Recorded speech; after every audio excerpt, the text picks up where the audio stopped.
Chapter 1, A Glitch Beginning. Friday. Ningxing No. 1 High School, Class 2 of the senior year. Lu Yuan abruptly stood up from his seat, his eyes wide with astonishment as he surveyed his surroundings. The classroom felt eerily familiar, as did the faces of his classmates. On the right side of the blackboard, a small box read, "Countdown to the college entrance examination, 35 days." Fleeting memories began to crystallize. Was this 20 years ago? Had he been reborn? At the podium, the homeroom teacher, Wu Jishan, furrowed his brow and inquired, "Lu Yuan, is there something on your mind?" Lu Yuan opened his mouth, momentarily at a loss for words. Surely he couldn't say, "Teacher, I've been reborn." Fortunately, his desk mate timely intervened. "Mr. Wu, it's nothing. A hornet just flew in and startled Lu Yuan." His desk mate, Ma Jin, grinned as he pulled Lu Yuan back to his seat. Wu Jishan nodded, seemingly accepting this explanation. He resumed the topic that Lu Yuan had interrupted. Pointing to the countdown on the blackboard, he said, "Although there is still a month until the examination, applications for the early admission batch to the Master's University must be submitted next week for those interested." With that, he placed a stack of forms on the podium. "Here are the application forms for the Master's University. Class monitor, please distribute them." Class monitor Jia Xianxian stood up to begin handing out the forms. In the meantime, the students buzzed with chatter. "Are you applying to Masters?" "Me? I can't. Applying would be a waste of money. Last year, our school only had one student admitted to Masters. I've heard it's even tougher this year.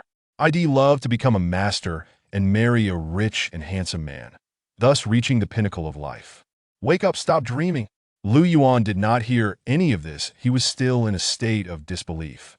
Had he truly returned to 20 years ago, to the eve of the college entrance examination?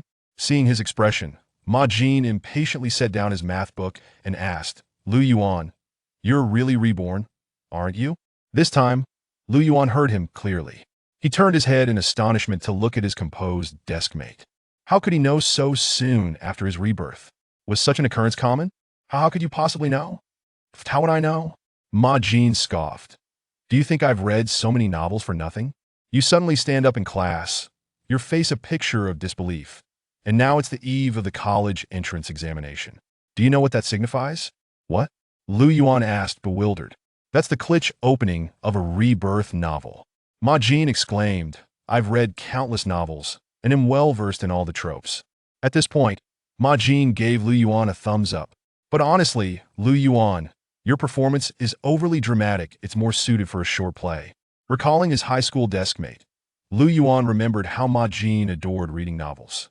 Not only did he enjoy them, but he also fantasized daily about what he would do if he could be reborn or traverse to another world. However, after the college entrance examination, everyone went their separate ways, and they never met again. The math book Ma Jin had just set down had a cover titled Mathematics, but the contents were filled with treasures, adventures, and fantastical elements. Those who understood. If only mathematics were truly that captivating. Lu Yuan collected his thoughts.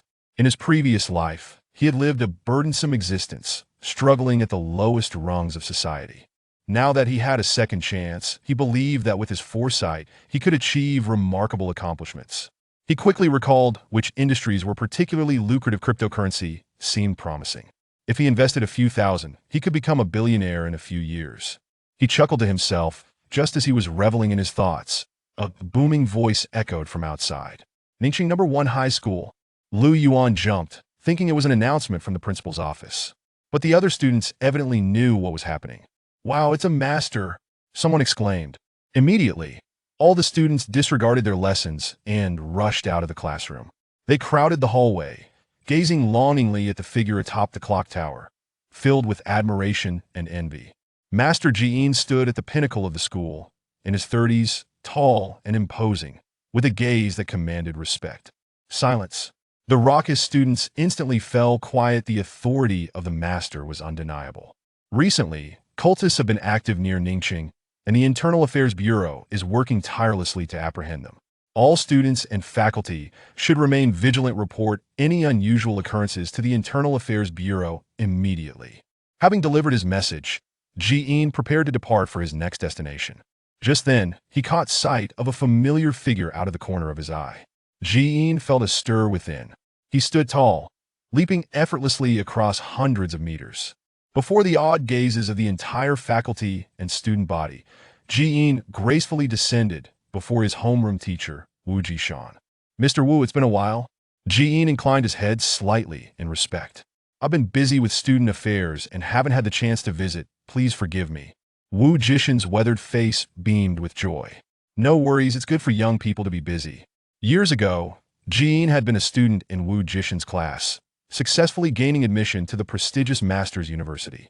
This was the pinnacle of pride for Wu Jishan throughout his teaching career. After exchanging a few pleasantries, the principal of Ningqing No. 1 High School hurried over, eager to converse with the master. However, Jian merely nodded at the principal before soaring away. He had to proceed to his next inspection. Alerting the residents was one aspect of his duty. Additionally, it served as a deterrent, preventing the cultists lurking in the shadows from acting recklessly. Only after he had departed far beyond their sight did the students reluctantly return to their classroom. Masters were indeed enviable, possessing the ability to traverse the skies and the earth with ease. Not to mention the exorbitant incomes that masters enjoyed. What student wouldn't aspire to become a master? Yet, to become one must first gain admission to the Master's University. With 5 to 6 million candidates each year, there were fewer than 20,000 spots available for master students, yielding an acceptance rate of approximately 200 to 1. It was incredibly challenging. Ningqing No. 1 High School was not a key institution last year. Only one student was admitted to the Master's University. Thus, it could be said that the vast majority of students at Ningqing No. 1 High School held no hope whatsoever. However, if they gave up, they would be condemned to a lifetime of mediocrity. That was a bitter pill to swallow. As they stared at the application forms, the students of Class 2 of the senior year found themselves embroiled in inner turmoil. Lu Yuan, however, was not caught in indecision. He was in a state of sheer panic. Just moments ago, he had been standing beside the homeroom teacher. He had witnessed a man named Jian leap hundreds of meters, only to soar away effortlessly. Not a single faculty member or student found this unusual. Instead, they were filled with admiration. This was definitely not the Earth he had known. Having once felt confident, believing that with 20 years of prior experience, he could carve out a successful path, Lu Yuan now realized that matters were likely far more complex than he had anticipated. Taking a deep breath, Lu Yuan said, "Ma Jin, may I ask you a question?" Ma Jin set down his collector's edition math book and glanced sideways. "What's up? If a person is reborn, what should they do? You've read enough novels, you must have some experience, right?" Lu Yuan sought his advice earnestly.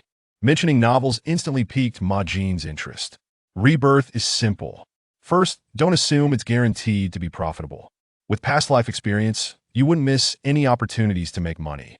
Once you have money, you can level up and conquer, gathering all the school beauties and empresses into your harem.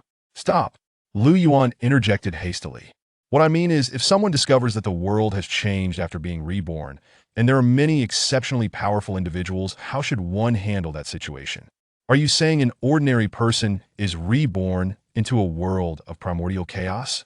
One where deities and demons abound? That's not rebirth, that's crossing over. Ma Jin corrected him sternly. Whatever. Crossing over requires a system. Ma Jin proceeded with a professional analysis. You have to rely on the system to survive, endure for a few millennia, and then emerge to eliminate all those ancient monsters. And then, you can gather all the school beauties and empresses into your harem. How could there possibly be school beauties in a primordial world? Lu Yuan pointed out Ma Jin's critical error. Ma Jin scoffed dismissively. What about I established a girls' school in the primordial world? Does that work? Harsh. But Lu Yuan didn't need a girls' school, he needed a system. How can I acquire a system? Lu Yuan pressed on. A system must have a ding sound, Ma Jin replied without hesitation. Lu Yuan was once again bewildered. What ding? The ding of a microwave, Ma Jin queried. Didn't you hear the ding? Lu Yuan shook his head heavily. No system? Then you might as well await your demise. Ma Jin made a threatening expression, crushed like an ant. Lu Yuan fell silent, feeling despondent. The school bell rang at that moment, and he stuffed the application form into his backpack, leaving in a daze. By the way, Lu Yuan, which novel are you reading? Ma Jin called out after him. It sounds intriguing, and I'd like to check it out tonight. I don't feel like talking to you right now. Lu Yuan replied weakly, waving him off. I don't feel like talking right now, remember it? Ma Jin waved back. Books are meant to be smashed. Chapter 2. An Unexpected Sister. Lu Yuan cautiously stepped out of the school gates. After taking 3 steps, his courage began to swell. It wasn't as exaggerated as Ma Jin had described, he thought to himself. Although he hadn't been reborn into a world he recognized, this was certainly not a primordial world.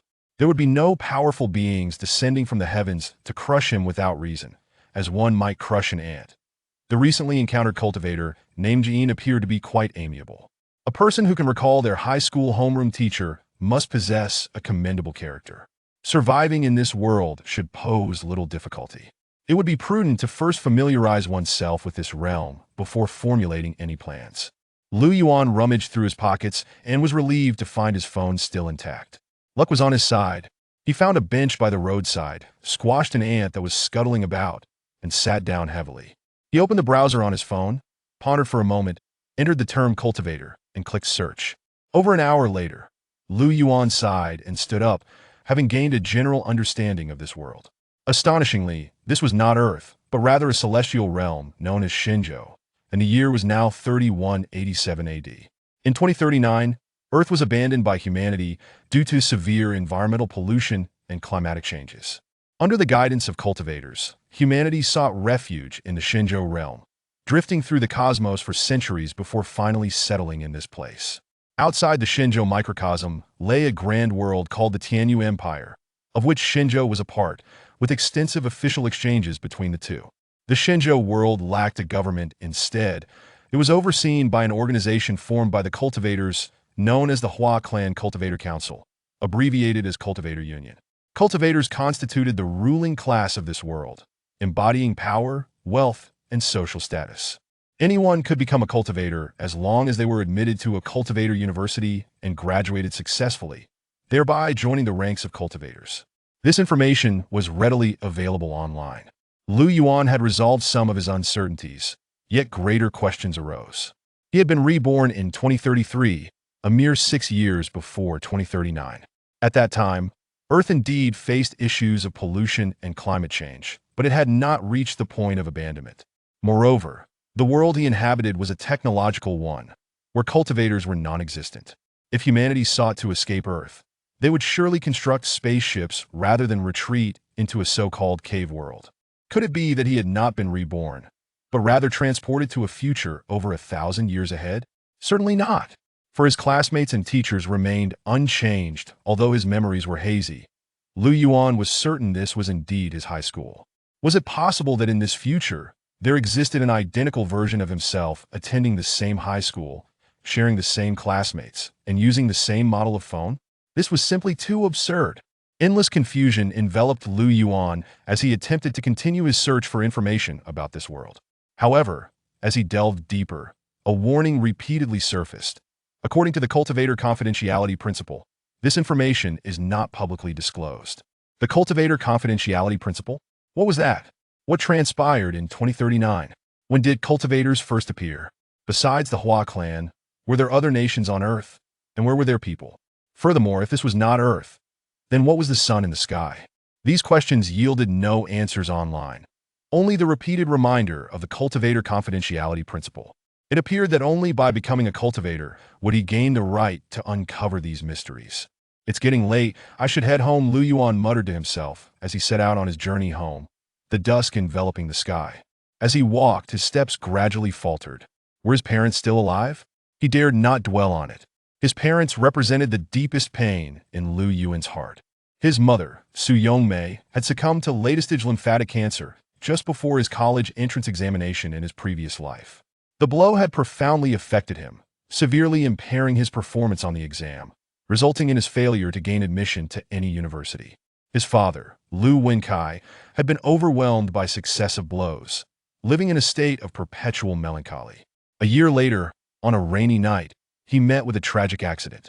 From that moment, Lu Yuan had been utterly alone, tasting the bitter sorrows of life. At the entrance of Huading community, Lu Yuan gazed up at the sky, silently imploring, "Heaven, you have granted me a second life. I, Lu Yuan, do not seek wealth or status. I only desire my parents' health and longevity." For one who had been reborn, this aspiration seemed modest, yet it held immense significance for Lu Yuan. Traversing the familiar path, Lu Yuan arrived at the foot of his building. Their home was on the third floor, and the lights were illuminated in the window. Seeing the light, he felt a measure of relief. At least someone was home. Ascending to the third floor, he unlocked the door. His father, Lu Wenkai, was seated at the dining table, awaiting his return. Upon seeing Lu Yuan, Lu Wenkai admonished, "You've returned too late today." Lu Yuan's throat tightened, rendering him speechless. He set down his backpack, stepped forward, and embraced his father, his shoulders trembling uncontrollably. He recalled that rainy night when he had prepared his father for the funeral. Initially believing it to be a final farewell, he never anticipated they would meet again in this moment. There was no greater joy in life than this. Unbeknownst to Lu Wenkai, his son was overwhelmed with emotion. He was utterly bewildered, assuming Lu Yuan had suffered some grave injustice at school. Dabao, what happened? Dabao was Lu Yuan's childhood nickname, one only his parents would use. Lu Yuan did not respond, merely wiping his eyes as he smiled at his father. "Brother, what's wrong?" A girl emerged from the kitchen, clad in oversized slippers and carrying a bowl of rice. Lu Yuan's eyes widened in astonishment. Who was this? The girl appeared to be around 14 or 15, dressed in cartoon pajamas, petite and sweet-looking, with a short ponytail secured by a light purple hairband. She was somewhat adorable. Noticing Lu Yuan's silence, the girl tilted her head in confusion, observing him for a while before placing the rice and chopsticks in front of him. "I've reheated the rice, eat up," she said, before returning to the kitchen to serve herself a bowl and sitting down beside Lu Yuan to eat. Lu Yuan picked up his chopsticks, maintaining a facade of calm. She called him brother, yet he was an only child with no younger sister. This was not the only peculiarity. The most astonishing aspect was the girl's familiarity. Lu Yuan was certain he had seen her before, but could not recall where. After eating a few bites, the preoccupied Lu Wenkai suddenly spoke. "The Dragon Boat Festival is in a few days. He'll go to the hospital to accompany your mother for the holiday. I won't be home for the next few days. Xiao Bing, please take care of your brother. He's an examinee." The girl was named Xiao Bing. She obediently nodded. "Got it, Dad. Leave it to me to look after my brother." Upon hearing this, Lu Yuan's heart sank. He remembered this incident well. In the days leading up to the college entrance examination, his mother had been hospitalized. His father had done as he was doing now, accompanying her for a while. This event had not changed with his rebirth. Moreover, he knew all too well that if he did not intervene, his mother would pass away from this matter a fortnight later, shortly after the Dragon Boat Festival. Yet his mother had a glimmer of hope. At that time, a cutting-edge cellular immunotherapy had a significant chance of saving her life. However, this treatment required a substantial sum of money. With this thought, Lu Yuan inquired, "How much is the treatment cost for my mother?" Lu Wenkai glanced at his son. "You're an examinee, focus on preparing for the exam. Money matters are not for you to worry about." "But she is my mother, I must know," Lu Yuan insisted firmly. "How much in total?" Xiao Bing, who had been quietly eating, looked up in surprise. She had never seen her brother speak to their father in such a manner. She sensed something was amiss with her brother since the moment he entered, her heart filled with curiosity. Lu Wenkai had not anticipated his son's determination. After a moment of hesitation, he revealed a figure. 150,000, he'll find a way. A realization struck Lu Yuan. He remembered that the treatment cost was indeed 150,000. He knew that to gather this sum, his father had sold their current home and borrowed from relatives and friends. Yet he still had not managed to raise the total. His parents were merely ordinary workers. The initial treatments had drained their savings, and they could no longer afford this amount. After dinner, Xiao Bing swiftly cleared the dishes and moved them to the sink for washing. Lu Yuan picked up his backpack and returned to his room, only to be astonished to discover that his once familiar room had been partitioned into two.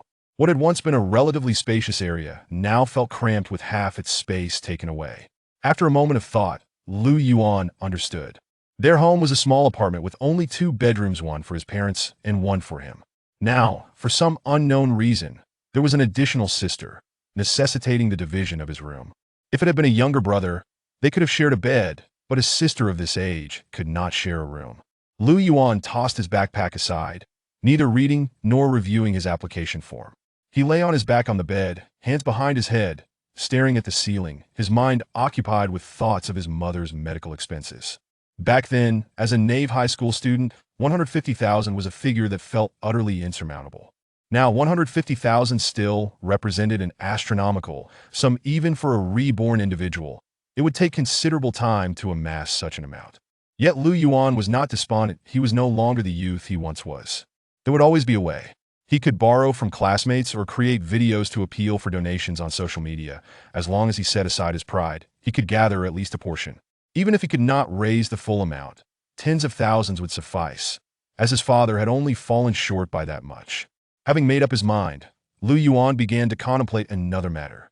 This sister, Xiao Bing, was exceedingly peculiar.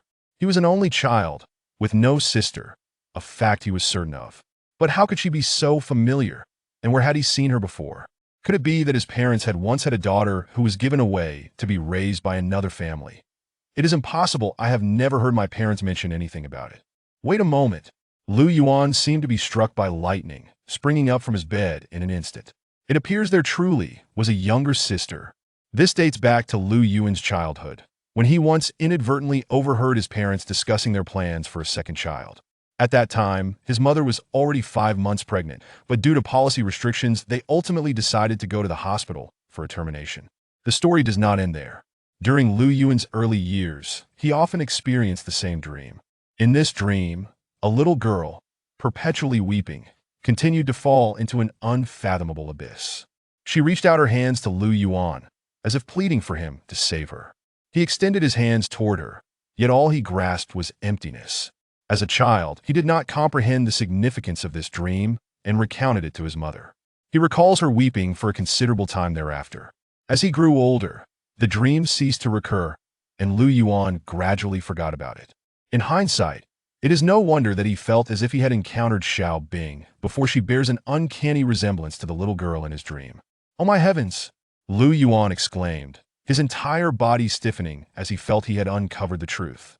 In this world, devoid of such policies, Xiao Bing was born smoothly and grew up alongside him. She truly is his biological sister. How astonishingly peculiar is fate. At that moment, the door to the room swung open, and Xiao Bing swiftly entered. Chapter 3, My sister gives me money. As soon as Xiao Bing entered the room, she quietly complained, "You didn't wait for me after school today. I searched for you for ages. And when Dad asked where you were, I had no idea." Lu Yuan thought to himself, how could I possibly wait for you when I wasn't even aware of your presence after school today?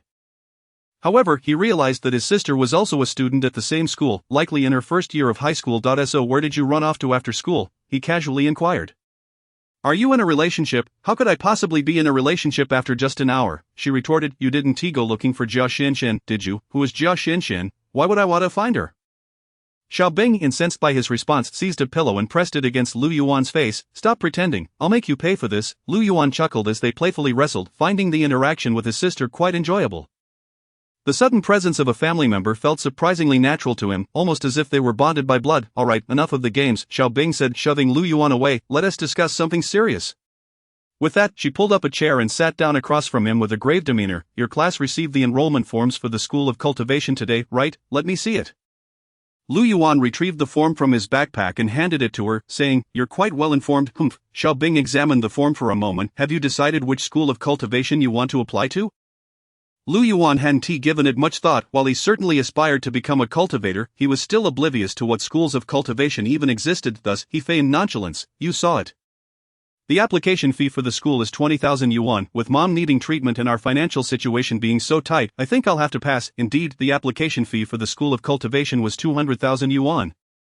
Which included numerous testing fees, a source of anxiety for many applicants. After all, with such a low acceptance rate, there was a significant chance that this hefty fee would be wasted. If it were free, Lu Yuan would have applied without hesitation. "So you didn't mention this to Dad?" Xiao Bing nodded. "I suspected you were worried about the money issue." Lu Yuan remained silent, tacitly agreeing with her.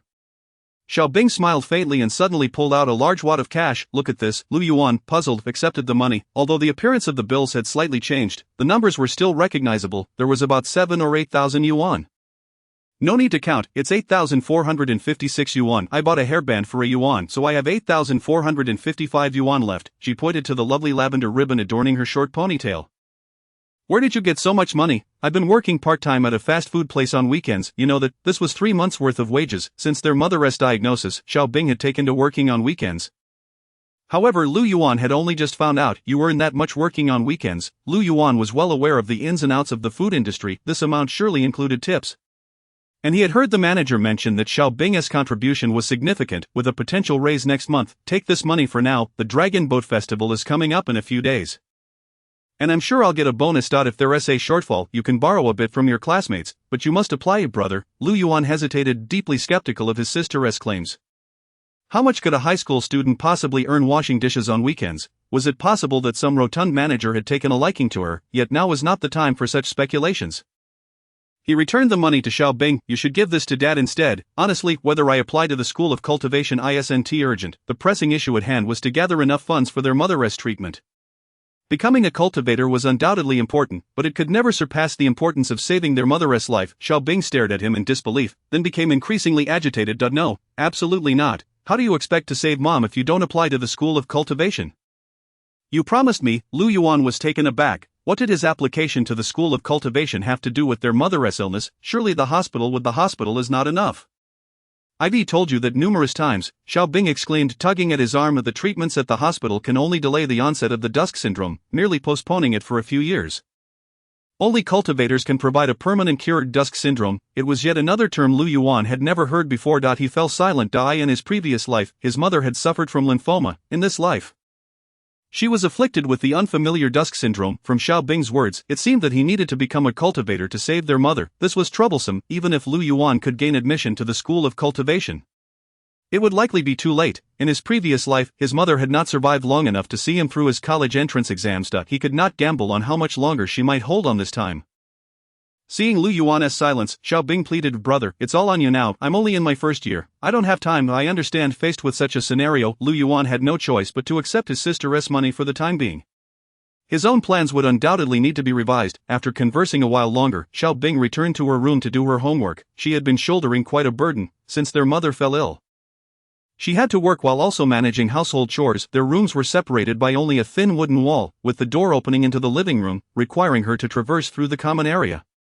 After she left, Lu Yuan opened his phone and searched for information on dusk syndrome. The very name suggested it was no trivial matter. After a thorough search, Lu Yuan set his phone down with a heavy sigh. Dusk syndrome was a terminal illness with symptoms reminiscent of cancer, marked by persistent weight loss and excruciating internal pain, ultimately leading to death. The key difference was that cancer arises from the uncontrolled proliferation of cancer cells, thus allowing for potential treatment through chemotherapy or radiation. However, the cause of dusk syndrome remained a mystery. No one could ascertain how this affliction developed. Modern medicine had yet to determine whether it was contagious or a result of internal pathology.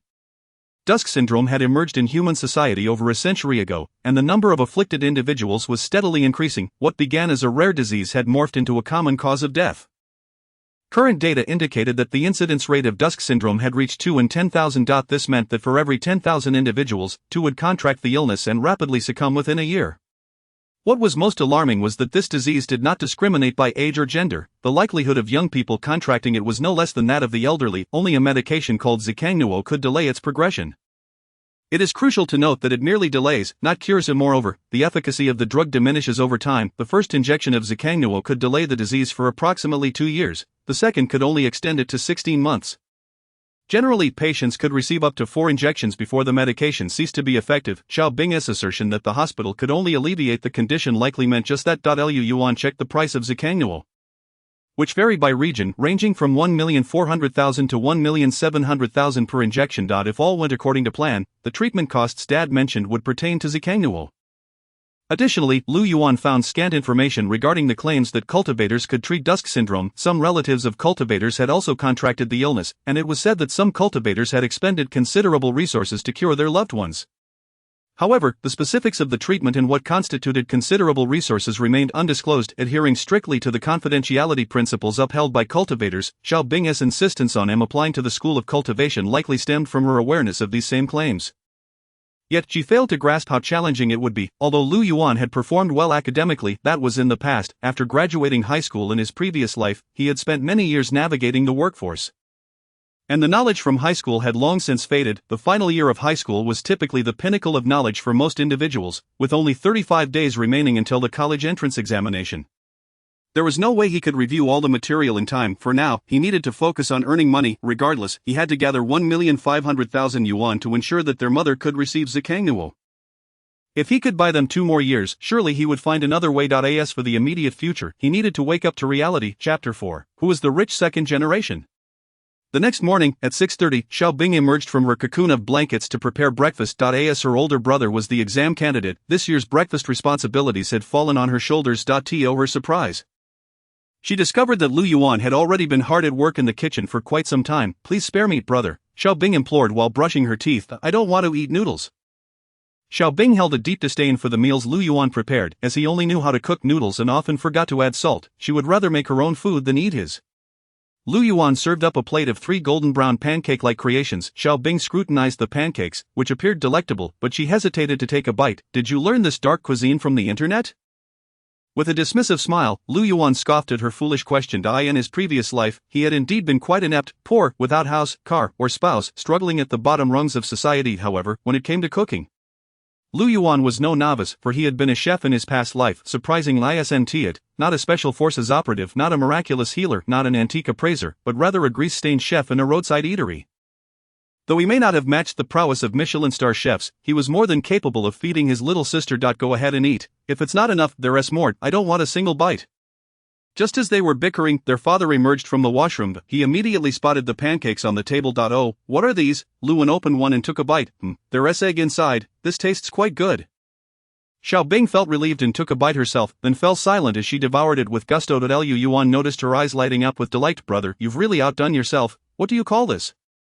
"I want to learn how to make it. Egg stuffed pancakes. Really? I've never heard of that. You must be a bit confused about your studies if you haven't come across egg-filled pancakes." Yuan quickly took a few bites of the pancake in his hand, then picked up the clothes he had packed the night before, preparing to head out. He needed to accompany someone at Jiangzhou First Hospital for several days. Su Yongmei was not in Ningxing, but at the First Hospital of Jiangzhou. Ningxing is a prefecture-level city within the Jiangzhou region, approximately 2 hours by car. "Dad, wait a moment." Lu Yuan found a lunchbox and packed a few egg-filled pancakes, placing them in a plastic bag before handing it to his father. "Take some for Mom too. Just heat them up a bit in the microwave at the hospital." "All right."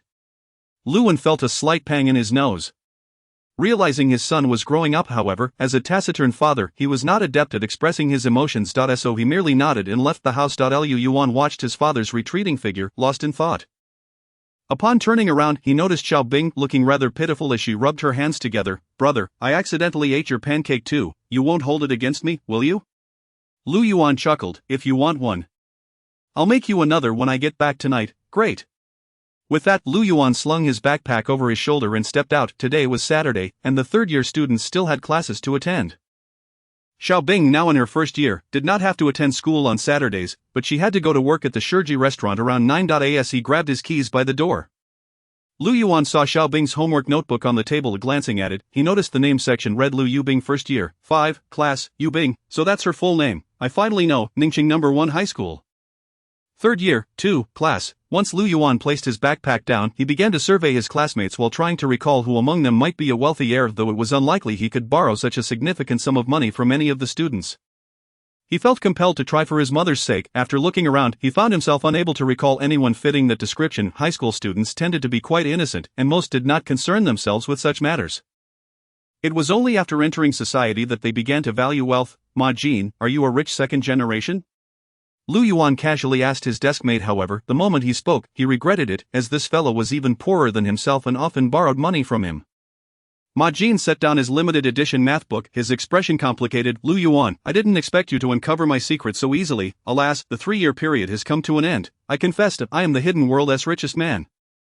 The king of the underground realm. At my command, 100,000 soldiers will promptly welcome the Dragon King back to his throne." Lu Yuan scratched his head in exasperation. "Ma Jin," he said, adopting the tone of someone who had been through it all, "there are only 34 days until the college entrance examination. You should at least study a bit." "But I am studying."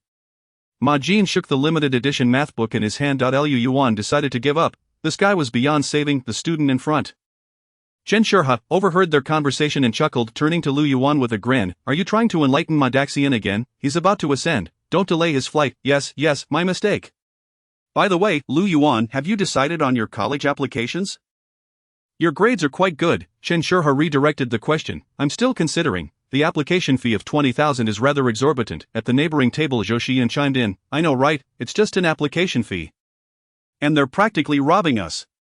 As Zhou Xiyan spoke, Lu Yuan recalled him as a close friend from high school. Their relationship had been good while they were in school, but after Zhou Xiyan went to university and Lu Yuan failed the entrance exam, Their circles had gradually diverged, leading to a loss of contact. I heard from someone who applied last year that this fee includes the true essence testing fee, which is why it's so expensive. Chen Shihua began to flaunt his knowledge. Lu Yuan's ears perked up. True essence, another term he had never heard before. Chen Shihua continued. Last year's applicants said that the true essence test at Shenzhou University is different from the hospitals. More precise, hence the higher cost. Did he get accepted to Shenzhou University? Of course not. Last year our school only had Wang Hao getting in. What is your friend's true essence level? He said it's 115. 115 isn't too shabby. Last year's cutoff for Shenzhou University was only 112. Perhaps his written exam scores weren't enough. That's true, the written exam counts for 30, not just the true essence. Oh, by the way, Zhou Shiyun, what is your true essence level? Chen Shihua suddenly asked. Zhou Shiyun's face turned hesitant. After a moment, he quietly replied, 2 months ago, I tested at the hospital and got 108. The doctor said if I adjust my condition over the next 2 months, it might increase a bit. 108 isn't high enough to meet last year's cutoff. Zhou Shiyun was indeed struggling. His true essence was neither high enough to guarantee success nor low enough to justify giving up. What a pity. I'm only a point or two higher than you. Chen Shihua consoled. Last year was a small year. This year should be a big year. The cutoff might drop a bit. I'll do my best. Lu Yuan, what is your true essence level? Me, I haven't tested, Lu Yuan replied, thinking to himself that he didn't even know what true essence was. And felt quite awkward while they were all enjoying their discussion. Right now, I don't want to know about true essence, I just want to know who has money. You should get it tested before applying as a reference. 20,000 isn't a small amount, Zhou Shiyun added, knowing a bit about Lu Yuan's family situation. As they spoke, the math teacher entered the classroom, prompting everyone to return to their seats and begin class. With just over a month until the college entrance exams, the curriculum was now focused solely on reviews. As the math teacher lectured, Lu Yuan listened for a moment, realizing he could still comprehend the material. However, his thoughts quickly shifted as he recalled a suspected wealthy heir in the class, specifically the class monitor Jia Shenxian. Chapter 5. Unable to speak up when his sister mentioned the name Jia Shenxian yesterday, Lu Yuan couldn't quite recall who she was and was puzzled, and now he remembered that Jia Shenxian was the belle of the third year, 2, class, and that he had even written a love letter to her in his second year, which had been ruthlessly rejected. However, Lu Yuan vaguely recalled that Jia Xuanxuan's family seemed quite affluent. She was a typical rich girl, yet this needed further confirmation. Thus, during lunch in the cafeteria, Lu Yuan subtly began to inquire about Jia Xuanxuan's situation from his classmates. Zhou Shiyun, do you know what Jia Xuanxuan's true essence level is? They were close friends sitting together for lunch. Zhou Shiyun shot Lu Yuan a glance and earnestly advised, do you still have feelings for her? Let it go, take it from me, she is not from our world. I am just asking about her true essence level out of curiosity. I have no feelings for her. Really? Really?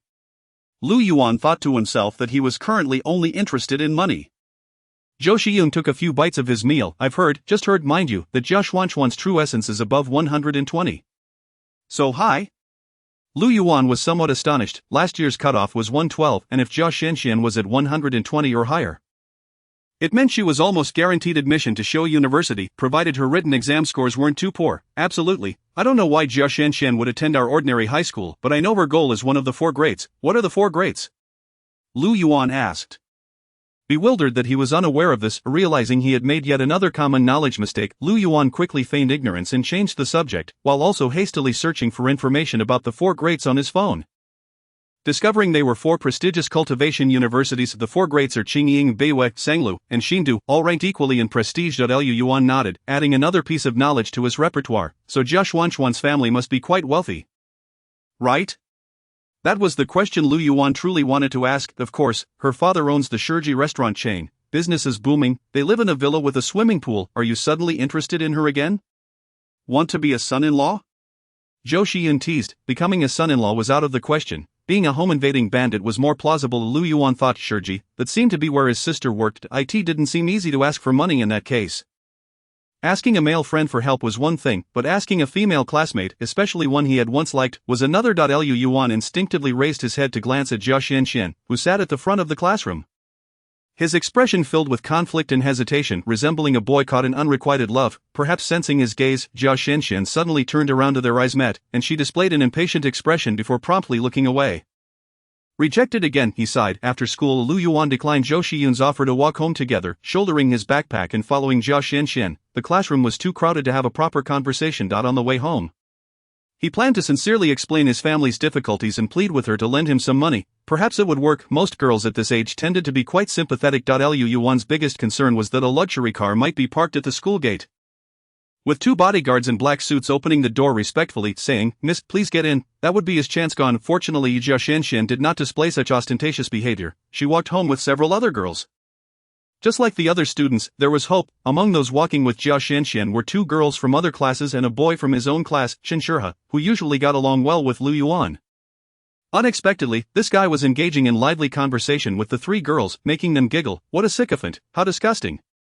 Lu Yuan cursed from behind, feeling his time was being wasted. After walking for about 10 minutes, they exchanged goodbyes and began to disperse. Lu Yuan trailed behind Jia Xianxian at a distance of approximately 50 meters, resembling a besotted fool, occasionally hiding behind telephone poles to avoid detection. Following a beautiful woman is typically a romantic endeavor, provided one possesses good looks. As Lu Yuan observed Jia Xianxian walking alone, a gentle breeze swept through the alley, causing the hem of her skirt to flutter. Distant memories surged forth, as if he could hear the naive heartbeat of yesteryears. Finally recalling the reason for his youthful infatuation, in that fleeting moment of distraction, Jia Xianxian turned around, her silhouette vanishing around the corner of the alley. Lu Yuan quickened his pace to catch up, and upon turning the corner, he was startled to find Jia Xianxian standing before him, her gaze icy. "You've been following me since school," she remarked, her tone laced with impatience. Feeling awkward, Lu Yuan fidgeted against the wall. Clearly, stalking is an art form in itself. In his past life, Lu Yuan was neither a special forces soldier nor an assassin. He was merely a chef, so being discovered was hardly surprising. Now was not the opportune moment to ask for a loan. He needed to find a topic of conversation first. Noticing Lu Yuan's hesitation, Jia Xianxian, misunderstanding his intentions, sighed. "Lu Yuan, you are a good person, but I have already told you that there is no possibility between us."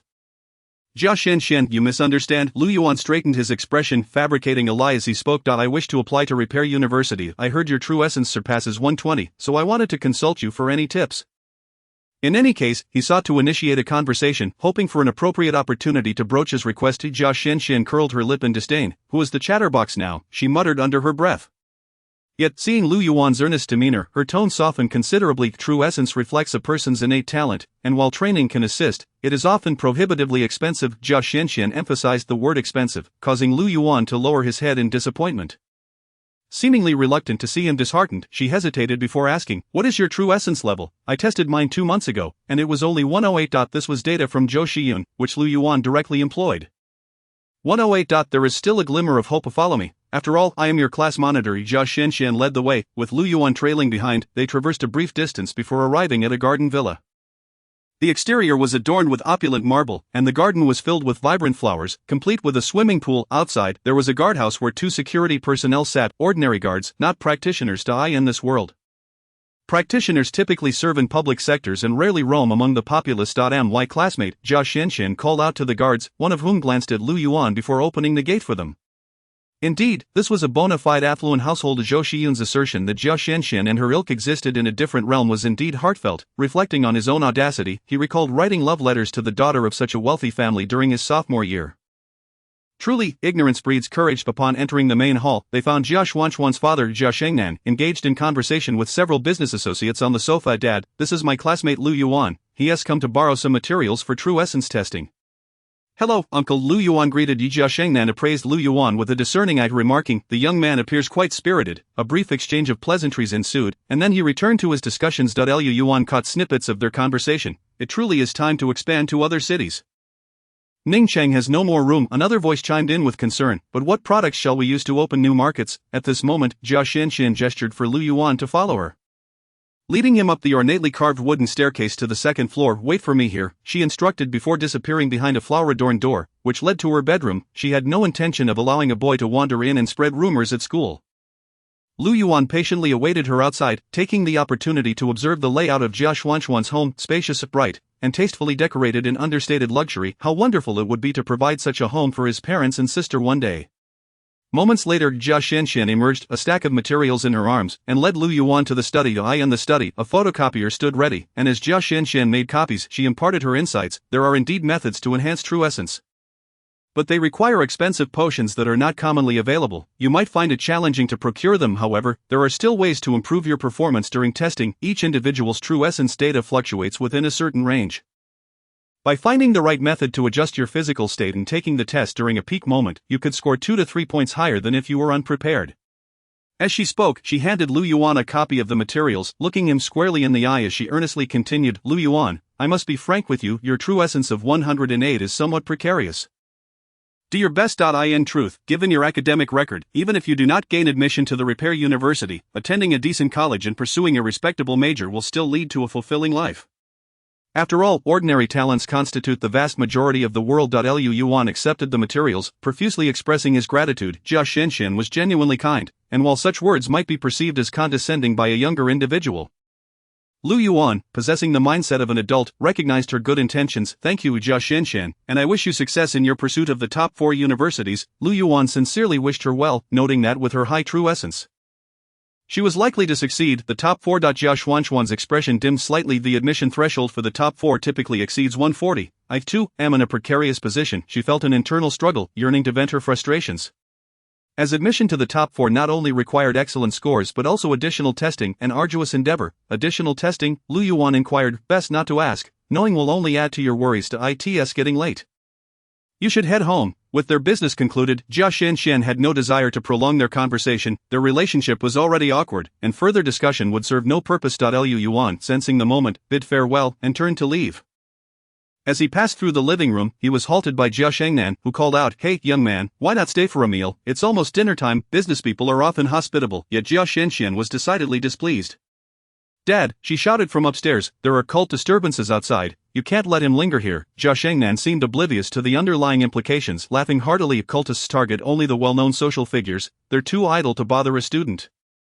Dad, thank you, uncle, but I have matters to attend to at home. I must take my leave. Goodbye. Very well, goodbye, and do come again. Jia Shengnan thought to himself, recognizing Lu Yuan as a polite and discerning young man. Once outside, Lu Yuan pondered, cultists, only targeting social figures, that seems like valuable information to remember. As he stepped out, the sky had darkened slightly, and the evening glow painted the horizon in golden hues, making the twilight seem particularly prolonged. After walking a short distance, clutching the study materials, he leaned against a courtyard wall, feeling despondent. Initially, he had intended to ask the class beauty for a loan, yet he ended up with a set of review materials instead. Plans often falter in the face of change. However, the prospect of raising funds had taken shape. Earlier at Jia Xuanxuan's home, her father had been discussing business expansion with his associates, seemingly lacking products to penetrate new markets. Having navigated the culinary world in his previous life, Lu Yuan possessed considerable skills, with Chef Lu's secret dish being a potential asset. If his culinary talents aligned with their needs, he could then reveal his family's difficulties. Seeking financial assistance from business partners rather than a high school girl, certainly a more favorable approach. Besides, he had previously written her a love letter. The thought alone was mortifying. Contemplating the situation, Lu Yuan deemed it necessary to evaluate the culinary offerings at Shenzhou, the restaurant chain operated by Jia Xuanxuan's father, in preparation for a potential self-recommendation. Moreover, he recalled his sister's employment there, and his brow furrowed. Xiaobing was working at Shenzhou, and it struck him that he had neglected this matter all day, an oversight that was quite serious. Having once run a food stall, he understood the intricacies of the restaurant business. Student workers like Xiaobing earned meager wages, as managers would exploit them ruthlessly. The more than 8,000 yuan offered by Shenzhou certainly harbored some hidden issues. Could it be that some older manager had taken a liking to his sister? Xiaobing was still too young to grasp the treacherous nature of the world. Time was of the essence. He needed to assess the situation. By 6 o'clock that evening, Ningcheng's culinary street bustled with activity. Shenzhou was a prominent local chain with numerous branches. The location where Xiaobing worked was situated on Ningcheng's south-renowned food street. Despite being classmates, the disparity between his beloved sister and Jia Xuanxuan's lifestyle was striking. Lu Yuan aspired to earn substantial wealth, hoping to provide Xiaobing with a life akin to Jia Xuanxuan's. Complete with a bedroom adorned with floral decorations. In this life, he must strive diligently. Xiaobing was easy to find. In fact, she was the focal point of attention along the entire street. Lu Yuan spotted his sister from afar, dancing on a small stage set up outside Shenzhou, her movements drawing the gaze of onlookers. Dressed in a stunning black and red performance outfit, her cheeks blushed with makeup, and her lips glimmered with gloss. She danced with a certain awkwardness, yet her lithe figure and strikingly beautiful face, reminiscent of a heavily edited influencer photo, lent an ethereal quality to her somewhat stiff movements. As long as the dancer possessed beauty, the performance could hardly be deemed unappealing, much like how a hot pot, as long as it is sufficiently spicy, can rarely be considered unpalatable. Xiaobing was far from the image of an unadorned student when at home. She radiated an extraordinary charm that drew the gaze of everyone down the street, yet Lu Yuan merely furrowed his brow, fixated on her short skirt. As a gentle breeze swept by, Xiaobing twirled gracefully, her skirt fluttering and revealing her white safety shorts beneath. The safety shorts are commendable. Lu Yuan nodded in approval. If they weren't, I would have had quite the lecture waiting at home. Chapter 7, Versatile and charming. As Xiaobing concluded her performance on stage, a throng of admirers gathered below. She leaped off the stage and eagerly greeted customers alongside two other female staff members who had been waiting. The Food Flavor Pavilion is celebrating the Dragon Boat Festival with great discounts.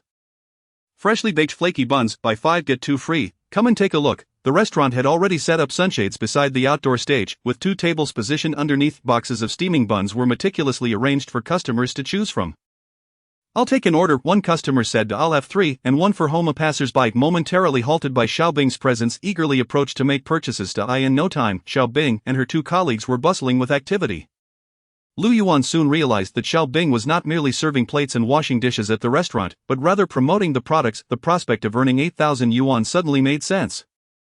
Salespeople earned commissions, and with rising sales figures, the income could be quite substantial. He had not anticipated his sister possessed such talents. Choosing not to intrude, he observed from the side until the last wave of customers departed. Before smiling and approaching her brother, Xiaobing exclaimed, looking up after finishing her tasks, her face lighting up upon seeing him. She joyfully dashed towards him, delivering a playful nudge. Lu Yuan instinctively lifted her and spun her around. This was a form of greeting. Since it was a rare visit, Xiaobing pulled Lu Yuan into the Food Flavor Pavilion, eager to treat him to a feast. This is my brother, she proclaimed proudly, puffing out her modest chest as if Lu Yuan were a figure of great significance. The passing staff members nodded and smiled at Lu Yuan, indicating that Xiaobing was well liked in this establishment. Rather than sitting in the front dining area, the two slipped into the kitchen, where they found an empty table beside the changing room to place their teacups. The front area was where customers dined and paid. Here, they could eat for free. Xiaobing chuckled mischievously, as if she had just committed a delightful transgression. Lu Yuan, unfazed, understood the restaurant's rules. He had once been the owner of a bustling eatery with a maximum capacity of 100 patrons. Chef Wang, this is my brother. Please prepare him a portion of fried rice, with extra meat. Thank you. Chef Wang, a bald man with a scruffy beard, responded amiably as he turned on the stove with vigor. Chef Wang treats me so well, Xiaobing remarked, every time he makes fried rice for me. It's just meat, there's hardly any rice. Just then, a commotion erupted outside. I'll go take a look. Brother, please wait for me. Xiaobing hurriedly left. In the front area, an elderly woman was shouting indignantly, what is this? I find hair in my food. How do you run a restaurant? The manager beside her bowed and apologized profusely. I am so sorry. I'll have the kitchen prepare a new dish for you. Do I look like I need your meal? The woman, adorned in gold and jewels, glared fiercely, clearly not one to be trifled with. On such a festive day, it's infuriating. I demand to speak about this. The manager sweated profusely, knowing that any disturbance during peak hours could severely impact the day's sales figures. Just then, Xiaobing arrived to mediate. She approached the irate woman, seating herself beside her, and playfully began to soothe her back. Dear lady, being angry is not good for your blood pressure. Let me help you calm down. Xiaobing possessed a special charm that could soften even the most cantankerous individuals. The woman's expression softened slightly. Since Xiaobing is here, I won't hold it against you. Just be more careful in the future. Yes, yes. With that, the picky woman departed, and the conflict dissipated without a trace. Lu Yuan had witnessed the entire exchange from behind the door. Before his arrival, he had worried that Xiaobing might be bullied due to her youth. Now he realized his concerns were unfounded. In the culinary world, someone who could adeptly handle the front of the house, the kitchen, and the customers was truly formidable, an individual worthy of recognition in a 5-star hotel. Xiaobing was undoubtedly the versatile type, capable of charming both men and women. He had underestimated his sister. Meanwhile, Chef Wang's fried rice was ready, and Xiaobing eagerly served it to Lu Yuan. Enjoy. Let me know what you think of Chef Wang's culinary skills. Quite good, Lu Yuan replied, lowering his head to savor the rice. I told you it would be delicious. Xiaobing beamed, resting her chin on her hands as she watched her brother eat. From a culinary perspective, Lu Yuan would rate Chef Wang's dish a 9 out of 10 on a scale of 150. In his view, the fried rice was overly oily, too light on salt, and the rice itself could have been better. Yet, this did not deter him from finishing it. Contrary to popular belief, chefs are often the least picky eaters. In fact, many chefs, regardless of their skill level, tend to dislike their own creations. I'm so glad you're here. The manager chimed in, entering to express her gratitude. You must be Xiaobing's brother. Please enjoy your meal without hesitation. Xiaobing is our star. The manager, a woman in her 40s, praised Xiaobing as if she were her own successful daughter. Initially, Lu Yuan had suspected the manager of having ulterior motives, but he could not help but smile at her sincerity. After a wave of customers had passed, the kitchen staff settled down to sip water and relax. some scrolling through their phones, while others chatted idly. "How are the flaky buns selling today?" someone asked. "With Xiaobing here, they're definitely selling well. This is Chef Wang's exclusive recipe," as the manager awkwardly smiled. She added, "Sales are average. We still have a dozen batches left. I hope we can sell out by evening. If we don't," she sighed, knowing that failure to meet the targets would lead to her being penalized. Recently, the Food Flavor Pavilion had undertaken aggressive revenue goals set by the owner, and if they failed to meet them, the manager's pay would be docked. Earlier that afternoon, the owner had already expressed dissatisfaction with the manager's performance. The staff, aware of the pressure, offered their support, attempting to make excuses for the poor sales. "It's not anyone's fault. Competition is fierce nowadays. Not only restaurants are selling, but supermarkets and even banks are giving away buns. Who could possibly celebrate the Dragon Boat Festival without them? The owner can't be completely unreasonable. Let him try selling them himself," as the staff engaged in lively banter, seeking reasons for the unsold buns. Xiaobing grew increasingly worried, hoping to earn a substantial bonus for the holiday to help her brother with his enrollment fees. Yuan silently absorbed their conversation, finishing his last bite of rice. Wiping his mouth and pulling out his phone to search, Zongzi, a food rumored to have originated in ancient Earth, possibly made from certain plant fruits of this Chapter 8. Beyond comprehension, Yuan realized that this world was lacking not only in Zongzi.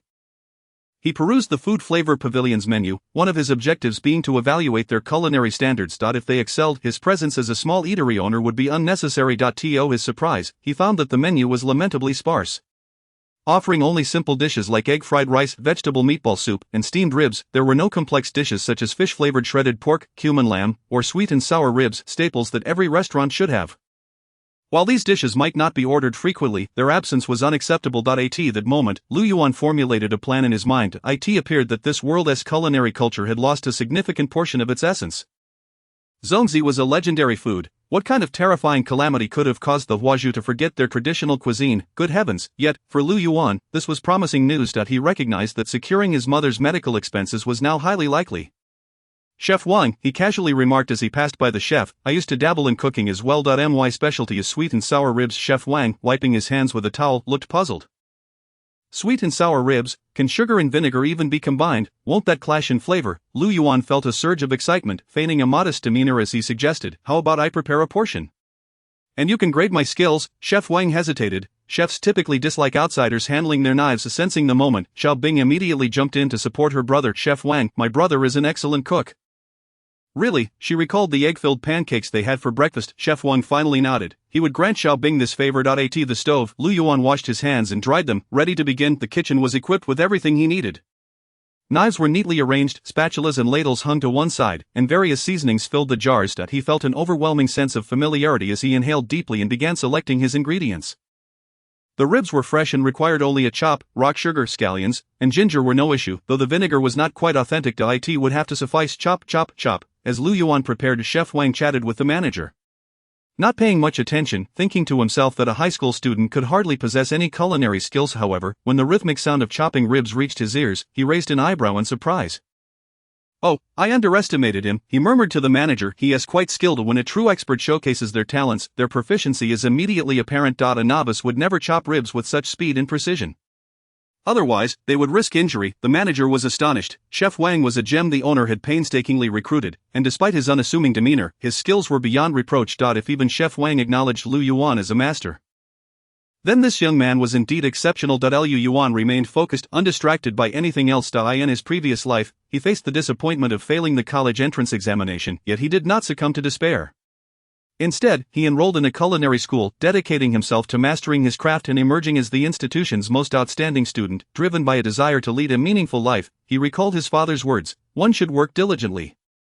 Even as a chef, one can achieve greatness." In his former existence, Yuan's culinary skills were formidable, and in this culinary desolate realm of the divine land, that was no small feat with fierce flames. He blanched ingredients, drained them, seasoned the sauce, and caramelized sugar over low heat. Chef Wang observed intently, yet at this juncture, he found himself baffled. Why was ice sugar being added to hot oil? This unfamiliar technique left him wondering if the young man was merely engaging in folly. While Yuan was engrossed in his work, the other kitchen staff were idly chatting or scrolling through their phones, oblivious to him, lacking the keen insight of Chef Wang. However, when a sudden burst of flame erupted from the wok. Rising to half a man's height, everyone was startled, causing several phones to clatter to the floor. "A fire!" cried one of the assistants, hurriedly searching for a cloth, while others displayed an expression of panic. Such volatile cooking techniques were unheard of in this world.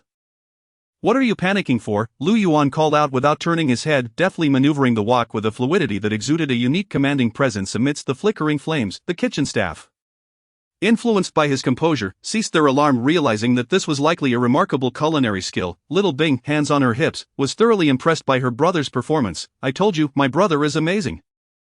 Moments later, a plate brimming with sweet and sour ribs emerged, its caramelized hue tantalizingly inviting. "Chef Wang, could you lend a hand?" Lu Yuan politely requested, feeling a twinge of concern that if the taste buds of this world had also transformed, his culinary prowess would be rendered futile. Chef Wang, not daring to be negligent, took a small bowl and set aside 2 pieces. Not only he but over a dozen others in the kitchen also gathered with small bowls to sample the ribs.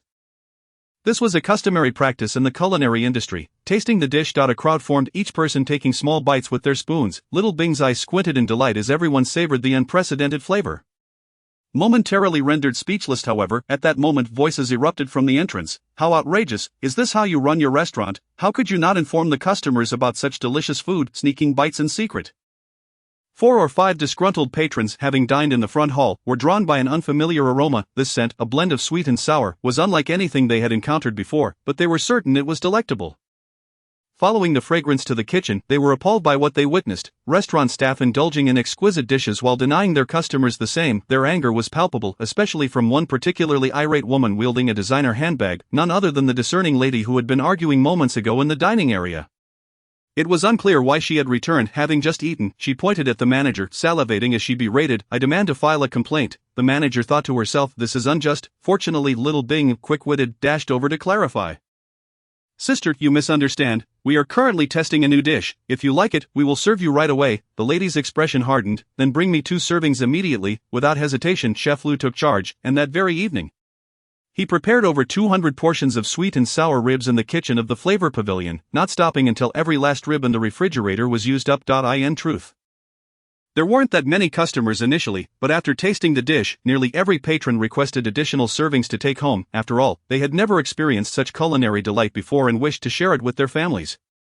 Manager An Zhang gleefully calculated the day's earnings, convinced that Little Bing and her brother were indeed her lucky stars. As the day drew to a close, she counted out 500 yuan and handed it to Lu Yuan, acknowledging that the extra revenue had been thanks to his efforts. Lu Yuan graciously declined the reward, for he harbored grander ambitions. The events of the evening would soon reach the ears of the owner, Jia Shengnan, yet relying solely on sweet and sour ribs would scarcely convince this affluent businessman to part with 1,500,000. Money does not come easily, and the method for crafting sweet and sour ribs was not particularly challenging. Chef Wang would undoubtedly master it soon. He was not merely a student, for he thought of potential pitfalls. Others could easily sell sweet and sour ribs. After all, there was no copyright in cooking, thus Lu Yuan needed to create a sensational dish to demonstrate the necessity of collaboration to Jia Shengnan. Fortunately, a potential hit was already within reach. After declining the 500 yuan reward, Lu Yuan conferred with the manager. "You mentioned that the rice cakes for the Dragon Boat Festival are not selling well. But I have learned a traditional snack that is simple to prepare and guaranteed to be a hit. Would your establishment be interested in offering it?" Had Lu Yuan walked in a few hours earlier claiming he had a snack that would surely sell well, Manager An Zhang would have been skeptical. However, now, the tangible revenue at the cash register spoke volumes. The manager and Chef Wang exchanged glances, nodding in agreement. "Then let's give it a try." Thus Lu Yuan arranged for the procurement of materials and outlined key considerations. The siblings left the Flavor Pavilion, having agreed that Lu Yuan would return the next day. As night fell and they made their way home, Little Bing joyfully circled her brother, still unaware of Lu Yuan's plans, simply feeling an overwhelming sense of admiration for her brother's prowess. Meanwhile, Lu Yuan envisioned a future of expansion. The Divine Land was a culinary wasteland, and he could almost visualize a vast gastronomic empire rising swiftly.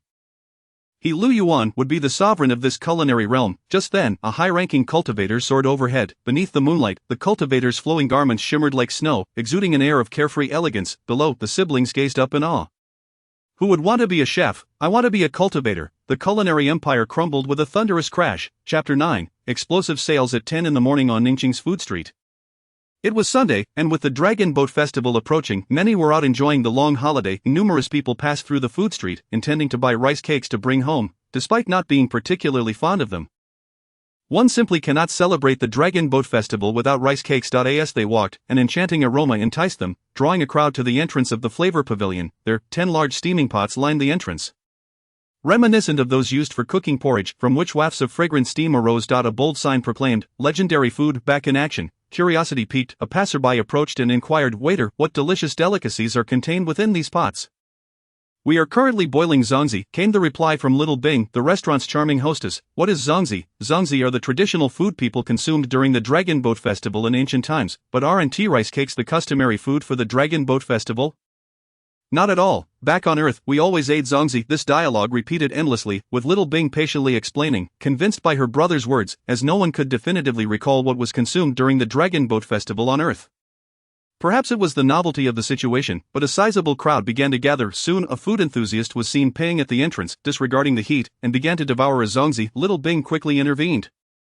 "Wait, you need to unwrap the leaves before eating. The string is right here." It wasn't overly complicated. With someone demonstrating, the following customers quickly caught on. Foodies stood and indulged, reveling in the delightful taste of this innovative dish. Nodding in approval, "Wow, this flavor is excellent, so light and refreshing. It's glutinous rice with red dates, delicious. I'll buy a few more to take home." So this is called zongzi. I thought they were supposed to be grilled. With these enthusiastic customers paving the way, those who had initially hesitated no longer wavered, forming a line to purchase, and soon a queue of over a dozen people had formed outside the flavor pavilion.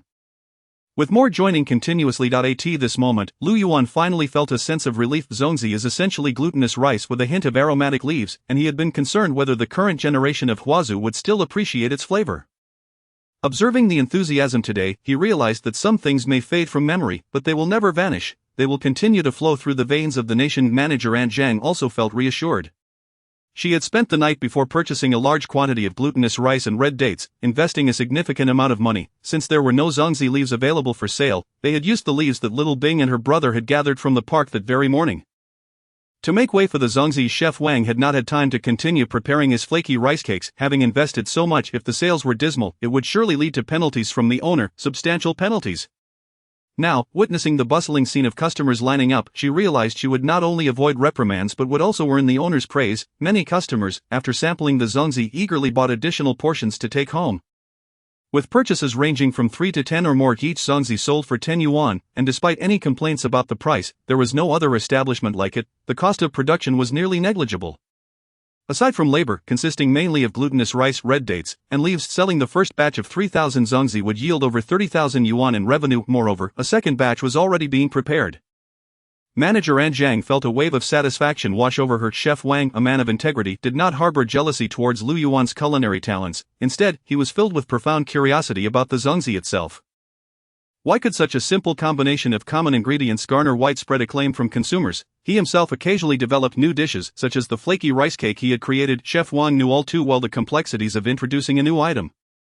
The process involved peer tastings and trial runs in established restaurants. Only after 6 months of consistent sales could a dish be rolled out across all locations. Lu Yuan had not followed this protocol.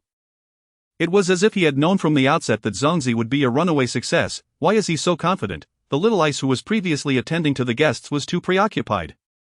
Utterly swamped with tasks, though she was astonished by her brother's remarkable abilities today, it was hardly beyond her imagination. Since her earliest memories, her brother had always seemed extraordinary in her eyes. He could tie her shoelaces, braid her hair, and retrieve toys from the highest shelves for her. He was truly omnipotent. Lu Yuan was in the kitchen, directing everyone to hasten the preparation of zongzi, as the sales outside exceeded his expectations.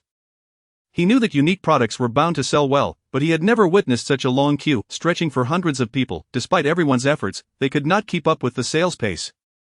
After all, zongzi required a considerable amount of time to cook. The sales scene outside was teetering on the brink of chaos. The line grew longer and longer, winding back and forth, eventually looping around several times on the street. Many young people began pulling out their phones to record short videos, and within an hour, a wave of food enthusiasts flocked to the food street, clamoring for the legendary zongzi. The current state of social media is indeed advanced, with the number of onlookers often surpassing the total human population. As the zongzi sold out rapidly, there was barely enough time to prepare more, and the crowd outside grew increasingly restless. Some individuals purchased multiple zongzi to resell, while those at the back of the line shouted in unison, "We want zongzi, we want zongzi." The situation was on the verge of spiraling out of control. At that moment, a luxury car sped towards the food street and came to a sudden halt. Jia Shangnan rushed over with several subordinates. Aunt Zhang, the store manager, was nearly in tears. "Boss," initially she intended to seize the opportunity to curry favor with her employer, but now the scene outside resembled a zombie siege, and she feared that the chaos caused by her management would lead to her demise at his hands. Jia Shangnan wasted no time. He surveyed the crowd outside and the frantic employees inside. Reinforcements, he commanded loudly to several subordinates, instructing them to summon all staff from other locations immediately. His subordinates promptly began making phone calls. Jia Shengnan then turned to the astonished store manager. What are we lacking? We're running low on glutinous rice, we don't have enough pots, we can't keep up with the wrapping, the cashiers are overwhelmed, the frenzied employees shouted, disregarding any notion of hierarchy. Jia Shengnan efficiently organized everything.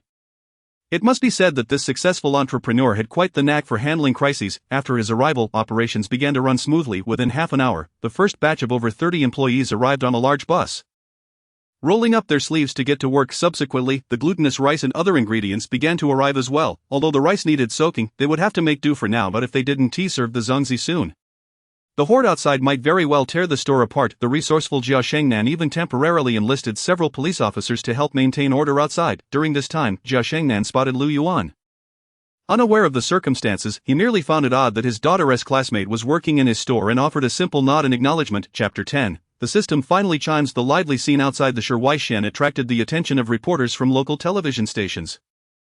Ding Lin, a reporter from Ningxing local TV, was in search of material for a Dragon Boat Festival program, and such a significant story was not to be missed. The interviewee, as expected, was Xiaobing, the star of the food street at Shihuaishan.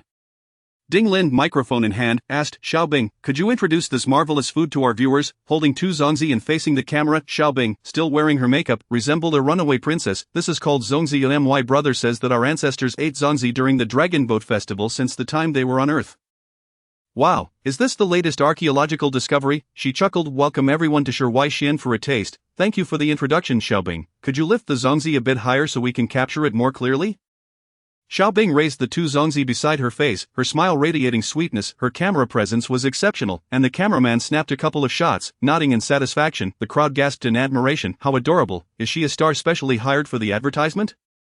Wow, what a feeling of first love. A few bold boys approached. Xiaobing, can we take a picture with you? Of course, several boys stood beside Xiaobing brandishing their phones as she made a heart gesture. We want to take pictures too. A few girls joined in the excitement, and Xiaobing welcomed everyone. In no time, a considerable number of young people gathered around Xiaobing eager for photographs. Who wouldn't be charmed by such a beautiful girl with such a delightful personality? Lu Yuan, now free, did not intervene, recognizing that everyone meant no harm. They were merely taking pictures. He failed to notice that among the crowd were a few individuals clad in black, their indifferent expressions starkly contrasting with the festive atmosphere. One of the black-clad figures fixed a penetrating gaze on the starry-eyed Xiaobing, a cryptic smile playing on his lips. Finally, when the crowd dispersed after the photo session, Xiaobing was granted a moment of respite. Although she was quite exhausted, she felt immensely happy. Lu Yuan approached her. Let us head home. It's already quite late. We can't leave yet, right, brother? Tonight's revenue from the store will surely cover your tuition. Xiaobing had been preoccupied with thoughts of her brother's registration fee, observing the row of large cooking pots set up outside Shihuaishan and the 30 or so staff members tirelessly wrapping zongzi.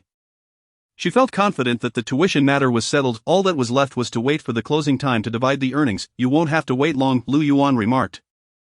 Glancing at the busy Jia Shengnan, who was working tirelessly, someone will be coming to deliver money tomorrow. Xiaobing tilted her head, a large question mark appearing on her face. So, what exactly is your brother working for? If not for the money, the siblings strolled back along the familiar streets. As they passed through a dimly lit alley, Lu Yuan suddenly tensed. Brother, what's wrong? No, it's nothing, there's definitely something. You seem unusually cheerful all of a sudden.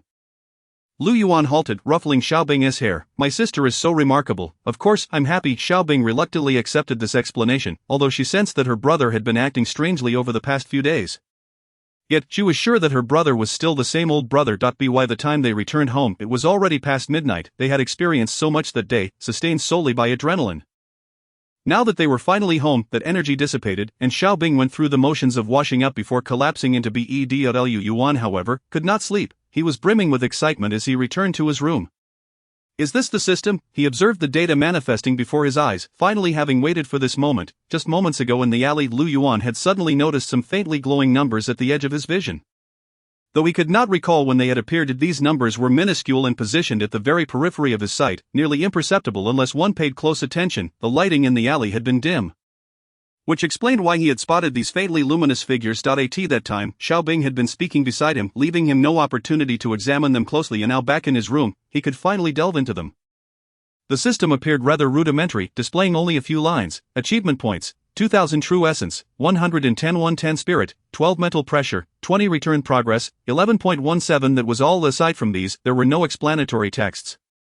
Lu Yuan attempted to communicate with the system but received no response, truly a simplistic yet aloof system. It seemed he would have to conduct his own research influenced by his deskmate. Ma Jin. Lu Yuan had read some novels back in high school, so he wasn't entirely at a loss. However, it had been a long time, and his memories were hazy. First, he examined the first line, which indicated 2,000 achievement points. Presumably, these points served as the currency of this system, akin to money. If he wished to exchange for something, he would need to spend a certain amount of achievement points. However, how were these points accrued? This left Lu Yuan utterly perplexed. Achievement points, as the name suggests, implied that some merit or contribution was involved. Had he accomplished anything significant today? Lu Yuan pondered. It seemed that the system did not manifest yesterday upon his rebirth, but had activated today, likely due to the acquisition of achievement points. When the achievement points were at 0, the system remained invisible. Today, however, it was triggered because he had done something worthy of earning points. But what exactly had he done? This question was crucial, as it pertained to how he would acquire achievement points in the future. Everyone knew that 2,000 points would hardly suffice. What would he do once they ran out? Lu Yuan contemplated, realizing that the only noteworthy event today was guiding the others in wrapping zongzi at Shihuai. The only significant occurrence seemed to be the zongzi preparation, given the overwhelming demand from thousands of eager customers. Could it be that introducing a new dish earned him 2,000 achievement points? If so, Lu Yuan felt a wave of relief. He could work at Shihuai as the head chef, introducing a new dish each day and raking in points. Was the system steering him towards becoming a culinary deity? Lu Yuan thought, no, I want to be a cultivator. Yet, he instinctively sensed that this system was not so simple. After all, these were achievement points, not culinary points or wealth points. The term achievement implied a significant contribution. As a chef, Lu Yuan did not believe that simply making delicious food could be classified as an achievement. If he were managing logistics in the military, employing reasonable dietary combinations to enhance the troops' combat effectiveness would indeed qualify as an achievement. Setting aside the notion of achievement points, he turned his attention to the second line, true essence. This term was quite familiar, seemingly akin to a cultivator's internal power, much like a mage's magical energy. Lu Yuan felt that the true essence was, in fact, the same true essence that his classmates had been discussing all day.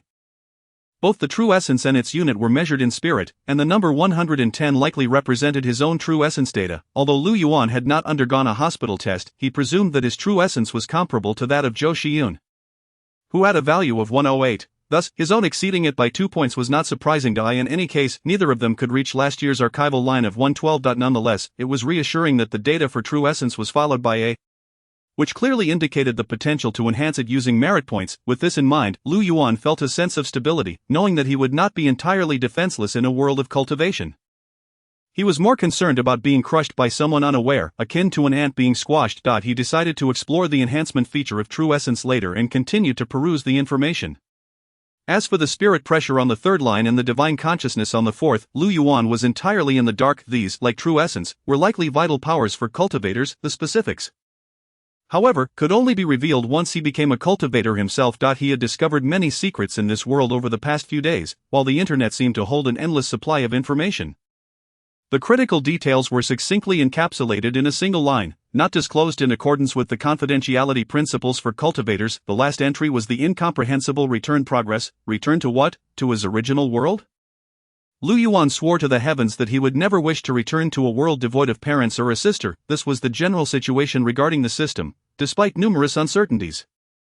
It appeared that time would be required for exploration, and as the saying goes, a bird in the hand is worth two in the bush. He should first test the enhancement function of true essence. True essence, or rather, the essence itself, was directly related to the impending college entrance examination. While Jia Shenzhou with her 120 plus true essence worried incessantly, Lu Yuan's spirit level of 110 would undoubtedly lead to failure. He resolved to add a point and see what happened. Chapter 11, a request from Jia. Lu Yuan focused his attention on the sign following the true essence, silently urging it to increase by 1 point. The system's numbers flickered slightly, and Lu Yuan noticed that the true essence data changed from 110 to 110 111. It seemed that the latter number represented the upper limit of true essence, while the former indicated the current amount. As he pondered this, he glanced at the merit points above. As expected, his merit points had decreased by 100, leaving him with 1900 points. The ratio of merit points to the upper limit of true essence was 1 to 100. Meaning that with his current merit points, he could elevate his true essence limit to 130 spirit. Wouldn't that place him in a position to look down upon Jia Shenzhou, reflecting on Jia Xuanxuan's cold rejection earlier that day?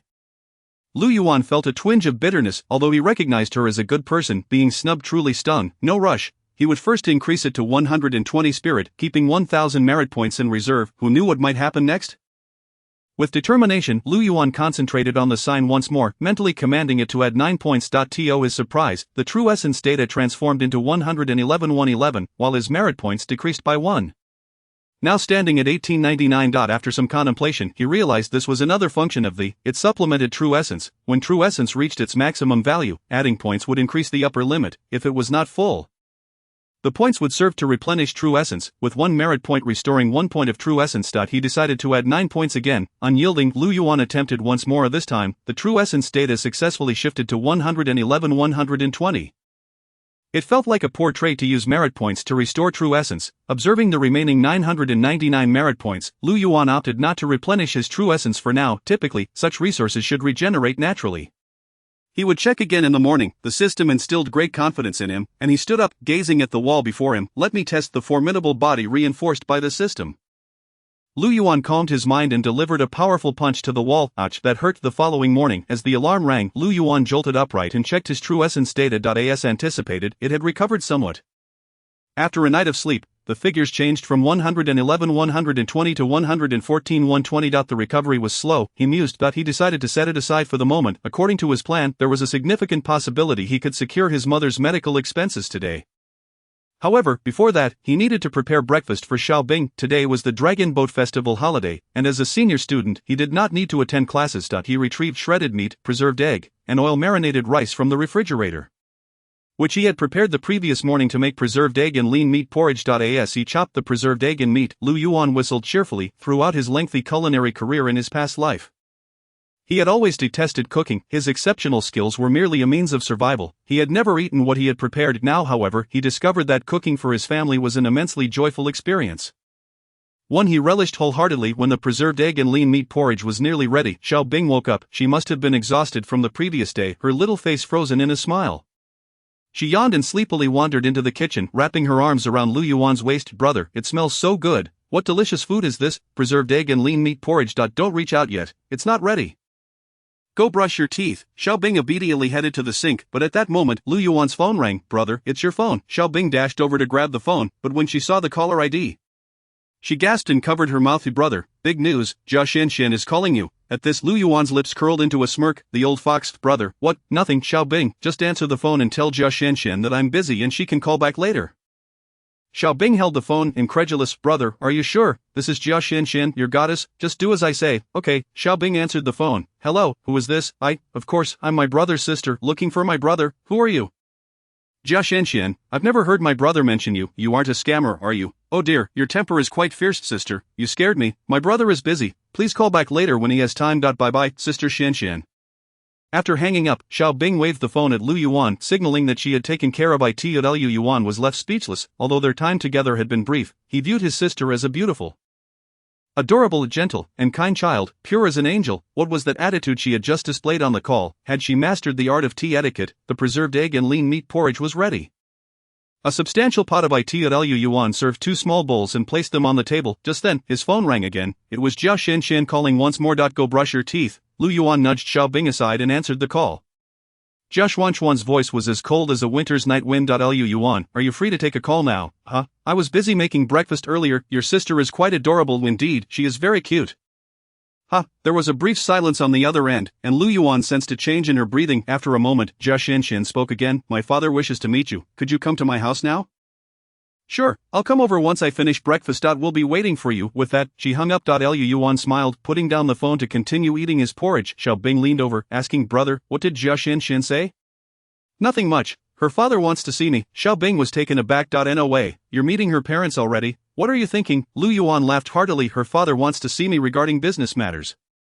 Jia Shengnan probably wants to secure exclusive operating rights for the dumplings. If all goes well, I should be able to secure my mother's medical expenses today. Xiaobing raised her head, biting her lip. She hoped fervently that her brother was speaking the truth, but she also knew that business people often lacked compassion. Brother, surely they can't be that kind-hearted, right? Dumplings are easy to wrap. I can do it now. Lu Yuan smiled slightly, realizing his sister was quite perceptive. Xiaobing, if it were an ordinary restaurant on the street, once the owner learned the skill, he would never purchase exclusive rights from me. However, the owner of Shihui Xian is an ambitious entrepreneur. He wouldn't be so careless. Besides, I have leverage over him, so don't worry. Xiaobing nodded vigorously, nearly in tears. The siblings silently finished their porridge. Was it good? It was especially delicious, unlike anything I've ever had. There's plenty left in the pot. I made a large batch. I might not make it back in time for lunch. So you should have some more porridge when I return tonight. I'll prepare something delicious for you. Okay. After tidying up, Lu Yuan was ready to leave. Wait, Xiaobing suddenly called out to him, you can't go dressed like this for a business meeting. Lu Yuan glanced at himself, a short-sleeved shirt on top, sports shorts on the bottom, barely totaling 100 yuan. A typical impoverished student outfit. Dad has a suit he wore for his wedding. Just wait a moment. Xiaobing rushed to their parents' room, rummaging through drawers until she found a gray suit. Though the clothes were old, they were clean and well pressed, suggesting they were frequently ironed despite not being worn. After considering Xiaobing's advice, Lu Yuan changed into his father's wedding attire. The gray trousers, white shirt, and gray-beige blended jacket fit him reasonably well. He looked into the mirror and faintly saw his past self reflected back. And this, Xiaobing found a black tie. She stood on tiptoe, meticulously tying her brother's tie. Her technique was somewhat clumsy, and it took several attempts before she succeeded in forming a knot throughout the entire process. The siblings exchanged no words. Both understood the gravity of the situation and had no inclination for playful banter. Whether their mother's life could be saved hinged entirely on this moment. Brother, you can do it. Yes, wait for me to return home. After a brief farewell, Lu Yuan stepped out of the house. Chapter 12, A Fruitless Endeavor. Jia family residence, 9 a.m. Jia Shengnan remained seated in the same position as that day. His slightly plump figure reclining comfortably on the luxurious sofa, adorned with a beaming smile. Lu Yuan sat upright opposite him, a serene smile gracing his lips yet remaining silent. In stark contrast to Jia Xuanxuan's expression was a vivid tapestry of anger, hatred, and profound confusion. Her ire stemmed from the perplexing phone call that morning, where she had been inexplicably berated. Her resentment was directed at the fact that she had no desire to meet Lu Yuan. Yet her father had compelled her to stay. The reasons for her bewilderment were manifold. Why had her father formally invited a penniless student to their home? Such an occurrence was exceedingly rare. Although Lu Yuan had visited the Jia residence a few days prior, it had merely been to collect study materials, a far cry from the formal invitation extended today. Furthermore, what on earth did Lu Yuan's dismissive attitude signify? Jia Shenzhou was acutely aware of Lu Yuan's long-standing affection for her. In the past, she found his gaze bothersome, wishing he would never look her way again now that he had seemingly ignored her. She found herself even more irritated. The complexities of womanhood. What puzzled Jia Shenzhou the most was the cryptic dynamic between her father and Lu Yuan. They seemed to be engaged in idle chatter instead of discussing any business. As they sipped tea and watched television, the screen displayed a melodramatic series featuring wealthy housewives embroiled in conflict. While the two men chuckled at the spectacle for over an hour, Xian, pour some tea for Lu Yuan. Jia Shenzhou initially intended to refuse, but a fierce glare from her father compelled her to begrudgingly fill Lu Yuan's cup. Little Lu, do savor this tea. It's a rare treasure from my collection. Unobtainable elsewhere, Jia Shengnan warmly urged, to which Lu Yuan nodded politely. He lifted the exquisite purple clay teacup, the tea within shimmering clear, and indeed, as Jia Shengnan asserted, it was exceptional tea. The tea is delightful. Lu Yuan remarked, taking a delicate sip before setting the cup down. Little Lu, you certainly have a discerning palate. I do not know much about tea, but if Mr. Jia says it is good, then it must be. Ha! Jia Shengnan chuckled, though inwardly he grumbled, feeling exasperated by Lu Yuan's obstinacy. As anticipated by Lu Yuan, Jia Shengnan sought exclusive rights to sell Zongzi. Following their meeting the previous night, manager Zhang had provided him with a detailed report. Prior to Lu Yuan's arrival, Jia Shengnan had a plan: to treat Lu Yuan lavishly, shower him with flattering compliments to elevate his spirits, and ultimately present him with a sum of money to settle the matter. Jia Shengnan believed there was nothing wrong with this approach, and indeed, there was not. In the culinary world, individual dishes lacked patent protection. If I can prepare a vegetable and tofu dish, so can you. One cannot claim imitation simply because one came first. In truth, Jia Shengnan could have continued selling Zongzi without consulting Lu Yuan. Such an action would not be illegal, though it might attract gossip. For a large chain like Shuhui Xian, maintaining decorum was essential. Moreover, Lu Yuan was, after all, his daughter's classmate, establishing a semblance of connection. This was the rationale behind Jia Shengnan's early invitation to Lu Yuan. However, upon seeing Lu Yuan arrive in formal attire and insisting on addressing him as Mr. Jia rather than Uncle Jia, Jia Shengnan understood that the situation was far from straightforward. As expected, this student was utterly unyielding. He would jest, and Lu Yuan would reciprocate with equal humor. Jia Shengnan extolled Lu Yuan as a prodigy, while Lu Yuan lauded Jia Shengnan as a remarkable individual. Jia Shengnan rubbed his temples in frustration, feeling as if he were contending with several of his old rivals. Were today's students truly this formidable? He glanced at his daughter, seated nearby, her expression radiating a blend of fury and naivety. It seemed that Lu Yuan was indeed exceptional. After all, Lu Yuan had lived two lives in his previous existence. He had toiled in the culinary industry for decades, well-versed in its intricacies. Jia Shengnan had mistakenly perceived him merely as a student, placing himself at a disadvantage from the outset. On the television, two housewives were engaged in a fierce verbal exchange. You're a foolish pig. Note you're the foolish pig. Jia Shengnan, increasingly agitated by the cacophony, snatched the remote and switched the channel. Ningqing Television was airing a special program for the Dragon Boat Festival, showcasing the zongzi that had recently surged in popularity across Ningqing. The screen displayed reporter Ding Lin, who stated, "Dear viewers, we have just received a live report from our correspondent Dai in less than a day. This novel culinary delight, zongzi, has become a household name in Ningqing. Rumors suggest that in ancient times, people celebrated the Dragon Boat Festival by consuming zongzi. To delve deeper into this claim, we are fortunate to have Mr. Fang Daozhang, the director of the Ningqing Cultural Museum, with us to shed light on the matter." The camera panned to an elderly expert with a head full of silver hair. Reporter Ding Lin inquired, "Director Fang, did ancient people eat zongzi during the Dragon Boat Festival to commemorate Chu Yuan? Whether it was to honor Chu Yuan with rice cakes or zongzi cannot be definitively stated," the old gentleman replied seriously. Holding a zongzi in his hand, however, it is true that zongzi existed in ancient times. Scholars have sporadically discovered references to zongzi in very old texts. Based on contextual analysis, the academic community posits that zongzi is indeed a type of food. Though its precise form remains unknown, Ding Lin smiled and asked, "Could it possibly resemble the one you're holding?" "Quite possibly. It is very likely that ancient earthlings commemorated Chu Yuan in this manner." The old expert was quite animated, as the archaeological community was currently abuzz with excitement. Jia Shengnan nodded, "Little Lu, you're onto something," while the culinary world had yet to feel the tremors of this revelation. The archaeological community had already been set alight. Lu Yuan offered an awkward smile, an occurrence he had certainly not anticipated. "Little Lu, I'm genuinely curious, how did you manage to revive the ancient method of making zongzi?" Lu Yuan, maintaining an unperturbed demeanor, replied, "I consulted some ancient texts, combined with my own ideas." Jia Shengnan let out a sigh, suddenly revealing a hint of sincerity. At Lu Yuan, "I'll be honest with you, I never imagined that I would find myself connected to the great poet Chu Yuan in my culinary endeavors. Chu Yuan is the poet I admire most. I feel somewhat overwhelmed." Upon hearing this, Lu Yuan nodded in agreement. He found some truth in Jia Shengnan's words. Chu Yuan was indeed one of the most revered poets in Chinese history, deserving of reverence from future generations. Before Jia Shengnan could finish his thought, he closed his eyes, reminiscing. Chu Yuan's poetry embodies a raw and genuine emotion that moves the soul. My favorite piece is Quiet Night Thoughts.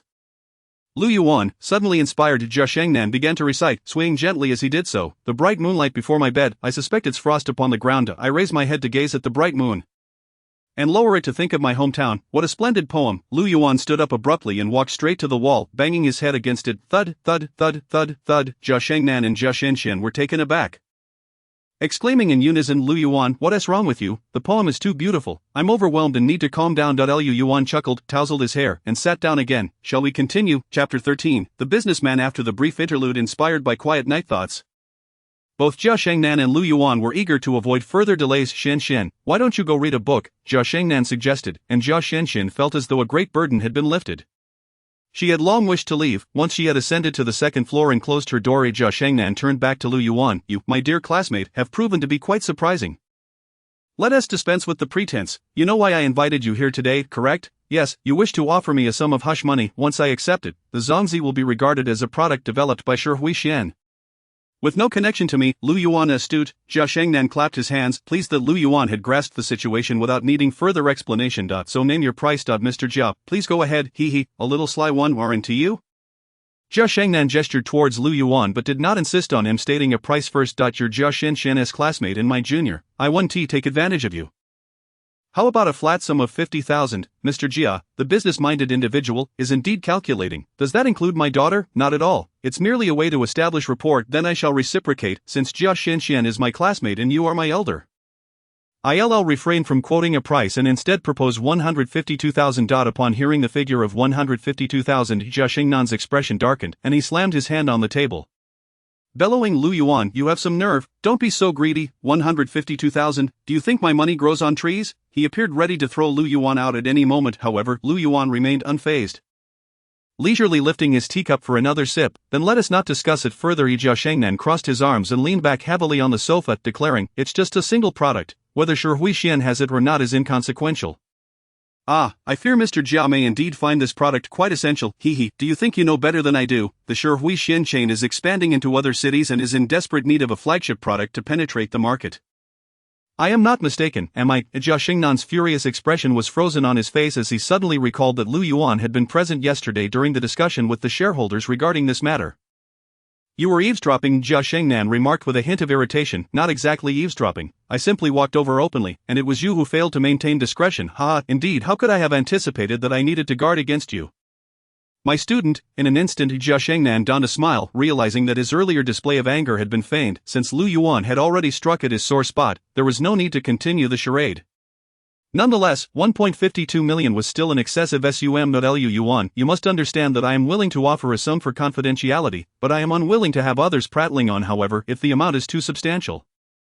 I must weigh the benefits against the costs. I can offer you 50,000, but 1.52 million is a considerable amount, and earning it is no easy feat. The making of Zongzi is not complicated. The staff learned it all last night. To be frank, all the branches of Shuai Xian are currently selling them. So why should I be obligated to pay this sum? Lu Yuan, I am a businessman. Do not accuse me of lacking compassion. This declaration from Jia Xingnan was tantamount to laying his cards on the table. Although he repeatedly claimed to be a heartless businessman, his character was unexpectedly decent. He was giving Lu Yuan the chance to persuade him. If Jia Xingnan had truly resolved to be unyielding, he could have simply shown Lu Yuan the door. Lu Yuan, however, remained unfazed, confident in his stance. President Jia, you seem to misunderstand. The Zongzi is not merely a single item, but rather a series, not a single item. Jia Xingnan's eyes brightened. In the culinary world, fads are often short-lived, a well-known truth, just like the Zongzi currently being sold at Shuai Xian.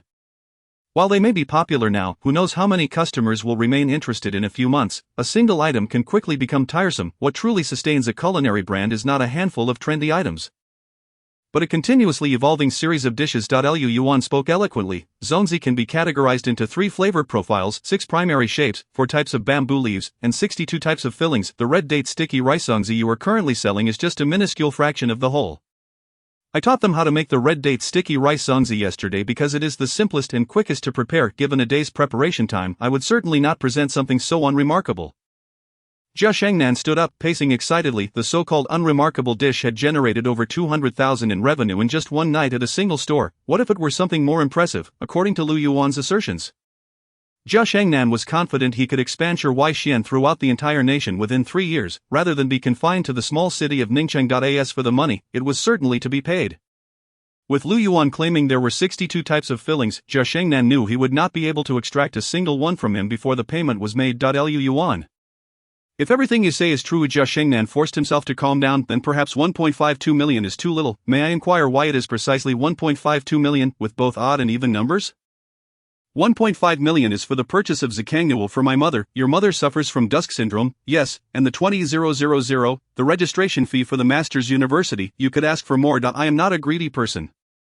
Everyone harbors greed. I wish to hear the truth. This is the truth. Saving my mother is my greatest wish. Lu Yuan, recalling the myriad of experiences from his previous life and the helplessness of fate, sighed. Heaven has shown me mercy by granting me this opportunity. I truly dare not wish for more. This statement moved Jia Xingnan. He gazed into Lu Yuan's eyes, utterly unable to comprehend how a youth of such tender age could speak with such desolation. Understood. Did you bring your bank card? Lu Yuan produced his card, which Jia Xingnan took before summoning his secretary. Go, transfer 1.57 million to this card, and do it immediately. The secretary took the card and departed, leaving Lu Yuan slightly taken aback. The additional 50,000 is my gift to you. No need for contracts or anything? Lu Yuan inquired with a smile. None needed. I trust your character. A person who consistently prioritizes family must possess good character. There is still some time before the transfer is completed. Let us enjoy some tea. Jia Xingnan called out to the upstairs. Shen, come down and brew some tea. Jia Shen, irate, exclaimed, why are you calling me again? I'm studying. Come down. After a considerable delay, Jia Shen begrudgingly descended to pour tea for Lu Yuan, for Jia Xingnan maintained a certain authority. So, does your classmate wish to apply to the Master's University?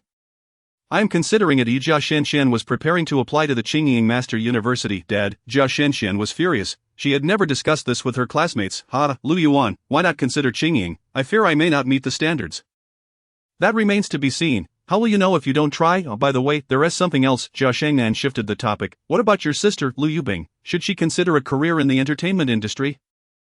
I have a shareholder involved in influencer cultivation. Lu Yuan was taken aback. No, Xiaobing is still young. She needs to study. How can she become an influencer? Jia Shen smirked. Your sister is already an influencer.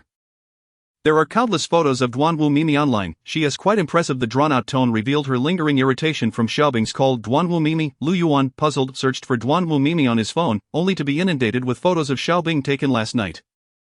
Following her television interview, many had requested photos with her. The most popular image featured her smiling while holding two zongzi, and numerous comments read, "Give me a minute, I need to know this girl's information." The feeling of first love. Everyone step aside, this is my wife, get lost. She is clearly my wife, draw your sword. Lu Yuan's eye twitched. Jia Shengnan proposed, how about I sign Xiaobing, making her the image ambassador for Shi Xian. She could occasionally shoot promotional videos, it wouldn't interfere with her studies. Lu Yuan was drenched in sweat. I can't decide that, I'll have to discuss it with her. Alright, just as they were joking. Jia Shengnan's secretary returned, handing the bank card to Lu Yuan. Due to the nature of the large public-to-private transfer, it might take several hours to process, but it would not exceed midnight. Thank you. With that matter settled, Lu Yuan stood to leave. Watching him depart, Jia Shengnan was lost in thought. At last, he instructed his daughter, keep an eye on Lu Yuan's master's exam. If he is admitted, inform me at once. I won T, why should I pay attention to him? Jia Shenxian shouted in exasperation, this young man has boundless potential. Jia Shengnan patiently explained. We need to invest early. Chapter 14, Xiaobing has kidnapped Lu Yuan. Clutching the bank card, hurried back home. This day had felt like a dream. First, the awakening of the system, and then swiftly resolving his mother's medical expenses. He was quite pleased with his negotiation in his previous life. He had not been particularly eloquent, otherwise, he would not have fared so poorly. Lacking connections and support, he had never dared to speak loudly. However, times had changed. With the system as his backing, nothing could surpass that. Therefore, his thoughts were exceptionally agile today, and he conversed effortlessly with the formidable Jia Shengnan without a hint of trepidation. Zikangnuo could sustain his mother's life for 2 more years, and next, he should devote himself fully to gaining admission to the Master's University. As a cultivator, he should be able to find a way to cure his mother. As for whether he could gain admission, Lu Yuan was no longer concerned. The most crucial factor for admission to the Master's University was the true essence, which was a component of the system. That he currently possessed 120 spirit points, far exceeding the minimum threshold. If necessary, he still had 999 merit points to enhance his score further, beyond healing his mother. Lu Yuan was genuinely curious about the Master's University, who desires to remain a chef for a lifetime. This world harbors many secrets, and Lu Yuan yearned to unravel them, yet, it seemed that only by becoming a cultivator. Joining the ruling class of this world, would he have the opportunity? Filled with joy, Lu Yuan quickly returned home. But he knew Xiaobing would be anxiously waiting, eager to share the good news with her in person. However, Xiaobing was not at home. Lu Yuan knocked for quite some time, but received no response. Puzzled, he used his key to unlock the door, only to find the place deserted. Had Xiaobing stepped out for an errand? Lu Yuan attempted to convince himself of this, but he could not shake the feeling that something was amiss. Xiaobing would never leave at this hour. His heart raced as a dreadful premonition gripped him. He pulled out his phone and dialed Xiaobing's number, only to hear the ringtone echoing from the sofa. She had left her phone behind. Lu Yuan glanced at the phone, unable to unlock the screen. It was lunchtime, and he had only been gone for 5 hours. Something must have transpired during that time. The absence of dishes on the table and in the sink indicated that Xiaobing had finished breakfast and cleaned up. Lu Yuan forced himself to remain calm as he searched for clues. The shoe rack remained undisturbed. Her shoes were still there, as were her slippers, suggesting she had left without wearing shoes. The mop was placed beside the shoe rack.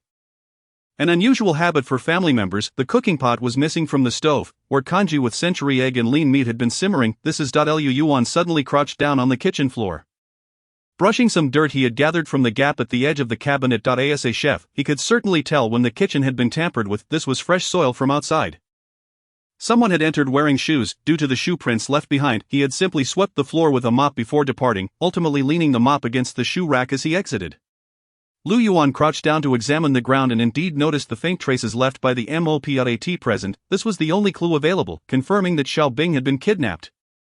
Sitting on the ground with a grim and fearsome expression, Lu Yuan felt a surge of rage. Having just scraped together his mother's medical expenses, now his sister was in trouble, and he longed to shatter everything before him. Yet, he refrained from such impulsiveness, understanding that such actions would be futile. The only person Xiaobing could rely on now was her brother. So, who could be responsible? Was it the kidnappers? Unlikely. This was a low-income neighborhood, not a place that would attract the envy of others. Could it be that someone learned of the over $1 million he acquired from Jia Shengnan, leading them to kidnap Xiaobing for ransom? Was it Jia Shengnan's secretary? No, that didn't add up. The timing was off, and he had no motive. If he wanted the money, he could simply transfer it to his own account and disappear. Perhaps it was an obsessed fan? Lu Yuan considered another possibility. With the Dragon Boat Festival, his sister had gained immense popularity online, and many were searching for Xiaobing's real identity. It was conceivable that someone might come knocking. Nope, that was too soon. His sister had only begun to gain traction last night. How could anyone have found her so quickly? Could it be a cult? Lu Yuan recalled the first day of his rebirth when the monk Jian had flown to the school to warn everyone about cult activities. Cults had no reason to target Xiaobing. From what he had gathered over the past few days, their targets were typically prominent social figures, and Xiaobing was merely a high school freshman. No, wait, Lu Yuan suddenly stood up. It was indeed a cult. Just a day ago Xiaobing was an obscure high school student, but now that was no longer the case. She had participated in a television interview last night and was now trending online. Her notoriety was likely surpassing that of some local celebrities. The cult had ample reason to set their sights on her. The more he thought about it, the more convinced he became. To locate their home address in such a short time frame could not have been the work of a single individual. It was evident that a well-organized group was behind this. However, this organization lacked professionalism, as they had left behind numerous clues, indicating that most of its members were simply ordinary people. A tightly knit organization engaging in kidnapping. Primarily composed of ordinary individuals, what else could it be but a cult? Clenching his fists, Lu Yuan turned and left his home. Meanwhile, on the outskirts of Ning City, in an abandoned factory, Xiaobing was bound hand and foot. Half lying on the cold cement floor, her hair disheveled and her small face streaked with tears. On the other side, 6 individuals sat around a table, heartily consuming kanji. They were a mix of ages and genders. Slurping away at their meal, the large pot on the table had been taken from Lu Yuan's kitchen. Not only had they kidnapped Xiaobing, but they had also swiped the preserved egg and lean pork kanji. Truly outrageous. Delicious, remarked a middle-aged man with a sallow complexion as he lifted his head, then turned to the lying Xiaobing and asked, "Young lady, what kind of kanji is this, and where did you buy it?" Xiaobing felt both fear and anger. "You all will pay for this. My brother will never let you go." Her threats were as ineffective as tickling, prompting the sallow-faced man to scoff. "Your brother is just an ordinary high school student. Your father is merely a factory worker, and your mother is lying in a hospital. Who else can you rely on? Go on, tell me." Xiaobing was momentarily at a loss for words. This group had clearly researched her family's situation thoroughly. Yet she refused to concede, retorting, "My brother is very capable." The middle-aged man scoffed again, dismissing her. A nearby elderly woman with graying hair interjected, "Little girl, being chosen by the Divine Master is a blessing. Once you witness the Divine Master's power, you will understand that we are all doing this for your own good. Let me go home," Xiaobing cried out. Seeing her distress, the elderly woman ceased her persuasion. Muttering, "Foolish mortal, the Divine Master will redeem you." Even in such a dire situation, Xiaobing held on to the belief that her brother would come to rescue her and would surely deal with this despicable group. Meanwhile, Lu Yuan was facing a monumental predicament. Chapter 15. The hidden suggestion. After confirming that Xiaobing had been kidnapped by a cult, Lu Yuan immediately rushed to the Internal Affairs Bureau of Ning City. The monk Jian had clearly stated that any traces of a cult should be reported to the Internal Affairs Bureau without delay. Although Lu Yuan had gained a system, he had yet to discover a means to enhance his combat abilities. The increase in true essence had not augmented his strength. A punch against the wall still stung painfully. Moreover, he had no idea where to find the cult's whereabouts. The Internal Affairs Bureau had been pursuing cults, and the monks might possess some miraculous methods. For instance, a single strand of Xiaobing's hair could potentially pinpoint her current location. Lu Yuan held high hopes for the Internal Affairs Bureau, but reality soon dashed those expectations. He could barely get through the door. A few armed guards at the entrance interrogated him for a considerable time, repeatedly verifying his identity before allowing him entry. In the reception hall of the Internal Affairs Bureau, a stern-faced woman listened patiently to Lu Yuan's account. By the time he finally finished explaining, the woman had grown impatient. "So, you're saying that the cult kidnapped your sister based on your assumption?" "It's not an assumption," Lu Yuan quickly defended himself. "It must be the cult." The woman chuckled mockingly. "Very well, I've noted it down. You may return and await further notice." She jotted down a few notes on paper. Attempting to dismiss Lu Yuan, however, he was unwilling to leave. He had no idea what was happening to Xiaobing, and every moment spent lingering was another moment of danger for her. "What are you waiting for? Isn't your bureau supposed to be hunting cults? Hurry and help me find my sister." Lu Yuan's agitation raised his voice. Many staff members in the hall turned their gazes toward him, drawn by his outburst. The woman's expression soured, and she snapped, "Enough. Just because you say it's a cult, it is one. You think I should just go looking for your sister on your command? Do you think the Internal Affairs Bureau is just a playground?" Lu Yuan's face turned pale. He realized that his overly emotional outburst had been inappropriate, yet he could not calm down. At that moment, a nearby individual sighed and offered, "Xiao Zhou, he is just a student. Perhaps you could be a bit gentler." The woman huffed at the remark, tossing the materials in her hands aside before leaving. The person who had spoken picked up the papers and sat down across from Lu Yuan. He appeared to be in his 30s, with a decent appearance and a warm smile. "I'm Zhang Baocheng. You can call me Brother Zhang or Old Zhang." Lu Yuan, he introduced himself, feeling the need to apologize on behalf of Xiao Zhou's poor attitude. However, she isn't entirely wrong. We are not a police station, we are a military organization. Without orders, we cannot act arbitrarily. Yuan's heart ached. Since his rebirth, he had never felt such despair. Brother Zhang, my sister is still young. She knows nothing, please help me, I beg you. His voice trembled, words tumbling out in disarray. The thought of something happening to Xiao Bing left him terrified of how he would explain it to his parents. Zhang Baocheng, seeing his distress, felt a surge of sympathy and replied, Lu Yuan, think positively. Perhaps your sister is merely out playing with friends and will return home by nightfall. How about this? I have a few friends at the police station. I'll make a call to have them check the surveillance footage. If the footage reveals that your sister has indeed been kidnapped by a cult, the Internal Affairs Bureau will act immediately. How does that sound? Zhang Baocheng's reasoning was sound, and Lu Yuan understood. Xiao Bing was his family, not someone else's. Moreover, he had not realized before arriving that the Internal Affairs Bureau was a military unit.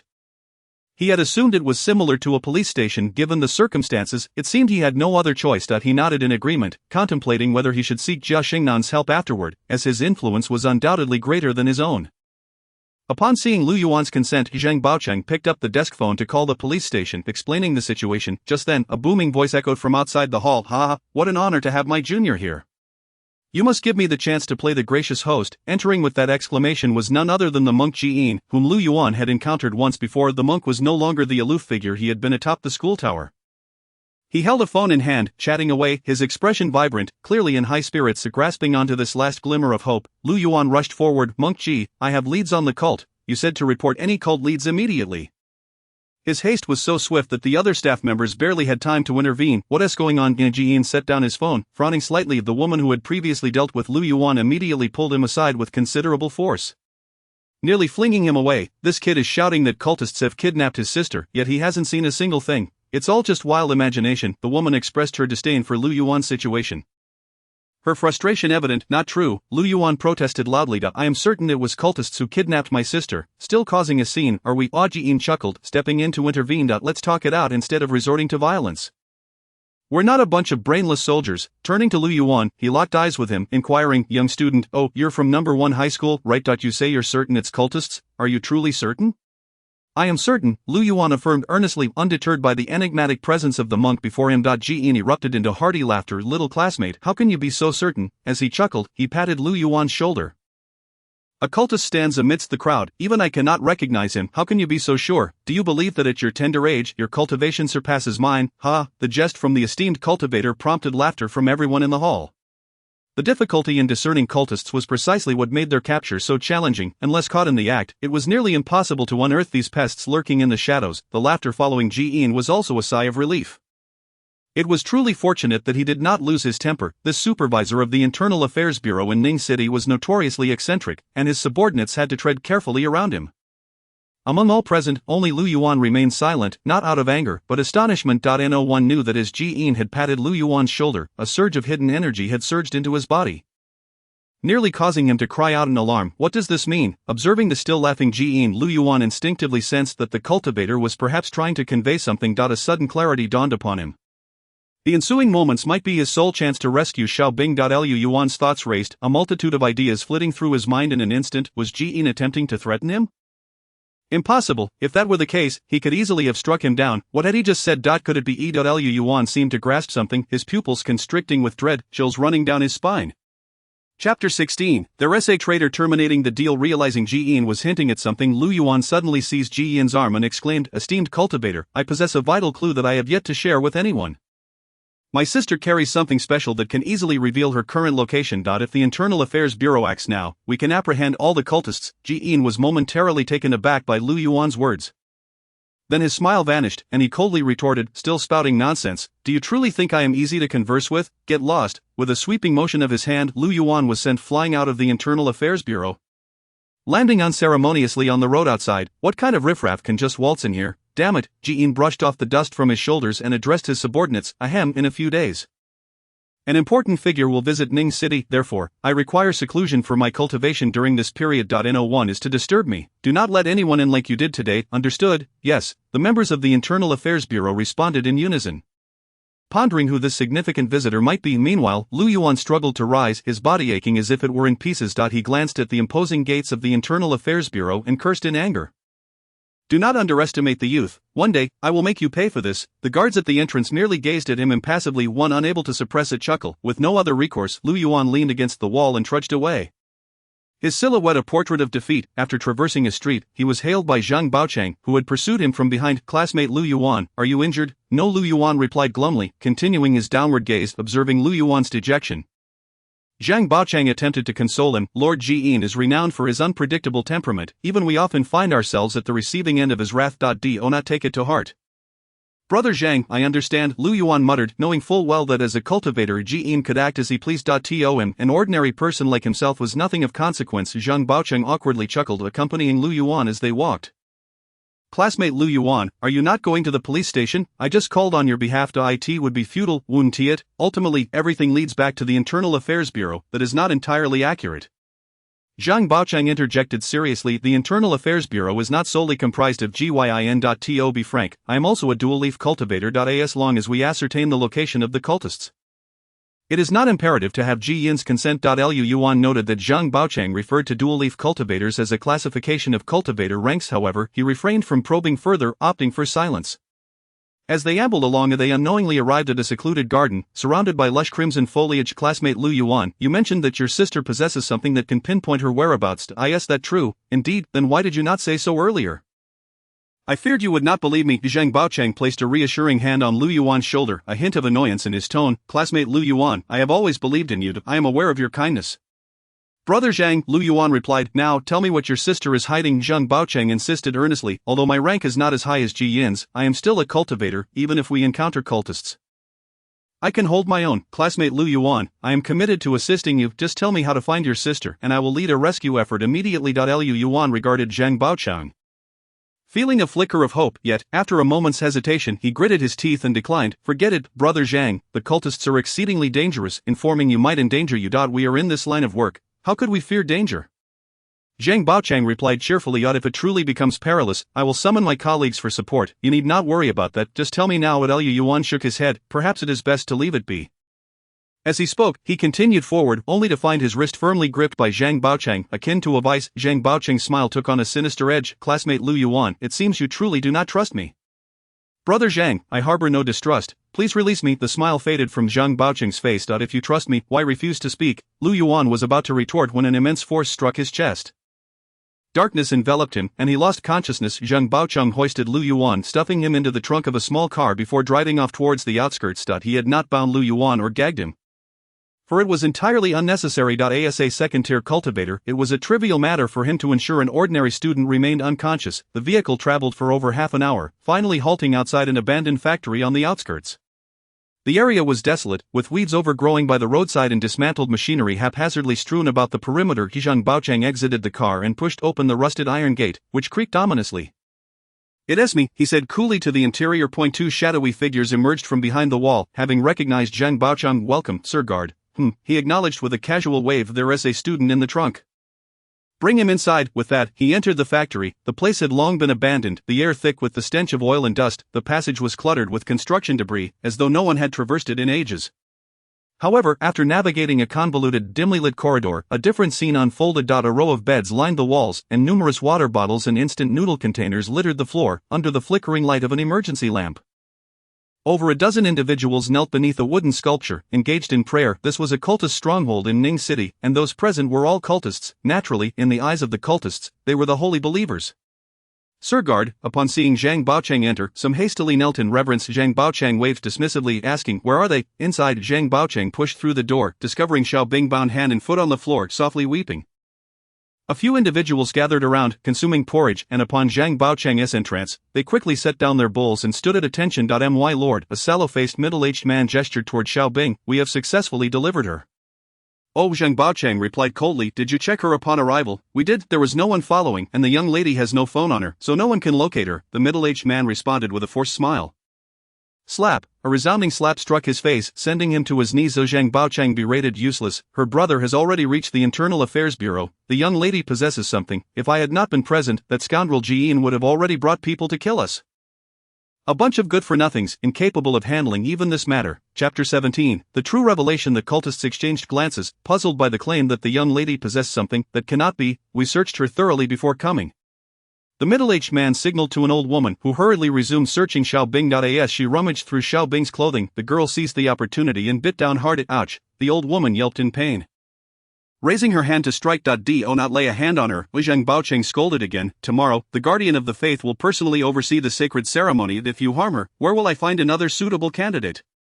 The old woman recoiled in fear, contemplating whether to continue searching, wary of being bitten again. Xiaobing's biting was fierce. Zhang Baocheng found amusement in the situation. Little girl, if you do not cooperate, I will summon 2 rough men to search you thoroughly. Though Xiaobing was currently a captive, after tomorrow's ceremony, she would ascend to become the guardian of the faith, a rank higher than his.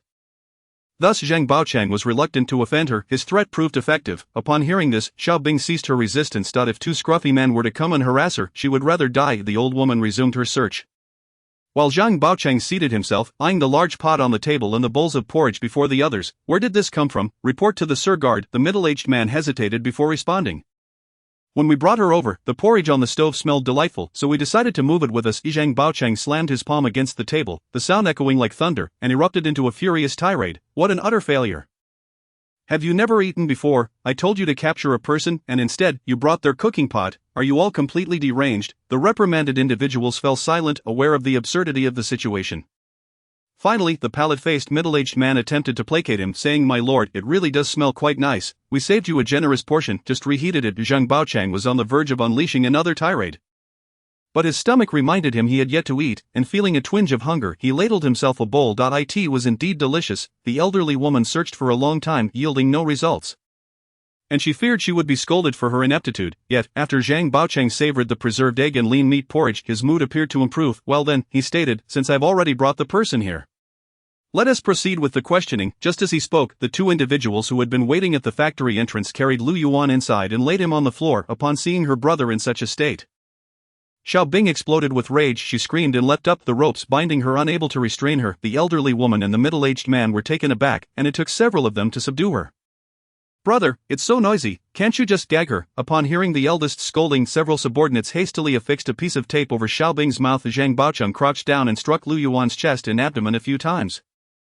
Lu Yuan then opened his eyes. Lu Yuan, look who this is, he said, pulling Lu Yuan's hair to turn his face toward Xiaobing. See, I told you I could help you find your sister.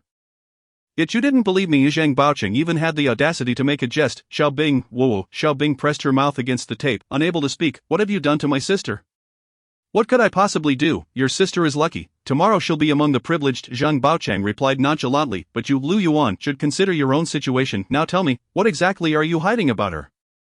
Zhang Baocheng, why are you doing this? Cult should be eradicated. You are betraying humanity. Oh, spare me. Am I betraying humanity? The true betrayers are those lofty cultivators. The Holy Church is the way forward for mankind. Enough, you wouldn't understand even if I explained it. Zhang Baocheng scoffed, disinterested in clarifying his motives. He casually drew a dagger from his pocket, twirling it in the air. Lu Yuan, I can't harm your sister. But you, I have no qualms about. He pressed the blade against Lu Yuan's finger and threatened, you may choose not to answer, but every second, I shall sever one of your fingers. Once your fingers are gone, I'll move onto your toes. After that, a slice across your neck. At this point, Zhang Baocheng chuckled darkly. So, it appears you have a mere 20 seconds to contemplate your fate. How does that sound? Before Lu Yuan could respond, Xiaobing shook her head frantically. She had never felt such terror before. If you confess, perhaps considering your sister as sake, we might allow you to join the Holy Church. What do you think? Zhang Baocheng made his final pitch. Lu Yuan gritted his teeth and shouted, You're doomed, stubborn. Zhang Baocheng's expression turned icy, and he brought the dagger down with force. In that fleeting moment, a sorrowful voice echoed from outside the factory. Kid, just agree to him. Before the words had fully escaped, a powerful fist burst through the wall, heading straight for Zhang Baocheng. The pallid-faced middle-aged man stood directly in its path. Without a moment's hesitation, he was obliterated by the fierce punch. Zhang Baocheng's soul quaked in terror. At that moment, he could scarcely think of Lu Yuan faced with Ji Yin's formidable power. He could only scramble to defend himself. A faint white glow enveloped his arms just in time to shield himself, but Ji Yin's punch struck him squarely with a sickening crack. Zhang Baocheng howled as he was hurled backwards, crashing against the wall before bouncing back down. His arms hung limply at his sides, clearly broken, while the wall bore deep cracks. The force of Ji Yin's punch was unimaginable. Only then did the dust from the shattered wall begin to settle. Ji Yin stood tall in the center, resembling a warrior. The remaining cultists trembled in fear. They wished to flee but found their legs weak and unresponsive. Outside the factory, the sounds of conflict echoed. Aside from Ji-in, other personnel from the Internal Affairs Bureau had surrounded this cult stronghold. "Kid, are you alright? I'm fine." Ji-in extended his hand, hoping to assist Lu Yuan. However, Lu Yuan was already rolling and scrambling toward his sister. "Xiaobing, brother, I want to go home." Whoa, the siblings embraced tightly. Ji-in found himself at a loss. Ahem. Zhang Baocheng, spitting blood, sat up, his expression one of defiance. Ji-in, how did you end up here? What, did you truly think I was in seclusion?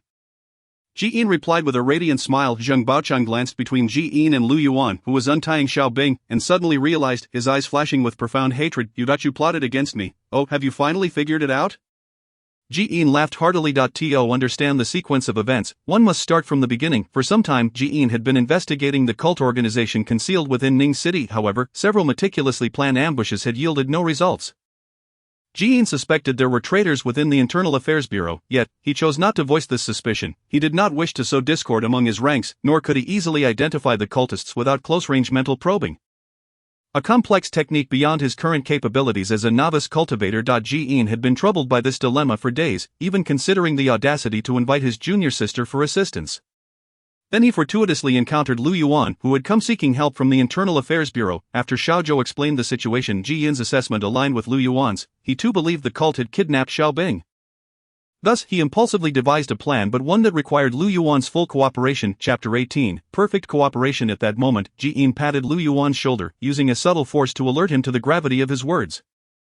He informed Lu Yuan, cultists are indistinguishable in a crowd. While it seemed like an explanation of the difficulty in identifying cultists, the true meaning was that among the internal affairs personnel present, there might also be cultists. Otherwise, Ji-in could have stated it outright rather than hinting so subtly. Indeed, Ji-in's actions were merely a test, a desperate attempt to salvage the situation. Had Lu Yuan reacted with alarm and inquired, Ji-in would have laughed, praising Lu Yuan's resilience and potential as a cultivator. Yet Ji-in did not anticipate Lu Yuan's rapid response. Not only did he comprehend Ji-in's intent in an instant, but he also quickly threw out a bait. Lu Yuan declared that Xiaobing possessed something traceable. This statement was not intended for Ji-in's ears. They both knew that such an object did not exist.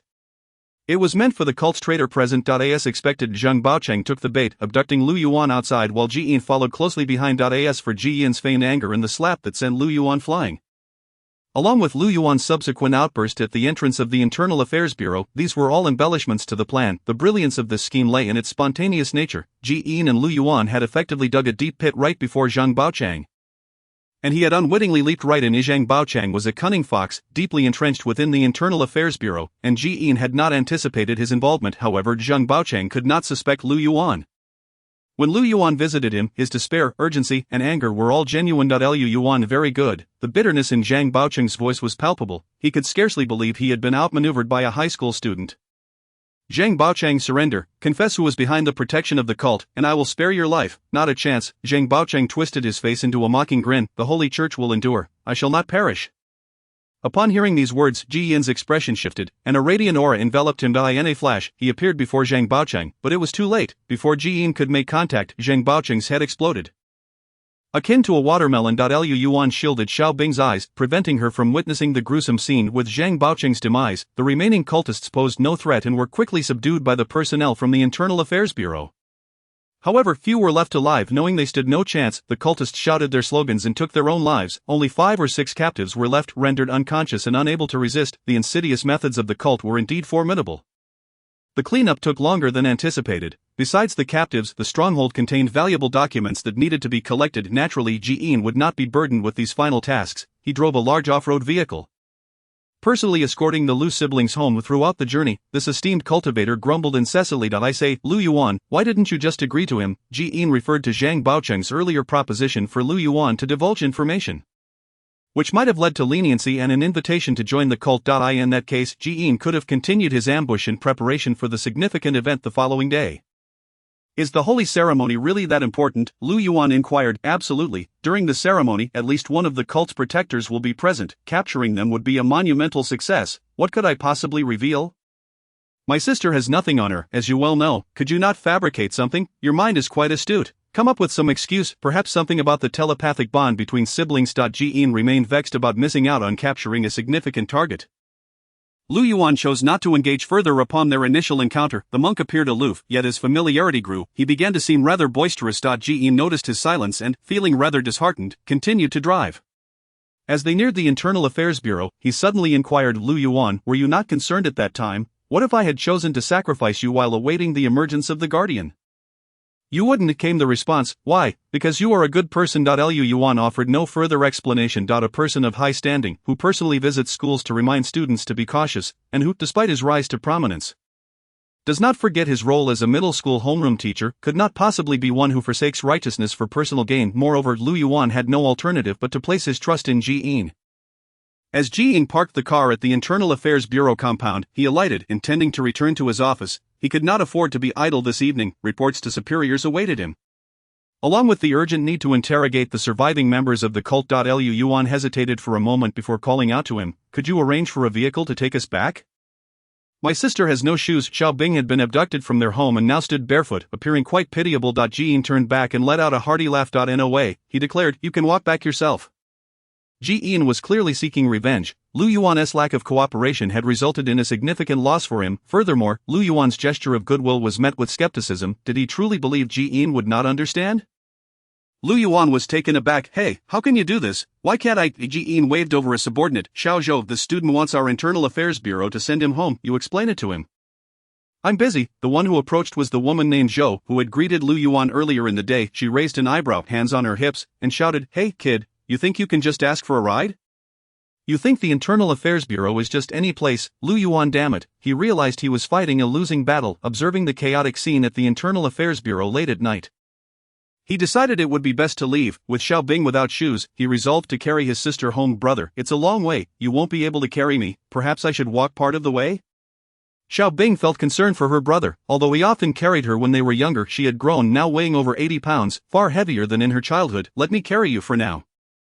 Perhaps we can flag down a taxi along the way. If I can't manage, I'll put you down. Alright then. Thus, Lu Yuan carried his sister along the main road. Xiao Bing occasionally peered over his shoulder, hoping to see a taxi approaching. However, as is often the case, the more one desires something, the more elusive it becomes. When one does not need it, it seems to be everywhere. After more than half an hour of walking, Xiao Bing urged, brother, let me down, but it's fine, I'm really not tired. Lu Yuan was not merely putting on a brave face, he found it somewhat perplexing. Logically, after carrying over 80 pounds for half an hour, he should be out of breath, yet here he was, unflustered. After some contemplation, he wondered if it was the system's influence. Shifting his gaze to the periphery of his vision, he checked the system and indeed noticed some changes. Merit points, 1499 true essence, 110-120 spiritual pressure, 12 divine thought, 20 return progress, 11.17 as expected. There had been a change in his true essence. Chapter 19, an understanding of pots. Lu Yuan had already realized that true essence gradually replenishes with rest.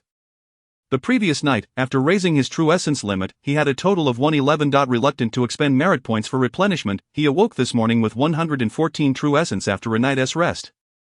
However, after a full day of activity, his true essence had decreased by 4 points. Since I left home this morning, I have been incessantly busy, even getting knocked out by Zhang Baochang for a time. Yet now, I hardly feel fatigued. This must be due to the consumption of some true essence. While he pondered this, the figure for true essence on the system fluctuated again, now showing 109 points.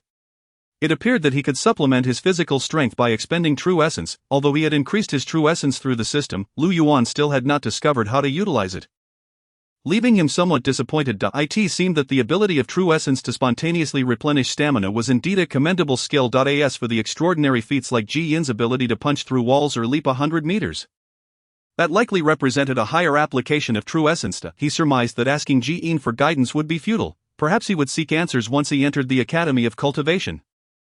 In addition to true essence, the changes in his merit points astonished Lu Yuan. Originally at 999 points, he had inadvertently gained another 500 points, the reason for which remained a mystery. After successfully negotiating with Jia Shengnan earlier in the day, Lu Yuan had even taken the time to glance at the system, noting no change in his merit points. Then, this indicated that merit points were not directly correlated with monetary gain. Having been preoccupied throughout the afternoon, he had only now realized the increase, likely related to his involvement in the eradication of the cult stronghold. Had Lu Yuan not acted as bait today, Ji-in would still be grappling with the cult issue for quite some time. Merit points are indeed tied to contributions, Lu Yuan mused, but how does making zongzi count as a contribution? Judging by the merit points, making zongzi seems to carry more weight than dismantling a cult. Unable to comprehend this at the moment, he decided to reflect on it later. As Lu Yuan quietly continued on his path, he contemplated the matter of merit points. Behind him, Xiao Bing gazed at her brother's profile, the streetlights casting a dim glow upon his face. Brother, I was so scared today. There's no need to fear. It's all in the past now. I knew you would come to rescue me. I never thought you would truly come. He Yuan chuckled softly, refraining from pointing out the contradiction in his sister's words. After a moment, he said, Xiao Bing, extend your hand to me. Xiao Bing reached out from behind, and Lu Yuan clasped her hand tightly. This time, I have finally caught hold of you, he murmured, and I will hold on to mom and dad just as tightly. Xiao Bing, puzzled, inquired, brother, what are you talking about? Lu Yuan had no intention of explaining. The two returned home in the early hours of the morning. It had been a day filled with peril and excitement, leaving them utterly exhausted, both physically and mentally, yearning only for a shower and immediate sleep. Xiao Bing entered the bathroom first, while Lu Yuan took out his phone to charge it. It had served him well for many years and was running low on battery. He also intended to check his online banking to see if Jia Xingnan's funds had been transferred. Not long after plugging it in, the phone powered on automatically. Moments later, several text messages arrived. And upon viewing the lengthy string of numbers in the transfer notification, Lu Yuan let out a satisfied sigh. Finally procured the money for mom's treatment. In addition to the transfer notification, there were several missed call alerts. Glancing at the number, he recognized it as Jia Xuanxuan's. Based on the timing, it was likely a call from Jia Shengnan to inform him that the funds had arrived. Jia Shengnan was somewhat honorable, albeit a bit too eager to involve his daughter in matters. A simple phone call was insufficient. He insisted that his daughter relay the message. Lu Yuan deliberated but decided against returning the call.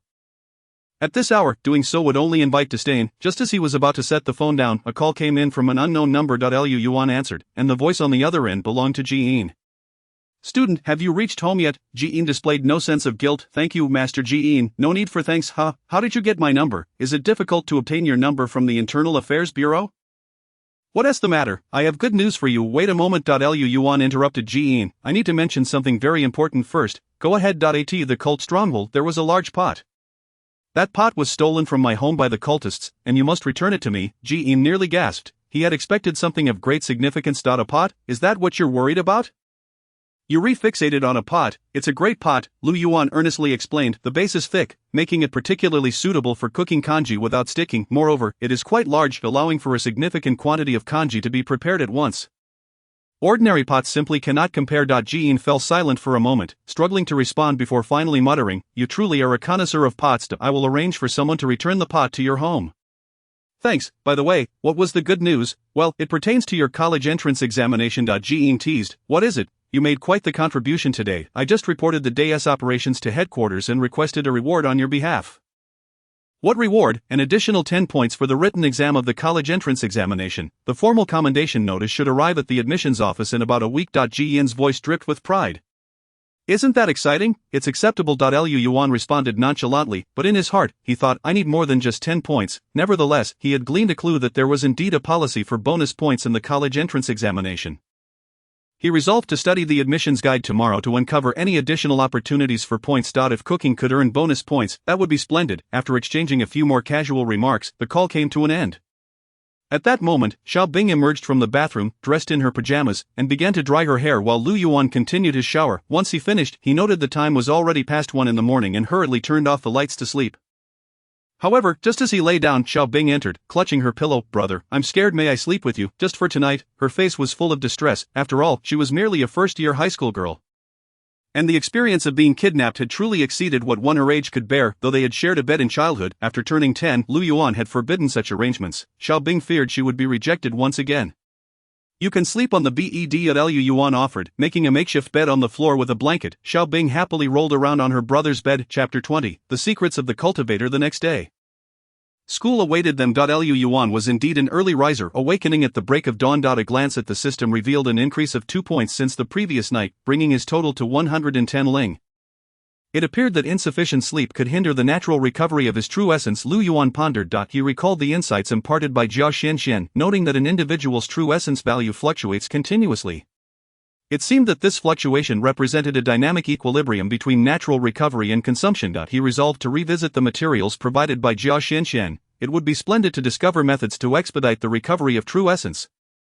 The acquisition of merit points was quite challenging, making their use for a one-time recovery rather extravagant. However, enhancing the upper limit of true essence was undoubtedly a worthwhile endeavor. After staring at the ceiling for a few moments, Lu Yuan rose from his bed. Xiao Bing was still fast asleep, her hair matted against her mouth. She had certainly exerted herself greatly the previous day. Stealthily, Lu Yuan slipped out, donned his clothes, and began preparing breakfast. However, he felt a twinge of disappointment as he opened the refrigerator in search of ingredients. Having neglected to visit the market for several days, the fridge was nearly bare, leaving only a few eggs. It was now too late to head to the market, and Lu Yuan regretted not checking the refrigerator before going to bed. For a chef, this was a significant oversight. After contemplating, he decided to make do and prepare an egg drop soup. He boiled water, whisked the remaining eggs, and poured them into the boiling liquid, sprinkling in some chopped green onions. After tasting, he found the eggs to be less than fresh and lacking in flavor. So he added a splash of dark soy sauce, transforming the egg soup into a light brown hue. While cooking, Lu Yuan also took the opportunity to wash up when he set the steaming egg drop soup on the table. Xiaobing finally stirred awake. The fridge is empty, so you'll have to make do with this for breakfast. I'll buy some groceries on my way back to prepare something delicious for you. Lu Yuan said, feeling a pang of guilt. After brushing her teeth, Xiaobing took a bite and exclaimed, "Brother, you are far too modest. Is this really just making do? When did you learn to cook?" Xiaobing was puzzled, recalling that he had previously only known how to boil noodles. "I gain insights in my dreams," Lu Yuan replied earnestly. The siblings chatted animatedly over breakfast, enjoying their meal thoroughly. After they finished, Xiaobing went to fetch her school bag but was stopped by Lu Yuan. "You don't need to bring your bag today. We'll go to school, request a leave of absence." And then set off. "What's going on?" Lu Yuan showed her his banking app. The astronomical figure of 1.57 million nearly blinded Xiaobing. "Did Jia Xuanchuan's father really give you this much money?" She still found it hard to believe. "Does he want you to be a live-in son-in-law, cooking for them every morning?" "Brother, you mustn't become a live-in son-in-law, you would be bullied," she warned. "At a birthday celebration, there are tables of gifts worth 1 million and 10 million, you would have nowhere to sit." Lu Yuan burst into laughter and, once he composed himself, explained the day's itinerary to Xiaobing. With the money in hand, they needed to take the high-speed train to Jiangzhou's first hospital to deliver this life-saving sum to their mother. The train ride would take less than an hour, whereas a bus would meander through the suburbs for over 2 hours. Lu Yuan refrained from calling his parents in advance, wanting to surprise them. Moreover, he missed his mother terribly, counting his previous life. It had been over 20 years since they had last seen each other, and he yearned to fly to her side immediately. The siblings departed together toward the school. As they drew nearer, they encountered an increasing number of students walking and cycling in groups. Lu Yuan noticed many students glancing at Xiaobing and whispering to one another, "Look, that's Duanwu's sister, she really is from our school. Is that guy next to her boyfriend, so young to be in a relationship? No, that's her brother from class 3, too." It appeared that Xiaobing had indeed become a celebrity. Lu Yuan glanced back at his sister. Her face flushed as she kept her head down, clearly not yet accustomed to the attention of being in the spotlight, which only embarrassed her further. They parted ways at the staircase, as the offices for the first and third-year teachers were separate. Lu Yuan approached the homeroom teacher's office and knocked gently. "Come in," came the response. Wu Jishan, seated at his desk, was grading assignments. He was the Chinese teacher responsible for several classes. Upon seeing Lu Yuan enter, he removed his glasses and regarded him in silence. "Mr. Wu, here is my application form," Lu Yuan said, handing over the completed document. "I have decided to apply to the University of Cultivation." "Good, ambitious." Upon hearing Lu Yuan's intention to apply to the University of Cultivation, Wu Jishan's enthusiasm was ignited. The educational quality at Ningqing No. 1 High School was rather mediocre, and those with options typically did not study there. Up to this point, only 5 application forms had been submitted in his class, which left him feeling somewhat disheartened. Whether or not they were accepted was another matter, but young people should at least possess the determination to apply. Of course, the exorbitant application fee was also a significant factor. "Lu Yuan, your grades are commendable. I believe passing the written exam should not pose a challenge for you." Wu Jishan invited Lu Yuan to sit down, intending to offer him some guidance. "Your current concern is whether your true essence test can meet the baseline for registration. Have you measured your true essence?" "I fluctuate around 112 ling," Lu Yuan replied cautiously, not daring to elaborate further. As he had indeed not undergone a hospital test, there existed the possibility that hospitals might not recognize the system's true essence values.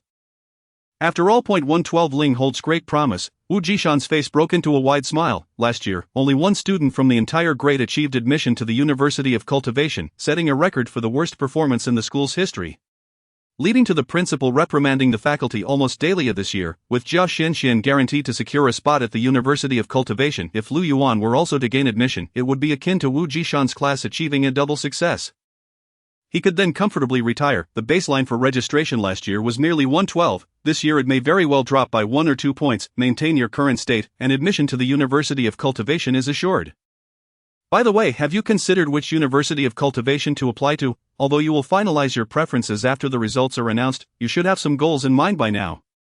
"I aspire to apply to the 4 great universities." "The 4 great universities." Wu Jishan's hand trembled slightly. Young people should possess ambition, but being overly reckless could be detrimental. Lu Yuan was unaware, but Wu Jishan having been in education for many years, was all too aware of those who could gain admission to the four great universities typically began their preparations long ago, just like Zhao Xianxian, who had been aiming for the four great universities since middle school.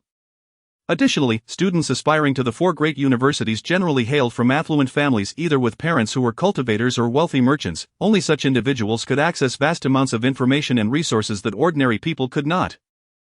Although Wu Jishan was not privy to Lu Yuan's family circumstances, his everyday attire and lifestyle suggested an ordinary background. What gives you such confidence? However, he refrained from voicing this thought, unwilling to undermine the young man's self-assurance.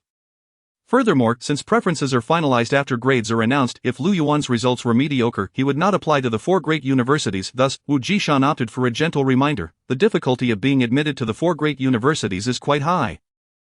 In addition to the written exam and true essence test, there will also be an additional assessment. An additional assessment, what does that entail? This was the second time Lu Yuan had heard of such a requirement.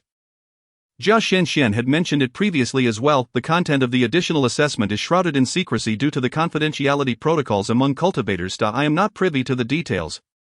Wu Jishan regrettably explained, all candidates eligible for the additional assessment at the four great universities are those who are already assured of admission to the University of Cultivation. Participation in this assessment is governed by confidentiality regulations, making it inaccessible to outsiders. This is a secret within the cultivating community, and there are many such secrets. Lu Yuan nodded, having already discerned that much information was not available online, adhering to the so-called confidentiality principles of cultivators. Perhaps they even possessed an internal network for their exclusive use. Additionally, Mr. Wu, I would like to request a day off today, Lu Yuan stated, presenting his leave request. Students preparing for the University of Cultivation often needed to engage in various preparations, such as frequent visits to the hospital for pre-tests. Wu Jishan did not overthink it and promptly approved the leave. With the leave note in hand, Lu Yuan initially intended to leave the school directly. But upon peeking down the corridor, he found that Xiao Bing had yet to emerge. The two had agreed to meet at the flowerbed. He figured he might as well check the classroom and retrieve some review materials to study on the way. With no classes in session yet, the classroom was a bit noisy, and the students exhibited a clear divide in their approaches. Some were diligently solving problems, making the most of their remaining time to review. Although the vast majority would not gain admission to the University of Cultivation, securing a place at a good ordinary university was still commendable, as it would significantly enhance their job prospects post-graduation. While being a cultivator was highly desirable, ordinary individuals must also strive to live. Nonetheless, many students had completely given up, opting to chat and enjoy themselves instead. His deskmate, Ma Jin, was among them, still engrossed in a novel. Lu Yuan took his seat and gathered his materials when his neighbor Zhou Xian glanced up at him and quietly inquired, Lu Yuan, have you applied to the University of Cultivation? Yes. How did you know? I saw you going to the homeroom teacher's office just now. Did you apply too? Yes, well done. Xingshi and the student in front, who had initially been focused on solving problems, turned to engage in the conversation. I envy both of you. I wish you both success in your applications. Aren't you applying, Xingshi? Your true essence isn't low either, Zhou Xian asked. I'm not applying. My data fluctuates significantly. It's too risky to apply to the University of Cultivation. I'll focus on preparing for an ordinary university instead. Xingshi replied flatly, though Lu Yuan sensed a hint of insincerity in his tone. After exchanging a few more words, they returned to their respective tasks. Lu Yuan grabbed a few books of materials, eager to leave. Once the teacher arrived in the classroom, it would no longer be convenient for him to slip away. At that moment, Ma Jin, seated beside Lu Yuan, suddenly set down his book, a look of confusion crossing his face as he asked, Lu Yuan, what do you think I should do after graduation? Lu Yuan was taken aback. It was surprising to see Ma Jin, the carefree individual, actually pondering his future. Was the pursuit of immortality no longer appealing? During their 3 years of high school, Ma Jin had devoted himself to reading novels, and his academic performance was predictably dismal. His scores in several mock examinations were nothing short of embarrassing, making their homeroom teacher cringe at the mere sight of him. Lu Yuan considered suggesting that with such an attitude, he could only expect to remain a recluse at home. However, witnessing Ma Jin's bewilderment made him hesitate to mock him. Even Ma Jin, it seemed, was not immune to worries about the future. Actually, I've noticed that the live streaming industry has been booming lately. Perhaps you could give it a try. Live streaming, but that's all about showcasing beautiful women. What would I stream? You could stream your novel recommendations. Given your passion for reading, you could share your thoughts on various books. I believe you would not only earn some income but also connect with many like-minded friends. Ma Jin contemplated this, his eyes gradually brightening. Thank you, Lu Yuan. Lu Yuan smiled and gathered his materials before leaving his seat. As he passed by Zhao Xianxian, he greeted her, but she merely turned her head away. Chuckling to himself, Lu Yuan exited the classroom, where Xiao Bing awaited him by the flowerbed. The two departed the school gate together, hailing a cab that took them directly to the high-speed railway station. They purchased 2 second-class tickets and settled into their seats on the train. The hour-long journey was quite smooth, the only unexpected occurrence being a few young people in the cabin glancing at Xiaobing for an extended period. Sister Duanwu, how adorable, Lu Yuan shot them a glare, prompting them to quickly avert their gazes and feign interest in their phones. Throughout the ride, the scenery outside the window was pleasant enough, showcasing the quintessential landscape of southern China. However, as they ventured further from Ningqing, the memories Lu Yuan held of it began to fade. Upon reaching Jiangzhou city, he found himself in a completely unfamiliar place. He was certain that, in his previous life, no such large city existed adjacent to his hometown. In recent days, he had scoured the internet for information, realizing that only the people and events immediately surrounding him had remained relatively unchanged. The further he distanced himself from his original world, the more stark the contrasts became. Was this truly a case of transmigration or merely rebirth? The Jiangzhou hospital was not far from the railway station, and there was no need for them to hail another cab. The siblings walked, stopping briefly to purchase some fruits along the way. Unbeknownst to them, during this time, their parents were enduring the greatest torment of their lives. Lu Yuan's mother, Su Yongmei, lay frail upon a hospital bed, her thinning hair and gaunt features accentuated by the tube affixed to her nose, rendering her remarkably weak. Meanwhile, Lu Yuan's father, Lu Wenkai, sat silently at her bedside, his head bowed in sorrow. Old Lu, let's not prolong this. My illness is incurable. There's no need to waste money. If you sell the house, where will the children live? Daba will soon be heading to university. We cannot jeopardize their futures. Lu Wenkai shook his head resolutely. I'll find a way to manage the finances. You needn't worry yourself. Su Yongmei attempted to argue further, but a woman from the adjacent bed interjected.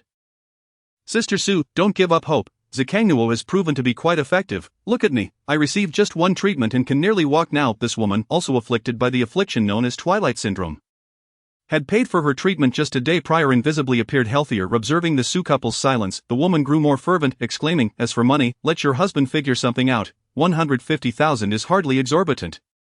Look at my husband, he managed to scrape it together after a bit of scolding. Beside her stood a bespectacled middle-aged man, who chuckled awkwardly but said nothing, his discomfort palpable. Lu Wenkai's expression darkened, while Su Yongmei interjected, Sister Wang, enough. I understand. The woman, undeterred, continued to boast, but the other patients in the room turned their faces away, some even coughing loudly to signal their disinterest, forcing her to fall silent.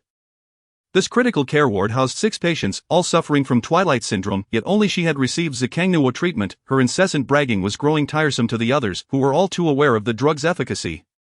For the wealthy, 150,000 might merely cover a lavish meal, but for many ordinary families, it represented the chasm between life and death. At that moment, a family member from the bed opposite Su Yongmei kindly advised. Xiao Su, I heard that Dr. has an experimental treatment that is quite affordable. You might want to consider it. It's something we've also heard, but at my age, I don't wish to endure any more trials. You should inquire further, the elderly couple suggested, their concern for the Su family evident. The elderly man, appearing to be in his 80s, had reached a point in life where he had come to terms with many things. Really, Lu Wenkai exclaimed, as if seizing onto a lifeline. Indeed, but it's a non-approved treatment. You must approach Dr. privately, yet he won't disclose it directly. The elderly man referred to as Dr. Tai Lai, an expert in treating Twilight Syndrome at Jiangzhou Hospital. If it were him, Lu Wenkai felt confident in the credibility of the information. He nodded at his wife and left the ward in search of Dr. Li, and not just him, but several other family members were also intrigued. After all, the cost of Zhikangnuo was exorbitant, an unbearable burden for ordinary households. Dr. Tai Lai was busy attending to patients when Lu Wenkai arrived at the consultation room. He hesitated at the doorway, recalling the earlier advice to approach Dr. discreetly. Given the crowd, now was not the time. Checking the time, he realized it was already past 10 in the morning. He devised a plan to wait until lunchtime, hoping to catch Dr. as he left for a meal. Then he considered that approaching empty-handed might not convey the right attitude. Perhaps he should bring a small gift. However, he was financially strapped. If he bought something too expensive, he couldn't afford it, and if it were too cheap, what if Dr. took offense? Lu Wenkai found himself trapped in a dilemma. Such was the struggle of the impoverished when it came to healthcare. Suddenly, a voice called from behind. Dad. Lu Wenkai turned astonished to see Lu Yuan and Xiaobing approaching, both carrying fruits and beaming with smiles. Daba, Xiaobao, what brings you here? Aren't you supposed to be in school today? Daba was Lu Yuan's nickname, while Xiaobao was Xiaobing's, but only their parents used these names. We came to see Mom, Lu Yuan replied, placing the fruits on the ground and pulling out a bank card. And to pay for Mom's treatment. Chapter 22. Finally caught up. Lu Wenkai was an honest, hard-working man, and he could hardly fathom that preparing a new dish could fetch a staggering price of 150,000. It wasn't until Lu Yuan dragged him to an ATM, allowing him to witness the account balance with his own eyes and count the zeros, that he began to believe it was true. He believed in the reality of the money, but as for the benefactor Jia Shengnan, Lu Wenkai thought it prudent to verify the situation later. However, this was hardly the time for such considerations. The unexpected stroke of fortune left Lu Wenkai feeling dazed. It took several reminders from Lu Yuan for him to regain his composure and promptly take his children to the attending physician's office to settle the payment. Meanwhile, Su Yongmei remained in the ward, anxiously awaiting her husband, hoping to persuade him to return home swiftly. Their son was about to face the college entrance examination. They could not afford any delays due to her condition. She had come to terms with her fate, accepting the possibility of death with a sense of calm. Her only regret was the thought of not witnessing her children graduate from university, marry, and have families of their own, one of the greatest regrets of parenthood. As these thoughts weighed on her, Su Yongmei found herself shedding tears. The woman in the adjacent bed, unable to restrain her tongue, began to speak once more, driven by the exorbitant cost of 150,000. Which she felt compelled to boast about. Sister Su, it's not that I'm being too talkative, but you're a good person. You simply married the wrong man. How can he call himself a man if he can't even afford his wife's medical expenses? Su Yongmei chose to ignore her, but the woman's husband could no longer tolerate the comments. How about you keep quiet for a bit? No one thinks you're mute. Oh, what do you mean by that? The woman shot back, her eyebrows raised, ready to quarrel, while her husband remained silent. Just then, two nurses entered the room, wheeling in a hospital bed. Bed 2, time for treatment, they called out, swiftly moving to transfer Su Yongmei onto the stretcher. Su Yongmei froze, unsure of what treatment she was supposed to receive that day. Excuse me, nurse, what treatment am I undergoing? Zikangnuo treatment, one of the nurses replied casually. Someone just paid for you. The nurse's words, spoken without thought, plunged the entire ward into silence. The other patients exchanged glances, incredulous that Lu Wenkai, who appeared timid and impoverished, had quietly provided 150,000. Truly, one could not judge a book by its cover. Only Su Yongmei understood that her husband could not possibly have that much money. After a moment of hesitation, she asked, Nurse, are you sure you have the right person? Zikangnuo was a life-saving drug, and she desperately hoped to receive it. However, Su Yongmei had a conscience. She could not accept a treatment meant for someone else's salvation. Yes, you must be mistaken. The woman in the adjacent bed chimed in again. How could her husband afford that much? Is there a mistake? The nurse, now confused, flipped through the payment slip and pointed to the name. Lu Yuan made the payment. Who is Lu Yuan to you? Lu Yuan is my son, but then there is no mistake. The nurse dismissed her concerns, stating that as long as it was a family member who paid, that sufficed. The two nurses quickly lifted Su Yongmei onto the stretcher and departed the ward. Su Yongmei remained in a daze until she spotted her husband and daughter outside the treatment room, which brought her some relief. Where's Daba? She asked. I'm here. Lu Yuan emerged from within, having just signed his name. Upon seeing his mother, he opened his mouth intending to call out Mom, yet, despite his fervent efforts, no sound escaped his throat, only tears streamed down his face in torrents. Debao, what is wrong with you? Go. Logically, this should be a moment of joy. As Xiaobing was playfully hugging their mother, laughing and making merry, while the entire family found Lu Yuan's reaction perplexing. No one was aware that Lu Yuan had been separated from his mother for 2 decades.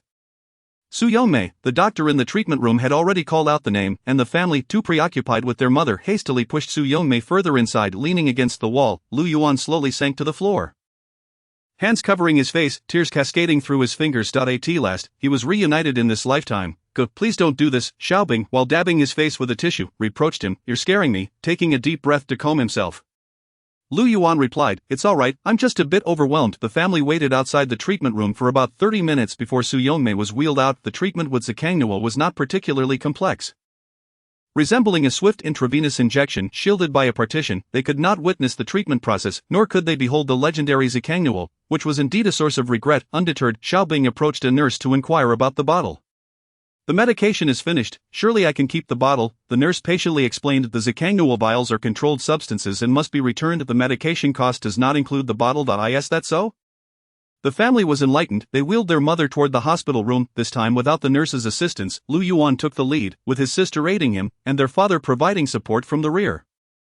Along the way, Lu Yuan briefly explained to his mother how they had come by the money. Upon learning it was not through illicit means, Su Yongmei felt reassured, though she could not fathom why her son's culinary endeavors were valued so highly. Considering she had always been the one cooking at home, the couple undoubtedly had many questions, but those could wait for another time. It was not the moment for such discussions. Once inside the hospital room, the elderly couple in the adjacent bed expressed their concern. Have you received the treatment? Yes, we have. Congratulations. Su Yongmei nodded in gratitude, understanding that it was not appropriate to elaborate too much, as the other couple had not yet received their treatment. However, she felt less inclined to be courteous to the woman in the next bed. Deliberately raising her voice, she muttered, Neither of us has any talent. Who would have thought we'd raise such a capable son? Without resorting to thievery or deceit, he earned over $1 million in just 3 days. Although Su Yongmei had not yet fully recovered, her elation was palpable as she spoke animatedly of her parents. A successful child is the greatest source of pride.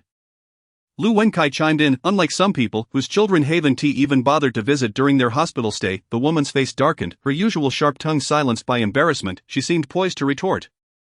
But a cold glare from Lu Yuan silenced her immediately. What more could she say? Her children were right beside her, and given Lu Yuan's imposing stature, she risked confrontation if she continued. The Lu couple finally felt a sense of relief. The family enjoyed a joyous reunion in the hospital room, filled with laughter and endless conversation. However, being a hospital, they were mindful not to disturb others' rest. Su Yongmei needed to be monitored for another 2 to 3 days before they could take her home. Lu Yuan and Xiaobing had to return first, as they had classes the following day. Before leaving, Lu Yuan intended to undergo a Yuan test at the first hospital to verify that the Yuan was indeed the same as the one in the system. He had been delayed and had not yet completed the test. Moreover, such testing services were unavailable in the smaller hospitals of Ningxing, only offered in larger institutions like Jiangzhou Hospital, while Xiaobing waited in the hospital room. She wished to spend more time with their parents, so this girl was incessantly vying for their affection, prompting Lu Yuan to smile as he headed to the testing area. He first approached the payment counter to settle the fee. The cost for a single Yuan test was 1,200 yuan, indeed, not inexpensive. To his surprise, they offered a monthly pass. The monthly fee was 3,300 yuan, but one could not exceed 5 tests within that month. It seemed this was a service tailored for students, likely those enrolled in high-priced training programs who required frequent testing to monitor their progress. Should he purchase it? The cashier impatiently inquired. No, he exclaimed. What a joke! I have a system monitoring me 24/7. Why would I need to run to the hospital for tests? My money doesn't come easily. Reflecting on the system, Lu Yuan glanced at the interface. Merit points, 1499 Yuan, 111 120 Ling pressure, 12 divine thought, 24. The numbers had changed. It was not surprising that Yuan had increased slightly since the morning, as that could be attributed to natural recovery throughout the day. However, the increase in divine thought by 4 points was perplexing. He had no clue how that had occurred. In truth, he was still unclear on the function of divine thought, let alone how it had augmented. Forget it, he thought, let us confirm the Yuan first. Chapter 23, Yuan testing. Lu Yuan took the payment slip and followed the hospital's directional signs into another building. The area where his mother had been was the inpatient department. While the testing took place in the outpatient building, upon reaching the 3rd floor of the outpatient building, Lu Yuan entered the Yuan testing hall and was immediately taken aback by the sheer number of people. A dense crowd formed 4 lines, all awaiting their tests. Most of them were students, easily identifiable by the study materials they clutched, reviewing their notes as they stood in line. Lu Yuan took his place at the end of the queue and pulled out his study materials as well. Feeling compelled to appear industrious amid the diligent students around him, the atmosphere of concentration was palpable, though it was soon disrupted by a cacophony of unwelcome noise. How exasperating! Why must I wait in line? I refuse to. A furious young woman stormed into the hall, her high heels clattering loudly against the floor. She was strikingly beautiful, dressed in an opulent satin gown, her meticulously styled hair adorned with expensive jeweled accessories. Simply standing there, she radiated an aura of magnificence. Even someone as unworldly as Lu Yuan could discern that she hailed from a wealthy family. However, her stunning appearance was overshadowed by an irksome demeanor. Upon entering the hall, she arrogantly surveyed the surroundings, her gaze landing on Lu Yuan. When their eyes met, she shot him a disdainful glare.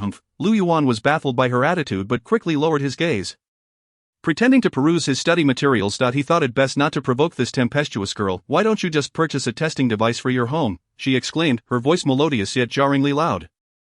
Young lady, the Yuan testing devices are controlled substances and cannot be purchased privately. Following closely behind her was a balding gentleman, impeccably dressed, slender in build, who seemed to be no ordinary personage. He bowed and scraped before the young woman. Clearly a servant of her family. Accompanying him were 4 burly men in sharp suits, presumably her bodyguards. 2 of them bore a large ornately carved mahogany bench, which must have weighed 100 pounds. They gently set it down, and the girl gracefully took her seat upon it, her dainty legs crossed elegantly. Lu Yuan felt his eyelids twitch. Not only him, but the entire hall of students was stunned by her ostentatious display. The girl completely disregarded the gazes of onlookers, finally appearing content as she settled into her chair. Turning to the balding man, she commanded, next time, ensure you buy out the hospital before I come for my examination.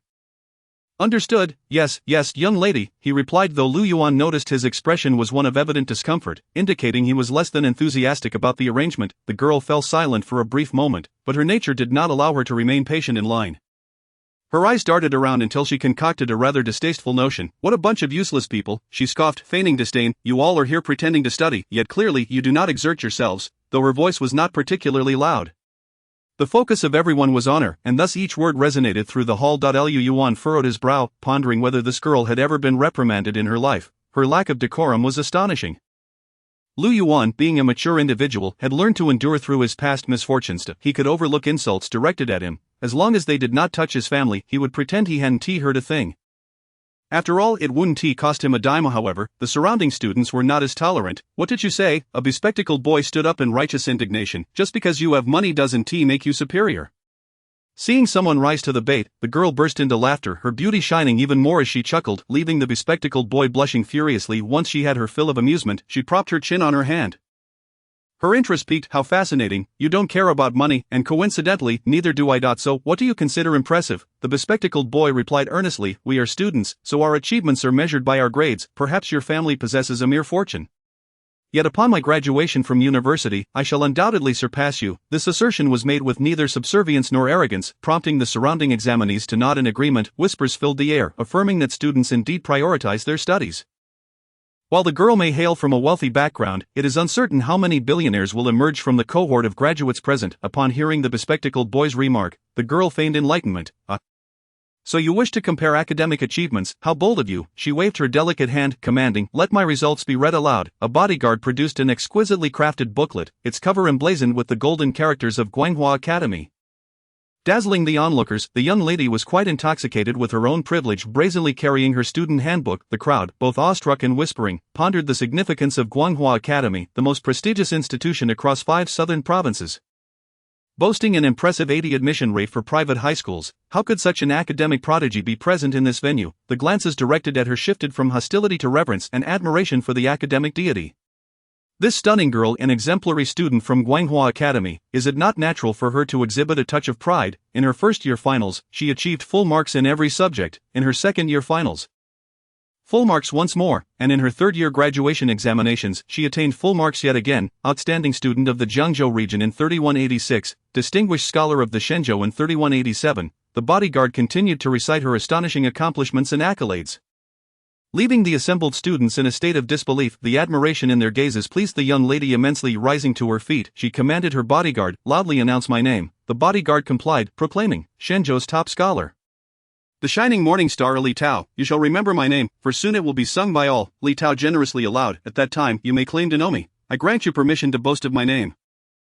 Such incredible confidence, or perhaps arrogance, emanated from the girl named Li Tao as she surveyed her surroundings haughtily. Those who met her gaze quickly yielded, allowing her passage first. Is it not a given that the academic prodigy takes precedence?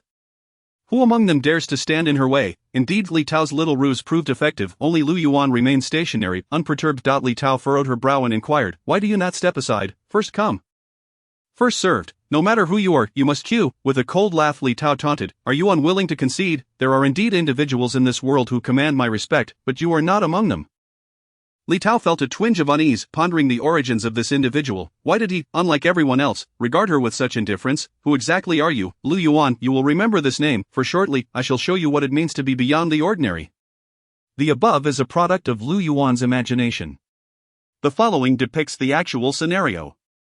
Lu Yuan quickly stepped aside, but Li Tao did not cast him a single glance. She glided into the testing room, prompting many examinees to abandon their queues, crowding at the entrance to peer inside. The computer screens in the testing room faced the door, allowing those straining to see to catch glimpses of the data of the individuals being tested. Curiosity about the academic prodigy's true energy levels filled the air, and many realized they were about to witness a miracle firsthand. Chapter 24, Beyond the Ordinary. Can you guess how high her true energy levels are? I believe at least 130 or above. 130, are you belittling her or Guanghua? When I say 130 and above, I certainly include 140 and 150. I suspect her true energy may be nearing 160? No wait, that's absurd. Last year's top scholar had a true energy level of 162. I reckon she should be close. That makes sense. The crowd buzzed with speculation, including Lu Yuan. Naturally, he was curious about how his own level of 120 compared to the other examinees. He knew that Zhou Xinshan had a score slightly above 120, making her one of the top students in her school. He currently held 1499 merit points, sufficient to raise his true energy to the cap of 134. However, if that figure were uncertain, Lu Yuan would need to devise a means to acquire additional merit points. The results are in. Someone cried from the front of the line, what is it? The others inquired eagerly. After a prolonged silence, an astonishing figure was announced. 184. What? 184? Gasps of astonishment echoed throughout the room. The academic prodigy was indeed formidable. Li Tao emerged with her test results, seemingly dissatisfied, not in great shape. She muttered, perhaps to no one in particular, her cheeks flushing slightly, aware she had been a tad ostentatious. The examinees regarded her as a deity, and even a not in great shape deity was still a deity. After receiving her data, Li Tao hurriedly left, viewing this merely as an inconsequential episode in her remarkable life, one that would not intersect with the ordinary individuals present, for many of the examinees.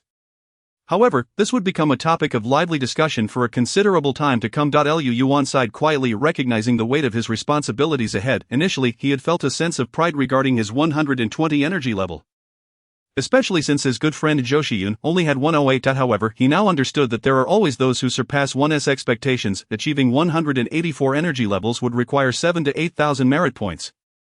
Even with the aid of the system, this girl was indeed extraordinary. Li Tao was merely a student at present, and one could only imagine the true masters she would encounter. Lu Yuan could not forget the battle he witnessed the previous night, where Jiyin shattered a wall with a single punch, obliterating the cultists behind it. What was the difference from being superhuman? Lu Yuan both envied and aspired to that power, while lost in these thoughts and waiting in line.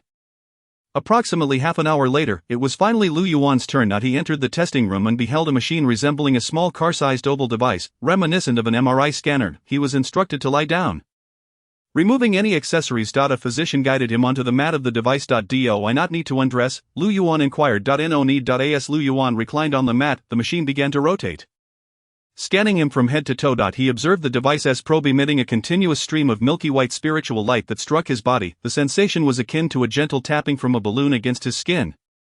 After approximately 5 minutes, the physician called him up and handed him a freshly printed form. Upon examining the true energy section, he noted a reading of 111. This aligned with the system's data, confirming that the system's true energy equated to the medical assessment. Having secured the medication for his mother and completed the true energy test, Lu Yuan felt his mission had been satisfactorily accomplished.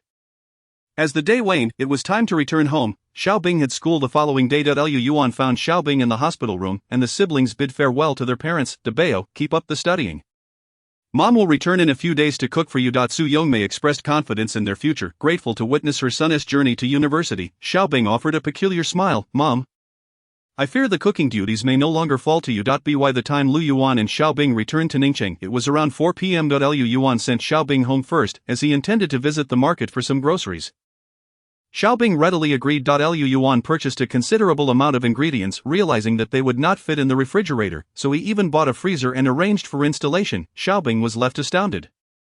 Though most of Lu Yuan's funds had been spent on his mother's medical expenses, he had received a generous sum of 50,000 yuan from Jia Shengnan, which he had made good use of.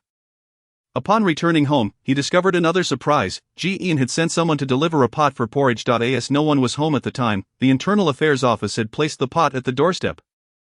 Did they not know to wrap it in a box? The Internal Affairs Office indeed lacked finesse. Xiaobing carried the pot into the kitchen. Upon arriving home that evening, Lu Yuan prepared a sumptuous dinner for Xiaobing, making up for the morning's simple meal of egg flour soup. After dinner, Xiaobing retreated to her room to complete her assignments. Despite not attending classes that day, she still had homework to tackle.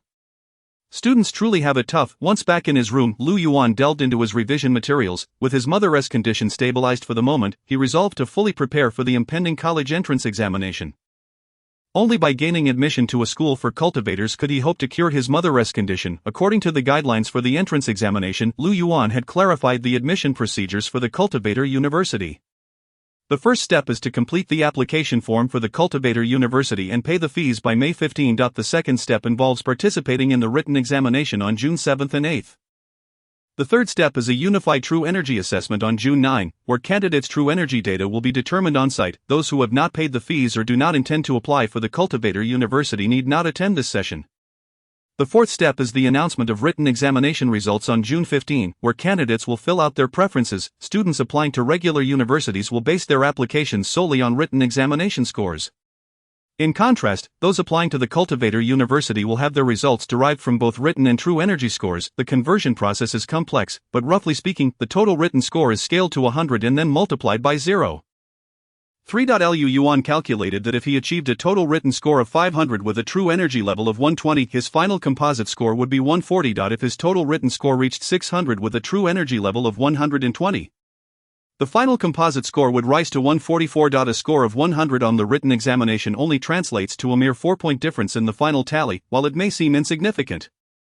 One must understand that the enhancement of true essence is an arduous endeavor. Throughout the entirety of high school, a natural increase of 4 to 5 points is already quite remarkable. To achieve more, an exorbitant amount of money must be spent, with no guarantee that even a few points will be gained. Ultimately, it boils down to innate talent. However, there are numerous strategies to elevate one's written exam score by 100 points. Thus, the vast majority of students aspiring to enter the Cultivation Academy have not abandoned their textbook studies. This admissions model presents both advantages and disadvantages for Lu Yuan. The advantage lies in the relative ease with which he can enhance his true essence. As long as he possesses merit points, he can allocate them towards his true essence within the system. Currently, with a true essence of 120, he can confidently secure a place in some lower-tier cultivation academies. The unfortunate news is that admission to the Cultivation Academy requires a written exam score of at least passing, which equates to a total score of 750, hence, Lu Yuan must attain a minimum of 450 points. This poses quite a dilemma. Lu Yuan has not engaged with textbooks for over 20 years, and many concepts are not easily retrievable, yet, this is not the primary concern. Chapter 25, Methods for Gaining Extra Points. The curriculum in this world differs significantly from what Lu Yuan studied in his past life. To begin with, certain subjects remain unchanged. Mathematics, physics, chemistry, and biology have seen little alteration. However, the language has become utterly foreign. Though still comprised of Chinese characters, the classic texts within the textbooks have been utterly transformed. Most of the classical literature Lu Yuan once studied has vanished, and the remnants bear little resemblance to the originals. For instance, the author of Quiet Night Thoughts is brazenly attributed to Chu Yuan. When Jia Shengnan recited this poem yesterday, Lu Yuan thought he was unwell. It is now apparent that the true ailment lies within this world. A profound calamity must have transpired here, otherwise it is unfathomable how the Huazu people could forget the exquisite verses crafted by their ancestors. Poetry and cuisine alike constitute integral elements of national pride. The most significant change lies in foreign languages. The term foreign language does not refer to English at all. Instead, it designates a language known as universal language. Purportedly the official language of the distant Tianyu Empire, although it employs a letter-based script, Lu Yuan is certain he cannot comprehend a single character. On a 150-point examination in universal language, Lu Yuan can scarcely achieve 30 or 40 points. As for how he manages to score at all, it is merely due to the multiple-choice format. Furthermore, history, politics, and geography have entirely vanished. This implies that comprehensive exclusively refers to scientific subjects. There is no humanities comprehensive. After making a rough calculation, Lu Yuan concludes that even if he dedicates the next month to relentless study, reaching the 450-point passing threshold remains exceedingly challenging. Therefore, the significance of continuing his studies diminishes.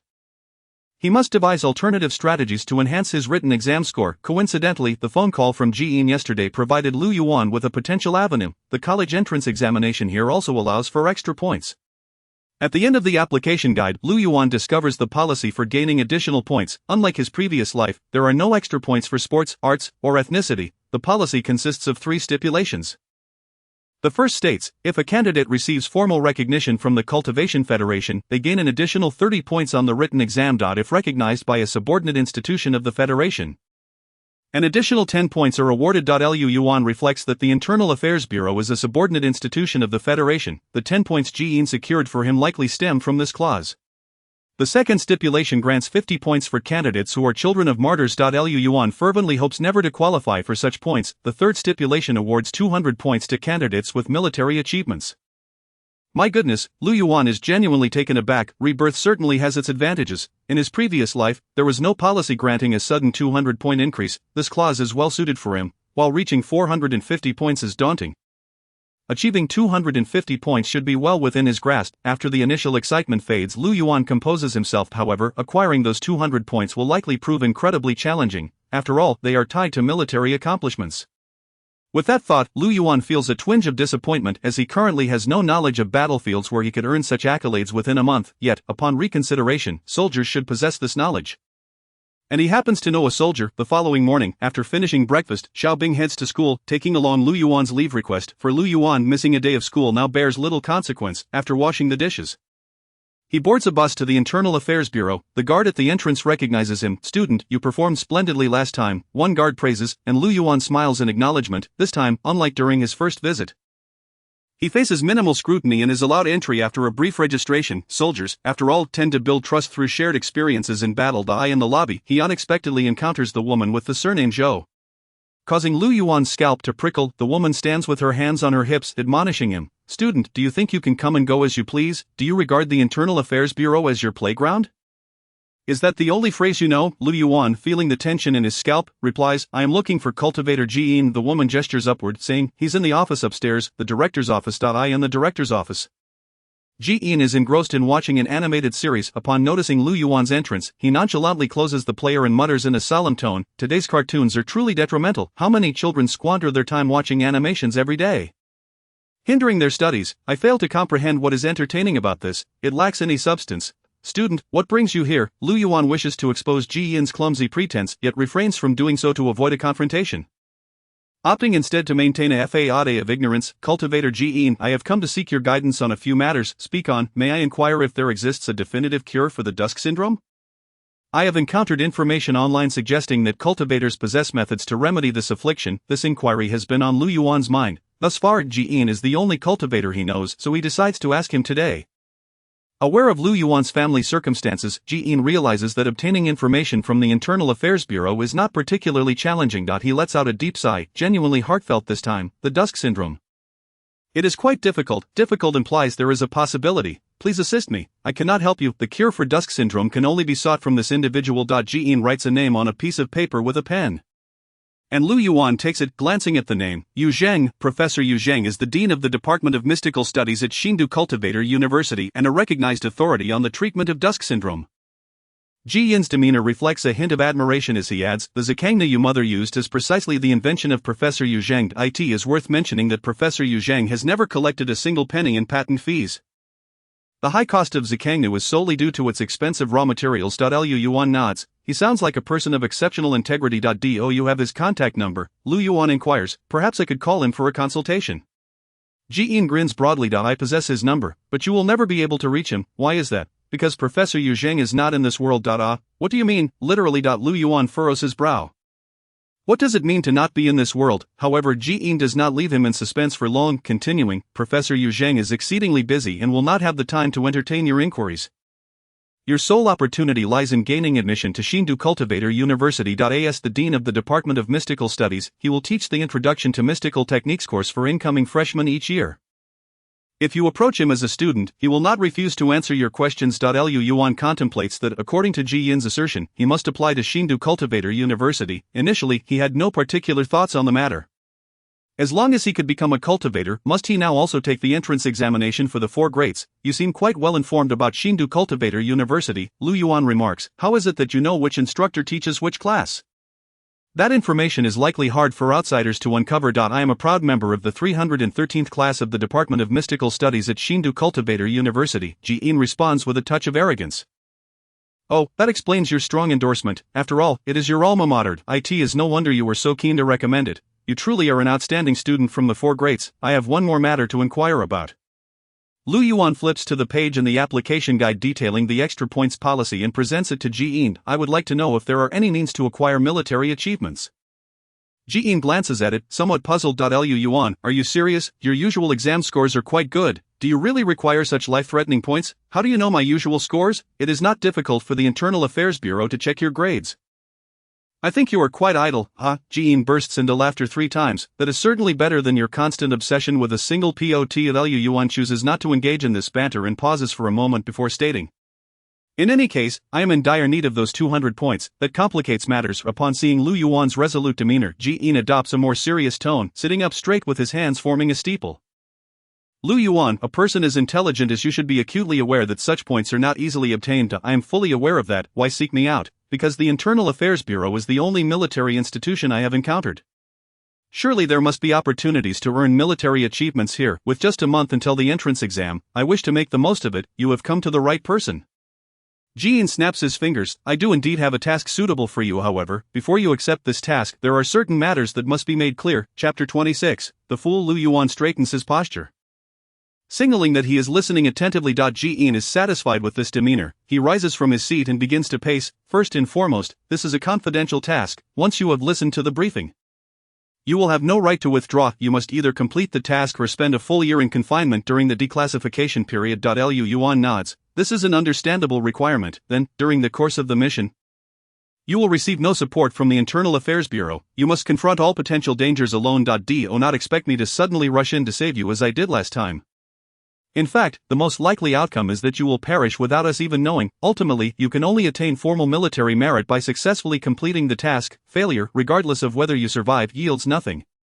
After saying this, Ji-in lazily leaned back in his office chair and asked, "Student, do you accept?" Lu Yuan hesitated significantly. Judging by Ji-in's tone, this was an exceedingly perilous task, and most critically, he could not leverage the power of the Internal Affairs Bureau. Though he possessed a system, he had yet to discover any combat abilities. Should he encounter a practitioner like Zhang Baochang, Lu Yuan would undoubtedly meet his demise. I wish to ask, Lu Yuan pondered before speaking. If I die, will the Internal Affairs Bureau provide compensation for my family? Certainly, as you know, this is a military operation, Ji-in explained. If you are missing for more than 6 months, we will declare you deceased and posthumously bestow upon you the title of martyr. The benefits enjoyed by martyrs will be granted to your relatives. Your parents will receive a monthly stipend of 8,000 yuan as compensation, and all medical expenses will be reimbursed. Moreover, your mother's subsequent doses of zikangnuo will also be covered by the Alliance of Practitioners. Oh, and you have a younger sister. She will receive a 50-point bonus on her college entrance examination, thanks to the second bonus policy. Upon hearing this, Lu Yuan immediately stood up. Then what are we waiting for? Let us begin. Ji-in was somewhat taken aback. He raised an eyebrow and remarked in surprise, "Aren't you going to think it over? What is there to consider in a sure-win venture, Ji-in?" The practitioner fell silent for a moment before suddenly beginning to type on the keyboard. As he typed, he spoke, "Lu Yuan, I admit I misjudged you. I have encountered many intelligent individuals at the Mystic Academy. They are all geniuses, even among practitioners. I always believed you were clever like them, but now I realize you are not. You are undoubtedly a product of the War Academy." Ji-in hit print. And the printer on the desk whirred to life, producing a page of text roughly 200 words. "Let me offer you a small gift for your future as a warrior practitioner." Lu Yuan took the paper and glanced at it. It contained a method for controlling one's breathing rhythm. What is this? A protective shield, a rudimentary martial art that utilizes one's internal true essence to resist harm. This isn't classified as spiritual law. Ji-in said, attempting to downplay its significance. "Teaching it to you does not violate regulations. Memorize it immediately, and remember, do not disclose it. I will destroy this paper." Upon hearing this, Lu Yuan quickly memorized it word for word. However, feeling uneasy, he planned to take a photo with his phone, but Ji-in shot him a glare, and he had to abandon the idea, although Ji-in claimed it wasn't against the rules. His cautious demeanor suggested otherwise. After memorizing the method, Lu Yuan practiced controlling his breathing rhythm and found his breath slightly constricted, an entirely novel sensation. He took a moment to check the system and noticed a change in his true essence. His current true essence was 114-120 spirit, but with the alteration in his breathing rhythm, the number 114 began to fluctuate in a regular pattern, oscillating between 110 and 114. How fascinating. Is this martial arts? Though he still had no idea what effects it might produce, there is a question I have always wanted to ask. Lu Yuan contemplated, thinking of the confidentiality principle upheld by practitioners. He had never understood why they kept cultivation knowledge under such strict wraps. Even now, Ji-in was discreetly imparting a fragment of it, only to reclaim the paper, demonstrating the seriousness with which practitioners approach this matter. Why does the Alliance of Practitioners prohibit ordinary people from accessing spiritual laws? Is it for societal stability? This had been Lu Yuan's previous thought. After all, the spiritual laws, akin to firearms, are powerful weapons. If anyone could grasp them, society would undoubtedly descend into chaos. No, it is not as you imagine. Ji-in replied, the Alliance would like nothing more than for every man, woman, and child of the Huazhu to be a mighty practitioner, yet it is utterly unfeasible. This issue is profoundly complex. What I can tell you now is that the essence of a practitioner is secrecy. Without secrets, there are no practitioners. This holds true not only in Shenzhou but also for the practitioners of Tianyu. Their adage is law does not pass to the sixth ear, which ultimately circles back to the principle of confidentiality. If you truly wish to understand this matter, the War Academy offers a course titled The Counterintuitive Logic of Advanced Mystical Law, which will elaborate on this subject. Provided you can comprehend it. Ji-in's expression grew grim as he mentioned this, indicating he had not grasped it. Lu Yuan nodded, refraining from pressing further. It was evident that Ji-in was not dismissing him. After Lu Yuan finished memorizing the protective shield, Ji-in took back the paper and crumpled it. The protective shield can reinforce your physical strength by regulating your breathing rhythm. This is likely what you need most at present. When faced with danger, do not think of fighting head-on. If you can escape, do so. If the mission fails, there are ways to remedy it. Once your life is lost, it is irrevocable. Thank you. Lu Yuan expressed his gratitude for the concern shown by the senior figure. The two left the office, with Ji-in leading the way as they descended to the underground of the Internal Affairs Bureau via the elevator. The security here was markedly more stringent, with several access doors both before and behind them.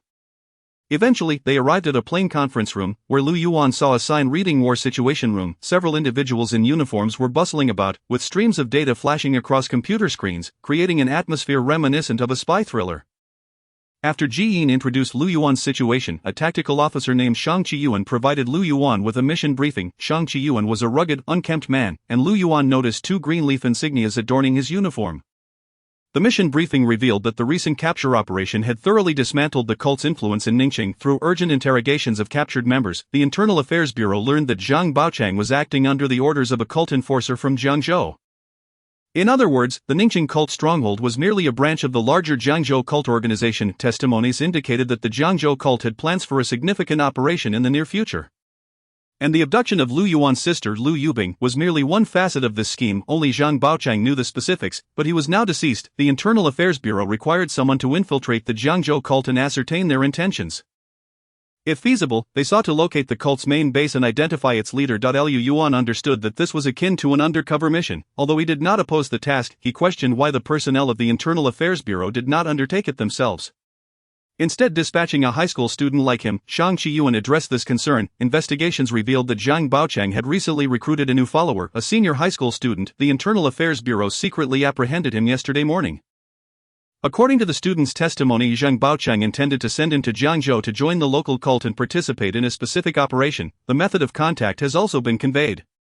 Zhang Baochang had not yet reported on the student's situation, and the cult's guards in Jiangzhou are currently unaware of the student's identity, allowing us to assume his role. Ji Yin chuckled as he continued. Initially, we planned to send old Shang. Lu Yuan glanced at the disheveled Shang Qiyuan and couldn't help but laugh. This older man would need no makeup to impersonate a thug, but passing as a high school student was another matter entirely. He would surely be exposed on the spot. The task required a genuine high school student, so at present, there was no better candidate than you. Shang Qiyuan handed Lu Yuan an envelope. Inside is the method of contact. You must arrive in Jiangzhou by tomorrow at the latest. Additionally, I must caution you, the news of the dismantling of the Ningqing cult stronghold is likely known to the Jiangzhou cult. And they will undoubtedly harbor suspicions about you. Gaining their trust will depend solely on your ability to adapt. Indeed, this was a life-threatening mission. Those 200 points would not come easily. Chapter 27. I was born without mediocrity. After the mission briefing concluded, Ji Yin escorted Lu Yuan away. Troubled by the peril of the journey ahead, the two exchanged no words. At the entrance of the Internal Affairs Bureau, Ji Yin sighed deeply. I truly do not know if this is the right course of action. This is my own choice. Regardless of the outcome, there is no need for adults to feel guilty. Lu Yuan replied with composure. Life's hardships had taught him that even the chance to strive desperately was a rare opportunity. For at least fate remained in his own hands. Ji Yin nodded, then thumped his right fist against his chest, offering Lu Yuan a blessing. May glory forever accompany your path. Lu Yuan looked at Ji Yin in confusion. This is a practitioner's custom. Ji Yin smiled. You should respond with returning is like setting out again. Understanding, Lu Yuan mirrored the gesture, thumping his right fist against his chest. Returning is like setting out again. By the time Lu Yuan returned home, it was already past 4 in the afternoon. After preparing dinner for Xiaobing, he returned to his room and began studying the intelligence materials provided by the Internal Affairs Bureau. Aside from the contact method with the Jiangzhou cult, the materials also included some fundamental knowledge about the cult, encompassing their slogans, tenets, and methods of prayer. Without this knowledge, he would undoubtedly expose himself and subsequently be eliminated. After all, his sister's college entrance examination bonus of 50 depended on it. Lu Yuan diligently memorized the materials, all the while finding the cultists to be utterly ridiculous. The cult referred to themselves as the Holy Teaching. With their deity known as the Sovereign of the Heavens, according to their doctrine, the world of Shenzhou would soon face destruction, and all of the Huazhu would perish. Yet, the celestial monarch, in his compassion for humanity, opened a portal of salvation, dispatching a divine bird to rescue the land of the gods. Those chosen by this celestial avian become messengers of the divine. Humanity must heed the commands of these emissaries to attain salvation. The machinations of cults invariably follow this pattern. They prophesy an apocalyptic fate and proffer a means of deliverance. With these two elements in place, a nefarious cult can easily take shape. In sum, the doctrines are riddled with inconsistencies. However, one aspect perplexed Lu Yuan profoundly. He had been present when Zhang Baochang met his demise, witnessing firsthand the reckless audacity of those cultists. He found it difficult to fathom how such a flawed sect could possess such formidable persuasive power. Rational individuals often struggle to comprehend the mindset of cult adherents. At that precise moment, Xiaobing returned home from school. Lu Yuan concealed the materials he had, opting to dine with her instead. They savored a sumptuous feast of Buddha jumps over the wall. Xiaobing had become somewhat desensitized to her brother's culinary skills, choosing to eat rather than praise, yet Lu Yuan was unbothered by this. His sister's enjoyment was paramount. As long as she didn't end up resembling a round ball by the end of it, he would not hold himself accountable. Chuckling at the thought, Xiaobing, could you do me a favor? Tomorrow, please assist me with my college entrance examination registration on the school computer. You know my ID number. Yuan recalled the impending deadline for registration. The process required a computer, and their home lacked such facilities. Had he known earlier, he could have registered at the Internal Affairs Bureau with Yearns' computer, which was capable of streaming animations and certainly capable of handling the registration. Xiaobing flashed a reassuring gesture before inquiring. Aren't you going to school tomorrow? I've got some matters to attend to for a few days. How should I set the password? Let's use my birthday. After finishing their meal, Xiaobing headed off to wash the dishes. Lu Yuan contemplated for a moment before retrieving his bank card. This card still held over 50,000 yuan, including the 8,000 plus she had given him previously, with the password being his birthday. Here, take it. Xiaobing accepted the card, casting a deep glance at her brother. Where are you going? It's just that studying has become rather tedious. I wish to take a stroll to clear my mind. Lu Yuan chuckled lightly. Xiaobing refrained from pressing further. The siblings settled in the living room to study, with Xiaobing tackling her exercises while Lu Yuan perused his science textbooks. The comprehensive subjects of physics, chemistry, and biology were relatively straightforward. Once he became well acquainted with the textbooks, he could recover much of what he had lost. Perhaps, after a while, Lu Yuan felt restless and cautioned, Xiaobing, while I'm away, please take good care of mom and dad. Upon hearing this, Xiaobing inadvertently broke her pen, lowering her head. Understood. When will you be back? Do you not wish to return? Of course I do. I should be back in about a week. Lu Yuan himself harbored little confidence. The journey to Zhengzhou was fraught with peril, and he could not predict when he would complete his mission. However, upon seeing the worried expression in his sister's eyes, he smiled reassuringly. I will certainly participate in the college entrance examination. Right, Xiaobing nodded, trusting in Lu Yuan's resolve. They fell into silence, and after their evening rituals, retreated to their respective rooms to sleep. Lu Yuan turned off the lights, lying in bed with his eyes fixed on the ceiling. Unable to find rest. He felt a deep reluctance to part from his parents and sister. As he tossed and turned, the door suddenly creaked open. Xiaobing rushed into her brother's embrace, sobbing uncontrollably. Brother, where are you going? Where exactly are you going? Lu Yuan was not the only one unable to sleep. From the moment he handed the bank card to Xiaobing, she realized that his departure was far more serious than a simple stroll. It was highly likely he would not return, otherwise, he would never have entrusted her with the care of their parents. Xiaobing was quite astute but enjoyed feigning innocence and playfulness around her brother. Lu Yuan held her close, wiping away her tears. Isn't it good now? Mom has already received her medication. What more do you want? Isn't it better at home? Her voice trembled. Brother, please don't go, in the darkness. Xiaobing could not discern Lu Yuan's expression, only the intensity of his gaze. Just as she feared he would respond with silence, he spoke. I had a dream not long ago. His voice was calm and distant. I wish to share it with you. In that dream, I had no sister, and mother had not received her medication, passing away before my college entrance examination. I did not gain admission to university. Soon after, father met with a tragic accident while delivering takeout at night. That year, I was 20, utterly alone. The family home had long been sold, leaving me homeless. Even so, one must persevere in life, even if it is merely to exist. I toiled to support myself while attending night classes at a vocational school. There, I diligently honed my culinary skills. After completing my training, I worked various jobs and managed to save a little. I met a beautiful girl, and together we endeavored to open a restaurant. I believed that through hard work, I could attain a happy life, marry a woman who loved me, and establish a modest family.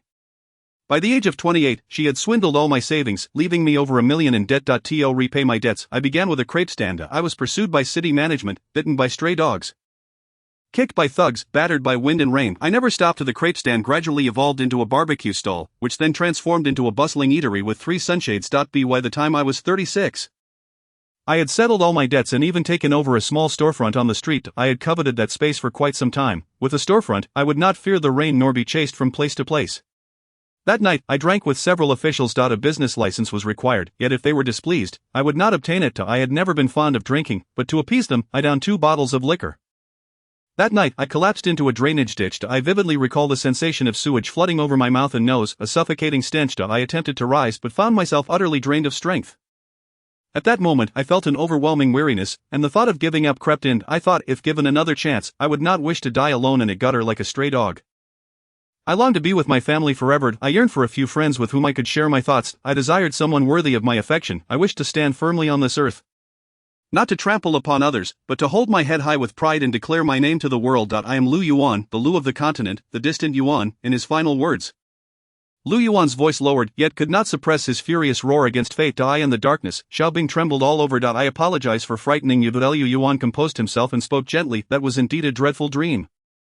Dreams are mere fabrications, perhaps, Lu Yuan mused, stroking Xiaobing's hair. Xiaobing, I aspire to attend one of the four greats. I wish to make a stand, brother. I understand now. I support you, but you must promise me one condition. As she turned to leave, Xiaobing added, you must never dream of a world without me. Chapter 28. Successful contact. Zhangzhou City Garden Shopping Center. Lu Yuan entered the men's restroom on the first floor.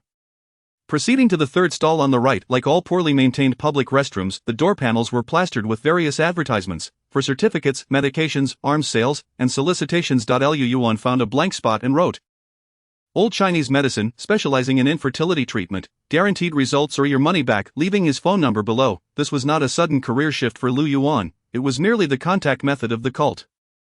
It was evident that such cults were comprised of unscrupulous individuals, resorting to such base tactics for communication. Having completed this task, Lu Yuan exited the garden shopping center, knowing that all he could do now was wait.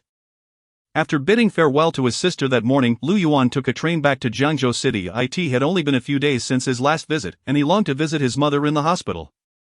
However, due to the pressing nature of his mission, he refrained from diverting his focus and ultimately settled for a walk around the hospital, his gaze lingering on the inpatient building. A single injection of Zhangnuo could only provide relief for 2 years. To truly cure his mother, he would need to find a way. After gaining admission to one of the four greats. Lu Yuan wandered aimlessly for the entire morning, receiving no phone calls. After some reflection, he realized that such a waste of time was unproductive and decided to settle at a fast food restaurant. The offerings at this establishment were equally uninspired. Lu Yuan glanced briefly before shaking his head in dismay. This world had lost too many culinary arts. For Lu Yuan, this was undoubtedly a means to generate income, yet he instinctively felt that leveraging the culinary skills and recipes from his previous life for maximum profit was somewhat unethical. He ordered 2 steamed buns, sitting down to eat while reviewing his studies. Carrying his backpack, he had brought along his study materials. This way of studying made time pass swiftly. In the afternoon, around 3 o'clock, he received a call from an unfamiliar number. What is the largest thing in the world? The voice on the other end inquired. Without hesitation, Lu Yuan replied, the God Lord is the greatest. There was a brief pause before the voice continued. 1 hour from now, wait at the 8 Route bus station square. The call ended abruptly. Lu Yuan packed his bag and left the restaurant, asking several passers-by for directions until he finally located the 8 Route bus station. The infrastructure of the Shenzhou world bore little difference from that of his previous life, except for the absence of mobile navigation, the reason for which remained a mystery. The square station was 5 stops away. Lu Yuan used a coin to pay for his fare. Upon arrival, he spent nearly half an hour lingering. The station was small, with only 3 to 5 passengers coming and going. Lu Yuan scanned the platform but saw no suspicious individuals. As the time approached, his phone vibrated with a notification. It was the same unfamiliar number from before, but the call had been disconnected. Lu Yuan hesitated over whether to return the call when a silver gray car slowly pulled up to the curb. The middle-aged driver rolled down the car window and shouted, "Get in!" Lu Yuan climbed into the back seat, and the driver pressed the accelerator, taking off within mere seconds. The vehicle wound its way through the streets of Zhangzhou. The driver silent, while Lu Yuan, though not asking any questions, occasionally cast glances outside, trying to discern their route. After several minutes, Lu Yuan abandoned this futile endeavor. It was evident that the car was circling aimlessly.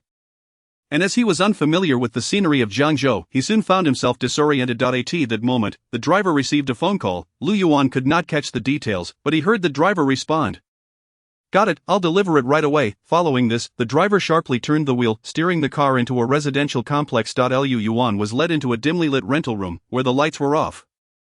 Before he could comprehend his surroundings, a person behind the door seized him by the neck. The individual possessed considerable strength, likely a practitioner. Lu Yuan had encountered such experiences several times in the Internal Affairs Bureau. Struggling briefly, he heard someone shout in the dimness, "Don't move." Immediately, his backpack was taken, and his clothes were stripped away, leaving him in nothing but his underwear. Just when he thought it was over, a hand suddenly pressed against his abdomen. Before Lu Yuan could react, he felt a powerful force surge through the palm into his body, causing his internal organs to churn violently. Everything went dark, and he lost consciousness in the final second before oblivion. He heard someone speaking. There were no signs of condensed energy in the dantian. This person was not a practitioner. When Lu Yuan opened his eyes again, he found himself lying on a single bed. His discarded clothes strewn about him. 3 middle-aged men stood nearby, engaged in conversation. In this situation, Lu Yuan instinctively wanted to check if anything had been taken from him, but the thought was too shameful to entertain. A man in his 30s noticed he was awake and inquired, "You are Lu Yuan, correct? Zheng Baocheng sent you." Lu Yuan nodded. The man continued, "The mission has been cancelled. Didn't Zheng Baocheng inform you?" A chill ran through Lu Yuan as he realized this was a test. His mind raced, yet he feigned confusion as he replied, "The Lord Guard commanded me to come to Jiangzhou today." Later, he mentioned I should wait for his notification before proceeding. I haven't received any notification until now. So I came here first. What if I hadn't come and the Lord Guard got angry? That would be disastrous. He adopted a pitiful demeanor. The man asked again, "Then why didn't you contact Zhang Baochang?" "I couldn't reach him," Lu Yuan replied. "He contacted me. I had no idea how to find him." The man nodded, then produced a math test paper, commanding, "Write this problem down." Lu Yuan was taken aback, thinking, is the cult really this rigorous? "Do we have to take exams to join?" He complied, feeling a sense of dread. The paper was exceedingly difficult, filled with problems he couldn't solve. If he failed, would he be killed? If he could pass this? Why would he ever take on such a life-threatening task? Truly absurd. His worries were unfounded, as his performance was not being evaluated. Before he had even completed a few problems, the paper was snatched away. Then Lu Yuan saw the man pull out his review materials, comparing the answers he had just written with the notes in his materials. After a thorough comparison, the man nodded, saying, "So you are indeed a high school senior. If you were a temporary undercover from the Internal Affairs Bureau, where would you find so many review notes, and with such identical handwriting?" The man exchanged glances with his companions. He seemed about to ask more when one of his companions interjected. "This kid isn't even a practitioner." "That's enough," another chuckled. "If the Internal Affairs Bureau really sent a senior high school student as a spy, they must be out of their minds." After their remarks, they left it. The remaining interrogating man smiled at Lu Yuan. "My young brother, I apologize," he said, pulling Lu Yuan up. "Recently, there have been quite a few spies from the Internal Affairs Bureau. This is just a precaution. My name is Guo Huai, a guard of the Holy Sect." Lu Yuan feigned humility. "It is only right for the Lord Guard to act accordingly. Long live the Holy Sect, and may all the scoundrels of the Internal Affairs Bureau perish." Guo Huai was pleased with Lu Yuan's attitude and instructed, "Put on your clothes and follow me." As Lu Yuan donned his clothes, he noticed his backpack and review materials scattered on the floor. He longed to pick them up but feared it might raise suspicion. Unexpectedly, Guo Huai said, "Gather everything and take it with you. You'll need it later." This was exactly what Lu Yuan hoped for. Chapter 29, The Prison. The two exited the room, revealing a dim, narrow corridor. Judging by the layout, it seemed to be underground, and he had no idea where he had been taken after losing consciousness. The corridor stretched long, with other rooms lining both sides. One door was ajar, and Lu Yuan glimpsed a spacious interior lit by candles. A dozen cultists knelt in prayer before a bird-shaped idol, the air thick with a rancid odor. By the way, Lu Yuan, have you registered for the college entrance examination yet?" Guo Huai suddenly asked as they walked out. Lu Yuan mentally calculated the time. By now, Xiao Bing should have helped him register online. He replied nonchalantly, "Yes, I have." "Good, then you'll need to give me your ID number and password shortly." Lu Yuan nodded in agreement, his heart racing. He was beginning to realize that this group of cultists in Jiangzhou intended to create chaos during the examination. Otherwise, why would Guo Huai be concerned about his registration and demand his ID number and password? He certainly did not believe this guard of the Holy Sect was genuinely interested in his education and future. Guo Huai finally led Lu Yuan to a small room, indicating that this would be where he would reside for the time being. Lu Yuan wrote down his ID number and password on a piece of paper, which Guo Huai took before locking the door and leaving. Now, he was to stay here and await further orders. Once the footsteps faded into the distance, Lu Yuan leaned against the door, exhaling a sigh of relief. He had temporarily evaded danger. Since making contact with the cult, he had been in a state of heightened anxiety. During the ambush in the rental room, he had thought his fate was sealed. He never expected to escape unscathed. Lu Yuan recalled hearing someone mention that there were no signs of energy condensation in the Dantian, indicating the person was not a practitioner. He was grateful that Jian had not sent Shang Qiyuan to execute the mission. Otherwise, he would have certainly met his demise at the first hurdle. Lu Yuan felt a wave of relief wash over him. He had come to understand that many staff members in the Internal Affairs Bureau were practitioners. Although generally low-tier practitioners were not considered official practitioners. Low-level practitioners could often be identified by their appearance. When in uniform, they wore a metal leaf insignia on their chest, which could be 1, 2, or even 3 leaves. In the Ningqing Internal Affairs Bureau, Jian was the only official practitioner, adorned with a silver crossflower on his uniform, likely indicative of a mid-tier practitioner. Even low-tier practitioners possess strength far beyond Lu Yuan's capabilities. A casual toss from one of them would send him flying like a ball. Guo Huai too was such a figure. In the presence of this guard of the Holy Sect, Lu Yuan had no chance of resistance. This was Lu Yuan's current understanding of practitioners, but today he had gleaned an important piece of information. Only when energy is condensed in the Dantian does one qualify as a practitioner. As for how Guo Huai determined that he had yet to condense his Dantian and what the process entailed, those remain mysteries. Clearly the secrets of practitioners. Now, feeling temporarily safe, Lu Yuan surveyed the room. Realizing it was essentially a prison cell, the door was made of steel and could only be unlocked from the outside with a key. He pushed against it, but it wouldn't budge. There was a vent with iron bars welded across it. The gap was so narrow that even a mouse could not escape. The room was cramped, the ceiling low, and the rough cement floor exuded dampness. A single steel bed occupied half the space, while a set of dilapidated furniture took up the other half. An emergency light hung on the wall, and beneath the bed was a chamber pot. Setting aside the grim reality, it could serve as a decent place for secluded study. Lu Yuan chuckled to himself. His arduous past had instilled in him a habit of finding joy in hardship. No matter the circumstances, at least Guo Huai had left him his backpack, his phone and ID had been confiscated, and his house keys were missing. With nothing else to do, unwilling to squander time, he began reviewing physics under the emergency light. Oddly enough, perhaps due to the lack of distractions, his study efficiency was unprecedentedly high. In the dark underground, Lu Yuan lost track of time as he immersed himself in his studies. After an indeterminate period, someone opened the door from outside, bringing in a bowl of rice mixed with oil. "You certainly study hard," the newcomer scoffed. Lu Yuan looked up, not recognizing him, and replied amiably, "Brother, I'm so bored. I can't do anything. Could you let me pray at the idol? It's been a long time since I last prayed, and my heart is filled with unease." Among cultists, kneeling in prayer together was a common and earnest activity. Lu Yuan had seen a prayer hall while passing through the corridor, so his request did not seem out of place. The cultist delivering the meal nodded, saying, "I will report this to the guard." After that, he left. The food here was rather meager. Even for someone as unpicky as Lu Yuan, it was difficult to swallow. As he chewed, he organized his thoughts. Currently, it appeared that the cult's stronghold in Jiangzhou was far larger than the one in Ningqing. The Ningqing base was merely an abandoned factory with a little over 10 cultists, while this location occupied a vast area, and Lu Yuan had only seen the underground section. The cult had been operating in Jiangzhou for quite some time. Jian suspected it to be the cult's main base in the surrounding region, which wasn't unfounded. Lu Yuan's task was to investigate the situation of the Jiangzhou cultists and their recent schemes. Based on the information he had gathered, it seemed that their objective was the impending college entrance examination. As for their intentions, Lu Yuan currently finds himself at a loss. Based on his understanding, the security measures for the college entrance examination are rather stringent, and it would be exceedingly difficult for a couple of cult practitioners to stir up any significant trouble.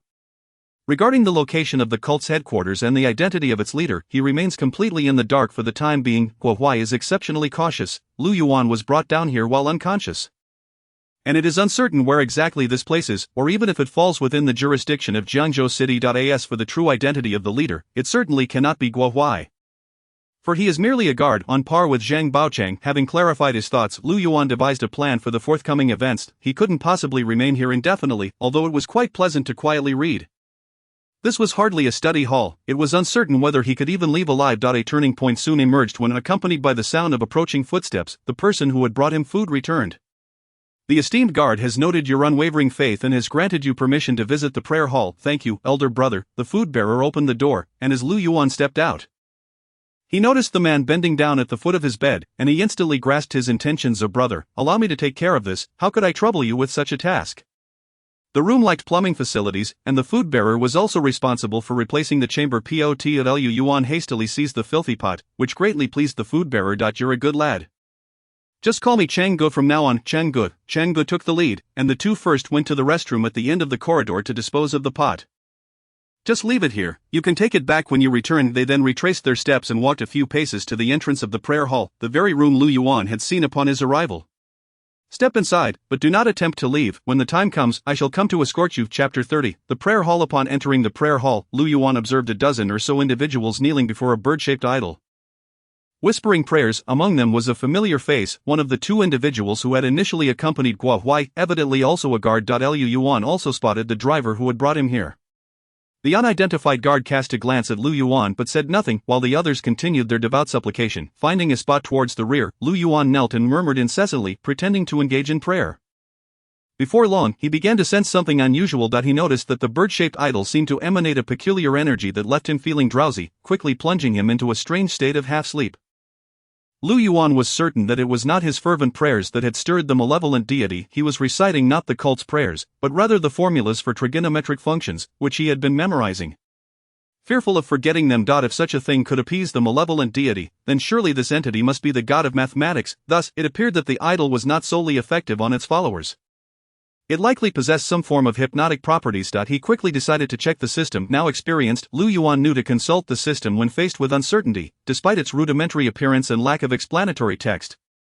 It would certainly respond in extraordinary circumstances. For instance, when he had attempted to use the protective shield in the Internal Affairs Bureau, his true essence had exhibited a pattern change. Indeed, the system now displayed a change, merit points, 1499 true essence, 117 120 spirit pressure, 12 mind, 2220 for the fluctuations in true essence were unsurprising. This was a natural recovery value. Under sufficient rest, approximately 3 to 4 points of true essence could be replenished in a full day. Yuan realized this provided a good method of timekeeping, based on the 117 points.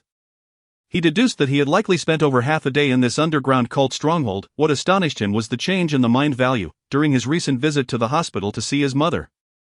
His mind inexplicably increased by 4 points. Now, not only had it decreased by 2 points, but it was also divided into 2 columns. Consequently, Lu Yuan formulated 2 hypotheses. First, mind appears to be a consumable form of energy, akin to true essence, where the first number represents the current value and the second number indicates the limit. Second, mind may be related to his mental state when he had visited his mother in the hospital. He was unusually agitated, whereas now he felt drowsy before the peculiar idol. Both experiences seemed linked to his mental condition. While he had managed to clarify some aspects, further questions loomed. The absence of a plus sign following the mind value, unlike true essence, left him pondering how it could grow or be replenished. He was utterly perplexed. Time drifted in a haze of semi-consciousness as Lu Yuan prayed, though he could not ascertain how long it had been.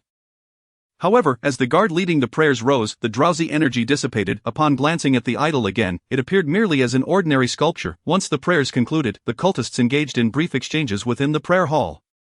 Lu Yuan caught snippets of their murmured conversations. "Thank you, deity. My ailment has completely healed." The practitioners of the cult of the Union could do nothing about the Twilight Syndrome, yet for our deity, it was merely a common cold. Twilight Syndrome is, after all, a punishment inflicted by our deity upon the faithless. Thus, our deity is omnipotent. Lu Yuan's heart raced at the mention of Twilight Syndrome. He scrutinized several conversing cultists and indeed noted their emaciated frames, characteristic of Twilight Syndrome sufferers, yet their complexions appeared flush, suggesting a marked improvement. Could the cult truly cure Twilight Syndrome? No, that is impossible. Yearns would not deceive himself. Lu Yuan had faith in Yearns, for she had once saved him, while the cult had abducted his sister. For Lu Yuan, distinguishing good from evil was that simple. As the prayers concluded, the leading guard stood and produced a box, declaring, "The deity bestows holy water once more." The cultists rejoiced and knelt, exclaiming, "Great is our deity." Small bottles, each the size of a thumb, were distributed among the followers, some consuming the holy water on the spot.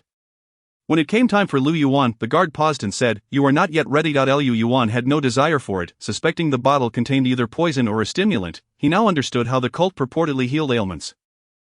Shortly thereafter, Chenggu arrived at the entrance of the prayer hall. He first bowed to the leading guard, who waved him off, and then led Lu Yuan away, after retrieving the chamber pot from the restroom. They encountered Guo Huai, who was escorting someone. Upon seeing Lu Yuan, Guo Huai expressed surprise. "Halt," he commanded Zheng Chang. "Why have you brought him out?" Zheng Chang respectfully replied, reporting, "Sir, Lord Sheng Hong has approved his presence in the prayer hall to pray with everyone."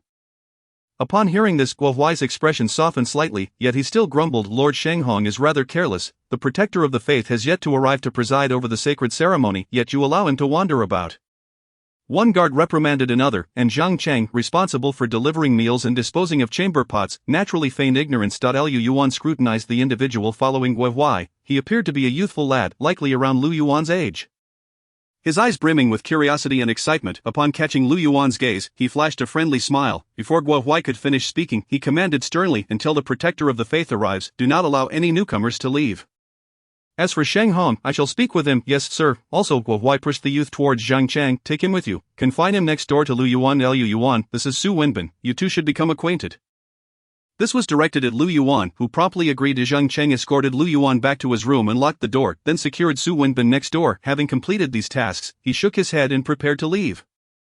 Lu Yuan called out through the ventilation window, "Chenggu, I apologize for getting you reprimanded by the guard." Zhang Cheng merely smiled in response, "Young brother, I'm aligned with Lord Sheng Hong. As long as he grants approval, I shall take you to the prayer hall tomorrow." "Thank you, Chenggu." Upon returning to his room, Lu Yuan glanced at the system, noting that the mind value had returned to 2424, though he was uncertain why it had restored. It seemed that the restoration of mind differed from true essence. True essence recovered slowly over time, while mind replenished quite rapidly. With no clock in the cell, Lu Yuan was unaware of the time. But feeling somewhat fatigued, he decided against further reading. He lay down on the bed, his breathing gradually shifting as he utilized rhythmic breathing to cultivate the protective shield. Following Ji Yin's guidance, the protective shield could mobilize his internal true essence to mitigate a portion of damage. Specifically, a blow that would ordinarily be fatal might result in only severe injury when shielded. This was a fundamental form of cultivation, lacking any flashy visual effects, yet its efficacy improved with practice.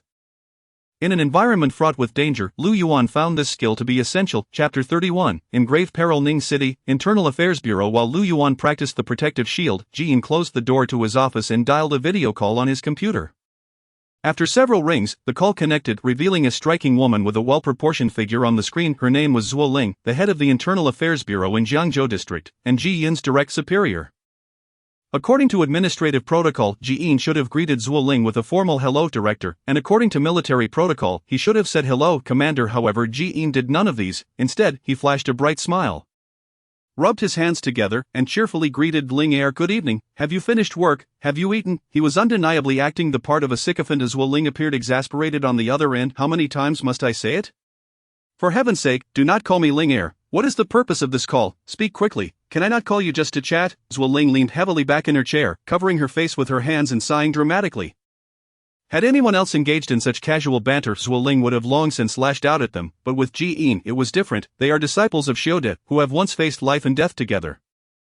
The bond of life and death is something to be cherished. Let us refrain from trivial banter. If there is something to discuss, speak swiftly, I implore you, for my schedule is exceedingly tight. Zhuo Ling surrenders.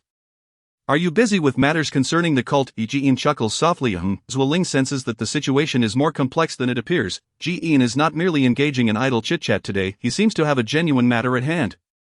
Otherwise, he would not have mentioned the cult. What scheme do you have in mind? Speak up. To alleviate Lingerus' worries, I, your senior brother, have exhausted my efforts, waking early and toiling late, and at last, I have made some progress. Have you uncovered the identity of the protectorate here? Not yet, but I am close. I have dispatched a particularly astute scout, and I have faith in him. Ji Yin holds great confidence in Lu Yuan. The performance at the Internal Affairs Bureau left a profound impression on Ji Yin. He had never anticipated that Lu Yuan would be so shrewd. He hardly resembled a high school student at all. A truly promising candidate for undercover work. This is also why he is willing to entrust the mission to Lu Yuan. Ji Yin recounted Lu Yuan's circumstances in brief and elaborated on the background leading to Lu Yuan's assignment to infiltrate the cult in Jiangzhou. Ultimately, he concluded, I believe this is a golden opportunity. Lu Yuan is not a practitioner and will not arouse the suspicions of the cultists. I trust that with his cleverness, he will soon relay valuable information back to us. Ji Yin had kept this matter hidden from Zhuo Ling, intending to surprise her today. He earnestly hoped that Zhuo Ling would be touched. After all his efforts were for her sake. Across the screen, Zhuo Ling was left utterly dumbfounded, slamming her hand down on the table with a resounding thud. Ji Yin, have you lost your mind? How could you send a civilian to infiltrate a cult? Ji Yin stared blankly, bewildered by the vast chasm between his hopes and reality. That Lu Yuan fellow is exceptionally clever. Ji Yin stammered. He should not be discovered, right? Cleverness is of no consequence, Zhuo Ling roared. How could an ordinary person possibly survive the cult's sacred ascension ritual? Ji Yin opened his mouth but no words emerged. Zhuo Ling, having vented her frustration, held her forehead in agony. It is clear. Ji Yin has no understanding of the sacred ascension ritual. Lol. Ji, did you not listen during the last meeting at the bureau? I was too busy admiring you. Oh, spare me. During the meeting, you were probably watching cartoons. Struck to the core, Ji Yin fell silent. Zhuo Ling recounted the contents of their previous meeting at the bureau. Over 3 months ago, the bureau received crucial intelligence that the cult could rapidly distort a person's mind through a method known as the sacred ascension ritual, transforming them into fervent devotees of the cult. This intelligence explained why the cult had been able to proliferate so swiftly within the Huazhu community, which had previously remained remarkably united. Even more alarmingly, a thorough investigation based on this intelligence revealed that a certain number of low-tier practitioners had also experienced mind distortion. This indicates that the cult's sacred ascension ritual is a form of extraordinarily powerful mental magic. Ji Yin interjected, wait a moment, how could mental magic possibly be deployed within the realm of Shenzhou? The spiritual pressure within Shenzhou is far too low. Even if forcibly activated, it could not escape our perception. Zhuo Ling shrugged, I do not know. That is the conclusion reached by the bureau. Ji Yin no longer maintained his flippant demeanor, filled with regret. Mental magic can only be resisted by pure spiritual intent. Lu Yuan is doomed. What is the exemption threshold for this magic? Ji Yin grasped at the last thread of hope. The bureau believes it may be around 20 points. I see Lu Yuan is exceptionally intelligent. Do you think he has any chance of enough? Bull. Ji, how can you expect an ordinary student's spiritual intent to exceed 20? He does not even know what visualization is, before becoming a practitioner. An ordinary person's highest recorded spiritual intent is 15, and you know who that person is? Who? Our mentor, Yu Zhang. You fool. Ji Yin lowered his head. No matter how exceptional Lu Yuan may be, he could never surpass Professor Yu Zhang, the dean of the Xiode Academy in Xindu, prepared to bestow martyr status upon his family. Zhuo Ling said coldly. Furthermore, Ji Yin, you have unilaterally ordered civilians to participate in a lethal military mission. I will report this to the Bureau truthfully, prepare to face an investigation. Yearns' face turned ashen. Unbeknownst to Lu Yuan, he had been deemed a sacrifice by the Internal Affairs Bureau, trapped in a dark, windowless cell. His only daily activity was to study for the college entrance examination, and when weary, he would lie on the bed to cultivate his protective shield. Outwardly, he appeared relaxed, yet internally he was fraught with anxiety. As the college entrance examination approached, he had still not found a way to escape. If the cult chose to act on the day of the examination, his prospects would be utterly ruined. Moreover, having been away from home for so long, how anxious his family must be. Lu Yuan dared not imagine it. Before his arrival here, Lu Yuan had concocted some plans. For instance, the cult must need to eat. If he could leverage his culinary skills to gain access to the kitchen, he might procure an opportunity to go out for groceries. Wouldn't tea that allow for a chance to transmit information? However, he had not anticipated being confined to a cell upon his arrival. The cult forbade him from doing anything at all. Occasionally, Zhang Chang would take him to the prayer hall, where he could glean some information. For example, yesterday Lu Yuan overheard cultists discussing that a protectorate would come to preside over a sacred ascension ritual in the coming days. However, the location of the ritual would still be the prayer hall. Do not be deceived by the seemingly harmless demeanor of the guard, Sheng Hong. If Lu Yuan attempted to escape, he would undoubtedly be subdued in an instant. Lu Yuan had no confidence in whether his protective shield could withstand a single blow from the opponent. Moreover, he still had not ascertained where the exit was. The only change was that Guo Huai had recently brought in 2 more individuals to be confined, all of whom were high school students. Lu Yuan had confirmed that the cult intended to make a move during the college entrance examination, but he remained uncertain about their exact plans. It was a dire situation. Next door to Lu Yuan was Su Wenbin, the senior student he had first encountered. He hailed from a small town near Jiangzhou. Unlike Lu Yuan, this fellow had not brought any books and could hardly sit still, after being confined for several days. The boy was almost going mad, incessantly banging on the walls and chatting with Lu Yuan through the ventilation window. Occasionally Lu Yuan would engage him in conversation as well. Lu Yuan, when do you think we will be released? Why hasn't Guo Huai come to see us? Perhaps he is very busy, Lu Yuan replied while sketching a force decomposition diagram. Have you participated in the sacred ascension ritual? I heard from the brothers in the cult that it is particularly impressive. The protectorate is chosen during the ritual. I have not heard of it, Lu Yuan replied, piqued with interest. Isn't the selection based on strength? Certainly not. Strength means nothing to the deity. What matters most is piety. Lu Yuan scoffed, yet I do not see you as particularly pious. Su Wenbin, may I ask you, why did you join the cult? Me. I want to become stronger, Su Wenbin answered as if it were the most natural thing in the world. The guard told me that as long as I join the cult and work hard, I can learn spiritual magic, just like the practitioners. Su Wenbin's tone was rife with envy. Then why not directly attempt to enroll in a practitioner university? Lu Yuan inquired, boss, do you think I wouldn't want to? Su Wenbin complained, the entrance to Xiaodi is so competitive. I tested my true essence in my second year and only scored 103. My written exam results are also lacking. However, the guard told me that true essence is irrelevant. As long as one is pious to the deity, one can become powerful like a practitioner. Lu Yuan's eyebrows twitched. This was indeed a new piece of information. Based on his observations in the prayer hall over the past few days, a significant portion of the cultists appeared to be gravely ill patients. The cult seemed to employ some method to rejuvenate these patients. Initially, Lu Yuan had presumed the cult primarily recruited from among the sick, but it appeared this was not the case. Young people were also drawn to the cult's spiritual magic.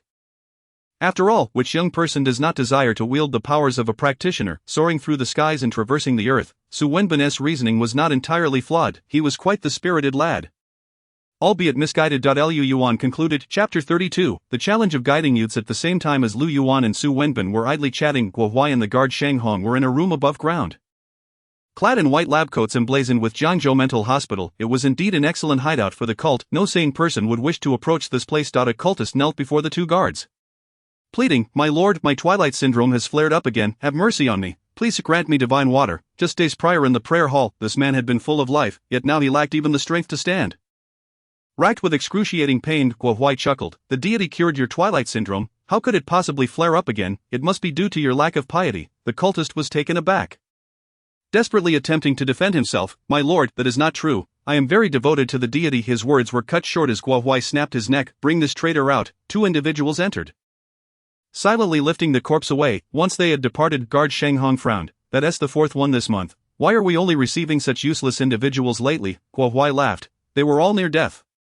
Drinking the divine water only hastens their demise. I wonder how many will remain by the time we acct. It matters not, they are merely fodder for the operation, whether one more or one less makes no difference. Sheng Hong nodded in agreement with Guo Huai's sentiment. The current batch of cultists underground were all mere cannon fodder for the mission, none of whom would survive. However, after this operation concludes, I wish to speak with the Protectorate. In the future, do not recruit these sickly individuals, they are both foolish and weak. The students in the cell are rather clever. Indeed, there ought to be more young people among the believers. Guo Huai lit a cigarette for himself. Gazing out the window with a heavy heart, everyone understands the principles, yet this cohort of youth is quite difficult to manage. Who knows what goes on in their minds? Just the other day, I recruited a middle school student, and guess what? He boasted to everyone at school about having found a boss and now considers himself a respectable saintly believer. We are a holy order, not a gang. What utter foolishness, Sheng Hong chuckled, saying, young people should be dealt with by their peers. Zhang Baocheng's suggestion from last time was quite astute. He proposed enlisting a few female internet celebrities to help us recruit followers. That idea has merit. When we speak, the youth are skeptical, but those online influencers can command them. They're more effective than even the deities. What are welfare sisters? Guo Huai inquired. You wouldn't understand since you don't surf the internet. Sheng Hong exhaled a smoke ring, acknowledging that while it was a good idea, Zhang Baocheng had passed away, and it was uncertain whether he had found suitable candidates. Upon mentioning Zhang Baocheng, Guo Huai raised an eyebrow. Lu Yuan was sent here by Zhang Baocheng. This matter is unclear, and I still suspect he is a spy from the Internal Affairs Bureau. The lad spends all day in his room poring over review materials, as if he is genuinely preparing for the college entrance examination. What is there to fear? He is not a cultivator. In a few days, the patron of defense will come to preside over the holy arrival ceremony. After the ceremony, whatever schemes he has will surely be revealed. That is true. Guo Huai nodded. Lu Yuan had been in the cell for quite some time, and his anxiety grew. Could it be that he would only be taken out on the day of the exam? Regardless of what the cultists' plans entailed, there had to be a rehearsal at some point. Continuing like this, there was no way to relay information to the Internal Affairs Bureau, and preserving his own life would be challenging. Moreover, Lu Yuan missed his parents and his younger sister dearly. A mother must have been discharged from the hospital by now. Would she be worried about not seeing him? How would Xiaobing explain to their parents? They must be searching for him everywhere. What if Xiaobing grew thin from hunger without him cooking for her? For the first time, Lu Yuan realized that this daring escapade might prove to be a colossal error. Nevertheless, he was a remarkably mature individual, even in these circumstances, able to remain calm and continue his studies and practices. His arduous life and his previous existence had imparted a simple yet profound lesson. In any situation, maintain composure and avoid haste. Rushing is futile and may result in the loss of genuine opportunities. In contrast, the middle school student Su Wenbin lacked such patience. The boy had gone quite mad from confinement. One day, he began to pound on the door, shouting loudly, "Let me out, I want to go home, liars, all liars." His incessant cries drove Lu Yuan to distraction. Initially, Lu Yuan attempted to reason with him, but Su Wenbin was utterly unresponsive. Eventually, Lu Yuan ignored him and resumed balancing chemical equations. Not long after, he heard footsteps approaching, more than one person. By the sound of it, he paused his writing and heard the sound of a key unlocking the door next door. Just then, he heard Su Wenbin shout, "You're deceiving me, you're not teaching me spiritual law at all." A dull thud interrupted Su Wenbin's tirade, replaced by a scream. Before long, the screams diminished, but the beating continued. Lu Yuan set down his pen and leaned against the ventilation window, pleading, "Shanggu, Su Wenbin is just a child. We are all brothers and sisters of the Holy Order. Please don't kill him." Guo Huai's face appeared at the vent, prompting Lu Yuan to retreat immediately and bow respectfully. "Your Excellency." He had assumed it was Zhang Cheng punishing Su Wenbin, only to find it was Guo Huai. Guo Huai pointed at Lu Yuan. "You're quite righteous, aren't you?" Fearing he might also be punished, Lu Yuan briefly contemplated activating his protective shield but quickly abandoned the thought. Not wanting to reveal any issues, fortunately, Guo Huai took no further action. "We're leaving," he shouted, and soon the sound of the door locking echoed, with footsteps gradually fading away. Lu Yuan waited a moment and quietly called out, "Su Wenbin. Su Wenbin." There was no response from next door. Lu Yuan listened intently, hearing faint breathing. He sighed and continued working on his problems. There was nothing he could change. In this perilous place, he had to ensure his own safety. His earlier attempt to intervene had already posed a significant risk. After all, he had no particular bond with Su Wenbin. After what seemed like 2 to 3 hours, Su Wenbin suddenly spoke up.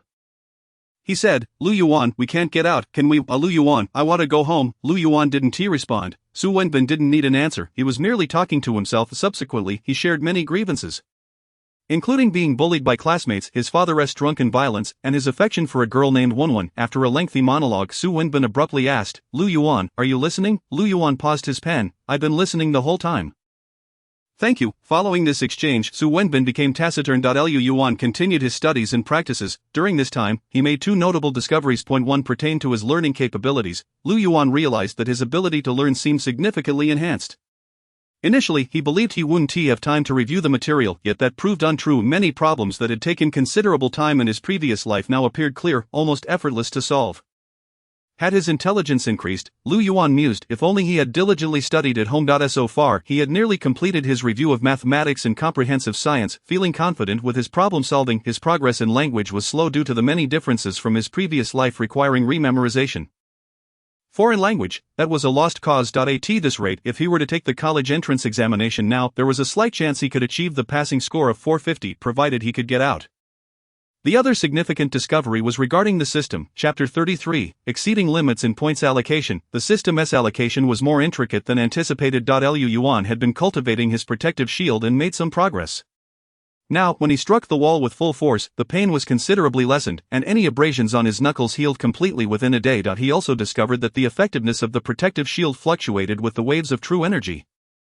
For instance, when the system's true energy value fluctuated between 112-120, the damage taken was significantly higher than when between 106-120. It seemed that the greater the true energy converted by the protective shield, the stronger the defense. Lu Yuan concluded. As his practice became more adept, he increased the fluctuation value from 8 points to 14 points. However, 106 remained a hurdle he hadn't surpassed for quite some time. Since the lower limit of true energy was stagnant, why not adjust the upper limit? Lu Yuan pondered. He decided to spend 200 points to raise the upper limit of true energy by 2 points. Having been here for several days, his true energy had naturally replenished, allowing for direct allocation, but when Lu Yuan focused on the plus sign to increase by 2 points, the system's true energy value did not change to 120-122. Instead, it became 132-120. The plus sign indicating allocation disappeared. Simultaneously, his merit points were deducted by 120, leaving him with 1379 points. Why has this happened? His true energy had surpassed the limit from the deducted merit points. It appeared that the excess above the limit had a ratio of 1:10. Previously, it was established that raising the true energy limit was 1:100, while replenishing true energy was 1:1. Lu Yuan's current system panel read, merit points, 1379, true energy, 132-120, spiritual pressure, 12, ceiling thought, 24, return progress, 11.17. Lu Yuan attempted to adjust his breathing to operate the protective shield, and the system's true energy value began to fluctuate, rhythmically changing between 132 and 116. This indicated that the true energy available for the protective shield had increased from 14 points to 16 points. He struck the wall again, feeling a noticeable increase in the hardness of his fist.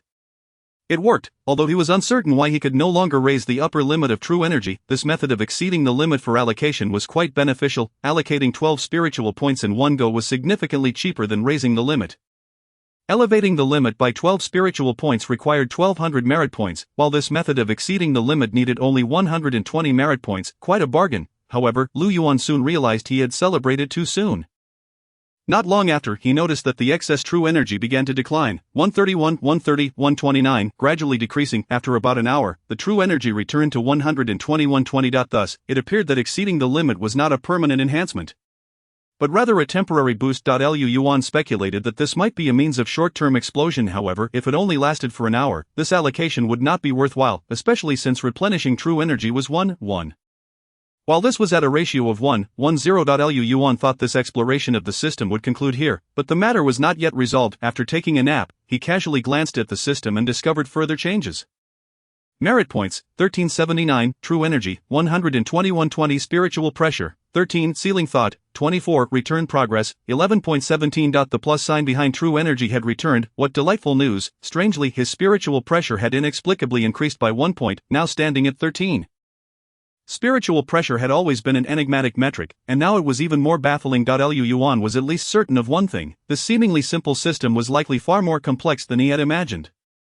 On the day of the change in spiritual pressure, the opportunity Lu Yuan had long awaited finally arrived. He first heard faint shouts from the direction of the prayer hall, unusual, since that group of cultists who prayed all day was typically very quiet. Suddenly, there was an uproar. Something must have happened. Before long, Zhang Cheng arrived to open the door. Brother Chang, are you here to take me to pray? Lu Yuan inquired, as Zhang Cheng's visit was not at mealtime. Today is not for prayer, Zhang Cheng replied mysteriously. The guardian has come, and shortly there will be a ceremony for everyone. You all must attend. The you all referred to Lu Yuan and the other 3 high school students. In addition to Su Wenbin, Wei had brought 2 others along, but due to the distance from Lu Yuan's room, there had been little interaction. Su Wenbin's complexion was pale, lacking the innocence and vibrancy he once had. Ever since he had been beaten, he had become despondent. The other two new faces bore similar expressions. Anyone confined for over half a month would be in a poor state, of course, except for Lu Yuan. He was immersed in the joy of solving problems, so much so that he lost track of time. The four followed Zheng Cheng into the prayer hall. At that moment, the hall was filled with cultists kneeling on the ground, fervently chanting the cult slogans. A man in a black robe adorned with a bird-shaped mask stood beneath the statue, flanked by three attendants who stood respectfully by his side. "Are you the fresh blood of the holy faith? Step forward, let me see you," the man in the black robe intoned in a deep voice. As the cultists parted to clear a space in the center of the prayer hall, the four students stepped forward slowly. Influenced by the fervent atmosphere, the three originally pallid students adopted a more submissive demeanor. Lu Yuan bowed his head, concealing his bewildered gaze. He found the figure of the man in black somewhat familiar, as if he had seen him somewhere before. One of Lu Yuan's primary missions infiltrating the cult was to uncover the true identity of the Guardian, and he was tempted to rush forward to unmask the figure and reveal the face hidden beneath the mask. Of course, such an action would be tantamount to courting disaster. He feigned obedience, joining the others in calling upon the name of the deity. The man in black scrutinized the four of them, then nodded approvingly at Guo Huai, seemingly satisfied with this selection. "Excellent, the deity has bestowed a divine oracle today, allowing you four to bask in the glory of the divine. Attendants, prepare." Guo Huai and the others obeyed. Retrieving candlesticks and incense to arrange on either side of the statue, Sheng Hong led Lu Yuan, Su Wenbin, and the other two to a more advanced position, instructing them to sit cross-legged on the carpet. The surrounding cultists, filled with envy and jealousy, crowded closer, hoping to catch a glimpse of the deity's glory during the ceremony. Guo Huai roughly kicked them aside. An elderly woman was sent sprawling to the ground. Yet she bore no resentment towards Guo Huai. Instead, she knelt before the man in black, extending her arms in supplication. "Dr. Li, allow me to stand in front, you wretched creature." Guo Huai slapped her away. Preparing to shout for the guardian, the old woman lay on the ground, groaning. Lu Yuan felt a jolt of realization. Dr. Li Tai Lai from Jiangzhou Hospital, when Lu Yuan had gone to the hospital to handle paperwork for his mother regarding the Shikano treatment.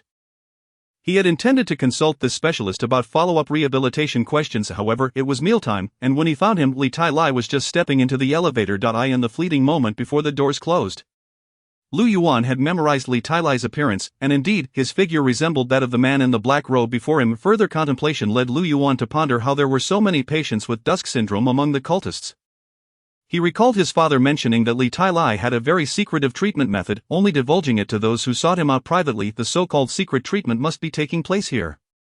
At this thought, Lu Yuan broke out in a cold sweat. If he hadn't managed to secure the treatment funds, his mother might very well have ended up here, exploiting the despair of terminally ill patients to recruit followers. Truly, this was the essence of a cult, deserving of eradication. Lu Yuan silently vowed. Chapter 34, The Dreaming Bird. While Lu Yuan contemplated the various matters concerning Jiangzhou Hospital, the ceremony was being set up.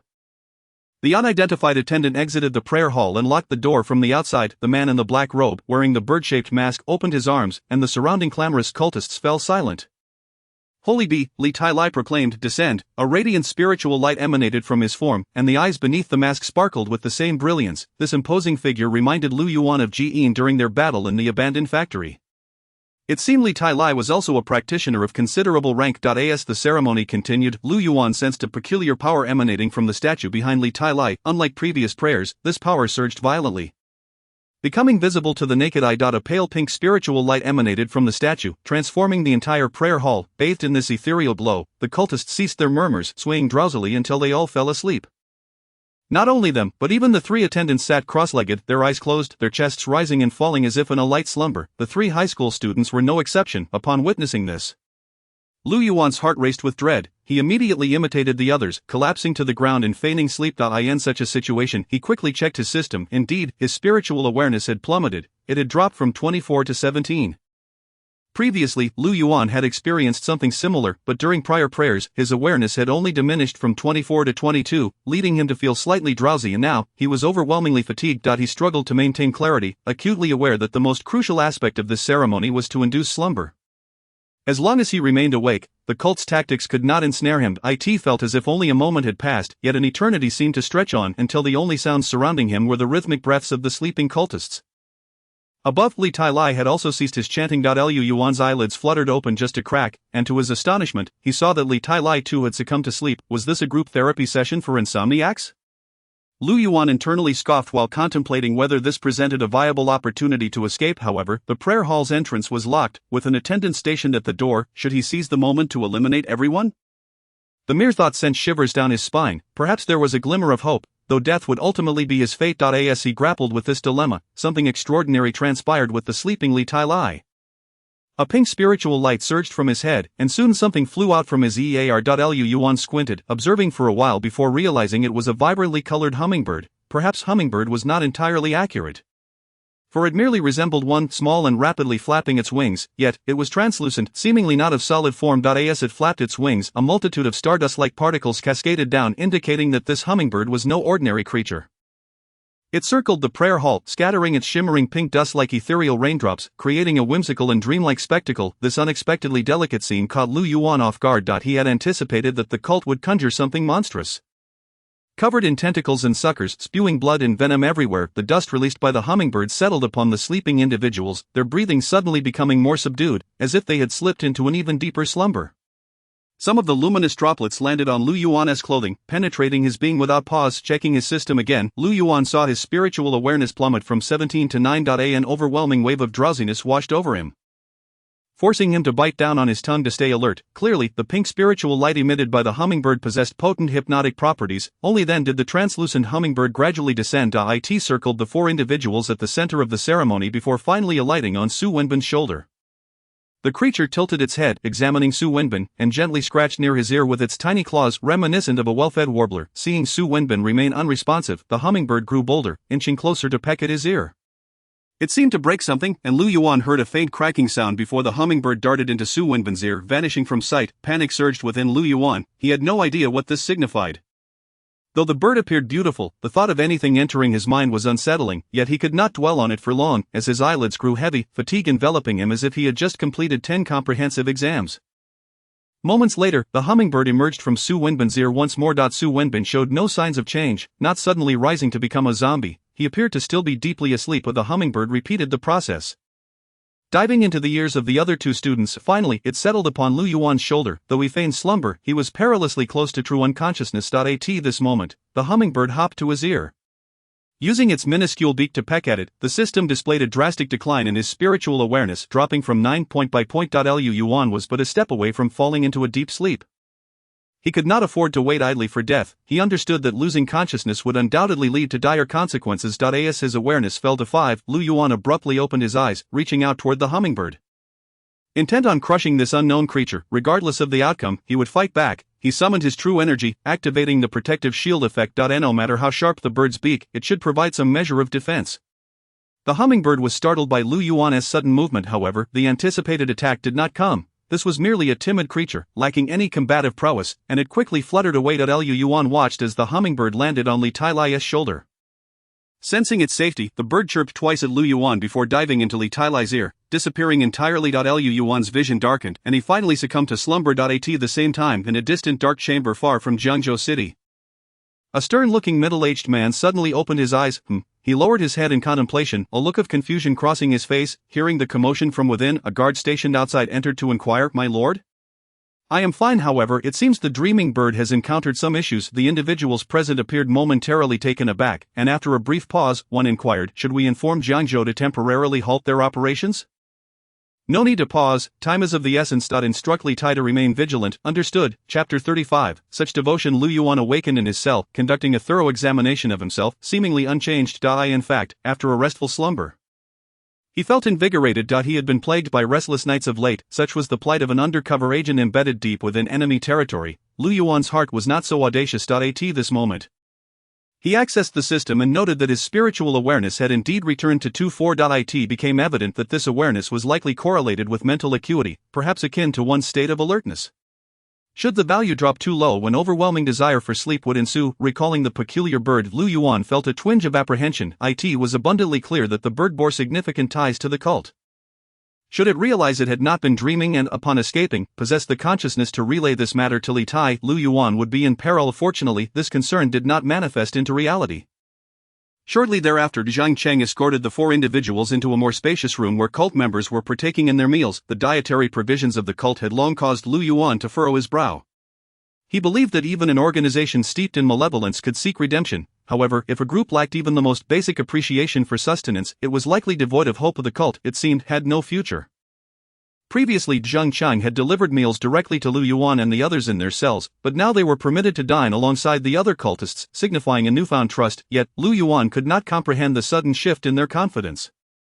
It was soon that he found clarity through Su Wenbin seated at the same table. Lu Yuan felt a peculiar resemblance to dining with Zhou Shiyun, as they were of similar age. He noticed Su Wenbin bore visible wounds, remnants of a recent altercation with Guo Huai, and expressed concern. Su Wenbin, how are your injuries faring? Chenggu is quite reasonable. I could procure some medicine for you shortly. Su Wenbin lifted his gaze, and to Lu Yuan's astonishment, his eyes sparkled with an intensity not typical of youthful exuberance, but rather an indescribable fervor. I am well, Su Wenbin exclaimed with fervent enthusiasm, never have I felt better.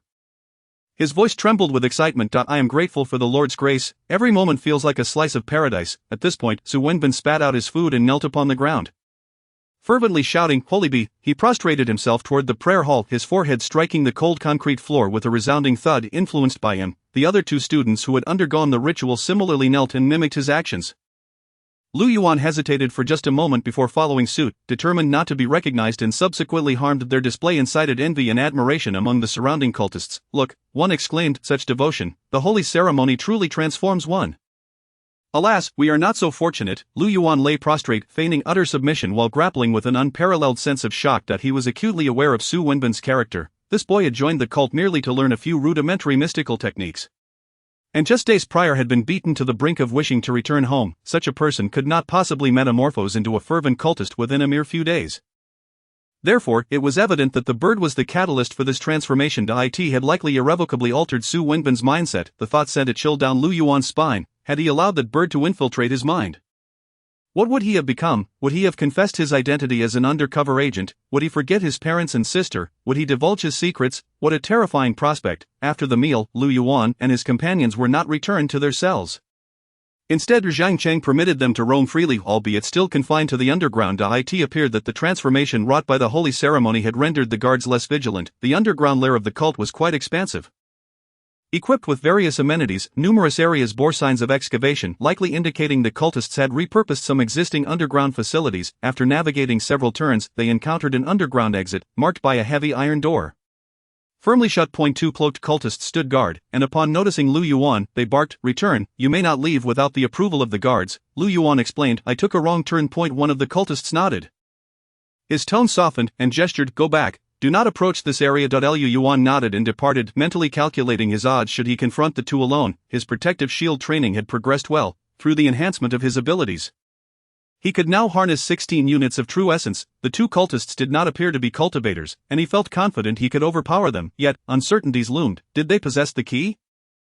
What lay beyond that door? How swiftly could the three formidable guards catch up to him? These were all considerations he needed to account for. He had but one chance. Lu Yuan did not believe Guo Huai would show mercy should he fail in his escape attempt.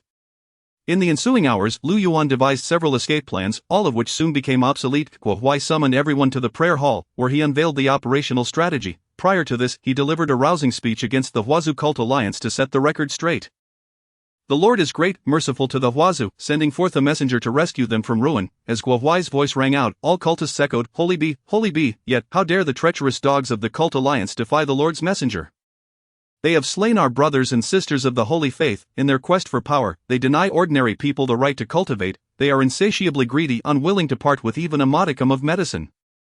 Guo Huai enumerated the transgressions of the cult alliance with considerable eloquence. The fervor among the cultists escalated, their voices rising in unison, chanting, "Kill, kill, kill." Guo Huai raised his hand, signaling for silence. Now he needed to relay the comprehensive plan of action. To teach those dogs of the cult alliance a lesson, to demonstrate to those ignorant mortals that our holy faith cannot be trifled with, we shall obliterate that which they hold most dear.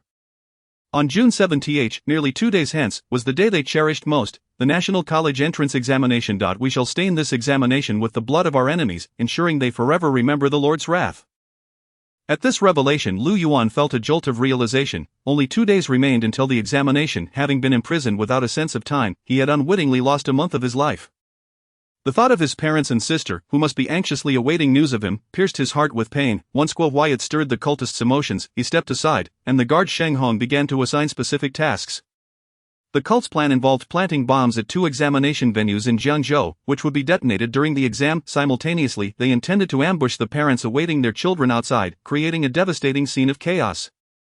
These 2 venues had been meticulously selected. One was Jiangzhou No. 2 Middle School, the largest examination site, and the other was Guanghua School, catering to affluent families. The most challenging aspect of the plan was how to smuggle the bombs into the examination halls. Given the stringent security measures in place, Yuan and his three companions were the linchpins of the entire scheme. Chapter 36, Examination Permit. Examinees required a permit to enter the examination hall. Needing only to pass through an identity verification checkpoint, Shang Hong elaborated on various other precautions before commanding everyone to return to their quarters to await further instructions. Upon returning to his cell, Lu Yuan was plagued by a perplexing question. As a candidate from Ningqing, his examination site would undoubtedly be there, so how would he infiltrate the Jiangzhou venue? Before long, a commotion outside the cell door drew Lu Yuan's attention. He stood in surprise as Guo Huai entered, accompanied by Su Wenbin and two other examinees. "I recall you having some study materials here," Guo Huai casually remarked, not waiting for a response as he rifled through the papers on the small table. As he perused, he chuckled, "You seem quite diligent. Why is half a page torn here?" Guo Huai pointed to one of the sheets. "I used it as a mat under my bowl while eating, and it accidentally got greasy, so I had to tear it," Lu Yuan explained nonchalantly. Fortunately, Guo Huai did not dwell on the matter, casually distributing Lu Yuan's study materials to the other examinees, instructing, "Hold on to these and study. You are candidates, you must present yourselves as such. Once we reach the examination hall, you are to remain silent and merely glance at these." The other three nodded in agreement. Lu Yuan lowered his head, concealing the sudden brightness in his eyes beneath his bangs. "Sir, isn't the examination scheduled for tomorrow?" Lu Yuan cautiously inquired. "What is our purpose at the examination hall today?" "Today, candidates are permitted to enter the examination site with their permits, and parents may accompany them," Guo Huai replied with a smile. The four were transported to ground level, splitting into two vans for the journey. Upon seeing the sign for Jiangzhou Mental Hospital, Lu Yuan finally grasped the cult's hidden lair. Regrettably, there was no time for reflection. Lu Yuan sighed inwardly. I in the van he occupied with Su Wenbin and Guo Huai, there were also two women and one man from the cult. These individuals would pose as the parents of the examinees. Accompanying Lu Yuan and Su Wenbin into the examination hall, remarkably, Guo Huai offered a brief explanation. "Everyone, remember, today is not a day for action. As we enter the examination hall, we are merely to observe the locations of the security facilities. If you encounter any inquiries from the monks, be sure to avoid causing any trouble." Saying this, I handed my examination permit and ID card to Lu Yuan and Su Wenbin. Lu Yuan glanced down and indeed sought his own examination permit. However, to his surprise, the examination venue was listed as Guanghua School. The class dismissal bell rang, and Lu Yubing sulkily packed her school bag and left the classroom. As she walked down the hall, many students pointed and whispered behind her, yet their gestures were not malicious, rather, they were filled with admiration. "Look, it's her, Sister Duanwu. Who would have thought that we have a celebrity among us?" A month ago, photos of Sister Duanwu went viral online, and Xiaobing gained fame alongside her. Unlike other fleeting internet sensations, Xiaobing's popularity did not wane with time. Numerous talent agencies took note of this, making every effort to contact the school in hopes that Xiaobing would consider a career in entertainment. This was undeniably big news for Ningqing No. 1 High School. It's important to note that this is merely an ordinary school, not a prestigious institution like Guanghua School. For the students at No. 1 High, the idea of idol stardom feels distant and unattainable. Xiaobing became the envy of all, with her classmates referring to her as a big star. In the past, Xiaobing might have felt a sense of joy. After all, every girl harbors a hint of vanity, yet, now she could not muster a smile, for her brother had been missing for a month, ever since Lu Yuan left over a month ago. He had not returned, and his phone had remained switched off. A few days later, their mother was discharged from the hospital, and the parents returned home. Initially, Xiaobing tried to evade the truth for a few days, but ultimately she could no longer conceal it and had to confess to her parents. The Lu couple, filled with joy upon returning home from the hospital, were taken aback by the gravity of the situation and immediately rushed to report it to the police. Yet Lu Yuan remained unreachable. They explored every possible avenue, even seeking the monks' assistance from the Ningqing Internal Affairs Bureau. The staff there did not dismiss them, but each remained uncommunicative. Xiaobing noticed the enigmatic gaze of monk Jiyin, which sent shivers down her spine, and she dared not ponder further. Tomorrow was the college entrance examination. Beneath a sumac tree on campus, Xiaobing caught a falling leaf, her heart heavy with sorrow. "You lied to me. You haven't come back." As she murmured to herself, a figure suddenly emerged from behind the tree. Startled, Xiaobing recognized the person as somewhat familiar. "Are you Lu Yuan's sister?" Ma Jin asked, clutching a novel, his demeanor timid. He rarely spoke to girls, especially not to someone as beautiful as Xiaobing. The socially awkward young man stuttered, unsure where to place his hands. It dawned on Xiaobing that he was her brother's deskmate, someone she had seen after school but couldn't recall his name. "It's me, that's good." Ma Jin sighed in relief, as if genuinely concerned about mistaking her identity. He quickly conveyed the message. "Our homeroom teacher has notified us that tomorrow is the college entrance examination. And everyone must remember to bring their printed examination permits. The teacher is aware that Lu Yuan has been missing for some time, but the notification must still be delivered, just in case Lu Yuan returns tonight. Your home phone is unreachable. The teacher asked me to relay this message to you, that's all. Xiaobing wanted to explain that her parents were out posting missing person notices, and no one was home.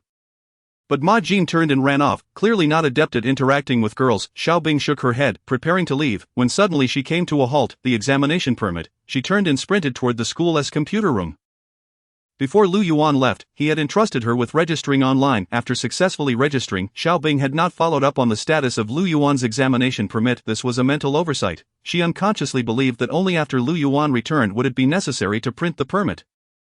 Upon accessing the school computer, Xiaobing entered Lu Yuan's ID number and password, and soon the screen displayed Lu Yuan's registration form, with his examination permit listed below. She saw that the printing status clearly indicated it had already been printed. Brother is still here. He printed the examination permit. Xiaobing pressed her hand to her heart, which was racing wildly. In that moment, she was certain that Lu Yuan was alive, but first, she needed to think clearly. Since the examination permit had been printed, what could her brother be doing now? Checking the examination venue. Where is the venue? Xiaobing glanced at the examination permit. Guanghua School, Jiangzhou, Chapter 37, Sibling Synergy. Jiangzhou Guanghua School is renowned as a prestigious institution in the surrounding area, where students' academic achievements and family backgrounds leave others in awe, not to mention the extraordinarily high acceptance rate into elite universities. However, being a prestigious school does not exempt its students from taking the college entrance examination. Thus, Guanghua School also serves as an examination venue in Jiangzhou, for candidates assigned to take the examination here. Even if they do not achieve stellar results, simply witnessing the school's magnificent architecture is worth the trip. On the eve of the examination, groups of students gathered on Guanghua's campus. These were the candidates scheduled to take their exams here tomorrow, motivated by both the desire to familiarize themselves with the venue and a sense of curiosity about the lives of affluent students. Lingering in admiration, this is a security zone, no entry allowed. A stern-faced guard called out to stop them. Apologies, we're leaving right away. Guohuai laughed lightly, leading Lu Yuan away, flanked by another female cultist. The guard watched the three depart, feeling somewhat perplexed. The trio appeared to be a familial relation, yet the atmosphere between them felt off, and many candidates came with their parents, easily recognizable by their interactions. However, the three who had just passed did not share that familial bond. Had they stood further apart, the guard would have surely believed them to be complete strangers. Nevertheless, despite his suspicions, they had already moved beyond his reach. A few curious candidates approached, prompting the guard to repeat for the 100th time, "This is a security zone, no entry allowed." The trio that had walked away were Guohuai, Lu Yuan, and the female cultist posing as their mother. After distancing themselves from the guard, Guohuai whispered, "The guards here are very vigilant. Do not test their patience." The female cultist nodded, conversing in hushed tones. Someone was observing from the third-floor window. "They might be the monks responsible for the examination security," Guohuai acknowledged with a sound and continued. "There are many candidates entering. They likely did not notice us.Lu Yuan, focus on your review materials and do not get distracted." Lu Yuan reluctantly continued to feign the behavior of a pampered son under his parents' protection, though internally he was in turmoil, realizing that Guohuai remained cautious of him. Logically, after the sanctification ritual, Guohuai should have fully trusted Lu Yuan. Believing him to be a fervent devotee of this wariness could only be described as an instinctive response. The cultists had split into two groups upon entering Guanghua School, with Guohuai insisting on staying with Lu Yuan. Throughout their inspection of the school, Guohuai's hand remained on Lu Yuan's back. A few times, they encountered hurriedly passing individuals in uniforms, and Lu Yuan recognized the green leaf insignia on their chests, indicating they were monks. He could easily call for help, but before he could be rescued, Guohuai would surely silence him. Su Wenbin's group was accompanied only by two ordinary cultists. Had he been able to switch places with them, Lu Yuan would have fled long ago. The group meandered through the examination venue for nearly half an hour, gathering insights into the security arrangements for tomorrow. As the closing time for the venue approached, an announcement urged candidates to exit. "That's enough. Let us retreat." The two groups converged near the main entrance, but they did not draw attention to themselves as they discreetly passed through the guard's checkpoint to exit. The van that had brought them waited not far away and was now slowly approaching. Lu Yuan understood that this was his last chance. He had to take a risk out of Guohuai's sight. Lu Yuan turned his palm over. Concealed within was a slip of paper. Just as he was about to make a move, he suddenly halted, for he had spotted a figure in the crowd that he never expected to see here. Xiaobing was breathless as she ran. She had taken a taxi from Ningqing No. 1 High to the high-speed rail station, boarded a train to Jiangzhou, and then taken another taxi to Guanghua School. She had hardly paused for breath along the way and finally arrived at the entrance of Guanghua School by 5 in the afternoon. During her train ride, her mind raced with thoughts. She felt compelled to report to the police and hand over this lead, yet she also sensed that the matter could not withstand further delay, as the police questioning would take time, and this was her final opportunity. At the entrance of Guanghua School, Xiaobing spotted Lu Yuan at a glance. She dashed toward him, tears streaming down her face. Brother. In that fleeting moment, the word brother lodged in her throat, and she was about to embrace Lu Yuan when Guohuai turned his head toward her. But in that instant, Xiaobing caught sight of Lu Yuan's eyes. Their gaze met for but a brief moment. Step aside, let me through, there is no time. Xiaobing shoved past Lu Yuan, not looking back as she rushed toward the entrance. I am sorry, but the examination venue is now closed. The guard blocked Xiaobing's path, tears streaming down her face. She pleaded before the guard, please, let me see the examination venue. I really took a wrong turn. I beg you, no way, Xiaobing cried in despair, but the guard was truly resolute, his heart as hard as stone, refusing to open the door. This scene unfolded before Guohuai's eyes, who remarked with amusement, such a time-ignorant student. They deserve it. Guohuai considers himself a person of great temporal awareness, one who cherishes precision. Several individuals boarded the van and drove away along the road, after the van had long since departed. Xiaobing suddenly stopped crying. She wiped away her tears and stood tall, a cold glimmer flashing in her eyes. At this moment, the steely-hearted guard began to feel a twinge of concern. It is well known that students of this age often act impulsively in a fit of passion. He advised, little girl, do not be rash. You can arrive early tomorrow to observe the examination venue, can't you? Xiaobing feigned enlightenment. Oh, I just remembered that I am only a first-year high school student and do not need to check the examination site at all. The guard's lips twitched in response. Xiaobing turned away, opening her palm. Moments earlier, when Xiaobing had collided with Lu Yuan, their hands had instinctively pushed against one another, a natural reaction between those who bump into each other. Guohuai had no inkling that a note had been discreetly passed from Lu Yuan to Xiaobing. This was the unspoken understanding between siblings, or a mere glance could convey a multitude of meanings. Observing that Lu Yuan not only avoided looking at her but also appeared distracted, Xiaobing realized that he was in grave danger. Subsequently, she employed exaggerated theatrics to mask the subtle exchange between herself and Lu Yuan. One could only say that the siblings' acting talents were indeed inherited. In a secluded spot, Xiaobing unfurled the note. The reverse side bore a chemistry problem, seemingly torn from an exam paper. The front was filled with minuscule handwriting, faintly resembling her brother's script. Whoever finds this note, please deliver it immediately to the nearest Internal Affairs Bureau, where you may claim a generous reward.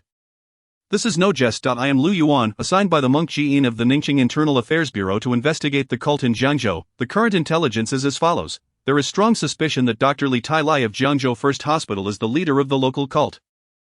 Serving as its protector, the cult plans to launch an attack during the college entrance examination at the two examination sites of Jiangzhou Second Middle School and Guanghua School. 4 Cult members will infiltrate the examination hall to detonate bombs, while others will assault parents outside. I have been detained in an underground facility, and the location of the cult space remains unknown. Please be particularly cautious, as the cult possesses a ritual that can swiftly brainwash individuals, converting them into fervent followers. It is now June 6, the eve of the examination. I do not know when this intelligence will be conveyed, nor do I know if I will live to see another day.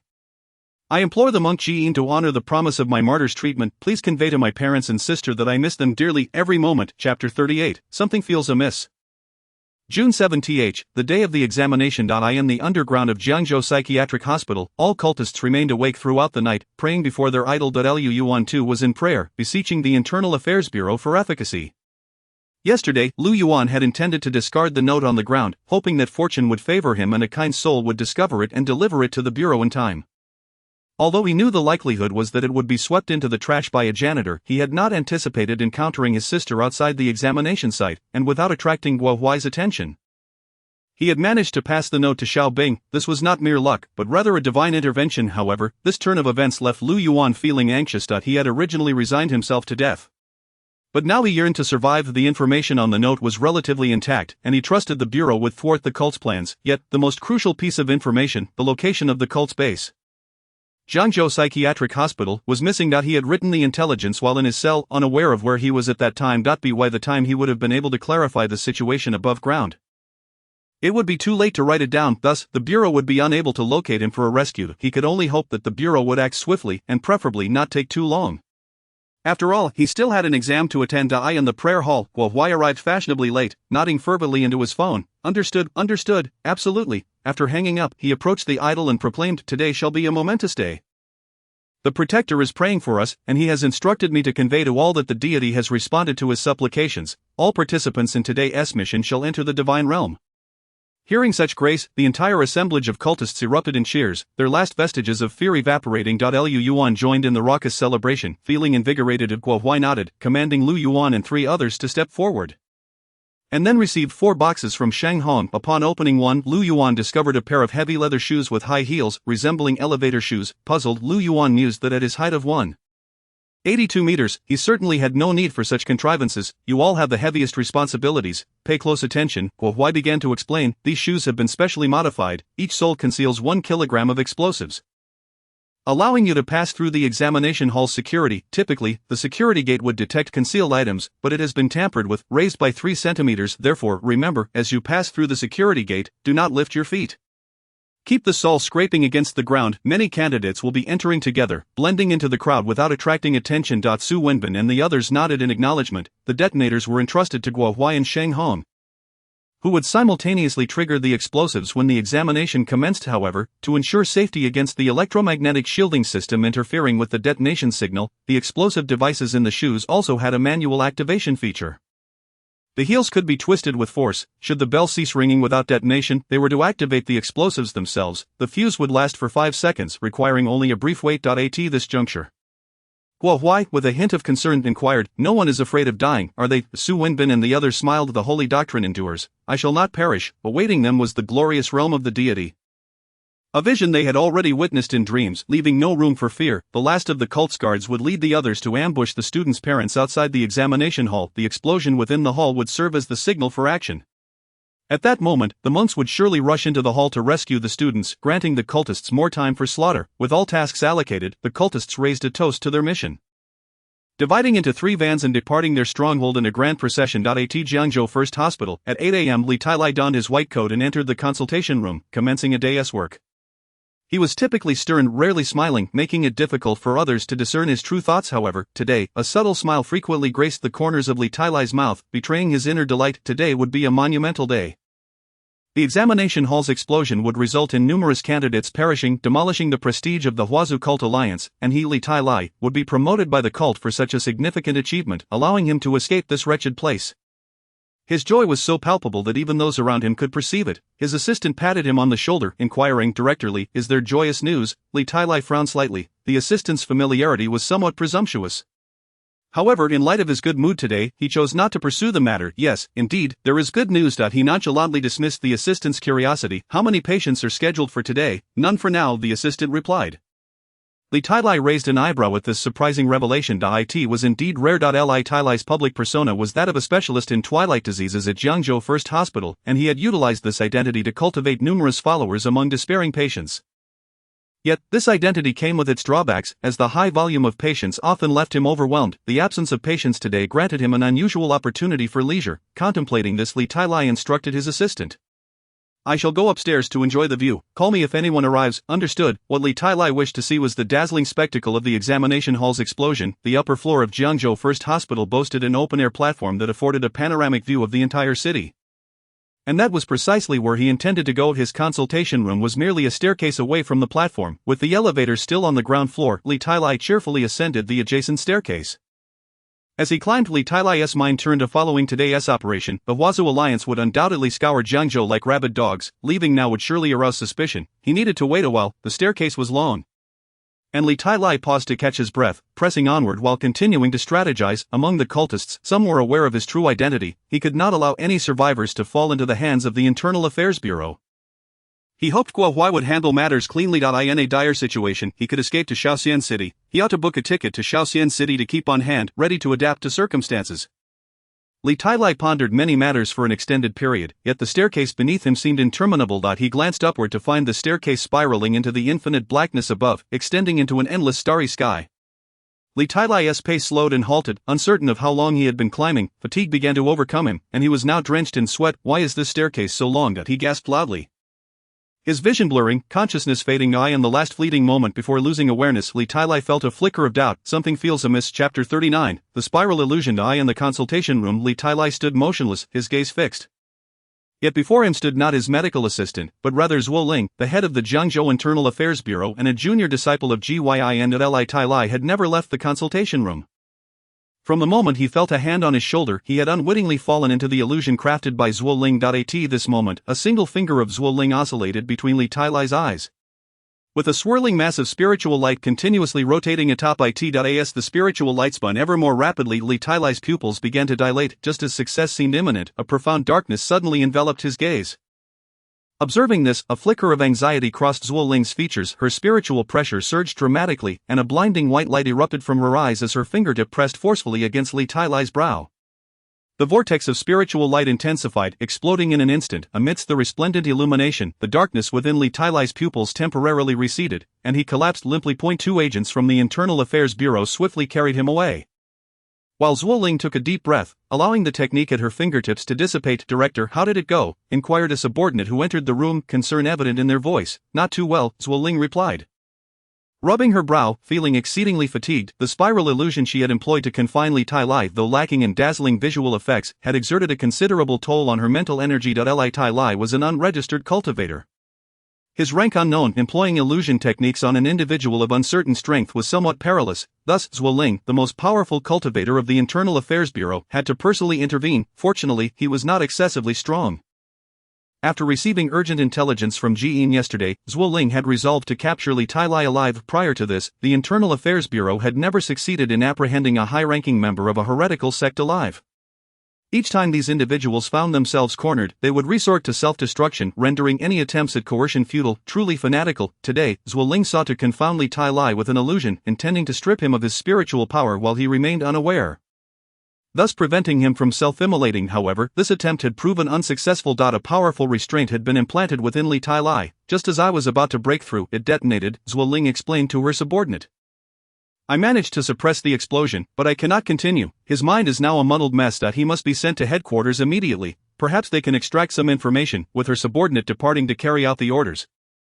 Zhuoling picked up her phone and dialed Jiyin. "I have not succeeded here." A hint of frustration colored her voice. "Do not mess things up on your end, Linger. Are you concerned about me?" Jiyin shamelessly flirted during work hours, and as expected, the call was promptly disconnected. He chuckled, unfazed. After all, Zhuoling had always treated him this way, and he never pondered his own shortcomings. He casually stowed his phone in his pocket before waving a traffic flag to halt a passing vehicle. "Hello." Jiyin bent slightly, politely explaining to the driver through the window. "Today is the college entrance examination, and there is traffic control ahead. Please take a detour. I am an examinee." A student in the back seat produced their examination permit. Jiyin glanced at it, waved his hand, and allowed them to pass. At that moment, he was clad in a traffic police uniform, his rugged face shadowed by stubble, presenting the image of a disheveled middle-aged man. No one would suspect that this was Jiyin, the director of the Ningqing Internal Affairs Bureau. Following the intel received from Xiaobing, Jiyin immediately contacted his direct superior, Zhuoling, under her coordination. Elite forces from several nearby municipal internal affairs bureaus had gathered in Zhengzhou. Not only Jiyin, but the roads surrounding the examination site had also been secured by the Internal Affairs Bureau. Awaiting the appearance of their target, there would be no escape for the heretical sect. As for Jiyin, disguising himself as a traffic officer to personally inspect vehicles was a strategy to maximize the chances of rescuing Lu Yuan.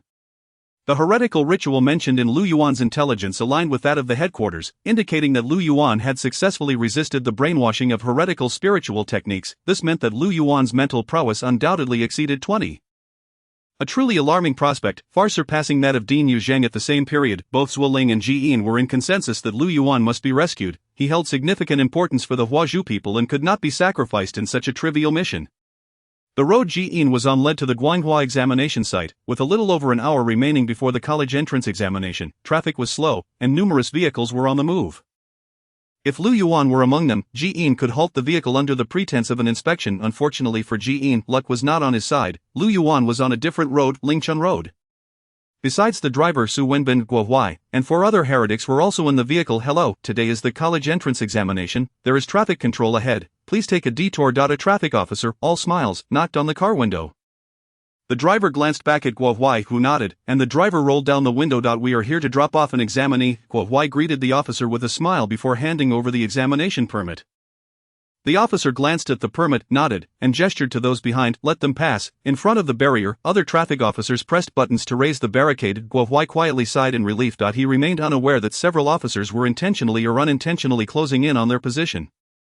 However, Lu Yuan remained on high alert. He realized that these were Internal Affairs Bureau personnel, and they were about to take action. Lu Yuan lowered his head and quietly activated his protective shield.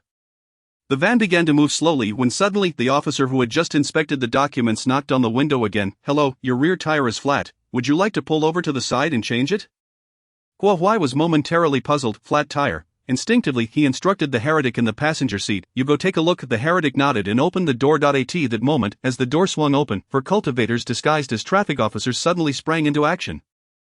From the driver's seat, one cultivator shattered the car window with a punch, the force of which continued unabated as it struck the driver's forehead. The driver's eyes bulged from their sockets, and he collapsed lifelessly. In the passenger seat, the heretic was violently yanked out by the door, still bewildered by the unfolding chaos, only to be rendered unconscious by a swift chop to the neck. The two rear doors of the van were similarly wrenched open as the cultivators surged inside. Only then did Guo Huai realize the gravity of the situation. "It's over," he roared. "Great is the Lord." The previously chaotic heretics in the vehicle suddenly found their resolve, clawing and lunging at the cultivators from the Internal Affairs Bureau. They were mere mortals, easily subdued in a few moments. However, this brief resistance afforded Su Wenbin a moment of opportunity. He twisted his heel and lunged toward the nearest cultivator. "Great is the Lord, sir, you must escape." "Not good, get out of the way." The cultivator struck by Su Wenbin suddenly became alert, raising his hands to unleash spiritual light, attempting to hurl Su Wenbin toward a less crowded area, yet he was too late. Su Wenbin detonated in midair, his shoes containing a full kilogram of explosives, creating a tremendous blast. The shockwave swept through, leaving nearly 100 civilians below gaping in disbelief at the sudden catastrophe, unable to react in time. In this critical moment, the last cultivator holding the line activated a blue pearl with his mental energy, sending it soaring toward the explosion center. The blue pearl radiated divine light in midair, transforming into a translucent barrier measuring 10 meters square. The shockwave from the explosion was largely deflected by the barrier, sparing the civilians below from harm. Only then did they come to their senses, screaming as they fled. Unfortunately, the van did not share the same fortune. The barrier did not protect that side. The cultivators besieging the heretics barely managed to withstand some of the blast's force with their true essence, but they too were sent reeling by the shockwave, and none of the heretics survived, all reduced to mere fragments. The van itself was torn apart by the immense force, its roof blown off and its chassis split in two. The devastation wrought here, had it occurred within the examination hall, would have been catastrophic. Chapter 40. Help me up, I can still fight. Guo Huai, spitting blood, slowly rose to his feet, his back charred and smoldering in places. Ignoring the pain, he turned to gaze at the dissipating translucent barrier above, which was gradually vanishing, a lifeless pearl rolling onto the ground. Qing Shouzhu excellent. Enraged, Guo Huai realized he had fallen into a trap, and that the entire operation had long since been grasped by the Internal Affairs Bureau. Otherwise, the enemy would not have such targeted arrangements. There was a traitor among them. Who could it be? His gaze shifted to the wreckage of the van, where flames roared, and a bloodied, smoke-stained figure began to crawl out from the inferno. In that moment, all of Lu Yuan's prior peculiar behaviors flashed through Guo Huai's mind, and he grasped the truth entirely. It was you. Indeed, it was you. You did not die. How splendid. Guo Huai sneered, kicking up a short knife from the ground. This had originally been intended by the heretics for slaughtering parents. Now scattered everywhere, the four cultivators who had participated in the assault were now blown away. Struggling to rise. One, closest to him, managed to weakly stand before Guo Huai. After exchanging a punch, this cultivator fell to the ground. Unable to rise, Guo Huai's cultivation was not low, he had merely been outmaneuvered. Between him and Lu Yuan, there were no others. Guo Huai stared down at the struggling Lu Yuan, a cruel smile creeping across his lips. Now relish this moment. A knife plunged into Lu Yuan's back, piercing through his chest and pinning him to the ground. Lu Yuan screamed, blood gushing from his throat. Guo Huai felt resistance in his hand and was slightly surprised. You have actually cultivated a protective shield. Well, I didn't want you to die so quickly. Guo Huai harbored a deep-seated hatred for Lu Yuan. Having failed in his mission, he no longer wished to flee, only to relish in torturing Lu Yuan to death. With the knife embedded in Lu Yuan's back, Guo Huai had no intention of withdrawing it. Instead, he formed his right hand into a blade, preparing to gut Lu Yuan with his own hands. The surrounding cultivators would take a moment longer to arrive, ample time for Guo Huai to enjoy the thrill of tormenting his adversary. He held the detonator in his hand, planning to set off the explosives, ensuring they all perished together. That was his intention, yet his sinister smile ultimately froze at the corners of his mouth. A blade-like flash of white light sliced through the air, severing Guo Huai's head, which rolled to rest at Lu Yuan's feet. It was only when Jiyin sheathed his blade that the sharp sound of an explosive rush followed from behind. In a bid to rescue Lu Yuan, he broke through the sound barrier with his own body, his form now marred by radiating lacerations, yet he remained undeterred. Such wounds were mere trifles to cultivators, while Lu Yuan's injuries were dire indeed. Hang in there, student, Jiyin urged as he turned Lu Yuan over. Thanks to the protective shield that had fortified Lu Yuan's body to some extent, he had survived the explosion. However, his breaths were few and far between. Although the stab from Guo Huai was not in a fatal area, the piercing wound through his chest and back was undeniably alarming. A torrent of blood gushed from Lu Yuan's mouth as he clutched Ji Yin's hand tightly. My parents. My sister. Enough with the dying words. You're not going to die. Ji Yin produced a medicinal pill. Its surface entwined with a brown spiritual light. Upon seeing the pill, Lu Yuan eagerly opened his mouth and stretched his neck in anticipation of being fed, a gesture that left Ji Yin perplexed. Why are you opening your mouth? He placed the pill in his palm, which began to emit a faint glow, and then pressed it against Lu Yuan's abdomen. A dull thud resonated as Lu Yuan felt a powerful surge of warmth rapidly ascend from his lower belly. He was nearly propelled upwards, akin to being zapped by a defibrillator, but thankfully Ji Yin's hand remained firmly in place. Don't move, wait for the medicinal energy to circulate completely. At these words, Lu Yuan strained to control his body and stilled his struggles. As the warmth spread throughout him, he felt an excruciating sensation akin to ants crawling through his limbs and bones. However, he soon noticed that his wounds had ceased bleeding, revealing twinkling star-like lights deep within the injuries. A truly wondrous sight. Using a recovery pill on you was a waste. Ji Yin clicked his tongue in regret. This pill could not be reimbursed, essentially coming out of his own pocket for Lu Yuan. But your life is preserved. At least. Glancing at Guo Huai's lifeless body nearby, Ji Yin was filled with emotion. What a narrow escape. The recovery pill proved remarkably effective, and before long, Lu Yuan regained some strength. He spat out the congealed blood from his mouth and half propped himself up, although a knife still protruded from his chest. You can't pull it out. If you do, you're done for, Ji Yin cautioned. The recovery pill isn't a panacea. You need to go to the hospital for surgery. Meanwhile, personnel from the Internal Affairs Bureau were already cleaning up the battlefield, with several cultivators tending to their injuries. While police officers maintained order and dispersed the crowd, reports flowed in from other teams, confirming that the cultists had been completely apprehended. The Internal Affairs Bureau had successfully thwarted this attack from the cult.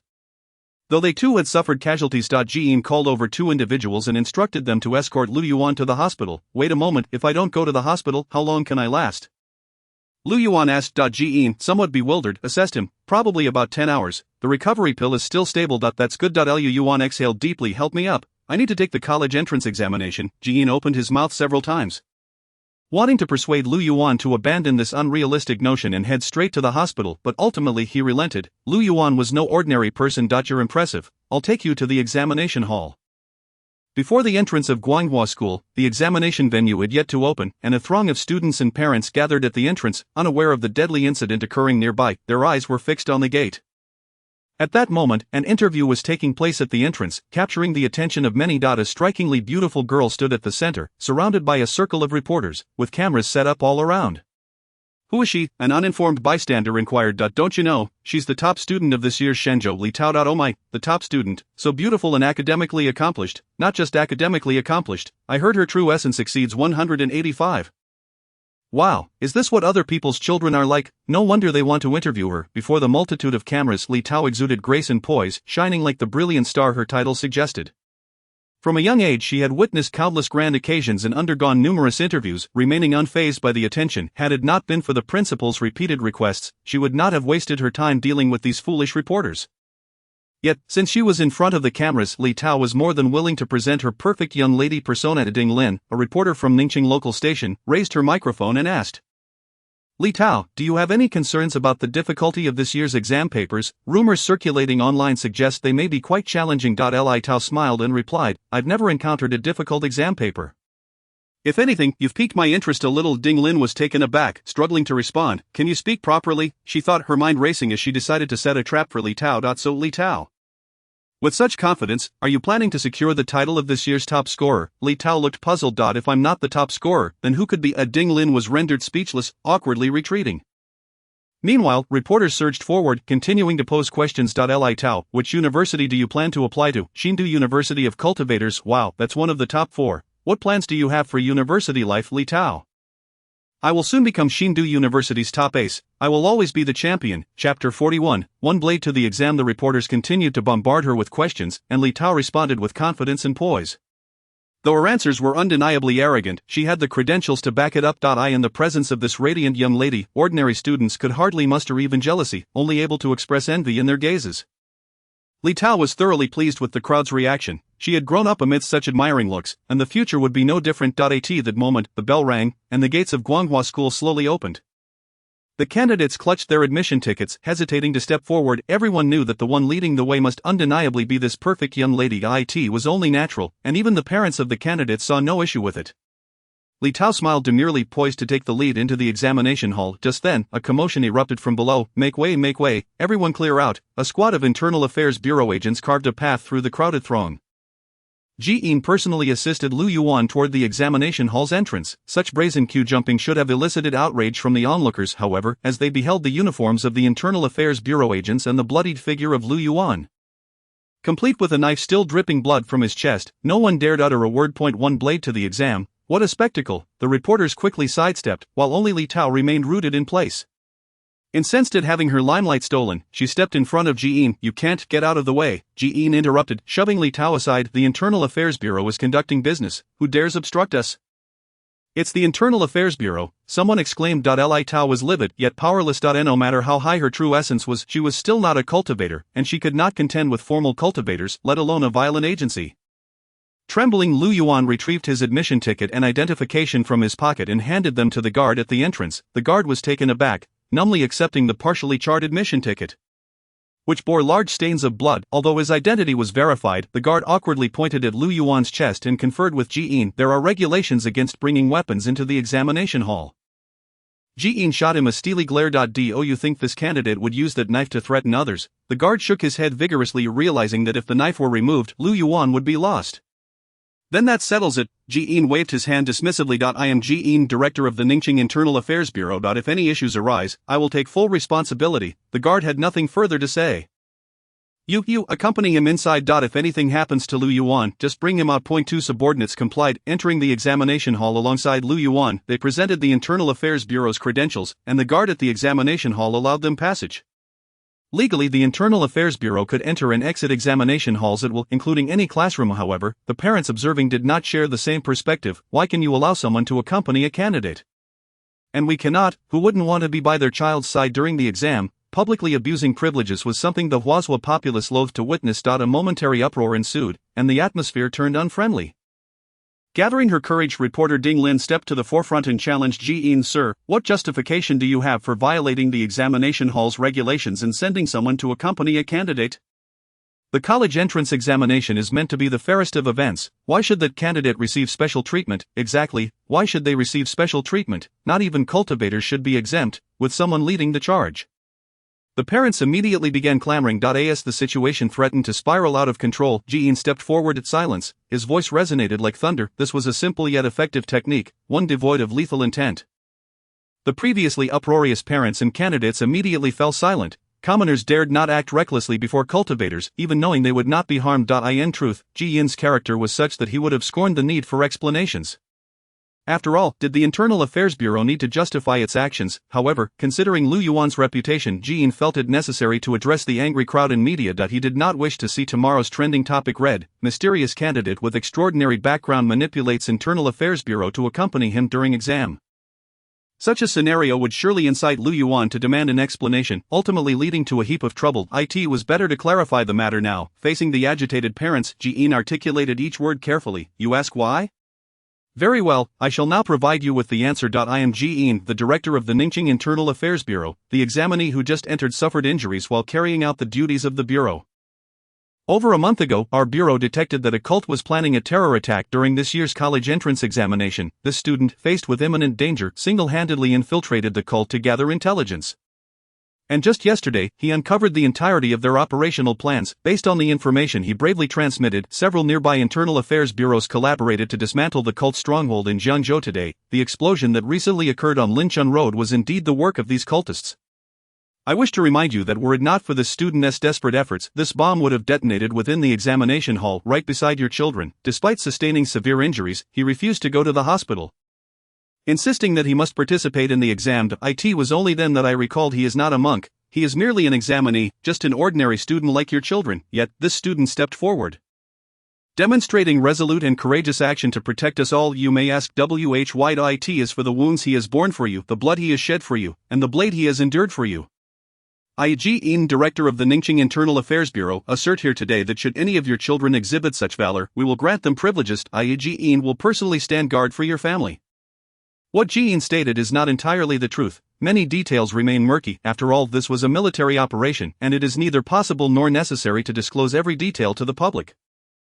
However, the main aspects of the situation are in no way exaggerated. When Yearns concluded with his question of whether this was agreeable, silence enveloped the crowd before the examination hall. Some were intimidated by the cult. Had it not been for the monk's explanation, who would have imagined that a bomb nearly exploded within the examination hall? Everyone was there to take the college entrance examination. Who could have anticipated such a life-threatening danger? The cult is indeed both mad and detestable. Others were struck by the bravery of a certain individual waging a lone assault into enemy territory to gather intelligence, standing tall at a critical moment to safeguard innocent civilians, and bearing severe injuries while remaining steadfast in his responsibilities. Can such a person merely be described as an ordinary student? He is a hero of unparalleled might. Following Yearns' remarks, a silence fell before applause erupted. A thunderous expression of gratitude and admiration, dedicated to Lu Yuan within the examination hall and to the personnel of the Internal Affairs Bureau outside. Li Tao, who had initially been sidelined by Yearns. Seething with indignation, her eyes ablaze, trembling with rage, she, always the protagonist, found herself relegated to the background today, and she would never forgive this. Throughout her life, she had garnered countless applause and admiration, yet she was acutely aware that the accolades she had received paled in comparison to this moment. I will remember you. This young lady had now declared a rivalry with Lu Yuan. Chapter 42. Such fortuitous events. Lu Yuan successfully completed his morning Chinese examination. Regrettably, his fellow examinees and the invigilators were all on edge, fearing that Lu Yuan might suddenly collapse mid-examination. Thankfully, such a terrifying scenario did not materialize. However, due to excessive blood loss, Lu Yuan struggled to rise from his seat. No one among the teachers or students dared to approach him, and the agents from the Internal Affairs Bureau carried him out of the examination hall. Yearns' arrangements were indeed effective. Lu Yuan initially planned to find a quiet spot to rest before the afternoon's foreign language examination. However, the operation was now under the command of Zhuo Ling, the director of the Jiangzhou Internal Affairs Bureau. Having concluded her business with Li Tai, she hurried over, unceremoniously shoving Yearns aside, serious and resolute. Zhuo Ling was not one to let Lu Yuan and Yearns engage in frivolity. She forcibly transported Lu Yuan to the hospital for immediate surgery. The procedure, neither overly complicated nor exceedingly simple, primarily involved extracting the knife embedded in his chest and subsequently halting the bleeding while suturing both internal and external wounds. Given that Lu Yuan had previously utilized a recovery pill, the surgery incorporated a multitude of metaphysical elements. Ultimately, the lead surgeon, whom Zhuo Ling had summoned, engaged in a chaotic display of ineptitude on the operating table, yet miraculously, Lu Yuan regained consciousness 40 minutes before the foreign language exam commenced. Upon glancing at the wall clock, Lu Yuan shot up from his near-death state. "Prop me up, I must take the exam." The same phrase echoed once more, and the lead surgeon laughed heartily. "Give it up, young man, the effects of your anesthesia have yet to wear off. At this moment, you can only scribble ABCD. Hearing this, Lu Yuan was overjoyed. Such a stroke of luck. He knew nothing of the foreign language and had not prepared at all. However, as the exam consisted solely of multiple-choice questions, being able to mark ABCD was more than sufficient. In fact, marking just a single C would suffice, since the surgery had concluded and Lu Yuan was out of immediate danger.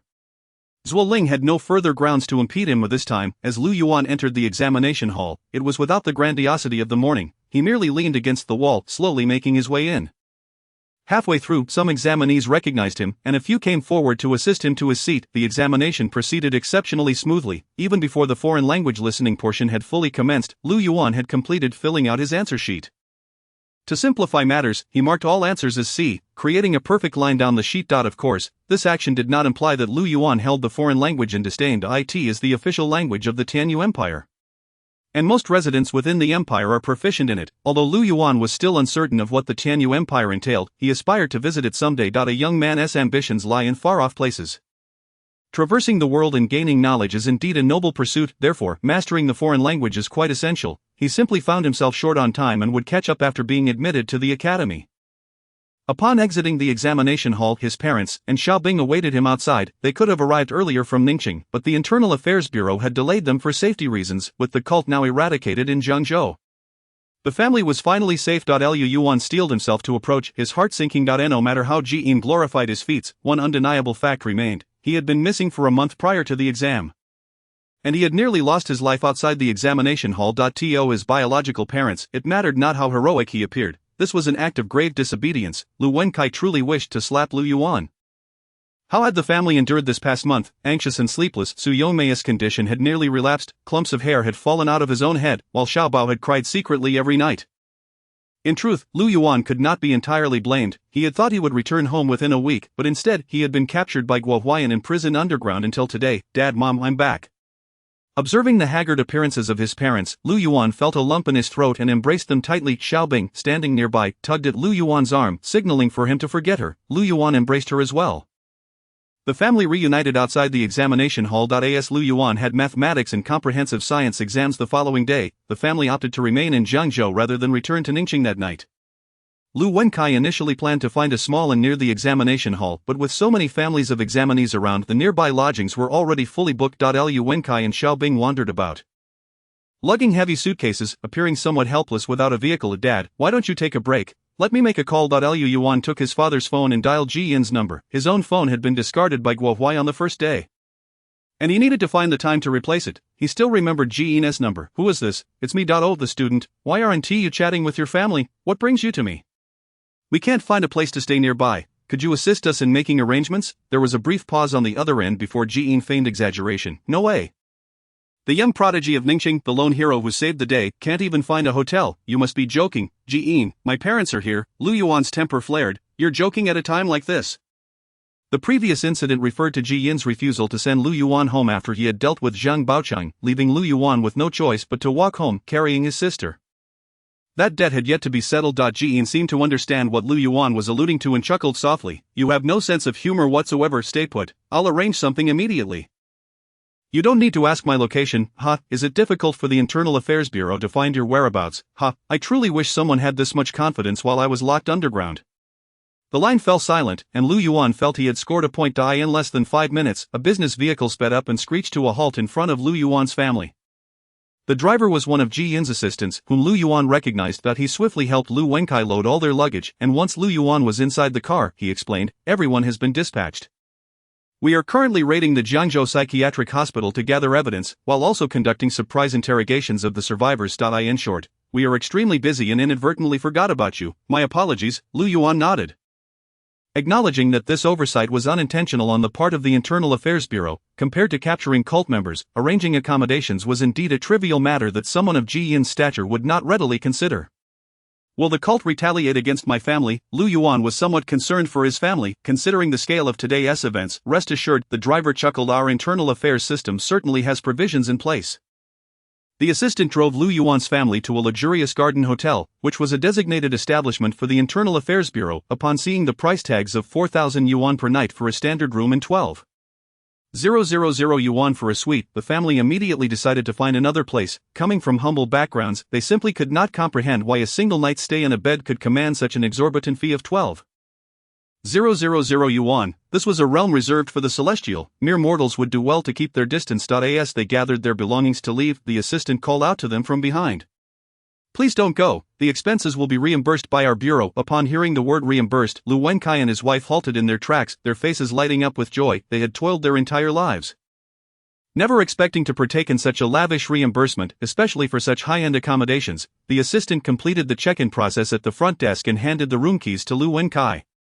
Upon inspecting the keys, his heart skipped a beat. There were 4 keys, each for a suite. A quick mental calculation revealed that the total cost for one night was 48,000 yuan, equivalent to his entire annual salary. We only need 2 rooms, Lu Wenkai thought, feeling that even with reimbursement, such extravagance was unwarranted. We only require 2 rooms, one for you and your spouse, and the other for the siblings, the assistant replied. But this is 4 keys, Lu Wenkai protested in confusion. Oh, that's because, the assistant chuckled, Lu Yuan has an exam tomorrow, and I feared someone might disturb him, so I reserved the adjacent rooms to ensure you all can enjoy a peaceful night's rest. Lu Wenkai fell silent. The assistant seemed to sense the unspoken tension and laughed heartily. Brother, our superior has declared that Lu Yuan is destined for greatness, with a son as accomplished as yours. You, as his father, must become accustomed to this, for this is the life of a scholar. The assistant meant well, but Lu Wenkai felt a twinge of embarrassment. Lu Yuan interjected to alleviate the awkwardness. Alright, my parents are merely practicing frugality, a commendable tradition of our heritage. How did it become a jest in your mouth? Yes, you are absolutely right. Chapter 43, The Blessing of Wealth. The assistant left his phone number, advising Lu Yuan to call him immediately should any needs arise. Before bidding farewell to the family, the life of a scholar, Lu Wenkai and Su Yongmei exchanged knowing glances, understanding each other's thoughts. It seemed that their eldest truly had a promising future. If their previous encounter, which had culminated in a sum of 1.5 million, had left them uncertain, they were now firmly convinced of their son's success. As the family ascended in the elevator, two efficient bellboys promptly assisted them in transferring their luggage to a cart. Following closely behind, one of the bellboys noticed Lu Yuan holding a note with the assistant's contact number.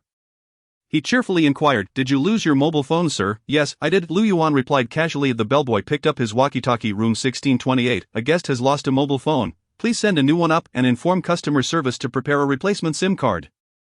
Lu Yuan maintained an expressionless facade, yet inwardly mused, "How wonderful it is to be affluent." Lu Wenkai and his wife shared a room, while Lu Yuan and Xiao Bing occupied another suite with 2 bedrooms and 2 living areas. Providing ample space for the siblings. Upon entering their room, Xiao Bing felt as though she had stepped into a grand paradise. In her words, she had never walked on such a plush carpet. Akin to treading upon clouds, the wool carpet was so deep it reached her ankles, prompting her to joyfully remove her shoes and roll on the floor. Before long, she discovered a magnificent robe intricately woven and hung in the wardrobe. Without changing her clothes, she wrapped herself in it. Lu Yuan lay on the bed, watching her frolic with a smile, but within a minute exhaustion overtook him, and he fell into a deep slumber. He was utterly fatigued. Although he appeared to have recovered, it was merely the effect of the recovery pill. He was, in truth, a wounded man, with a wound in his chest still unhealed. "Brother," Xiao Bing called softly, noticing Lu Yuan had closed his eyes. She called out a few more times until she confirmed he was truly asleep, at which point her joyful demeanor faded, replaced by deep concern. The earlier laughter had all been for Lu Yuan's sake. She understood that everything her brother did was for the family. However, Xiao Bing dismissed the opulence of the room, caring only for her brother's injury. "I will not allow you to suffer like this again," she vowed silently in her heart. She remained awake throughout the night. Aside from assisting Lu Yuan with the replacement SIM card, she kept vigil by his side. It was not only Xiao Bing who was sleepless. A multitude of beleaguered souls from the Internal Affairs Bureau were also awake, led by Li Tai Lai from Jiangzhou First Hospital. A cult organization had developed over a significant period in Jiangzhou and its surrounding areas. Boasting numerous followers and posing a grave threat, the Internal Affairs Bureau launched a night raid, with special task force vehicles racing to various locations. In the command center, Zuoling presided while Ji Yin assisted. The two had been classmates for many years and worked seamlessly together. From a professional standpoint, they made an excellent team, though their personal lives were somewhat entangled. By now, it was late at night, and Zuoling was furrowing her brow over a series of reports just submitted. Ji Yin remarked with a smile, "Isn't this a tremendous achievement? You're as greedy as you were in school. Do you think I'm like you, content to drift through life?" Zuoling retorted sharply. Their differing personalities dictated their superior-subordinate dynamic. "What's the update on Li Tai Lai? He has been sent to the headquarters. But it's hard to say, he has restrictions within him, and his mind is currently muddled. We can only hope that the refining side has a solution. So, you're suggesting that the cult guards we previously apprehended were not voluntary martyrs, but rather victims of internal restrictions?" Ji Yin inquired. "That possibility is quite high. So that's what you've been pondering?" "No," Zuoling tossed a piece of intelligence to Ji Yin. It was information brought back by Lu Yuan. Ji Yin picked it up and scrutinized it carefully. This report was based on inquiries Zuoling had made following Lu Yuan's surgery. Time had been short, and only a few questions had been asked, but the content was profoundly significant. Lu Yuan had described the sacred arrival ceremony to the agents, of course omitting any mention of the changes to his own system. According to Lu Yuan, all cultists had fallen into a deep sleep during the ceremony, and a translucent hummingbird had emerged from Li Tai Lai's ear, subsequently entering the ears of 3 examinees. Lu Yuan, having remained awake, startled the hummingbird, which then retreated back into Li Tai Lai's ear. The outcome of this incident was that Su Wenbin, who previously held no faith in the cult, had become a fervent believer. Even Lu Yuan recognized the gravity of this matter. Thus he had made special notes on the transmitted paper. However, due to the urgency of the situation, he had not documented the details meticulously. Upon receiving the note, Zuoling astutely deduced that this so-called sacred arrival ceremony was likely the advanced mental technique suspected by the headquarters. Consequently, once Lu Yuan regained consciousness, she hastily dispatched her subordinates to inquire further, and now the intelligence had coalesced into a report placed in Ji Yin's hands. "Well, Ji, what is your take on this?"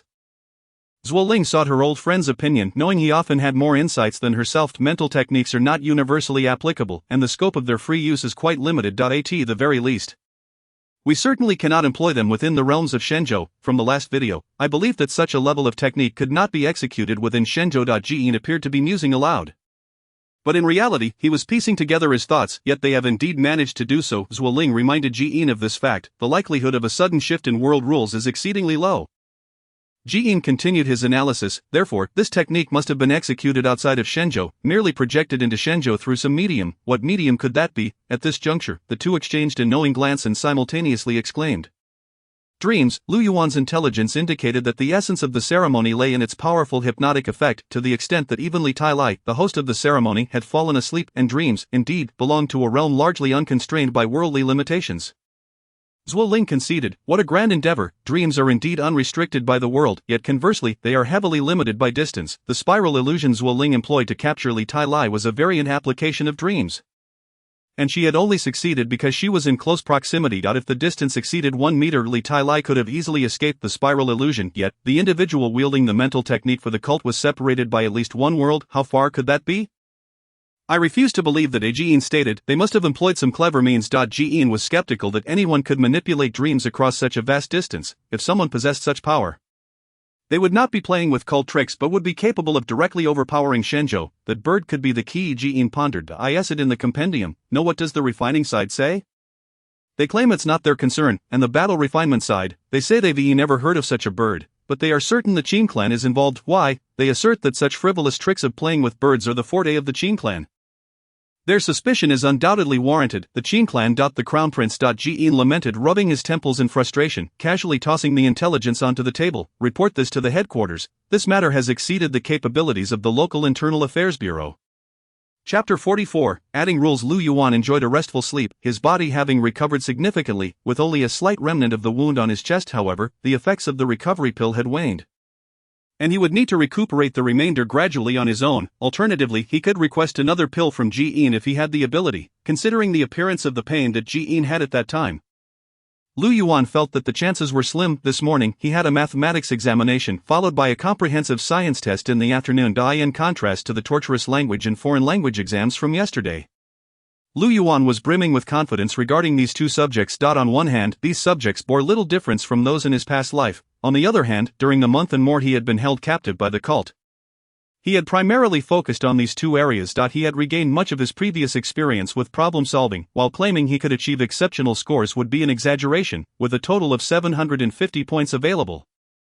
Lu Yuan merely needed to secure 250 points to meet the passing threshold for admission to the university. Let us not forget, due to his military achievements from the recent eradication of the cult, 200 points were already assured. With language and foreign language combined, he should easily garner 100 points. If he were to fail to score at least 150 points in mathematics and comprehensive science, then he would be left with a mere 250 points. And there was also an additional 10 points for special recognition from the Internal Affairs Bureau, which was not an insignificant amount.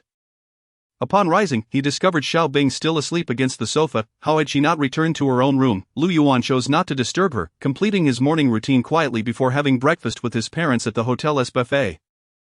The opulence of the breakfast is best left unmentioned, as in Lu Yuan's eyes, the world resembled a culinary desert. After their meal, his father accompanied him to the examination venue. His mother, having been quite frail recently, remained in the room to rest. While Lu Yuan could certainly have gone to the exam alone, it was an unwritten custom for parents to accompany their children during such important tests. And Lu Yuan had no intention of disappointing his father. He had initially planned to call Ji Yin's assistant using his new phone, requesting a ride in the same car they had used yesterday. To his surprise, the hotel provided a ready-made vehicle for transportation, a top-of-the-line luxury car valued at several million yuan, making a striking impression on the road. By the afternoon, as Lu Yuan exited the examination hall, the same car reappeared, this time bringing his mother and sister along. The family was officially transported to the train station, whereupon the driver bid them farewell and returned to the hotel. There is indeed a rationale behind the expense. Standing at the station's entrance, the family marveled at the lavishness of their accommodations, which had cost them 12,000 yuan for a single night. The service was indeed impeccable. However, they unanimously agreed that even if Lu Yuan were to become a wealthy cultivator in the future, staying at such hotels would be a quintessential act of extravagance, and thus should be explicitly prohibited by familial regulations. The Lu family had no established rules, thus this became the first decree. Upon returning home to Ningxing, Lu Yuan finally felt a profound sense of relaxation. It was also time to reflect on the gains from this journey. The 200 points of extra credit for the college entrance examination had already been confirmed through a phone call with Ji Yin. This matter, reported jointly by directors Ji Yin and Zhuo Ling, had effectively been secured, awaiting only the military commendation to be dispatched to the education department. Furthermore, due to this event, Lu Yuan had gained the friendship of the internal affairs system, a highly valuable asset. Do not assume that only Zhuo Ling and Ji Yin would come to appreciate Lu Yuan's contributions. The Internal Affairs Bureau is a vast system with branches across various regions. And the central office possesses considerable influence. For a long time, the Internal Affairs Bureau had been plagued by the cult, desperately seeking to apprehend individuals but lacking a means to do so. Lu Yuan played a crucial role in the downfall of the Zhangzhou cult. A detailed mission report was already shared on the Internal Affairs Bureau's intranet. Personnel from various regions were filled with astonishment at the achievements of this high school senior. Believing that Lu Yuan must join the internal affairs system upon graduation, they had even assigned him a codename, Tiger Blade, for the audacity of facing the college entrance examination with a knife in his chest. What else could he be called? On the second day after returning home, Zuoling personally called Lu Yuan. Compared to Jian, Zuoling's tone was somewhat more formal. She got straight to the point. Lu Yuan, the internal affairs system owes you a favor. You may call me whenever you need to redeem it. Lu Yuan had initially accepted the mission with the intent of earning military merit for college entrance exam credit. However, due to Ji Yin's miscalculation, Lu Yuan found himself in a life-threatening situation, far exceeding expectations in terms of danger to it. It was well understood that a single military merit was somewhat inadequate, thus Zuoling had added to the reward. The Internal Affairs Bureau possesses vast resources, particularly in intelligence, making this an unexpected boon for Lu Yuan. The aforementioned rewards were all overt, yet the most significant gains were known only to Lu Yuan himself, those within the system. Currently, the system interface displayed merit points, 10,369 true essence, 130 spirit pressure, 13 sealing, 24 return progress, 11.18 martial technique, protective shield, initiate, following the completion of the cult eradication mission. Lu Yuan's merit points had instantly surged by 10,000. As for the exact moment of this increase, Lu Yuan was not entirely certain. It seemed to coincide with the instant he was nearly killed by Guo Huai. Just as Ji Yin arrived to save him, the changes in true essence were intricate and convoluted, warranting a detailed recounting. At that time, Lu Yuan was in the same vehicle as Guo Huai. Upon realizing the Internal Affairs Bureau was about to take action, he began to exceed his limits with the merit points. His true essence then stood at 12120, and his plan was to temporarily elevate it to 130-120 through this exceeding limit. Lu Yuan had previously experimented with exceeding limits in his cell, managing to significantly enhance the efficacy of the protective shield. Next came the critical moment of self-preservation. Lu Yuan was certainly not one to skimp on merit points. However, when he focused on the sign, his true essence did not transform to 130-120, but instead unexpectedly shifted to 120-130. For reasons unknown, the exceeding limit had converted into a limit increase, and 1,000 merit points were deducted, leaving him with 379 points. In the urgency of the situation, Lu Yuan had no time to ponder. He could only immediately utilize recovery points to fill his true essence of 120-130. After spending 10 merit points, it became 130-130. Subsequently, he activated the protective shield, managing to survive the explosion with great difficulty. In hindsight, it was indeed remarkable that he recalled that when his true essence was at 120, it could not be increased beyond that. It could only be temporarily elevated through a tenfold merit point expenditure. The temporarily increased true essence would dissipate gradually over the course of a few hours. Yet, why had the upper limit suddenly increased, and by 10 points at that? Lu Yuan suspected that this might be related to the fluctuations in spirit pressure, when his spirit pressure was at level 12. The upper limit of true essence was 120. Now, with spirit pressure at level 13, the upper limit had been raised to 130. From the numerical correspondence, it seemed that spirit pressure determined the upper limit of true essence. However, matters were not so straightforward. Lu Yuan recalled how the changes in spirit pressure had come about. By exceeding limits, he had temporarily raised his true essence to 132. As this temporary true essence gradually dissipated, his spirit pressure increased by 1 point. This indicated that not only did spirit pressure determine the upper limit of true essence, but true essence also reciprocally impacted the growth of spirit pressure. Which of the two was the cause and which was the effect? Lu Yuan was utterly perplexed. Nonetheless, not knowing for the time being was inconsequential. Growth was ultimately a positive development. Lu Yuan, now quite affluent, decided to waste 50 merit points to test his hypothesis. This time, it indeed resulted in exceeding limits, with true essence temporarily becoming 135-130. Thus, Lu Yuan could now ascertain the rules of point allocation. 1. Recovery points. As long as true essence is not full, true essence allocation is recovery points, consuming merit points at a ratio of 1.2. Limit increase. Once true essence is replenished and has not reached the upper limit set by spirit pressure, true essence allocation is limit increase, consuming merit points at a ratio of 100.3. Exceeding limits. When true essence is replenished and has reached the upper limit set by spirit pressure, true essence allocation becomes exceeding limits, allowing for a maximum increase of 10 in the upper limit, consuming merit points at a ratio of 1:10. With the rules of allocation clarified, Lu Yuan had taken his first step in exploring the system. However, the system presented him with yet another conundrum. Lu Yuan noticed that in the return progress section, the number had increased by 0.01, now standing at 11.18. If the return progress is viewed as a compilation of tasks, then indeed, Lu Yuan's successful completion of the Jiangzhou mission should have contributed to an increase in the progress bar, yet the ratio seemed off. If this life and death mission was worth only 0.01, then what did the previous 11.17 signify? Lu Yuan was oblivious to the fact that he had accomplished 1,117 tasks of similar difficulty to infiltrating the Jiangzhou cult prior to this. Had he really only been reborn for a few days? Perhaps. Lu Yuan suddenly considered a possibility. The earlier 11.17 was not completed by him. The final change was the addition of a martial technique.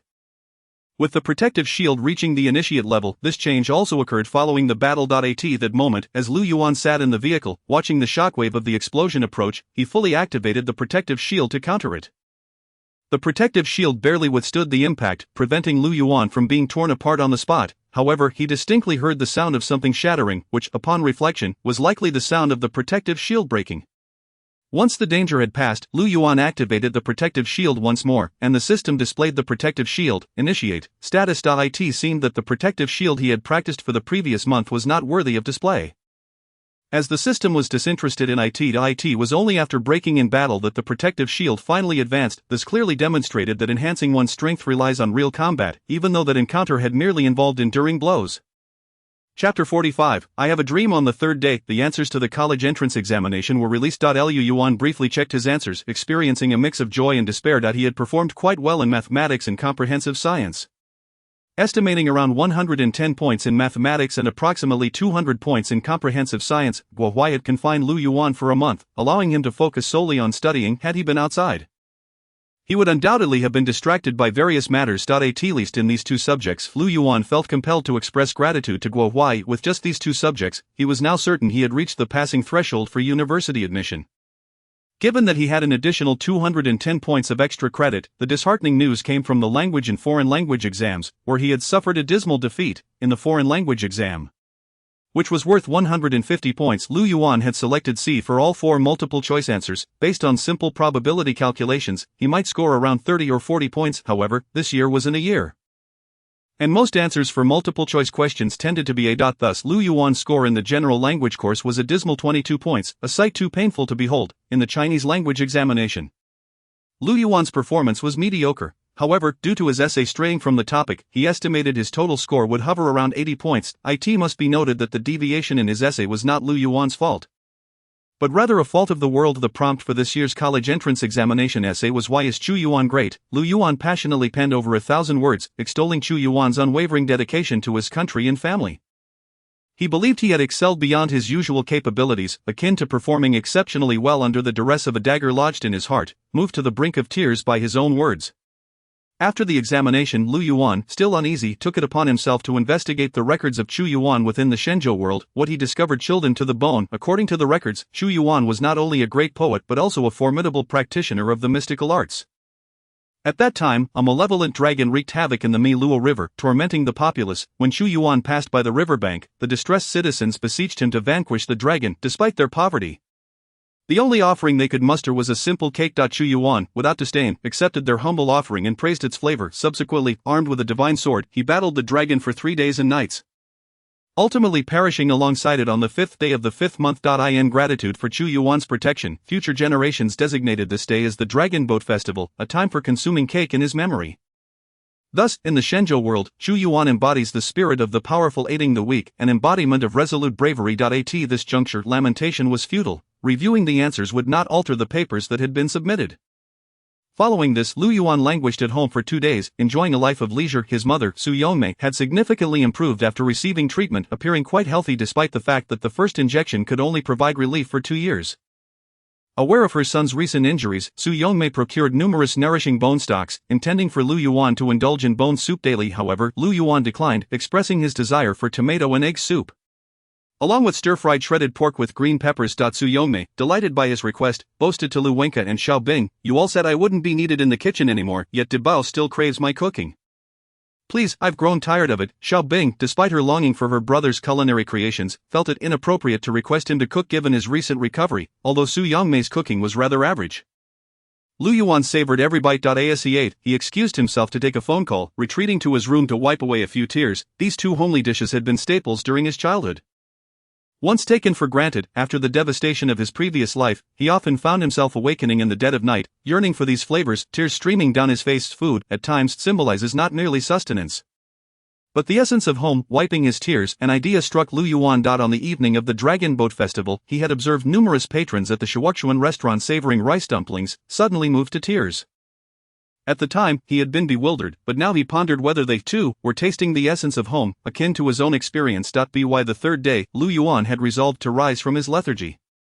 Firstly, he had completely recovered. Secondly, Xiao Bing was clamoring for something delicious, expressing her dissatisfaction with stir-fried pork. Lu Yuan decided to make a grand gesture. The family had weathered numerous tribulations and reunited. It was only fitting they celebrate with a reunion feast. As a chef, he could not afford to be negligent in preparing a family banquet, yet he lacked assistance. After some contemplation, Lu Yuan called Jia Shengnan, the father of Jia Shanshen. The two had a verbal agreement regarding the preparation of rice dumplings. With Jia Shengnan having invested over 1.5 million. Lu Yuan had previously, in accordance with their agreement, shared 4 primary methods for making rice dumplings with Shuochuan. During this time, Jia Shengnan had opened several branches in nearby cities. Leveraging the popularity of his signature egg yolk meat dumpling to penetrate the market, his new establishments were thriving, instilling him with boundless confidence. Thus, when he received Lu Yuan's call, his enthusiasm was palpable. Lu Yuan, how did the written exam go? I heard you were injured. Are you alright? Does Jia Shanshen need to come and take care of you for a few days? No need, thank you, Lu Yuan replied. Sweating profusely, as Jia Shengnan had become accustomed to offering his daughter in such circumstances, hearing of Lu Yuan's injury, Jia Shengnan was merely relaying hearsay. The tale of Lu Yuan's singular journey to the examination was indeed noteworthy.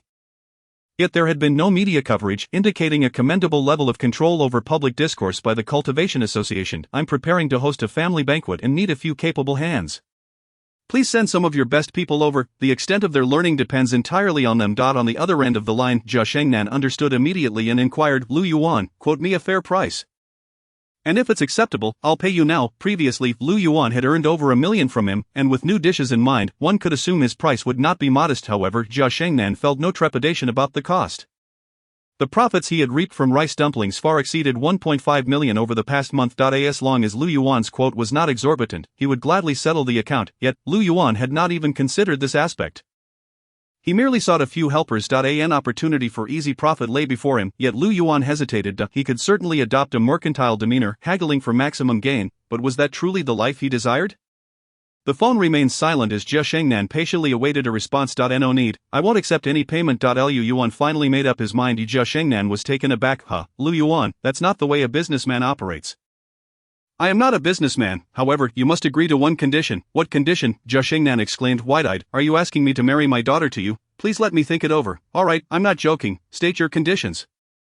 As long as they are not too outrageous. Lu Yuan took a deep breath, envisioning the expressions of joy and satisfaction on people's faces as they savored traditional delicacies. Uncle Jia, to be frank, I possess numerous new dishes that are unavailable elsewhere. With the 8 culinary traditions and 26 schools of thought, while I cannot claim to excel in every single one, I can certainly prepare them competently. Additionally, I have delved into various snacks, pastries, beverages, and desserts. I haven't tallied them up, but there are at least 700 or 800 dishes that are not available on the market. I can teach you all of this free of charge during my leisure time.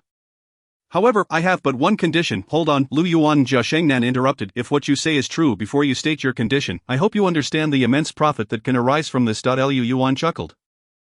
I am fully aware of the profits involved. He had diligently studied at culinary school, emerging as the top student, and after decades of experience in the culinary field, he was exceedingly knowledgeable. Lu Yuan was essentially offering to impart the entire culinary heritage of the Huazhu people.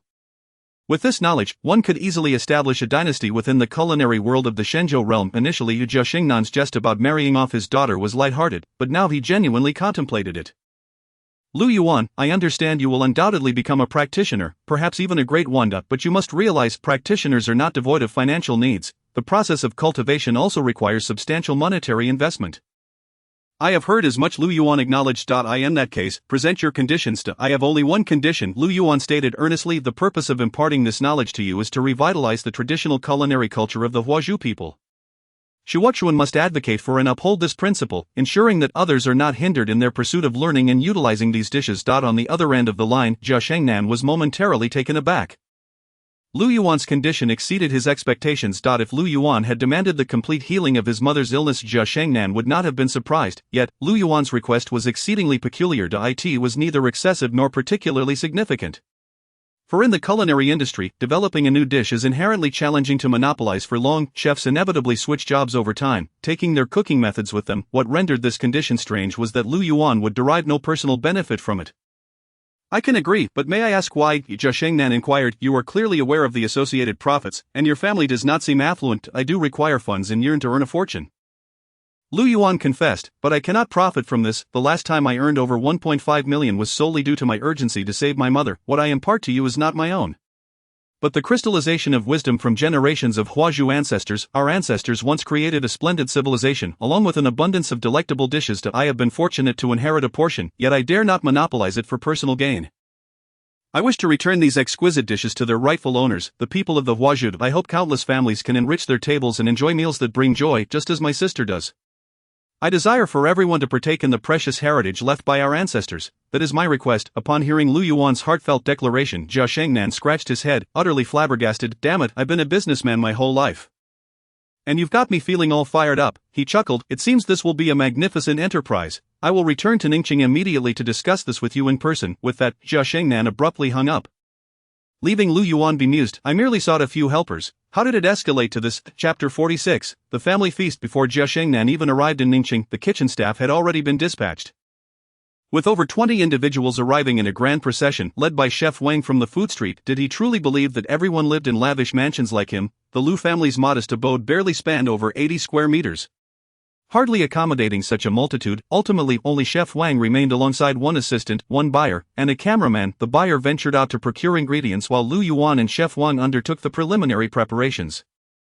Having met before, their collaboration was not entirely unfamiliar. Jia Shengnan was quite concerned. He feared that Lu Yuan's culinary techniques might be too intricate for his chefs to remember, hence the cameraman was present to document the entire process.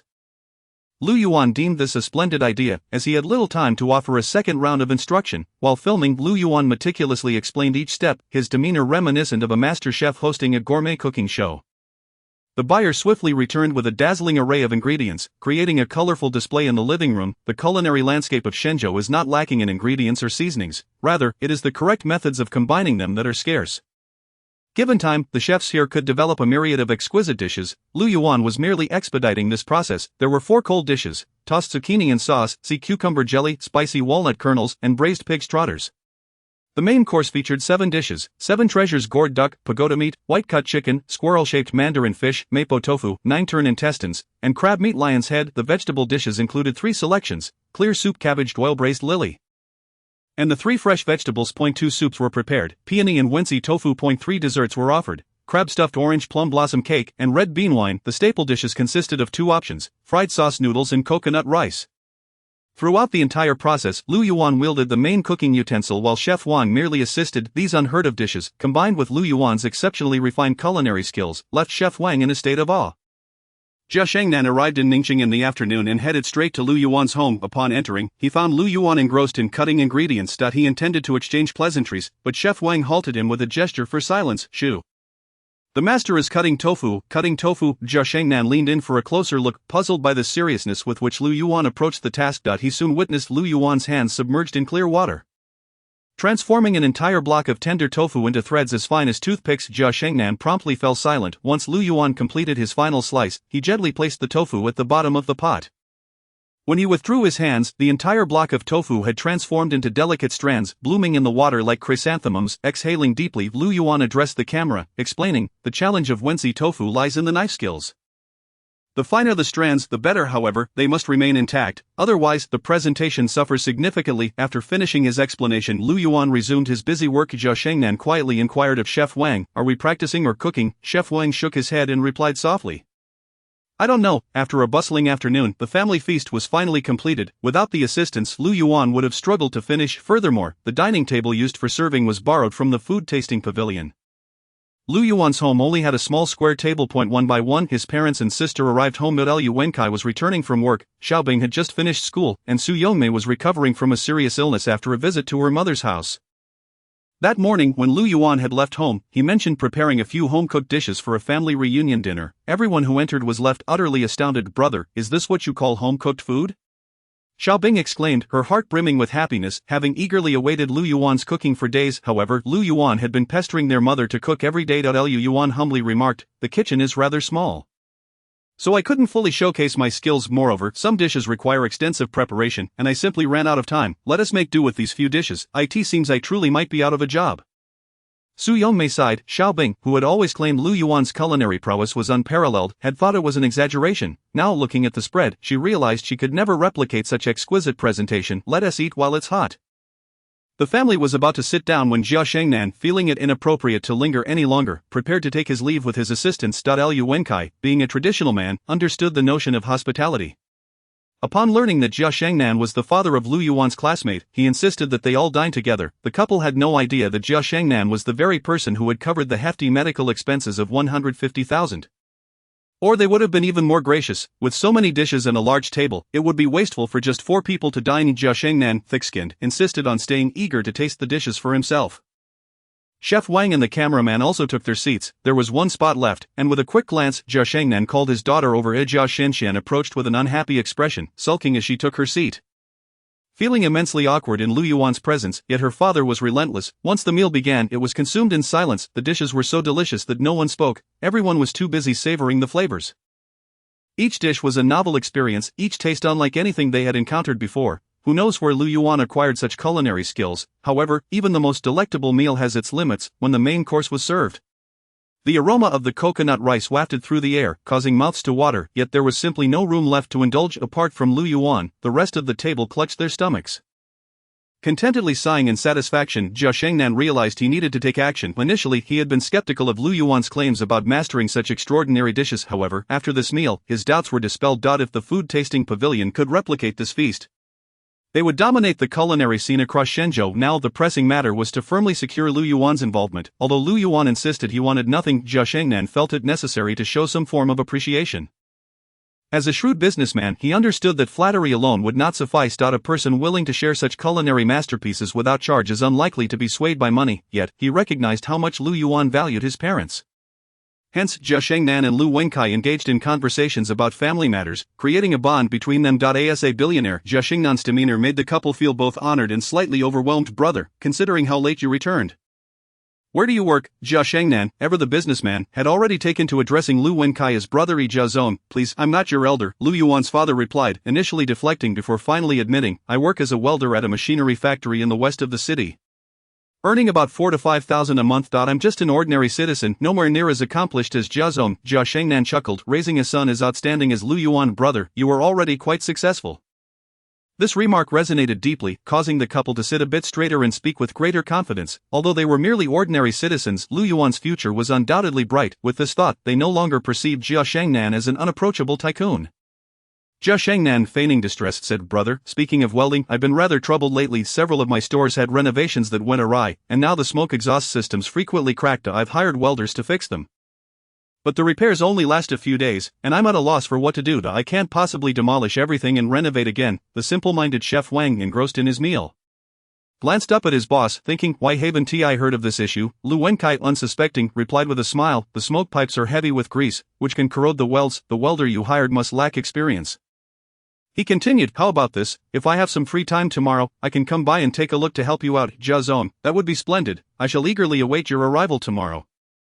Jia Shengnan feigned relief. Lu Yuan lowered his head, sipping tea to conceal his amusement. His father, such a kind-hearted individual, was indeed unable to see through Jia Shengnan's business tactics. Once his father visited, he would likely find himself ensnared by various offers from Jia Shengnan.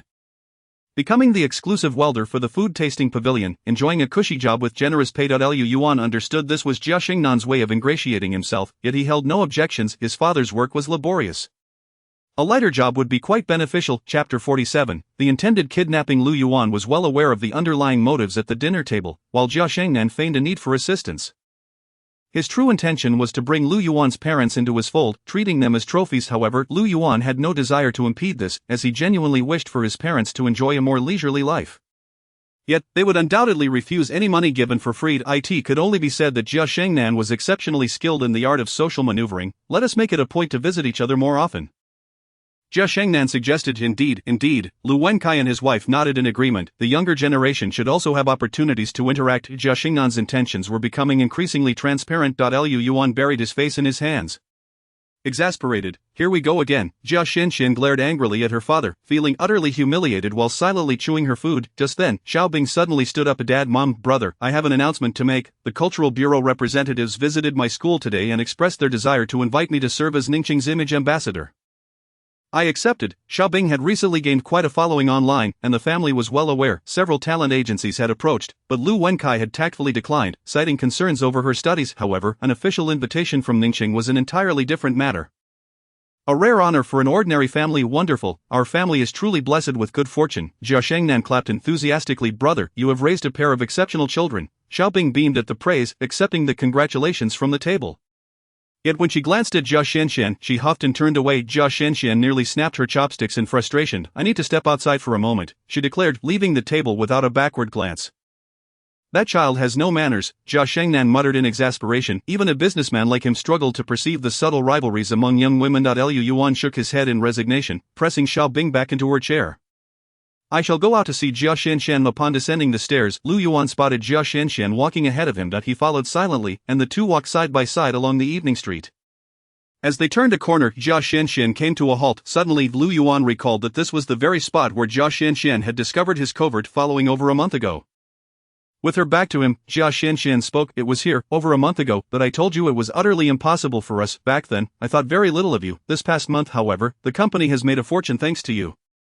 And now every shareholder is singing your praises. My father is bending over backwards to curry your favor, practically wishing for me to marry you at once. Am I not a figure of ridicule?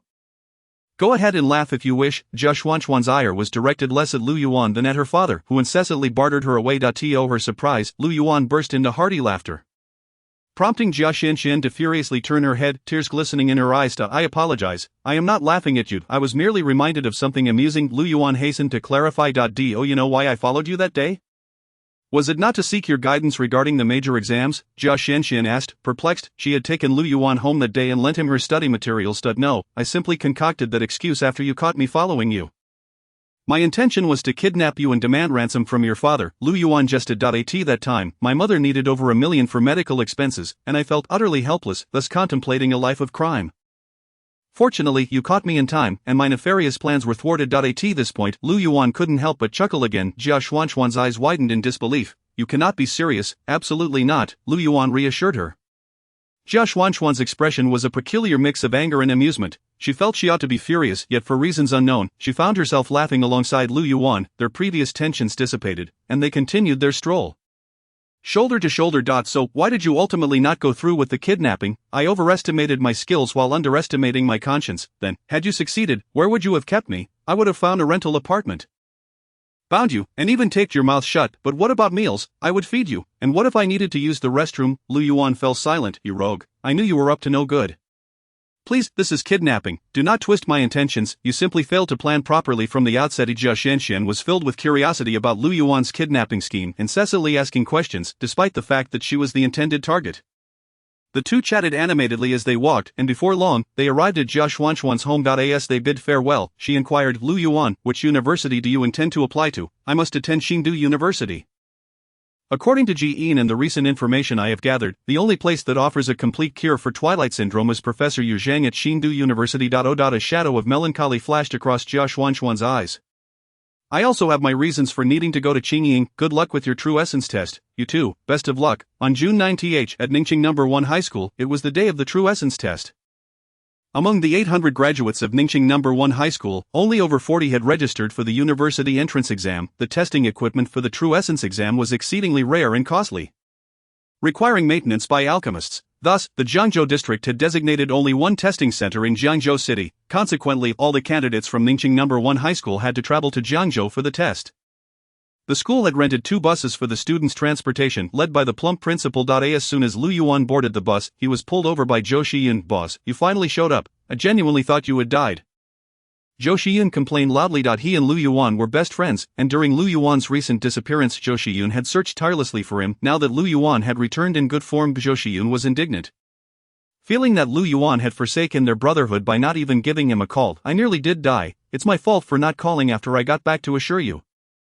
Lu Yuan acknowledged, realizing that he had been remiss. The school had not resumed classes after the written exams, leaving no opportunity for them to meet. Qin Shihe chimed in with a sinister grin. Zhou Xiyun, don't listen to Lu Yuan. He must have secretly attended an intensive cram class. Afraid we would find out. Rumor had it among the students that there existed a terrifying demon cram class that, through its brutal study regimen, could significantly boost grades in a short time. Lu Yuan, is it true? Zhou Xiyun and Chen Shihe pressed him from either side, and Lu Yuan protested, that is utterly unfounded. I was trapped in a cell for a whole month. Can you believe I had no toilet, just a urinal? Zhou Xiyun and Chen Shihe exchanged glances and nodded in agreement. Indeed, it must be a demon cram class. You've been sneaking off to study without us, Lu Yuan, you traitor. We agreed to flunk together. The three of them continued to banter for a while, until Zhou Xiyun remarked, in the end, all three of us signed up for university. We had to give it a shot, otherwise, we feel unfulfilled, Chen Shihe added, reflecting on the matter. At that moment an unexpected figure approached the front of the bus. Lu Yuan, Zhou Xiyun, and Chen Shihe stared in disbelief as Ma Jin sauntered over. Plopping down beside them, a coveted edition of a mathematics book in hand. Ma Daxian, what are you doing here? Chen Shihe couldn't help but ask, what a silly question. I'm here to take the true essence test. You apply to university, Zhou Xiyun exclaimed, astonished. Ma Jin, getting accepted requires passing the written exam. You can't waste money like this. A passing score for the written exam was 450 points, and given Ma Jin's study habits, even 45 points would be an overestimation. The registration fee for the university was a staggering 20,000 yuan, a significant sum. Ma Jin glanced at the group with disdain. Extraordinary individuals undertake extraordinary endeavors. As long as my true essence is exceptional, the universities will be clamoring for me. Who cares about written exam scores? When I place my hand on the testing device, it will explode with a bang. At that moment, who will still be concerned about my written exam score? Lu Yuan buried his face in his hands. Ma Jin, the true essence test doesn't use a crystal ball, Chen Shihe, there's only a scanning device. Zhou Xiyun, have you never been tested at a hospital? Ma Jin appeared flustered, yet after a moment, he regained his composure and stubbornly declared, so what if it's a scanning device, the moment I lie down? The machine will sound alarms. Lu Yuan, you should know why. Lu Yuan, with a resigned expression, played along. That's because Ma Daxian's true essence is so high, it breaks the machine. Clever, they all agreed, relinquishing their attempts to dissuade Ma Jin.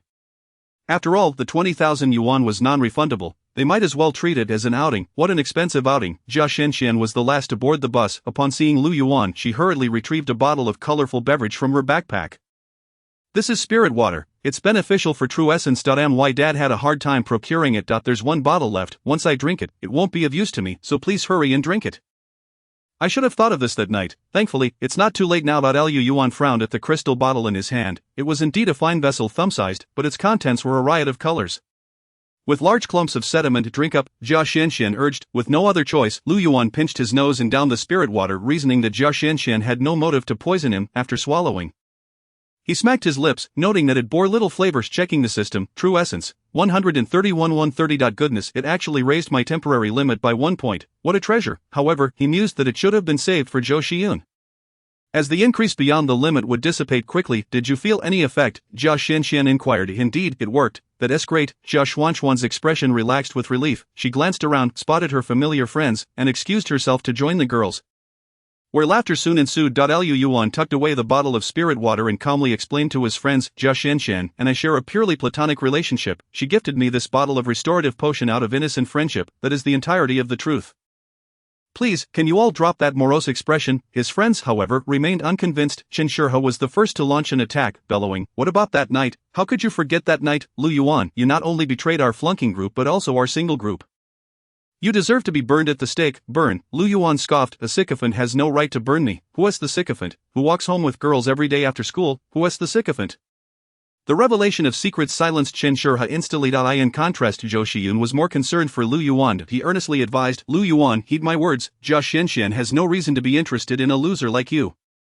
She must be playing you. Once you fall for her, she will promptly discard you. That's how dramas portray it. Lu Yuan rolled his eyes at him. I was just about to let you lick the bottom of the spirit water bottle, but now that is off the table. Ma Jin, in disbelief, bit his hand. Lu Yuan, you can't possibly have truly been reborn. This is the treatment of a reborn person. It must be true, right? Tell me how to be reborn.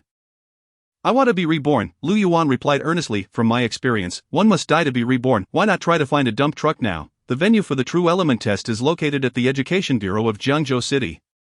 Although it is commonly referred to as the true element test in society, its official name is the qualification test for cultivators at the University of Cultivation, as inscribed on the examination admission ticket. Around 9 o'clock in the morning, the bus from Ningqing No. 1 High School arrived at the examination site. On this day, approximately 2,000 candidates are expected to participate in the test in Zhengzhou City. Based on past experiences, about a quarter of the candidates will ultimately be admitted to the University of Cultivation. In other words, 3/4 of the candidates are merely cannon fodder. At this moment, the parking lot in front of the Education Bureau was already filled with buses. Preventing Ningqing No. 1 High School's vehicle from entering, everyone disembarked a street away and walked a considerable distance to reach the waiting area for Ningqing candidates. The college entrance examination's written test had stringent security measures, with various identity verifications conducted before entering the examination hall. In contrast, the security for the true element test appeared rather lax. The portly principal exchanged a few words with the staff, who then sent someone to escort the students from Ningqing No. 1 High School to a corner of an outdoor plaza. This lenient security is not without reason. More than 10 high-ranking cultivators were flying overhead, patrolling the area, while the surrounding staff consisted of low-tier cultivators. Could the Jiangzhou Regional Cultivation Union ensure the safety of all written test venues and yet fail to protect an education bureau? Under the deterrent power of such formidable forces, no nefarious cult would dare to entertain any notions. Furthermore, the cults in Jiangzhou City had recently been uprooted. This was a significant event, leading cults across the entire realm to retreat into hiding. The Internal Affairs Bureau now enjoyed a period of tranquility.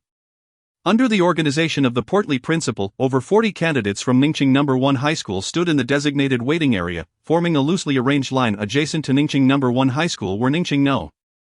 2 High School and Ningqing No. 5 High School. Ningqing only had these 3 high schools left, as the others had either been closed or merged. The true element test was conducted in batches according to schools.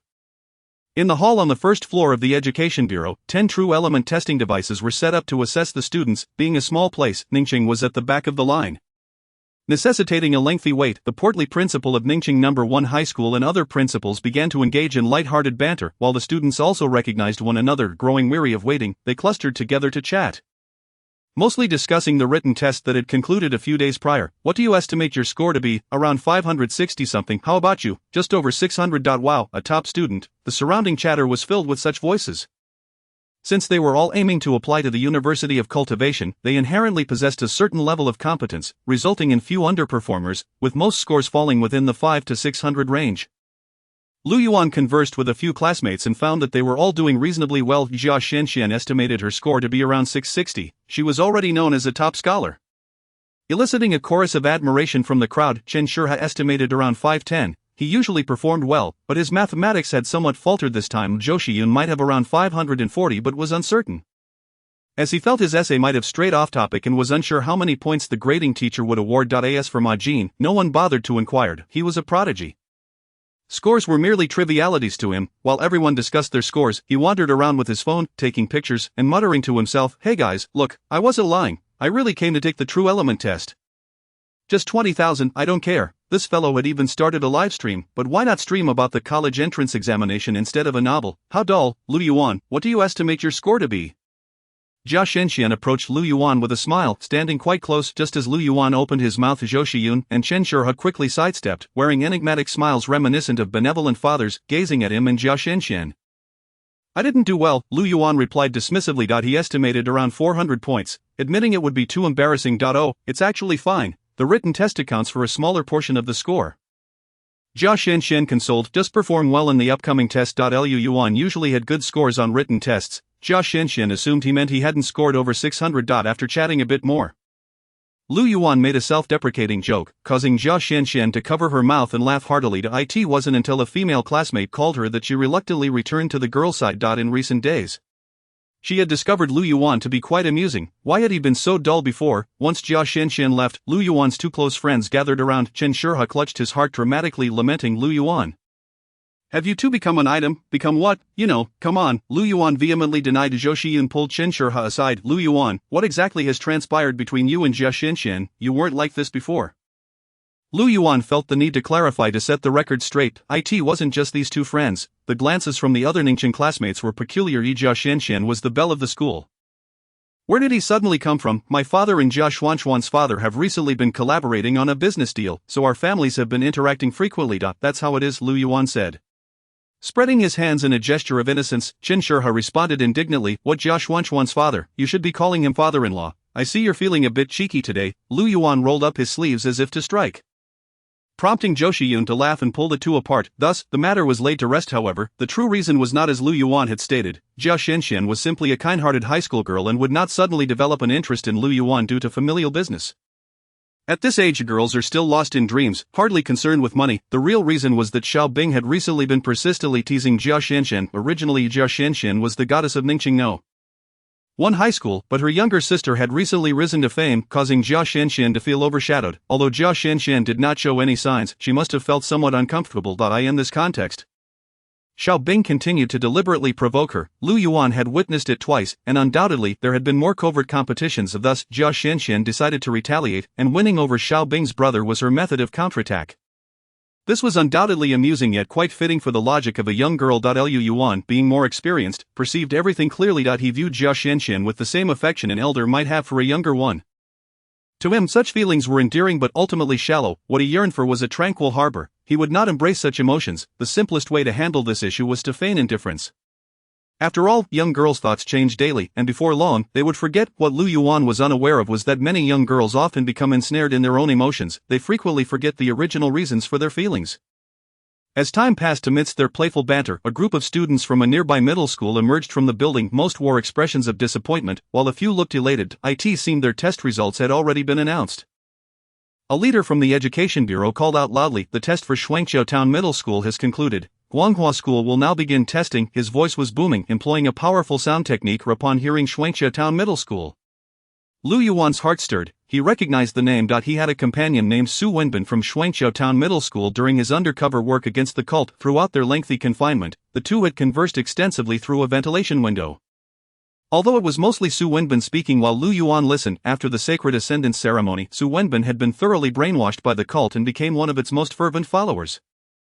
Since then, Lu Yuan had not communicated with him again. Ultimately, Su Wenbin had crazily detonated the bomb strapped to himself, leaving no trace behind and nearly taking Lu Yuan with him. Reflecting on this now, Lu Yuan couldn't help but feel a hint of regret. Perhaps Su Wenbin could have been saved. It was just that Lu Yuan himself was struggling to survive at that time. After the incident, neither the cult nor the Internal Affairs Bureau paid heed to the fate of that obscure middle school student. He died like a blade of grass, forgotten by all except for Lu Yuan. In his previous life, he too had perished in such a meaningless manner. Students from Shuangqiao Town Middle School departed in small groups, and Lu Yuan approached a few boys to ask, "Do you know Su Wenbin?" "Who is Su Wenbin? I don't know him." A tall boy in a jersey turned around to ask, "Do you know him?" "No, I haven't heard of him." The boy shrugged and walked away. Lu Yuan continued to inquire with several others, but as the students from Shuangqiao Town Middle School began to disperse, none recognized Su Wenbin. Could it be that I remembered incorrectly? Lu Yuan pondered. Just then, a girl with a delicate appearance approached hesitantly. "Excuse me, are you a friend of Su Wenbin?" "I suppose so." "Who are you?" Lu Yuan asked. "I'm Zhou Wenwen. I used to be neighbors with Su Wenbin.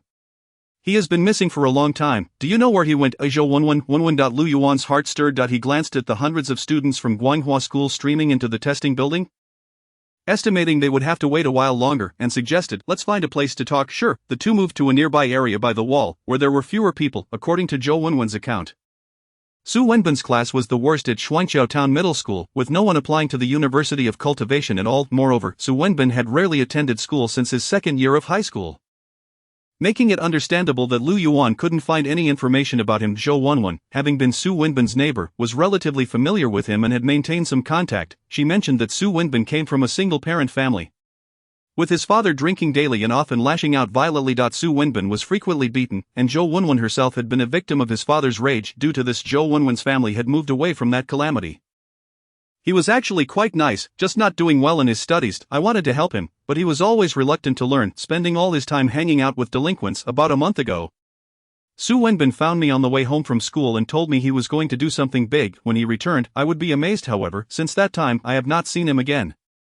Lu Yuan, do you know where he has gone? Zhou Wenwen looked at Lu Yuan with anticipation. Lu Yuan clenched his fist, and when he released it, he spoke. "I have come precisely for this matter. But it is a military secret, and I hope that once I have shared it, you will keep it to yourself and not mention it to anyone." Zhou Wenwen already had a foreboding feeling, but she nodded quickly. Lu Yuan continued, "Over a month ago, Su Wenbin and I were assigned by the Internal Affairs Bureau to investigate the information regarding a cult organization in Jiangzhou City. He and I were comrades in arms, and he was an exceptionally brave and upright individual. He sacrificed himself. Upon hearing the word sacrificed, the girl lowered her head, tears falling drop by drop onto her shoes. Su Wenbin told me before his sacrifice that he wished to return home, that he thought of a girl named Yuan. It must be you, right? The girl raised her head, her face awash with tears. It's me, she sobbed, nodding incessantly. It's me. Please accept my condolences. He asked me to convey to you his hope that you will live well. The girl embraced Lu Yuan, weeping uncontrollably. I will. Her tears soaked the fabric of Lu Yuan's chest, a slight warmth emanating. After crying for a long while, Zhou Wenwen dried her tears, thanked Lu Yuan, and left. Lu Yuan watched her figure disappear before turning to leave. It was evident that Lu Yuan had deceived Zhou Wenwen, yet he felt, without reason, that this was the best outcome. For both the deceased and the living, the truth would forever rot within his heart.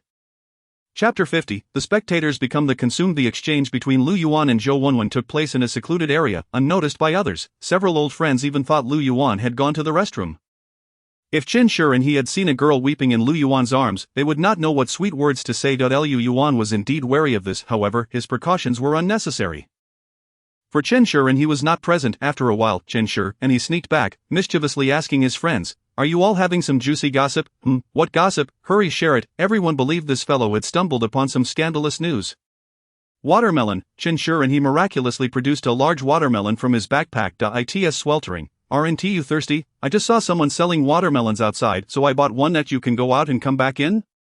Of course, you just need to show your exam permit. Many people go out to buy drinks. Is your watermelon ripe? Enough with the nonsense. Are you eating or not? Yes, yes, yes. Without a knife, Chen Shi, and he held the watermelon with a frown.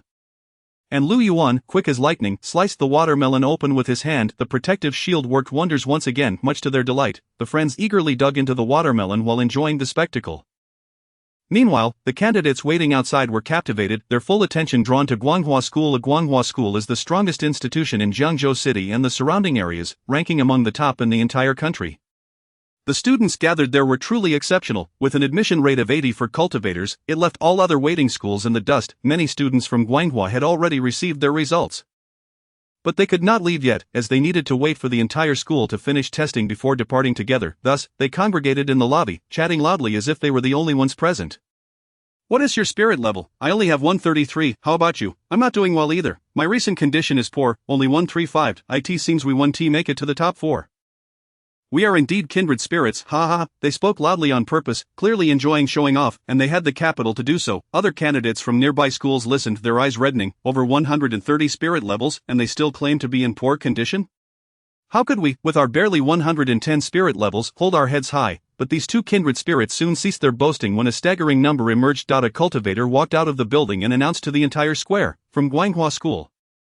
Zhuo Wenchuan 154 spirit, boom." The crowd of candidates erupted in exclamations. This was a traditional segment of the qualification test, colloquially known as the loudspeaker announcement, reminiscent of global notifications in online games. Whenever a genius student exceeded 150 spirit levels, a cultivator would announce their name to the world. It was a matter of pride for the school and a motivation for the other students. Besides candidates, there were also reporters present eager to relay the names of these prodigies to the public, allowing the parents of the talented to bask in glory for a time. Amidst the astonished envy of the crowd, a handsome youth emerged from the building, none other than Zhuo Wenchuan himself. Wenchuan is impressive, 154 ties the previous record. This will be quite a show for Class 3. The ones speaking loudly were all students from Guanghua. This was their realm. The candidates from other schools could only cheer from the sidelines. Lu Yuan was immensely impressed. With his system enhancement, he had managed 130 spirit levels, and even with extreme effort, he could only reach 143. There was simply no comparison to Zhuo Wenchuan's 154 spirit. It was clear that the system wasn't omnipotent. This world was filled with exceptional individuals, and Lu Yuan was aware of Li Tao, who was even more extraordinary. In response to the praises from the crowd, Zhuo Wenchuan appeared quite humble, repeatedly deflecting the compliments. Look at Hu Chen's score. Speaking of Hu Chen, he arrived just in time. The cultivator stepped out of the building once again and announced loudly, "From Guanghua School. Zhang Hu Chen 156 spirit." The candidates below were left in shock, reduced to mere background noise for the cheers. Lu Yuan and his friends held their watermelons, joining in the uproar. Amidst the cheers, a sturdy youth strode forth. He ignored the accolades from the Guanghua students and approached Zhuo Wenchuan, giving his shoulder a friendly pat. "Brother, this time I have the upper hand," Zhuo Wenchuan replied. "It may not be so next time." The two laughed heartily, clearly sharing a close bond. At that moment, reporter Ding Lin emerged from nowhere. Seeing the two young men so exuberant, she couldn't help but feel a sense of admiration. She raised her microphone and asked, "May I interview you too? Are you always in this friendly rivalry at school? Is it the presence of a competitor that spurs you on?" Ding Lin thought she had posed a perfectly normal question. But the previously jovial pair instantly changed their expressions. "Hey, don't say such nonsense," Zhuo Wenchuan exclaimed in shock. "We only ever compete for second place." Zheng Huchen, more straightforward, complained, "First place is not for us." "Not with that crazy woman around." Zhuo Wenchuan clamped a hand over his good friend's mouth. "Are you mad? What if she hears this? I've already heard it." Li Tao sauntered out from inside the door. The once cheerful Zhuo Wenchuan and Zhang Huchen fell silent. The instigator Ding Lin quietly slipped away. Her impression of Li Tao was exceedingly poor, and she had no desire to interview her. The cultivator stepped out once more. All candidates held their breath, knowing this heralded the name of yet another genius. The only question was how high the number would be: 158, 160, or even higher. The cultivator glanced at the paper in his hand. Momentarily stunned, as if confirming the accuracy of the number, finally, he announced loudly, his voice tinged with excitement, "From Guanghua School, Li Tao 192 Spirit." Boom! The entire square erupted in a simulated cheer, only to be abruptly halted by the cultivator. "Wait for the applause. There is something to clarify. If I remember correctly, 192 Spirit has broken the highest record since the inception of the qualification test. Now you may cheer." No one cheered. The vast square was silent enough to hear a pin drop. Is this truly a new world record? Witnessing history unfold before their eyes was beyond mere envy, jealousy, and hatred. Zhuo Wenchuan and Zhang Huchen exchanged glances, forcing smiles. "That woman is truly formidable, Li Tao." "Li Tao, Li Tao." The crowd chanted her name in unison. Li Tao held her head high, accepting the adoration of all. She had grown up in the limelight, always the first, forever sparkling, except for one day. As Li Tao descended the stairs and passed by Zhuo Wenchuan and Zhang Huchen, she coldly remarked, "I don't have time to settle scores with you today." The two felt as if a weight had been lifted. Rejoicing. Li Tao continued down the steps, the crowd parting to make way for her, akin to the Red Sea parting for Moses. "She is so beautiful. Oh my, I think I'm falling for her.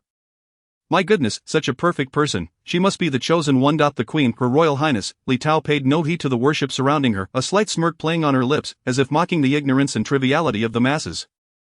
And she moved forward. Meanwhile, Lu Yuan was enjoying the watermelon with his three friends. He regarded Li Tao as one would a rising star, reminiscing about their encounter during the testing at Jiangzhou First Hospital. And began to boast to his friends, "I tell you, I've seen Li Tao before. That day, when I went to Jiangzhou First Hospital for the spirit testing, she happened to be there too. And she even smiled at me." Shinshur, and he pointed at Lu Yuan. "Listen to you, tree newbie, why would she smile at you? She has a good personality. What is wrong with her smiling at me?" Lu Yuan defended himself nonchalantly. That day Li Tao had also stated that everyone was welcome to use her name to boast, leaving Lu Yuan without any psychological burdens. Moreover, Li Tao was truly stunning. Flawless, even with a difficult temperament, she was still a sight to behold from a distance. Once again, the prospect of living with her was out of the question. Her temperament mattered little to him. Lu Yuan was entirely unaware that he had, in fact, encountered Li Tao a second time. On that day, he had been severely injured and was carried into the examination hall, oblivious to the fact that it was Li Tao who had been unceremoniously cast aside by Ji Yin. Had he known, he would likely be feeling anxious now, but instead, he was preoccupied with boasting. Who cared about such trifles? Do you know how much true essence Li Tao possessed at Jiangzhou First Hospital? A staggering 180 spirit. My goodness, Zhou Xian gasped in astonishment, meaning she had gained 12 points in just 1 month. How on earth did she manage that? Even the enhancement classes don't yield such swift results. A genius, of course. Heaven is rather cruel to us mere mortals. There will always be such individuals. Lu Yuan spoke confidently, asserting that a select few geniuses have always existed in this world, and it is precisely these prodigies who drive progress. While we ordinary folk merely follow in their wake. We should not harbor resentment but rather express gratitude. Consider it, if it weren't for people like Li Tao standing in the spotlight, we bystanders would find no purpose in our existence. With that, he took a hearty bite of his melon. This melon is truly sweet. Ma Jin, who had been quietly enjoying his melon, sighed and remarked, I think Li Tao is coming our way. Hop Master Ma. Are you also indulging in Lu Yuan's grand dreams? She is merely passing by. Someone from our school, she wouldn't even spare us a glance. Why do you call it a dream? Li Tao has genuinely smiled at me before. The few friends engaged in a noisy debate, their voices gradually fading. This was because Li Tao had indeed stopped in front of them and had given Lu Yuan a fleeting smile. Albeit one that radiated coldness. The entire assembly fell silent, their eyes fixated on Lu Yuan. Curiosity and apprehension etched on their faces. Lu Yuan's scalp prickled. Why was he the one being scrutinized while simply enjoying his melon? Chapter 51. Who is whose father? Speaking of melons, Lu Yuan hastily tossed his away, the half that fell to the ground shattering into pieces. He wiped his hands on his clothes before Li Tao. Anyone would feel a tremendous weight of pressure. This girl exuded an overpowering aura. Li Tao remained silent, her gaze fixed intently on him. Jin Shihut Zhou Yun. and Ma Jin stealthily retreated, abandoning Lu Yuan in what was undoubtedly the most perilous situation. A bead of cold sweat trickled down Lu Yuan's forehead. But you must have mistaken me for someone else. Ha, Lu Yuan, I know your name. Li Tao smiled, though her tone was icy. For the past few days, you've been on my mind every moment, even in my dreams, and you dare to think I would mistake you for someone else. Li Tao's fury was palpable. It was Lu Yuan who had made her taste defeat for the first time, relegating her to the role of a mere supporting character. How excruciating it was to be a background figure, yet, to the onlookers, her words conveyed a different sentiment. Over on the side of Jiangzhou first, both boys and girls gaped in shock. Jia Shenxian thought to herself that Lu Yuan appeared rather refined, yet she had not anticipated him to be so despicable. However, considering that Lu Yuan had managed to evoke such a reaction from Li Tao, a wave of discomfort washed over her. Qin Shurha pondered, astonished that Lu Yuan had not been bragging. Not only had he refrained from boasting, but he had also been excessively modest. The situation was undoubtedly more complex than a mere smile. Right, Ma Jin mused. See, this is what it means to be a reborn individual. Even without lifting a finger, the school beauty, the Empress, would come knocking at your door. The reaction from Guanghua School was even more spectacular. The students there were known for their lofty pride, looking down upon those from other institutions, yet now the queen of Guanghua School, Li Tao, had an intricate relationship with a boy from an obscure school.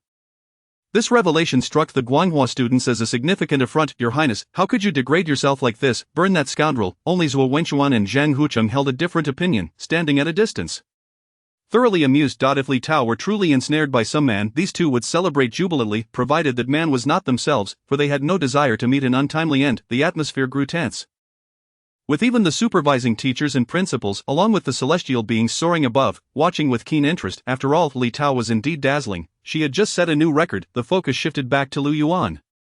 His lips twitched, and his heart ached as he pondered how he had provoked this formidable presence. Surrounded by gazes that scrutinized him as a scoundrel, Lu Yuan began to doubt whether he had inadvertently crossed paths with Li Tao at some point.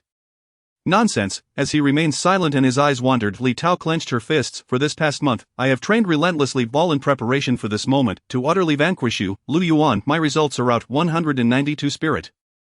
If you surpass me, I shall concede this round to you. I eagerly await your results. Li Tao confidently lifted her chin, and upon finishing her statement, she dismissed Lu Yuan from her thoughts. Two bodyguards swiftly entered, carrying a grand, intricately carved redwood chair weighing over 100 pounds. Li Tao gracefully seated herself at the forefront of the Jiangzhou first cohort, seemingly resolved to remain until she witnessed Lu Yuan's results.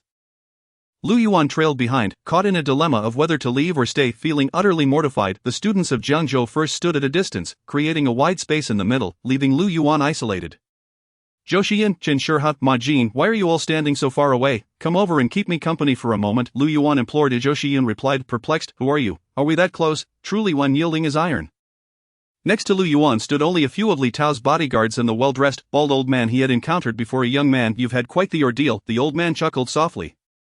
Just bear with it. The young lady is like this. As long as your test results don't surpass hers, she will soon forget about you. Young lady, Lu Yuan inquired, are you her steward? It seemed that wealthy families always had stewards, or so television dramas portrayed. The old man sighed. I am her father. Lu Yuan was left speechless. You mean to say you are the father-in-law? Your daughter is like this. After careful consideration of his wording, he whispered, don't you manage her? The old man shot Lu Yuan a sidelong glance. This isn't my fault. She has always been this way since birth. What can I do about it? Perhaps you could marry her and keep her in line.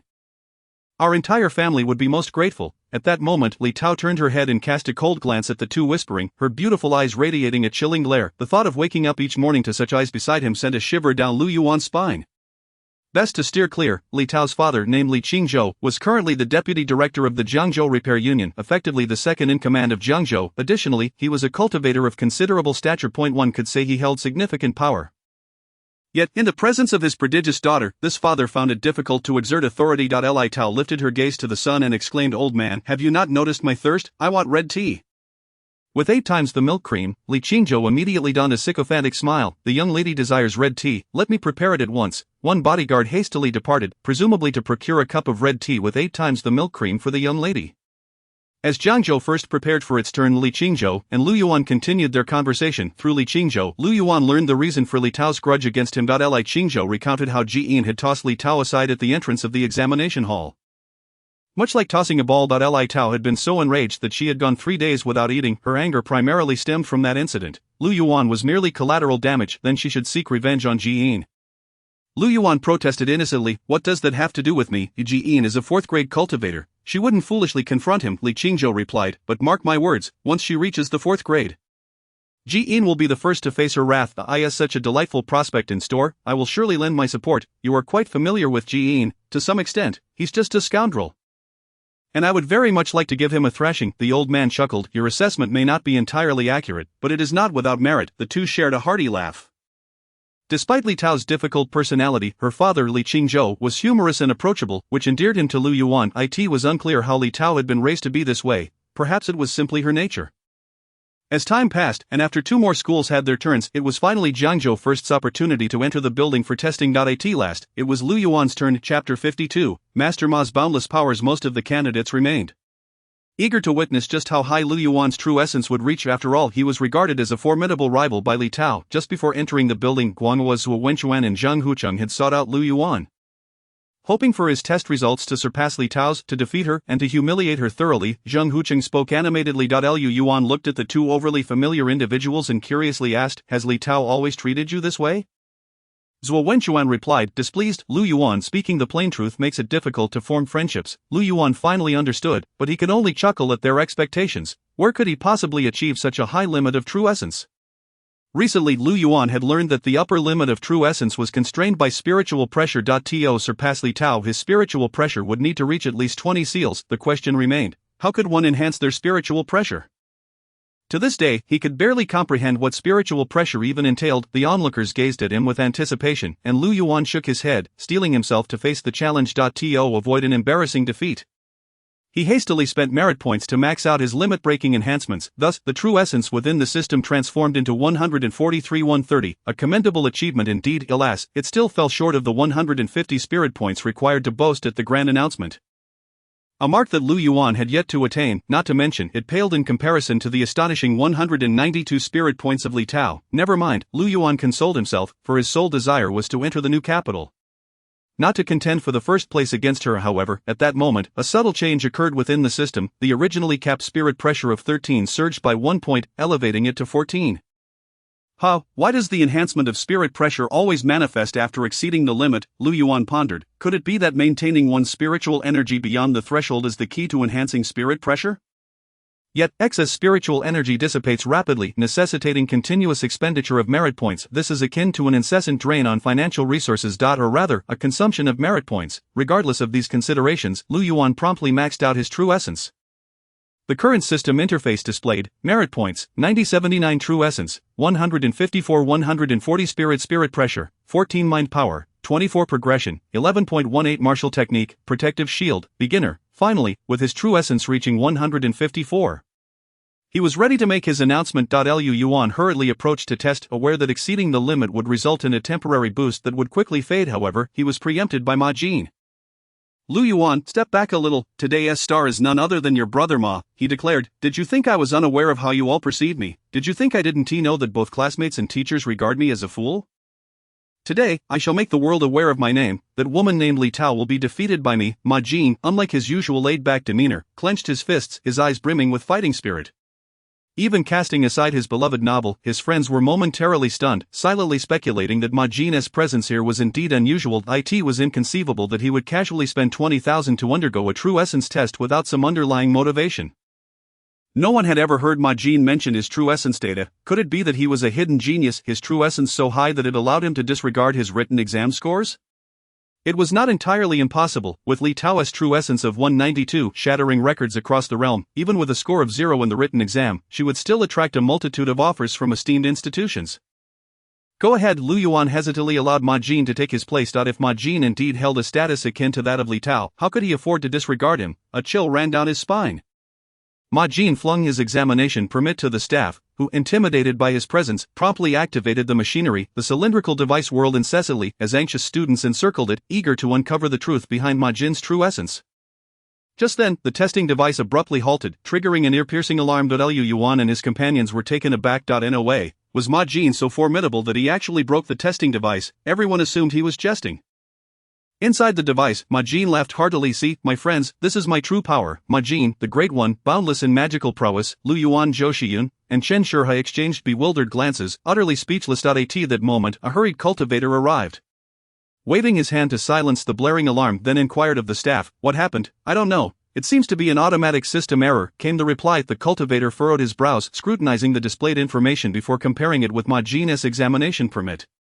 Suddenly he approached and yanked Ma Jin from the testing apparatus. "What is your name?" the cultivator demanded sternly. Ma Jin, avoiding eye contact, mumbled, "I am Chen Shurha." Chen Shurha sprang up, exclaiming, "Ma Jin, what nonsense are you spouting?" The cultivator assessed Chen Shurha, then glanced at the evasive Ma Jin, his tone growing increasingly severe. "You, student, have forged another examination permit to participate in the test. Are you aware of the consequences of such actions?" It turned out that Ma Jin had secretly copied Chen Shurha's examination permit to sneak into the testing hall. However, his identity did not match, prompting the testing device to halt and sound the alarm.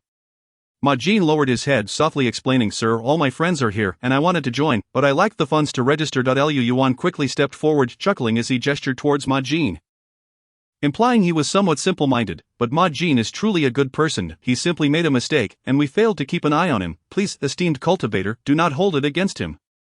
Zhou Xiyun and Chen Shurha also joined Lu Yuan in pleading for Ma Jin. The cultivator, recognizing the gravity of Ma Jin's actions, understood that if pursued, it would be quite serious, perhaps moved by the camaraderie displayed by Lu Yuan and the others.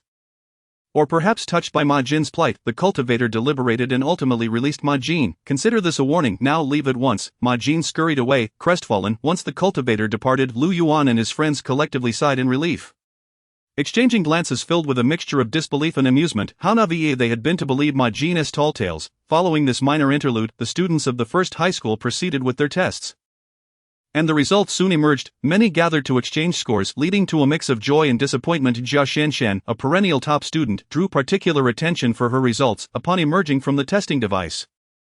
Several girls eagerly inquired, "Jia Shanshan, what did you score?" 141, she replied. "Wow, that's incredibly high," one exclaimed. "You've always claimed to be in the 120s. Jia Shanshan merely smiled, satisfied with her score. Chen Shurha, however, received his results with a frown. 110 spirit points.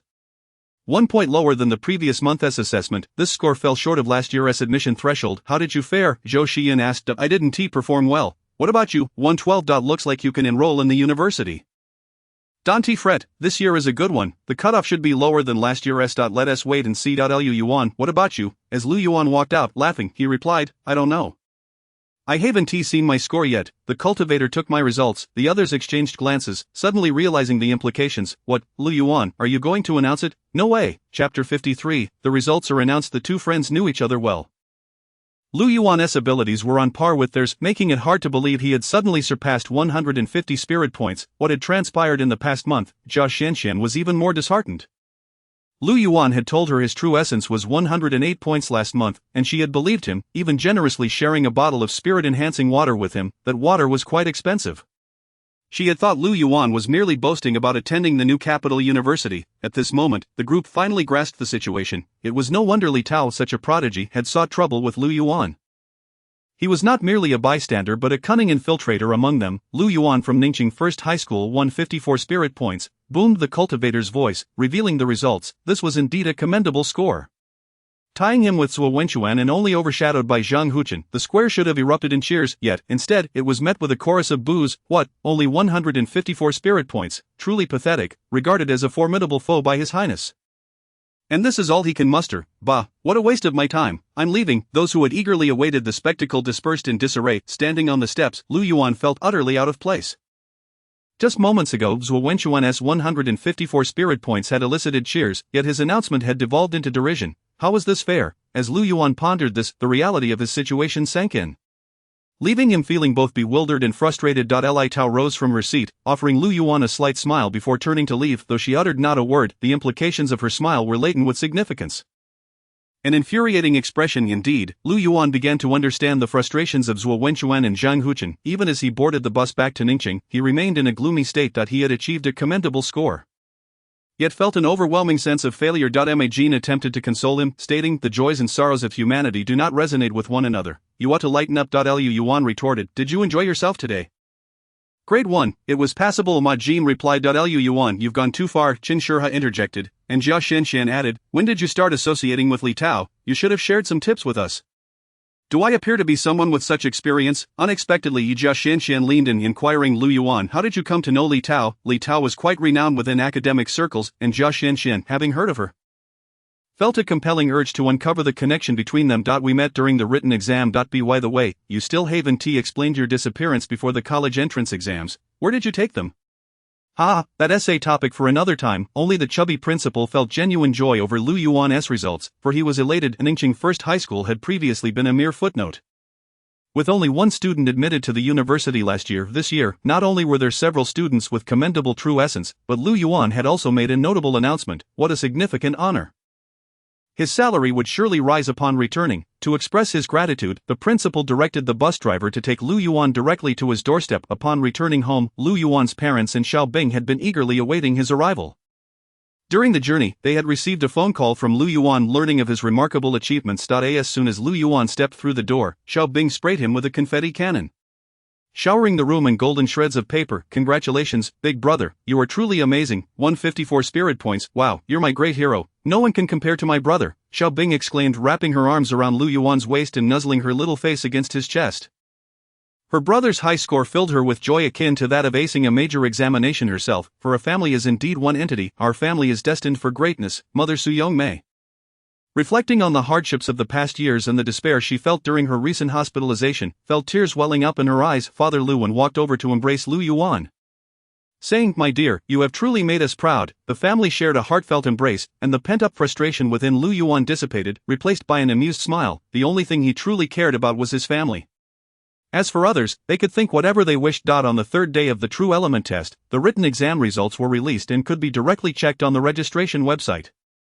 As Lu Yuan accessed the site, his heart raced. In his previous life, he had failed the college entrance examination. This time, he could not afford any mishaps. The results revealed scores of 112 in mathematics, 205 in comprehensive science, 22 in the general language, and 86 in Chinese, totaling 425, close to his estimated score. With an additional 210 points for bonuses, his written exam score was quite commendable. If he had applied to an ordinary university, only the written exam scores would be considered. However, as he was applying to the prestigious Shenzhou University, a different calculation method was employed, involving the synthesis score. The calculation method required was as follows: the written exam score as a percentage multiplied by 0.3 added to the true element value, yielded the final score. Lu Yuan took out his pen to calculate. 635,705,100 0.3154, resulting in a synthesis score of 179.4 points. However, since the bonus documentation had yet to arrive, Lu Yuan felt a twinge of unease and decided to call Jian. "You won't miss out on this," Jian replied impatiently. "There will be an appropriate opportunity." Lu Yuan had no choice but to trust him. Should Jian dare to deceive him, Lu Yuan had already resolved to establish a new cult in Ningqing, bringing Jian some amusement each day. On the third day post-results release, it was time to submit the application forms. All candidates were required to present their forms at their respective schools. Returning to the familiar Class 3-2, Lu Yuan was filled with nostalgia. In a little over a month, he had not yet had the chance to thoroughly enjoy his high school life. And now graduation was upon them. The countdown to the college entrance examination on the blackboard had been erased, and soon, the classroom would welcome a new group of faces. His deskmate, Ma Jin, was absent.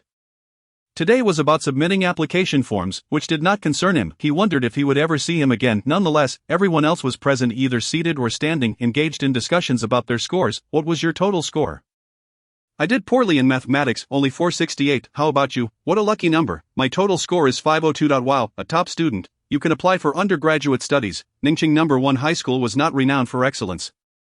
Most students had lower scores, and qualifying for undergraduate programs was already considered quite an achievement, with top-tier universities being exceedingly rare. However, those discussing total scores were primarily students applying to Pu University. Those aiming for Shenzhou University were conversing about synthesis scores. 8 students from Class 3-2 were applying to Shenzhou University, forming their own circle to discuss matters. In recent days, scores had been released across the regions, and the admission benchmark for Shenzhou University had been announced last night: 110 spirit points. Among the students in Class 2 applying to Shenzhou University, 2 had not met the threshold. They congratulated the successful candidates before departing. "With my written exam scores, I can still get into a key university," one of them remarked nonchalantly, to which everyone nodded in agreement. Yet, the despondency in his eyes was unmistakable. Even the best Pu University only produces commoners.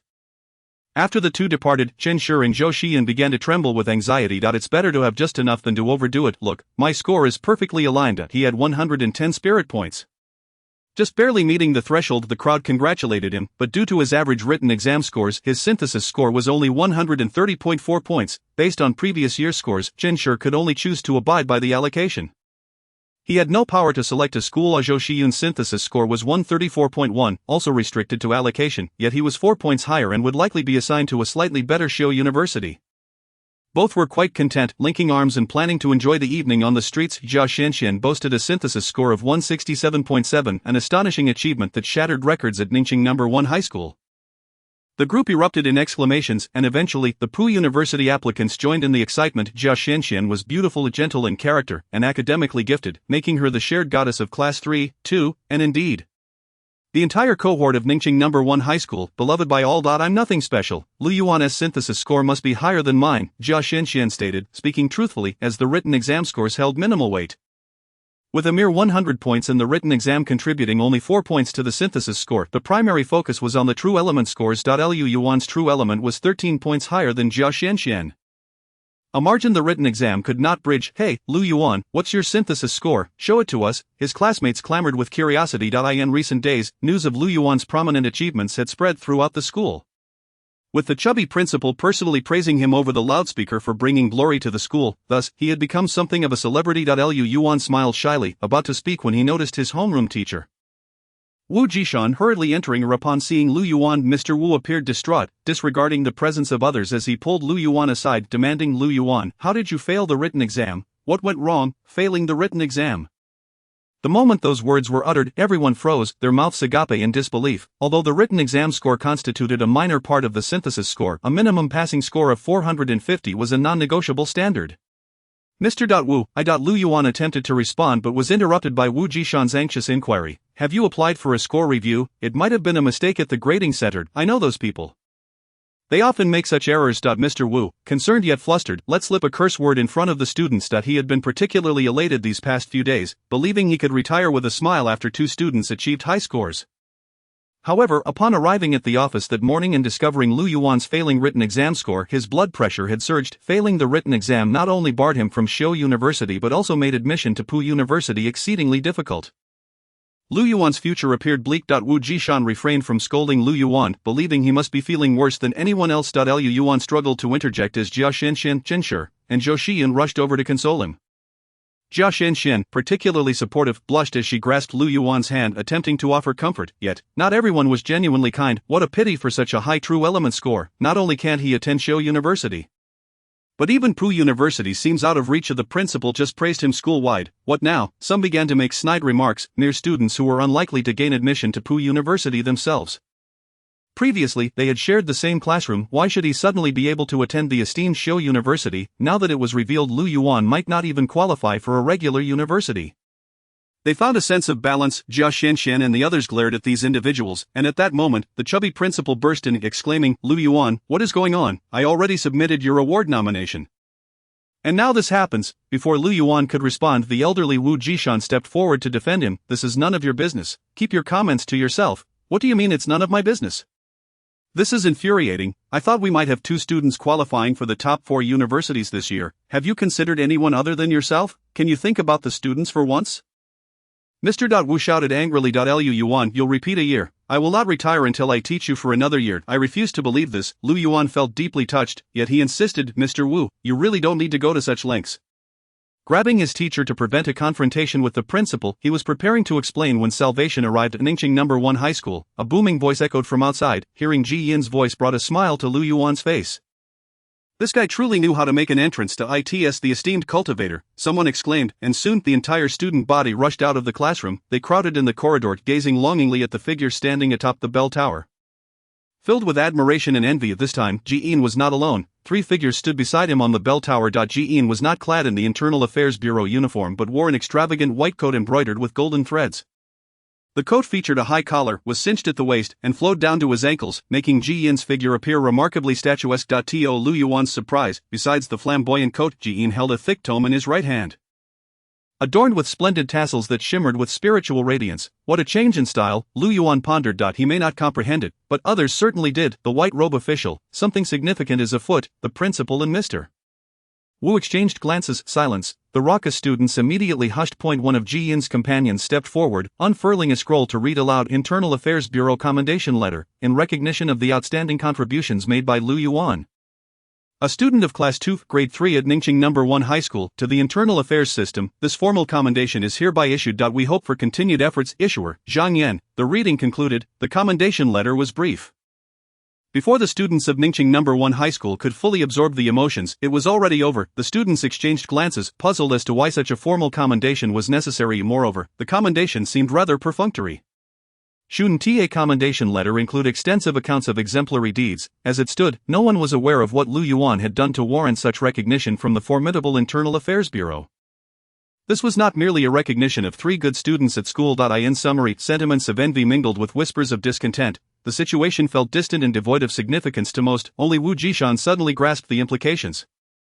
There are bonus points, he exclaimed with enthusiasm. This is a formal commendation, adding 10 points to the college entrance examination score. Wow! At this revelation, the students finally comprehended the significance, and an uproar ensued. An additional 10 points could significantly elevate their chances during the college admission process.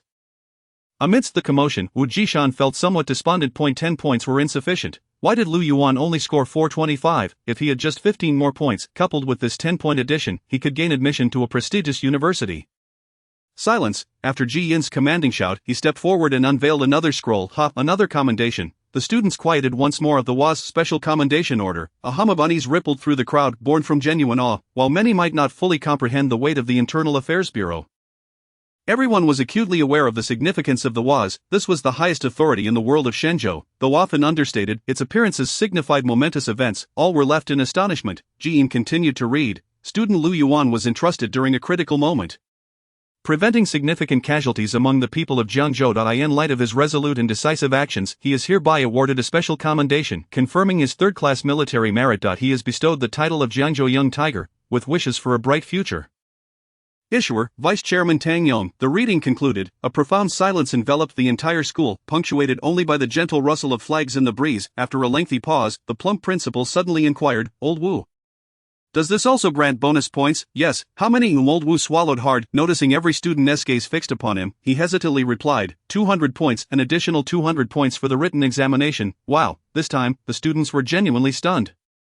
This was a tangible 200 points. It implied that even if one scored 0 in a core subject, they could still accumulate an additional 50 points. What an extraordinary reward! Lu Yuan's written examination score would be more than sufficient. Zhou Xian shouted in excitement. He had just learned of Lu Yuan's failing score, which had been a heavy burden on his heart. Now all was well. Chen Shihao also joined in the celebration, yet he pondered how Lu Yuan could suddenly receive such an extraordinary reward. Likely related to the mysteriously vanished month prior, Yijia Shenxian offered her congratulations, but her eyes betrayed her concern. As a top student, she had thoroughly studied the bonus point policies and understood the implications of military merit bonuses. This was a matter of life and death. Moreover, Lu Yuan's recognition was not merely a basic military commendation, it was a special commendation from the Alliance of Cultivators, representing their acknowledgement of Lu Yuan. It encompassed not just his achievements but also his character. Such recognition was far more valuable than a mere 200 points. Jia Shenxian was aware of many prodigies and academic geniuses, but none had attained such a rare honor. Even Li Tao could not possibly achieve this. In an instant, she found herself at a loss in the presence of Lu Yuan. After Ji Yin finished reading, he stepped back, and another individual approached. Unfurling yet another scroll. More, someone sighed, as the crowd felt dazed. How much more could be added? Any further additions would exceed the maximum score. Yet, they were mistaken. This commendation was not for Lu Yuan. Chapter 55, a request for assistance. The Education Bureau Commendation. Senior teacher Wu Jishan from Ningqing No. 1 High School is recognized for his noble ethics, dedicated teaching, and concern for students. Over the past 40 years, he has consistently cultivated numerous exceptional talents for society. The WAS expresses gratitude for your contributions, hereby awarding you the title of Shenzhou Excellent Teacher, along with a special allowance from the Education Bureau. Issuer, Zhuzhen. The reading concluded. This time, there were no voices of envy or resentment. When the announcement finished, the entire school erupted in enthusiastic applause. Teacher Wu Jishan's moral character was widely acclaimed, and his teaching prowess was profound. Despite being at a third-tier high school, he had guided many students to prestigious universities. He remained humble, never seeking accolades, which is why he remained an ordinary teacher at an ordinary school. However, his efforts were not in vain. There were always those who noticed and remembered. As he approached retirement, The Education Bureau timely bestowed this precious recognition. The special allowance from the Education Bureau meant that old Wu would receive a substantial supplement to his monthly salary, even continuing after retirement. The students surrounded Wu Jishan, eventually lifting the elderly man in jubilation. Laughter filled the air, while old Wu's eyes brimmed with tears. On this day, Teacher Wu was truly the protagonist. The school remained lively for quite some time. But ultimately the registration forms had to be submitted. The results had been released over a day ago, giving everyone ample time to contemplate their desired institutions. In reality, many candidates had considered this matter for over a year. So there was little delay. Aside from a few indecisive individuals, most completed their forms and departed the school. The enrollment threshold for the Alliance of Cultivators was set at 110 spiritual points, allowing qualifying candidates to indicate their preferred institutions. However, as most were commoners, they had no knowledge of the specific characteristics and strengths of each institution, hence most relied on the rankings provided in the application guide. The top 4 institutions posed an even greater challenge. As the pinnacle of Shenzhou's universities, their admission scores soared above those of ordinary institutions. Based on previous year's scores, the composite score required for admission to the top 4 institutions was over 160 points. For an average student, this was an unattainable figure. Nevertheless, Jia Xianxian and Lu Yuan were both more than capable of applying. Wu Jishan had composed himself, returning to the demeanor of a serious and dedicated homeroom teacher. Upon noticing that both students had filled out their applications for the top 4 institutions, he invited them to his office for a private discussion. With your scores, applying to the top 4 should be secure. Especially you, Lu Yuan, you are quite exceptional. I must admit, I had previously underestimated you, thinking you were on par with Zhou Xiyun, merely scraping by the admission line for universities. However, you have delivered a delightful surprise. And I wholeheartedly acknowledge my mistake. However, gaining admission to the top 4 is not that simple. Candidates must undergo an additional assessment. Wu Jishan explained the purpose of calling them to his office. This assessment will take place 3 days after the submission of applications, and someone will contact you. Please ensure your phone remains accessible during these days. Lu Yuan had always known about this additional assessment, but he was completely unaware of its content. Teacher Wu, what will the assessment entail? At least give me a hint. Otherwise, I won't know how to prepare, Lu Yuan inquired. Unfortunately, old Wu could only apologize, but Jia Xianxian had some clues. She hesitated before speaking. I also asked past students from the top 4 institutions about this. However, they all advised against learning the content of the assessment in advance. They said that preparation has no bearing on the assessment. It solely depends on the candidate themselves. No one disclosed the content to me, merely urging me to relax. Lu Yuan was at a loss for words. It seemed that preparing in advance might actually be detrimental. And such an exam existed. He had speculated earlier that the so-called assessment might involve a real-life competition, with the winners proceeding while the losers were eliminated. If that were the case, Lu Yuan wasn't overly concerned.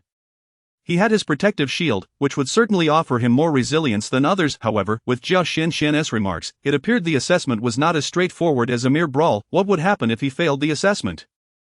Lu Yuan asked, his anxiety evident. Old Wu was aware of the consequences. Candidates who do not pass the assessment for the top 4 institutions will be sought out by other universities. Lu Yuan, don't worry too much, those eligible for the assessment are all outstanding candidates with composite scores above 160. Many universities eagerly seek to acquire promising students each year. Lu Yuan nodded, yet his concerns lingered.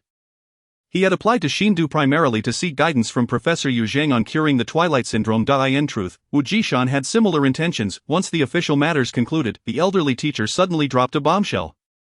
He feigned difficulty as he scrutinized Lu Yuan and Jia Xuanxuan's application forms, murmuring, Xindu, Qingying, I say, why don't you two apply to the same school? What a pity. Lu Yuan and Jia Xianxian were both taken aback. Huh?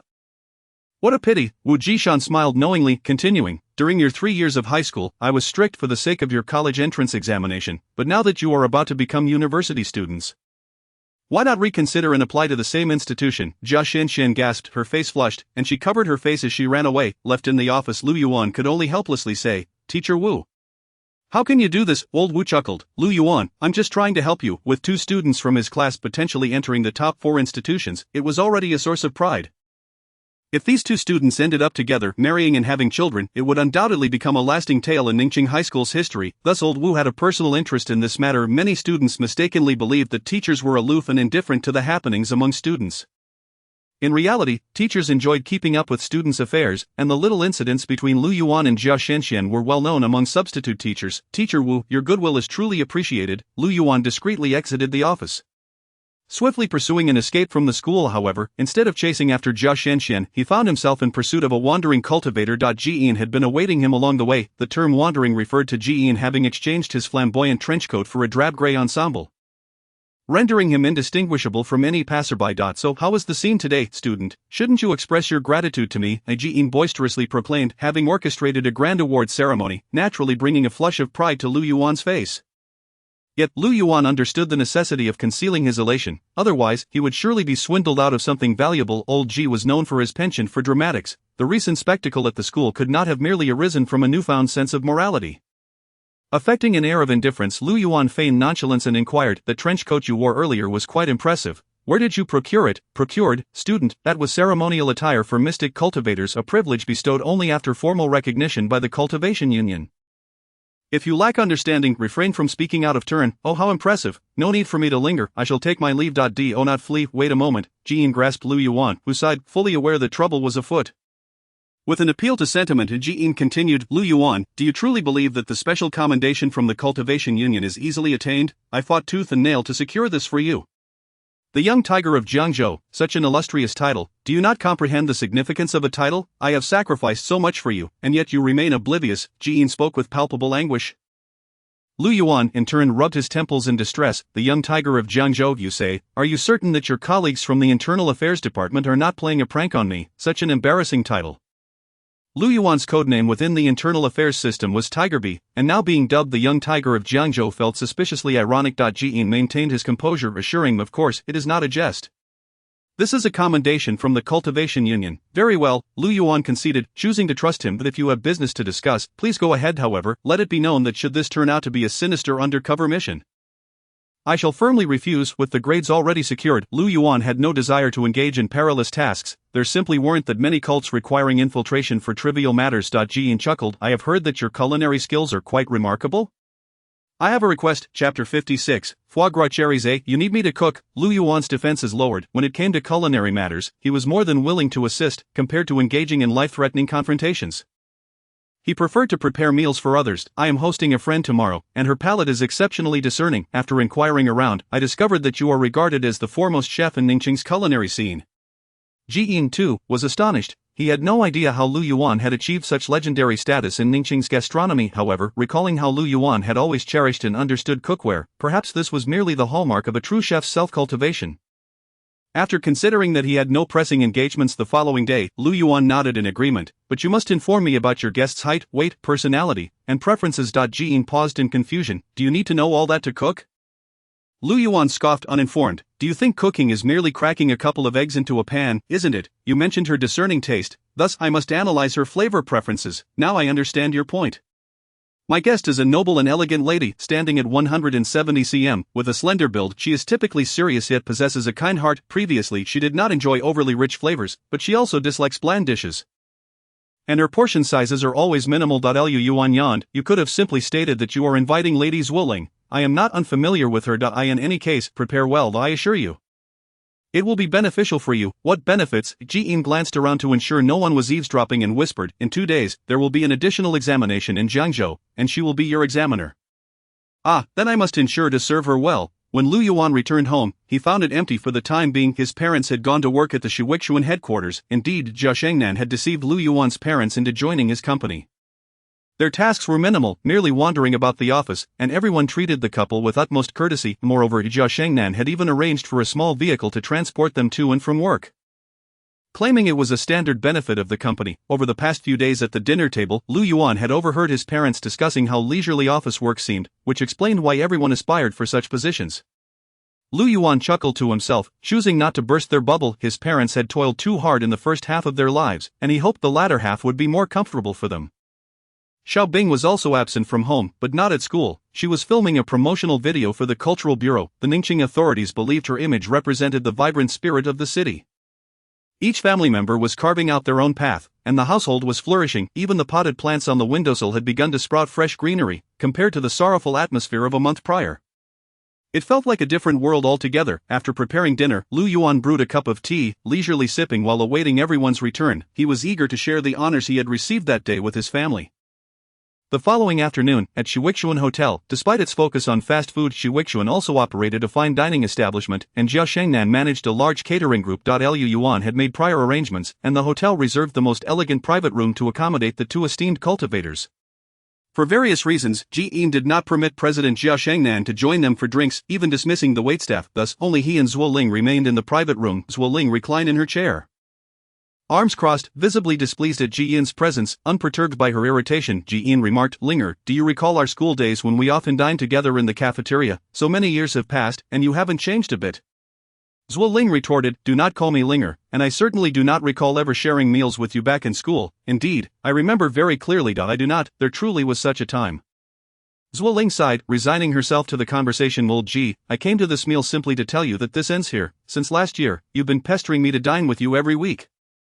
Most would have given up at this point, but Ji-in was not most people. The it was not due to unwavering resolve but rather his thick skin. "You still look lovely when angry." "Linger," Zhuo Ling coldly replied, "let us eat. I shall leave immediately after." Yuan entered with a serving tray, filled with a bounty of luscious, glistening cherries. Yuan, Zhuo Ling gasped, "What are you doing here? Ask him." Ji-in interjected. Yuan placed the tray down, gesturing toward Ji-in. The latter had sent away the waitstaff, leaving Lu Yuan to serve the dishes himself. "Linger, please enjoy," Ji-in cheered. "I do not fancy fruits." "These are not fruits," Lu Yuan corrected her. Both cultivators stared at the tray, examining the cherries closely. Indeed, while they appeared to be cherries at first glance, upon closer inspection, they were actually exquisite, translucent red spheres. The remarkable color and sheen, coupled with the fact that each one was adorned with a real cherry stem, had momentarily deceived the cultivator's discerning eyes. Zhuo Ling curiously picked up a cherry. "So what exactly is this?" she asked, feigning difficulty. "Let me clarify, I do not enjoy sweet foods. This is not a sweet dish," Lu Yuan insisted once more. The two cultivators exchanged glances. Such vibrant, intricately crafted food could not possibly be classified as sweet. Zhuo Ling placed the cherry in her mouth, closing her eyes to savor the flavor. Moments later, she opened her eyes in astonishment and inquired, "Is this foie gras?" "Indeed, it is fatty foie gras." Lu Yuan finally revealed the dish's name. "This creation is called foie gras cherries, crafted to suit your tastes." Zhuo Ling chuckled lightly. "Old Ji has mentioned you several times, claiming you are the foremost chef in Ningcheng. I previously thought he was overestimating you, but now I find him to be quite conservative. You are indeed a culinary genius." After praising Lu Yuan, Zhuo Ling began to eat heartily. She had not intended to dine, but unexpectedly encountered such exquisite cuisine, which significantly uplifted her spirits, making Ji-in appear more agreeable as well. After several courses, Zhuo Ling finally set down her utensils, having exceeded her usual appetite. "Lu Yuan, please take a seat." Until now, Lu Yuan had been serving the dishes, but Zhuo Ling's invitation was devoid of the formality she had previously exhibited. "The examination office should have contacted you, but since you are here, allow me to inform you, you have applied to the new Capital Cultivators University and have achieved the admission threshold. Therefore, the Cultivation Union will conduct an additional examination for you in 2 days. The time will be at 9 in the morning, located at the Zhangzhou branch of the Cultivation Union." Lu Yuan's heart stirred. He cared deeply about this matter. With a mindset of tentative optimism, he asked, "My lady, what will the additional examination entail?" Zhuo Ling shook her head. "You have yet to undergo the sword oath. I cannot disclose that information. Some matters yield the best results when experienced for the first time. Knowing in advance may hinder you." "Sword oath, another new term." Noticing his confusion, Zhuo Ling smiled. "However, I can offer you a piece of advice or perhaps a suggestion. For the next few days, avoid meeting anyone, refrain from engaging in any activities, and strive to empty your mind." Lu Yuan nodded, acknowledging the timely counsel, as he had plans to go out and broaden his horizons with Zhou Shiyun and others that evening.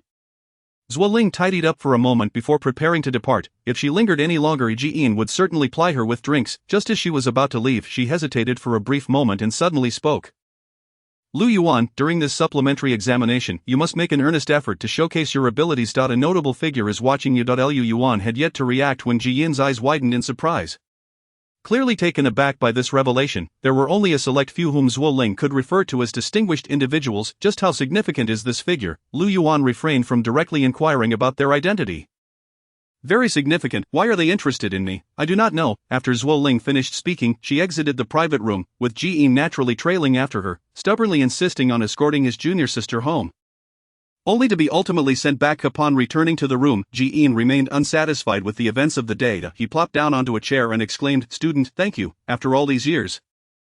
This is the first time I've seen Linger eat so much." Witnessing old Ji's blissful demeanor, Lu Yuan felt a surge of irritation and deliberately remarked, "Sir, there is something I'm unsure whether I should say or not, but I shall speak it anyway. I want to say." Lu Yuan chuckled. "The sycophant ultimately ends up with nothing. The more one grovels, the less they possess." Ji-in predictably erupted in anger, retorting, "You young rascal, do you lack culture? How can the matters of cultivators be equated to flattery? This is called true love. True love is not flattery." "Alright then, if true love is not flattery, then may you find joy in that." Chapter 57, The Oath of the Broken Sword. On the day of the supplementary examination, in the early morning, Jia Xianxian's car halted a street away from Lu Yuan's residence. The two had arranged to attend the examination in Jiangzhou together. Lu Yuan had anticipated that it would be Jia Shengnan or his secretary driving, but to his surprise, it was Jia Xianxian herself. The car was adorned with numerous feminine decorations. Why park so far away? Lu Yuan inquired after getting in. Having walked for several minutes, Jia Xianxian replied, I did not wish to see your sister. Haha, Lu Yuan chuckled awkwardly, realizing the topic was unapproachable. I've never seen you drive to school before. Lu Yuan shifted the subject. It's not ideal for students to drive, especially when they live so close. How is your driving skill? Lu Yuan expressed mild concern regarding the female driver. Jia Xianxian turned her head to glance at him, revealing a mysterious smile. 40 minutes later, they arrived at the Jiangzhou Cultivators Association branch. And Lu Yuan's complexion paled slightly. Each region has its own Cultivators Association branch, akin to a local government entity, albeit with numerous distinctions. In terms of public livelihood, most of the Shenzhou world is managed by self-established resident autonomous organizations. The Education Bureau, Cultural Bureau, and Business Bureau are all organized through resident elections, with at most a central bureau in other locations. The primary responsibility of the Cultivators Association branch lies in overarching tasks and matters related to cultivators, such as combating cults, apprehending unlawful cultivators, and overseeing examinations like the Gokao and the current supplementary assessments. Following the staff's guidance, the two found the examination hall, where some candidates had already gathered. In stark contrast to the bustle of the previous day's true essence tests, the supplementary examination was rather subdued. According to Jia Xianxian's intel, there were only 62 candidates in the entire Jiangzhou region participating in the supplementary examination, half of whom were from Guanghua School. Reflecting its formidable strength, the candidates waited in a spacious conference room. Lu Yuan observed his surroundings and indeed spotted a familiar face. Li Tao was seated in the front row, glaring at him with fiery eyes. Lu Yuan's heart sank. What was amiss now? Had Li Tao triumphed overwhelmingly in the last true essence test? Why was she still at odds with him? Just then, Zhuo Wenchuan approached to greet Jia Xianxian, revealing that they were old acquaintances. When Lu Yuan inquired about the situation, Zhuo Wenchuan chuckled. It's because you've overshadowed her once again. No way, I haven't been to Jiangzhou in days. Some matters do not require your presence to be known, such as your reputation. After explaining, Zhuo Wenchuan revealed that Lu Yuan's title at Li Tao, the special commendation from the Cultivators Association, had already spread throughout the Jiangzhou region. After all, gaining an additional 200 points among candidates was indeed significant news. The issue lay with the title Jiangzhou Young Tiger. Prior to Lu Yuan, Li Tao was the only student in the region with a title. It was a unique honor, one she cherished and always prefixed to her name with great care. However, this honor was no longer singular, as Lu Yuan had once again overshadowed her. What is her title? Haven't you heard? Shining Morning Star. Oh, sounds familiar. Lu Yuan inwardly fumed. Li Tao's title was far more melodious, outshining Young Tiger by several magnitudes. It was undoubtedly a scheme by the Internal Affairs Bureau. Just as he was contemplating this, Li Tao approached him with a fierce glare. Zhuo Wenchuan sensed trouble and pulled Jia Xianxian away. Lu Yuan found himself alone once more, facing Li Tao. Lu Yuan, this time, I will surely defeat you in the supplementary examination. Just like last time, Li Tao's voice was frigid. You will never win against me. Lu Yuan, already feeling disgruntled, had had enough. In the previous true essence test, he had achieved a remarkably high score of 154, only to be overshadowed by Li Tao's triumph, nearly drowning in her verbal onslaught. Now, with the situation repeating itself, Lu Yuan snapped, Li Tao, that's enough. Your title is so melodious, yet you remain unsatisfied. Strength may be fleeting, but handsomeness lasts a lifetime. I would rather relinquish this title. His voice resonated loudly, momentarily stunning Li Tao. Throughout her life, no one had ever spoken to her so forcefully. Anger surged within her, but as she contemplated Lu Yuan's words, they seemed to hold some merit. Jiangzhou Young Tiger. Suddenly, she burst into laughter, pointing at Lu Yuan, completely losing her composure. Lu Yuan's expression shifted, debating whether to engage Li Tao in a verbal spar. At that moment, the chief examiner entered the conference room. It was Zhuo Ling, clad in a white ceremonial garment embroidered with golden threads and holding an ornate tassel-adorned legal tome. Her appearance commanded immediate respect. Upon seeing her attire, all candidates instinctively rose to their feet. Even Li Tao, who usually held herself in high regard, slightly bowed her head. I am Zhuo Ling, cultivating under the name Baichuan, a fifth-tier mystic cultivator entrusted by the Cultivators Association to serve as the chief examiner for this supplementary examination. After introducing herself, Zhuo Ling scanned the room sternly. Her eyes sparkled with a radiant light, rendering all candidates unable to meet her gaze, compelling them to lower their heads in deference. After a brief pause, she continued, all present here are the pride of the heavens. From this day forth, the doors of the cultivators will be open to you. The first step to becoming a cultivator is to take the oath of the broken sword. Upon finishing her statement, several lower-tier cultivators filed in. Bringing with them several large boxes containing brand new iron swords, each candidate received an iron sword, and Zhuoling picked one up herself. Lu Yuan weighed it in his hand, based on his culinary experience. He deduced it was made of pig iron. Subsequently, a thick iron pillar resembling a utility pole was laid before the candidates. Though it appeared to weigh several tons, the cultivators on either end lifted it effortlessly. The candidates held the swords, perplexed, unsure of the significance of the display. Zhuoling raised her sword and declared, "All of you, recite aloud with me. Zhuoling, I vow with my true heart." The crowd, "I vow with my true heart." Zhuoling, "From this moment forth, I shall not disclose the secrets of cultivators to the common folk." The crowd, "From this moment forth, I shall not disclose the secrets of cultivators to the common folk."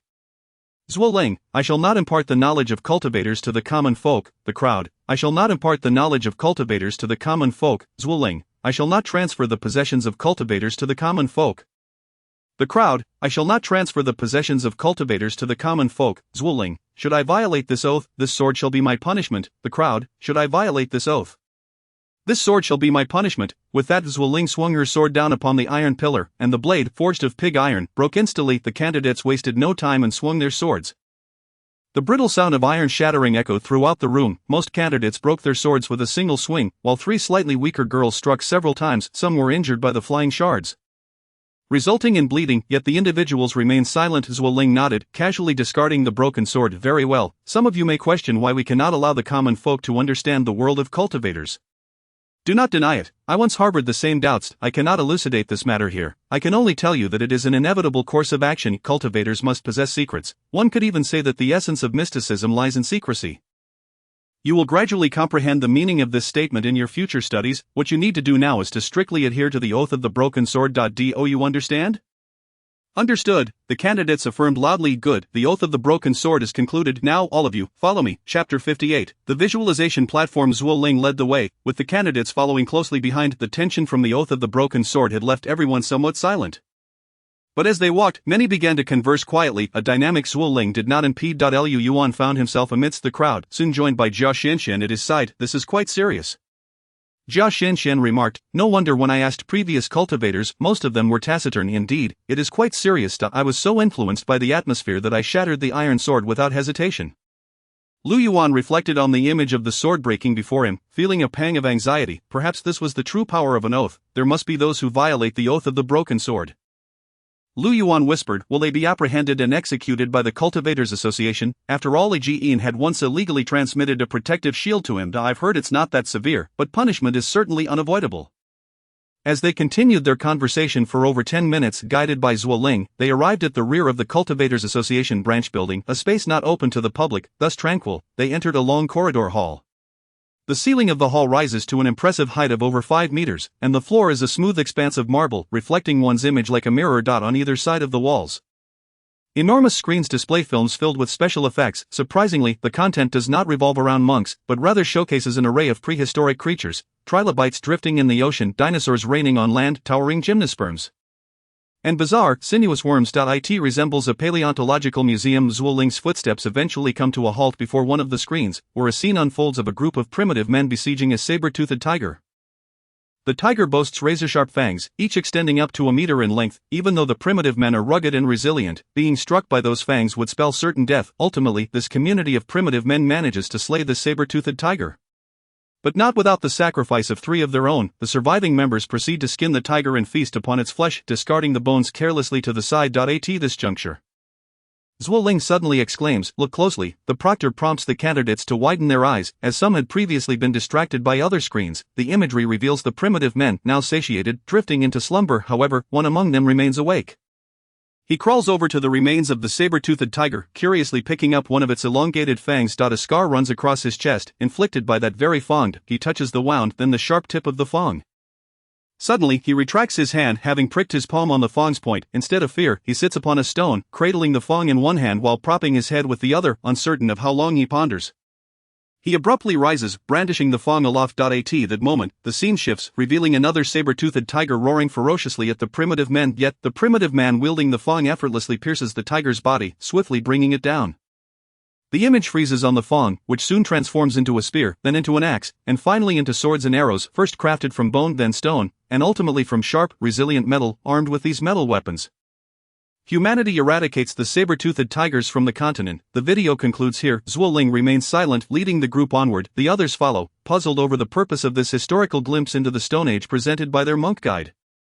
When her steps halt again, the screen now portrays tales from the era of civilization. A group of miners struggles to push a cart laden with ore to the surface. The ore is exceedingly heavy, and the gaunt miners grit their teeth in determination. Yet, even strength has its limits, and one miner collapses. The cart crashes down, causing significant casualties among the miners. One miner survives, albeit gravely injured, forced to rest on a hospital bed.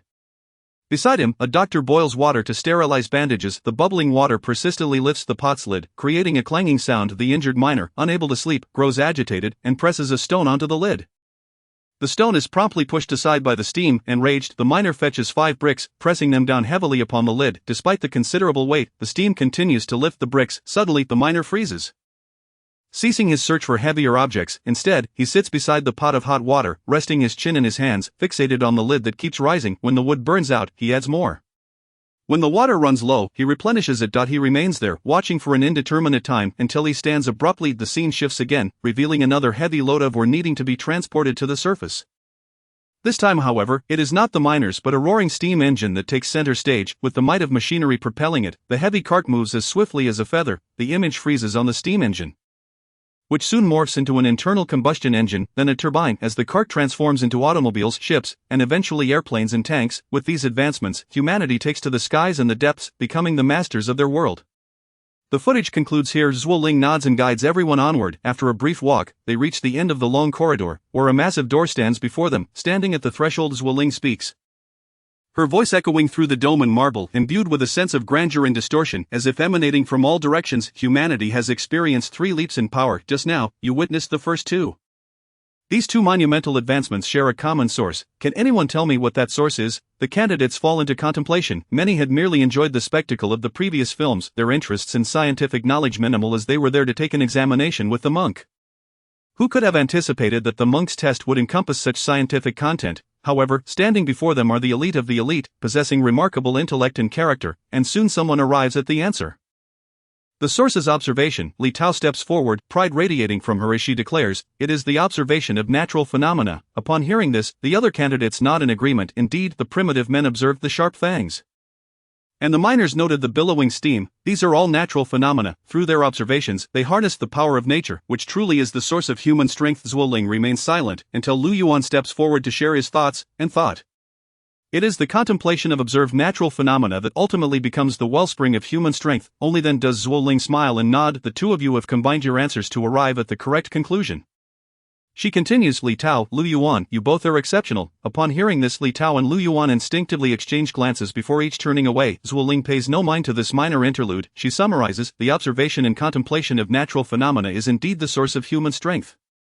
Through observation and thought, humanity has achieved 2 significant leaps in power. Today, you shall employ the same methods as our ancestors to accomplish the 3rd leap in strength. This is, in fact, the topic of today's supplementary examination.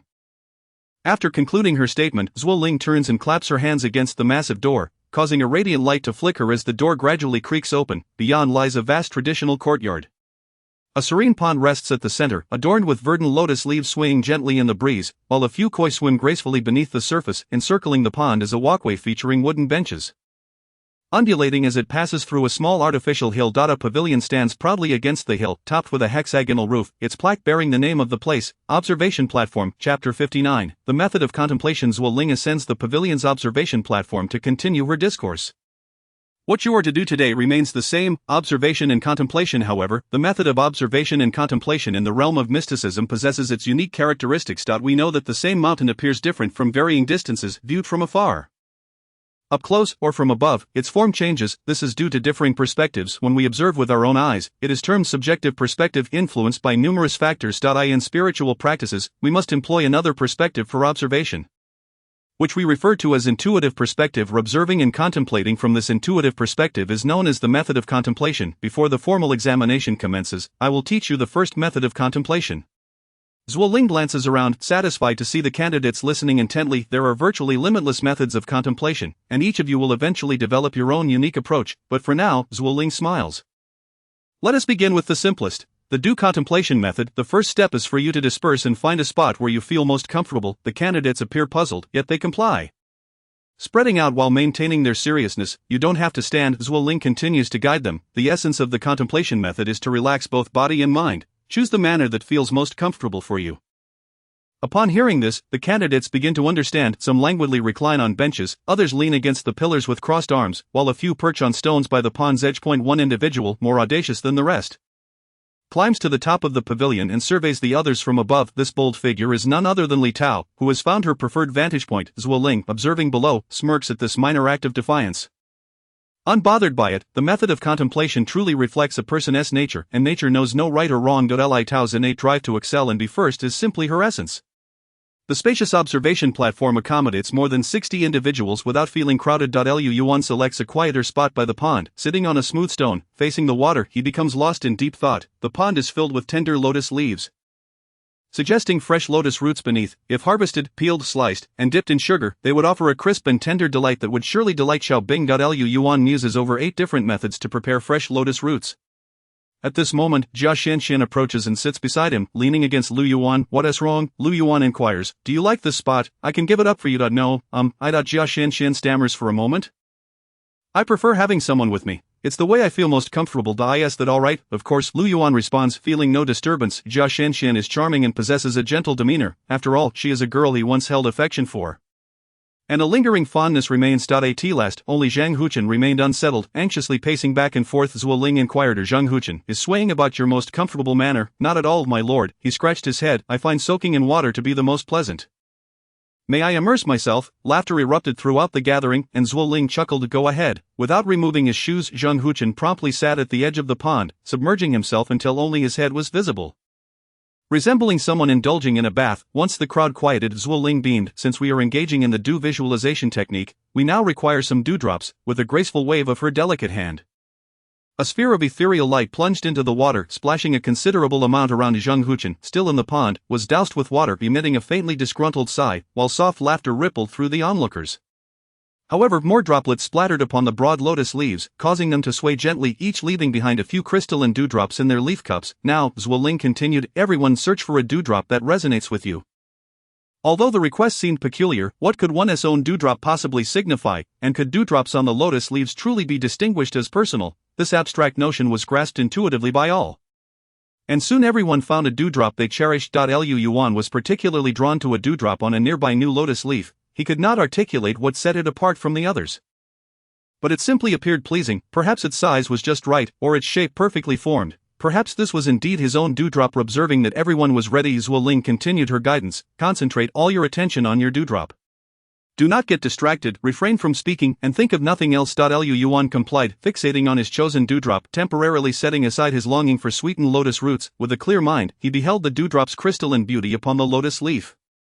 As he gazed, he sensed the dewdrop gently quivering. Was it an illusion, or the breeze? Lu Yuan pondered. The observatory was enveloped in silence, all candidates motionless, fixated on their dewdrops. In this stillness, time seemed to lose its significance.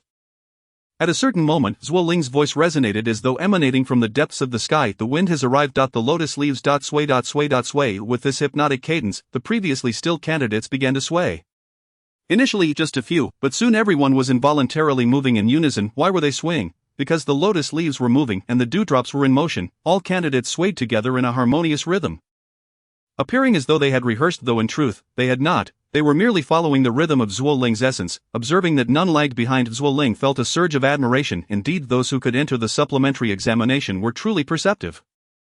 Now, close your eyes. Yuan shut his eyes, but rather than darkness, he was astonished to find the world enveloped in a vibrant green. Upon closer inspection, he discovered he was rolling about on a lotus leaf. He had transformed into a dewdrop. This was an unprecedented experience. Without limbs, he floated upon the leaf, swaying with the wind. He could feel the cool breeze, the softness of the lotus leaf, and the refreshing chill of the water beneath. Carefree, Lu Yuan rolled upon the leaf, and at one moment, he glanced at the scenery beyond the leaf. He noticed a lively dewdrop on a neighboring leaf, and inexplicably, he recognized it as another candidate. He then turned his gaze toward the pavilion. Zhuo Ling was looking back at him, nodding and smiling. Finally, he looked toward the riverbank, where two individuals sat side by side. The girl appeared adorable and gentle, while the boy looked somewhat familiar. Who was he? Do I know him? Lu Yuan wondered. Just then, the boy slowly opened his eyes and directed his gaze toward Lu Yuan. Lu Yuan exclaimed, startled, abruptly withdrawing from the visualization. What he had just seen was his own reflection. The surrounding candidates, like him, gradually opened their eyes, casting puzzled looks at Zhuo Ling, awaiting her explanation. It was not until the last candidate emerged from the visualization that Zhuo Ling elucidated. You have all just experienced the intuitive perspective of the visualization technique. How does it feel? Incredible, someone exclaimed, and many nodded in agreement. In that brief moment of becoming a dewdrop, many had witnessed extraordinary sights they would normally overlook. Some observed the sun overhead spinning at an astonishing rate, radiating waves of searing light and heat. Others beheld a wildflower striving to bloom in its final moments of maturity. Zhuo Ling composed herself and summarized. Through intense focus, condensing your will upon a single point and attuning to it, forgetting oneself, this is the fundamental principle of the visualization technique. In the state of visualization, your intuition is amplified, enabling you to perceive details obscured in subjective perspectives and to experience phenomena absent in your normal viewpoint. This is known as transcendence. To engage seriously with transcendence is the only known method to enhance one's spiritual consciousness. Upon concluding, Zhuo Ling allowed the candidates a moment for reflection. Afterward, she spoke again. You have now learned the visualization technique. The supplementary examination officially commences. Candidates, please listen to the test questions. Chapter 60. 9 Spirits. Zhuo Ling clapped her hands, and 9 rays of spiritual light soared from beyond the observatory, landing throughout the courtyard. A branch exhaling a verdant glow lay across the grass, surrounded by flourishing foliage. A gleaming metallic object settled upon the artificial mountain, instantly bestowing a metallic luster upon the rocks. A milky droplet suspended above the pond, causing the water beneath to gently ripple. A handful of divine light-imbued dust sank into the soil, solidifying the earth's surface. A charred stone flickered with a dancing spark. A blooming tricolor sunflower, its disc enveloped in electric light. A white snowflake fell, freezing half the pond's water into ice. A brisk arrow-like wind whirled about the courtyard, never ceasing. A few purple grains of sand descended into the pavilion, twinkling like stars, dreamlike and ethereal. The test question: utilizing the visualization technique, observe one of the 9 spirits, learn from it, and successfully cast your first spiritual spell, advancing to the status of a first-grade practitioner. Time limit: 6 hours. The examination begins. After Zhuo Ling finished speaking, her figure vanished from the courtyard. The 62 candidates exchanged astonished glances, each reflecting shock. Prior to the supplementary exam, they had speculated on the questions, never anticipating that they would be tasked with advancement within a mere 6 hours. Was the selection process truly so intense? Most ordinary practitioners, upon graduating from the first year, might not even achieve the status of a first-grade practitioner. However, with the situation as it was, they ceased their discussions. Time was of the essence, and each began to attempt entering the visualization technique. After all, this was an examination, and they were all competitors, rendering excessive communication unnecessary. Following the method he had just learned, Lu Yuan relaxed his mind and concentrated his will on the dewdrop of this time. Without Zhuo Ling's guidance, Lu Yuan found himself entering the dewdrop's perspective even more swiftly.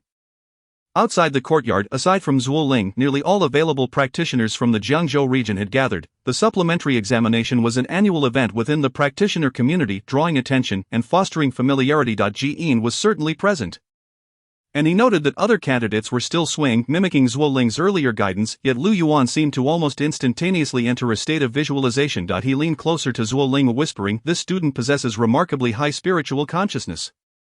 Zhuo Ling nodded in agreement. While others might not grasp the significance, she understood all too well. The level of spiritual consciousness dictated the speed and quality of visualization. The first independent entry into the visualization technique was often fraught with difficulties. Yet Lu Yuan's quick attainment was truly remarkable. Reflecting on Lu Yuan's escape from the clutches of a sinister cult spiritual ritual, Zhuo Ling and Yuan entertained an absurd notion: could his spiritual consciousness truly surpass that of Yu Zheng from the past? Unaware of the astonishment of those outside, Lu Yuan made a new discovery within the visualization technique. Even from an intuitive perspective, he could perceive the system interface. It appeared that the system was not merely confined to his vision but intricately woven into his consciousness. Otherwise, switching perspectives should have obscured the system entirely. As the visualization persisted, Lu Yuan noticed some changes occurring within the system. He realized that both his essence and spiritual consciousness were gradually depleting. Essence, 138. 140. Spiritual consciousness, 23-24. It seemed that the visualization technique was not without its costs, thus, he needed to act swiftly. The test required him to select a spirit object for visualization and cast the corresponding spiritual spell. Lu Yuan was entirely unaware of the connection between visualization and spiritual spells. However, since Zhuo Ling had articulated it, it must hold some rationale. Thus, he decided to first choose a spirit object for visualization. He selected the charred stone, upon which a small spark danced. He chose this because the stone was nearest to him, and the flickering spark felt oddly familiar and comforting. As his will drew near the spark, He instinctively discerned the name of this spirit object, flame on stone. It was an enigmatic sensation, as if the world were whispering to Lu Yuan. In the courtyard, candidates were gradually entering visualization, creating an unusual tranquility. Outside the courtyard, the practitioners watching the spectacle chattered animatedly. I wonder if anyone will choose Star Sand this year. It has been over 30 years since a new student selected it. I wonder why it is being brought out today. This cohort seems rather lacking. No one has yet caught up to Arrow Wind. Lu Wenchuan has actually chosen to refine Huang. I misjudged him. He truly lacks ambition. Do you think anyone will stir up trouble this year? That shining morning star looks like a troublemaker. Haha, indeed. Do not forget, there is also a young tiger from Jiangzhou, young tiger. Who came up with such a peculiar title. It is remarkable that this session has 2 candidates with titles. Truly a gathering of the extraordinary. Those who can participate in the supplementary examination are all prodigious youths from the Jiangzhou region.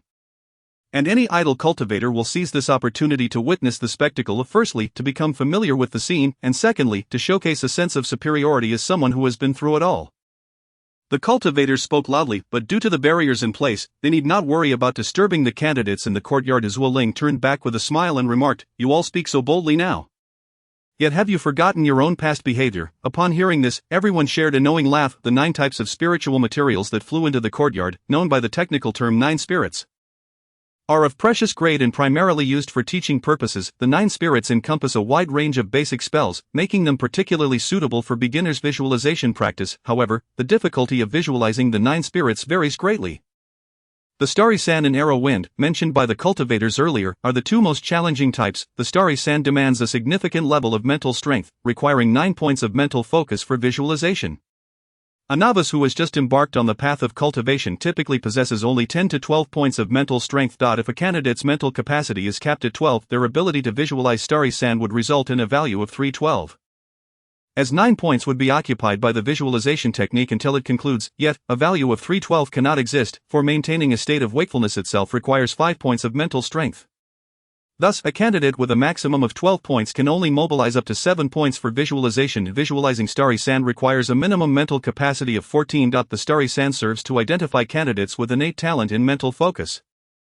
The Arrow Wind, in contrast to Starry Sand, occupies only 4 points of mental strength for visualization. However, its speed is exceptionally swift, making it challenging for candidates to lock onto it during the visualization state. To visualize the Arrow Wind, one must transcend the direct perspective of the do and adopt a broader viewpoint. Hence, the Arrow Wind serves to select candidates with a talent for visualization. The selection of the 9 spirits was made with great care. Yet the candidates seemed utterly indifferent. Amidst the laughter, Jian leaned in and quietly inquired, "Why did Lu Yuan choose flame on stone?" Zhuo Ling also found it curious. "I too thought he would select cloud gold or lightning-laden golden chrysanthemum." The choice of the 9 spirits is not only about difficulty but also significantly influenced by personal affinity. Jian and Zhuo Ling were somewhat familiar with Lu Yuan. On the surface, he appeared gentle and understanding, yet in reality, he was a reckless individual. Such individuals are often filled with fighting spirit and typically feel an affinity for cloud gold or lightning-laden golden chrysanthemum. As both spiritual materials embody pure offensive spells, however, the flame on stone is different. Its power is rather ordinary, primarily containing the essence of refinement. Both believe Lu Yuan to be a warrior cultivator. Could it be that they misjudged him, and he is, in fact, an alchemist? Chapter 61. The body of burning thunder. In the courtyard, Lu Yuan remained oblivious to the doubts of the 2 masters. Having plunged deeply into a state of visualization, observing the flame on stone from the deuce perspective, he watched as a flicker of light danced continuously. As his will delved deeper, the surrounding world gradually faded. First, it turned grayish-white, then simplified into mere lines and outlines. Eventually, the lines vanished, leaving behind pure black void. In this direct perspective, only 2 entities remained: the flickering spark and Lu Yuan, lost in concentration, his true self. The spark, his essence, and the observing do formed an equilateral triangle within this void. The triangle began to rotate in rhythm with his breath, gradually merging into one. Suddenly, Lu Yuan discovered that the spark was enlarging. What he initially perceived as a mere flicker of light revealed an intricate universe within. The flame transformed from a simple fire into a myriad of densely intertwined lines, composed of spiritual light. These countless lines were not static but continuously reconnected and rearranged along a mysterious trajectory, forming a rhythmic pulse. The lines were infinite, and their ceaseless motion left Lu Yuan feeling dizzy. He realized that he could not view it all at once. It was perilous. Within this direct perspective, Lu Yuan gained insight. He could only focus on a small portion. The spark continued to grow, and Lu Yuan's will paused at a singular point within the spark.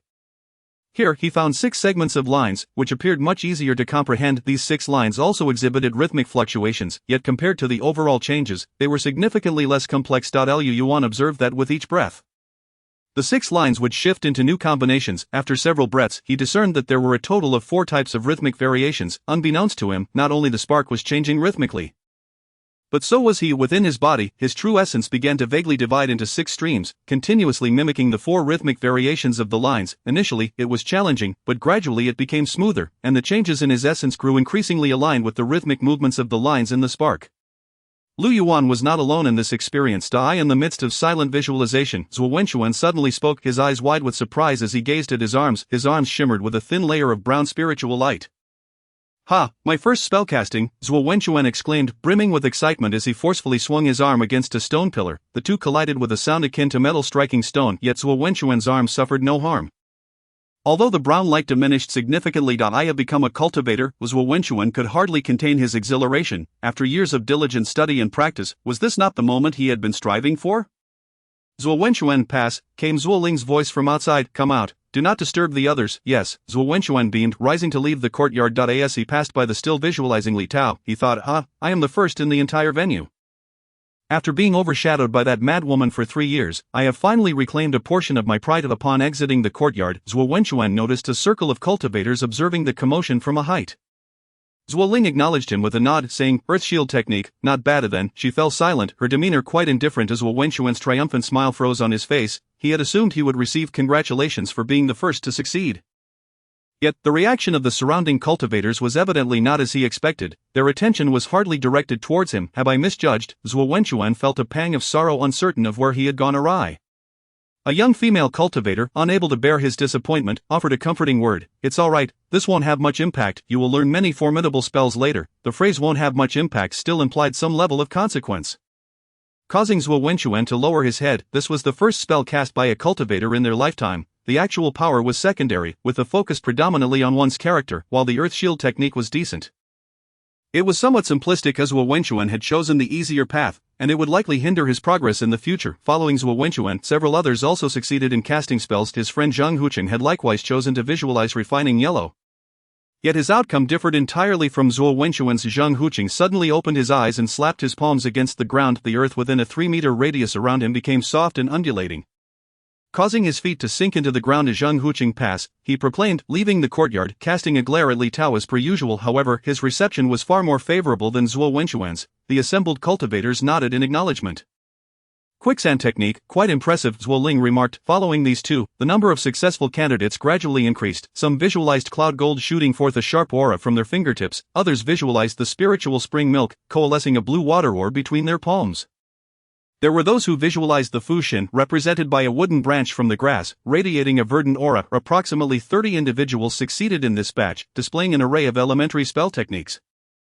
All swirling through the courtyard, Zhuo Ling summoned them one by one as they awaited the remaining candidates. Lu Yuan also succeeded. He was thrilled to see a flame burning in the palm of his hand.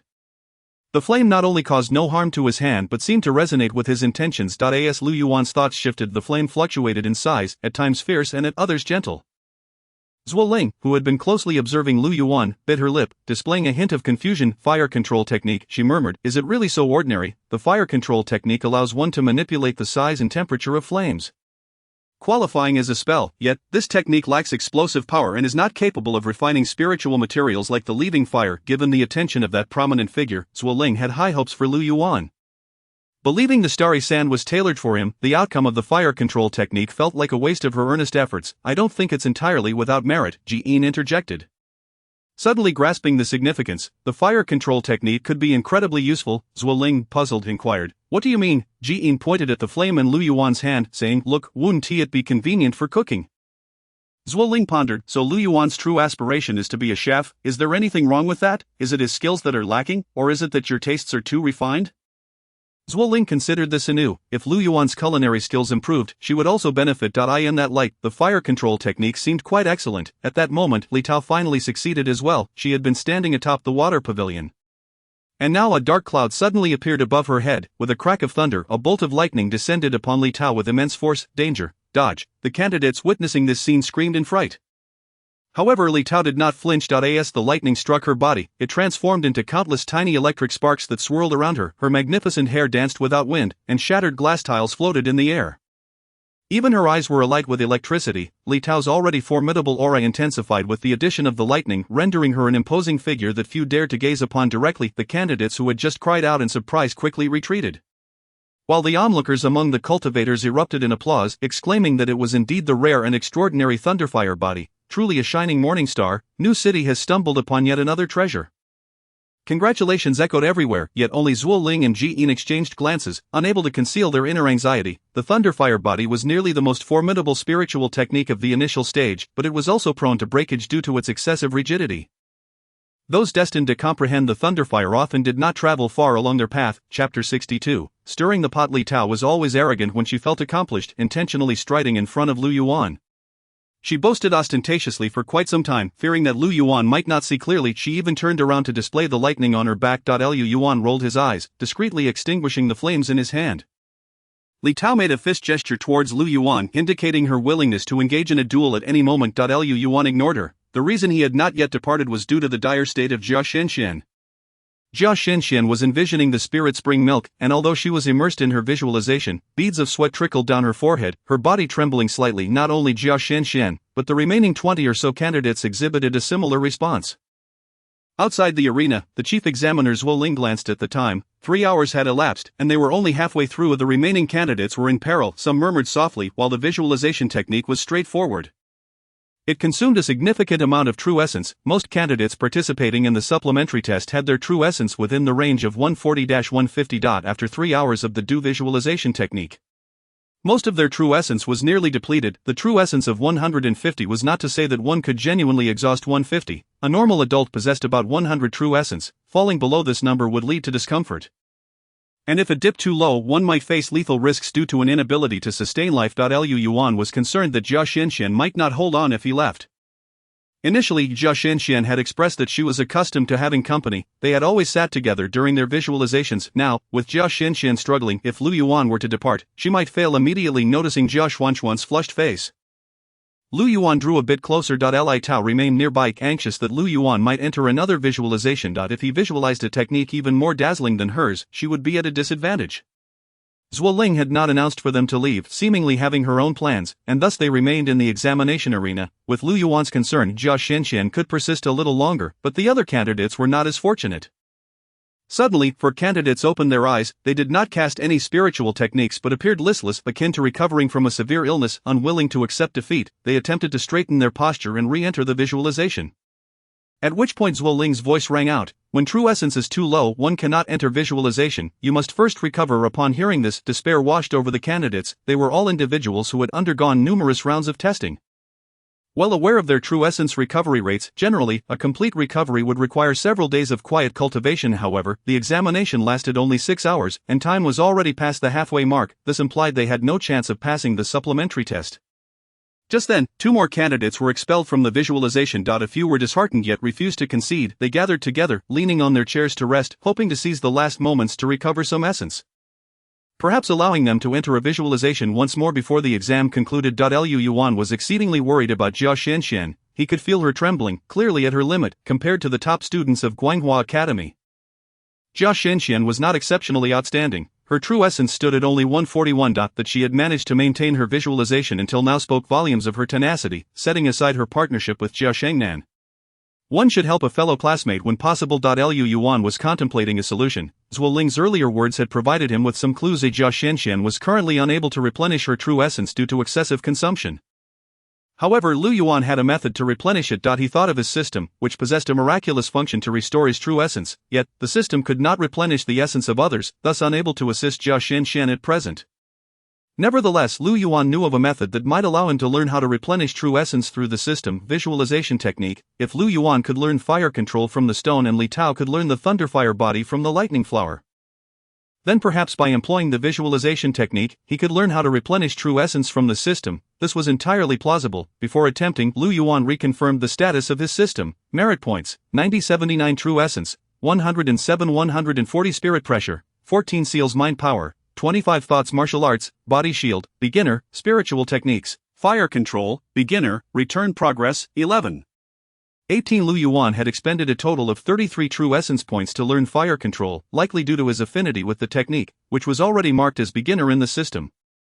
He spent 33 merit points to fully replenish his true essence. To his surprise, his mind power increased by 1 point, becoming 25 thoughts. After entering the visualization, Lu Yuan noticed that his mind power had diminished for a time before stabilizing at 1724. Mind power was restored instantaneously. After exiting the visualization, it quickly returned to 24 and then now to 25. He had previously been unaware of how to increase his mind power, reflecting on it now. It seemed that using the visualization technique could enhance mind power. This was the first time he had tried it, and the results were likely favorable. It might not be as easy in the future. Having prepared adequately, Lu Yuan entered the do visualization technique. This time, his perspective no longer focused on the 9 spiritual items in the courtyard. Instead, he directed his gaze inward. Outside the courtyard, the onlooking cultivators also noticed Lu Yuan's change. "It has begun," someone exclaimed excitedly. "Things are starting to happen." And not just one, another chimed in. "Li Tao is about to begin too." In the courtyard, seeing Lu Yuan enter the visualization once more, Li Tao thought to herself that it was fortunate she had not left. Indeed, Lu Yuan was playing tricks. She observed him for a while, realizing that he was not visualizing any of the 9 spiritual items, but rather his own body. After a moment of contemplation, Li Tao suddenly understood: everyone possesses spiritual energy within their body. Thus the body itself is undoubtedly a form of spiritual item. Li Tao mused that Lu Yuan was quite clever, having thought of an aspect she had overlooked. Indeed, he was worthy of being considered a formidable rival. Since Lu Yuan had taken the lead, she could not allow herself to fall behind. Thus, she emulated Lu Yuan and commenced visualizing her own body. The sight of the two competing against each other brought knowing smiles to the faces of the surrounding cultivators, who felt a sense of satisfaction, akin to prey finally falling into a trap. Jian chuckled. "There are geniuses every year, and they are always the same." As Wu Ling concurred. "Let them suffer a bit first. Then we shall educate them properly." Laughter erupted among the crowd as they nodded in agreement. The cultivators' reaction stemmed from a long-standing tradition. During the supplementary examination, in every cohort of students, there would invariably be a genius.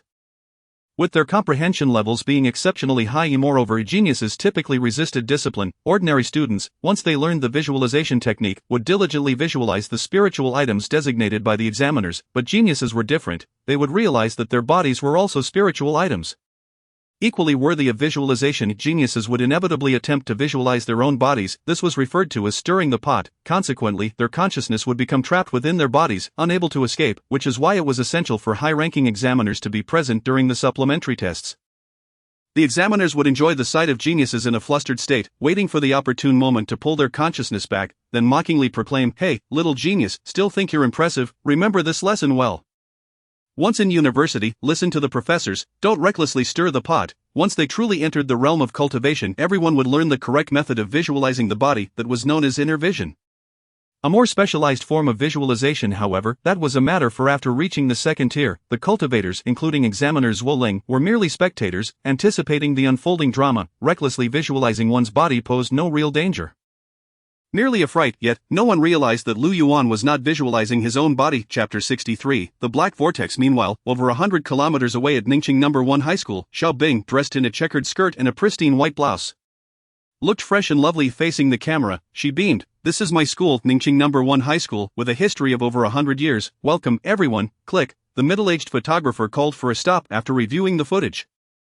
He praised, "Xiao Bing, you are a born star. You have such a natural presence on camera." Xiao Bing shyly lowered her head, accepting the compliment. "We still need to choose locations. Xiao Bing, you can take a break for now."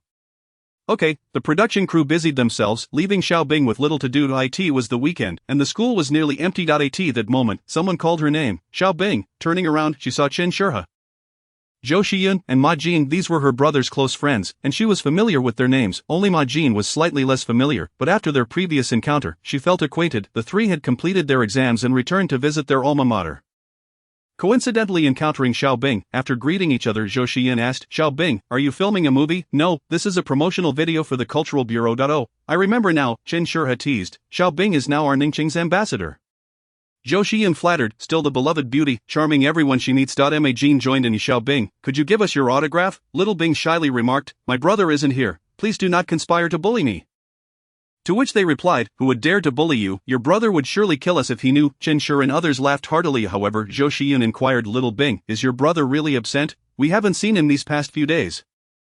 And his phone was off when I called at noon." Little Bing was aware that Lu Yuan had an exam but was not fully informed about the additional tests, so she could only respond vaguely.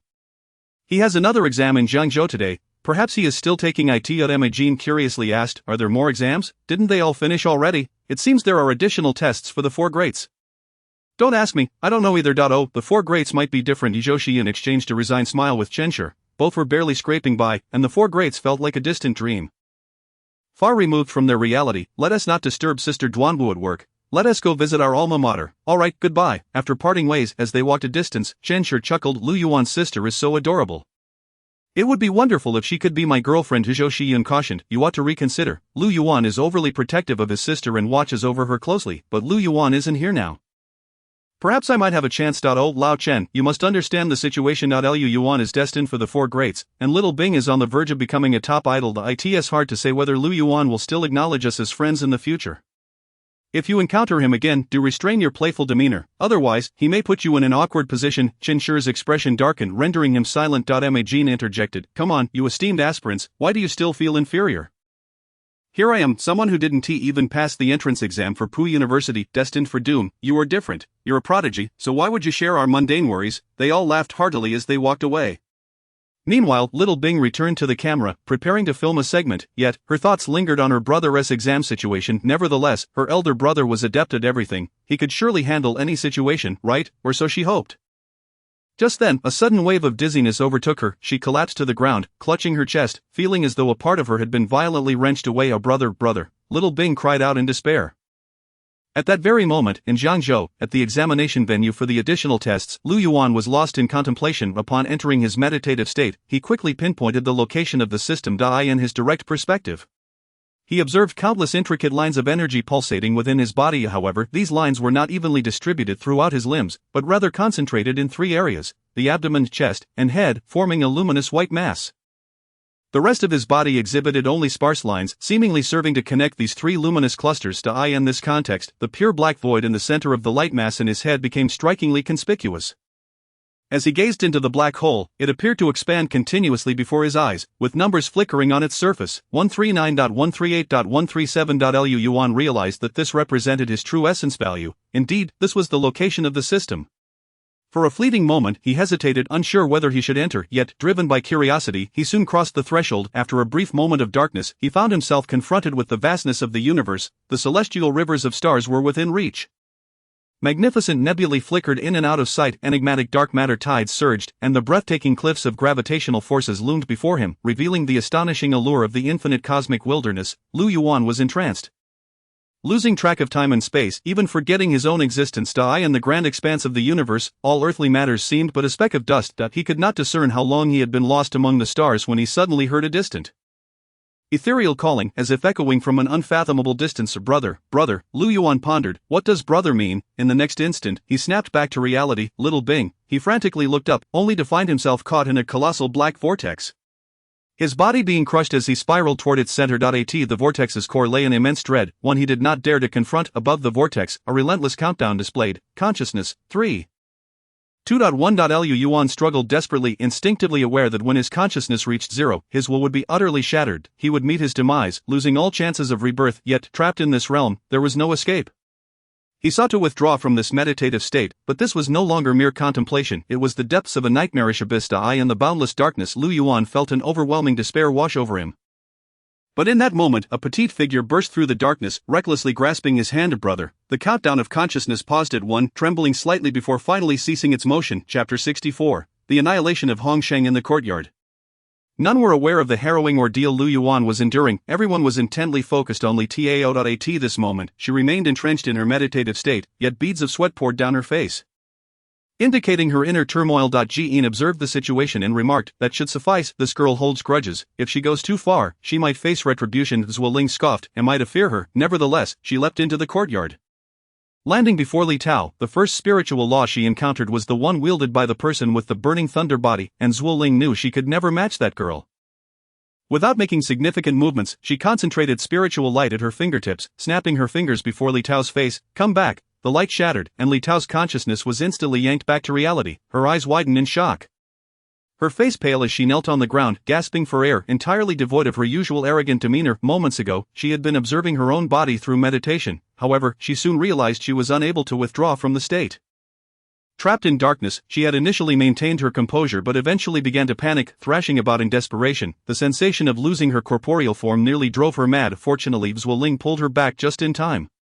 Otherwise, Li Tao might have ended up crying, a feat she had never accomplished in her life. Zhuoling, witnessing Li Tao's pitiable state, chuckled internally while maintaining a serious facade. Li Tao, perhaps you are a genius.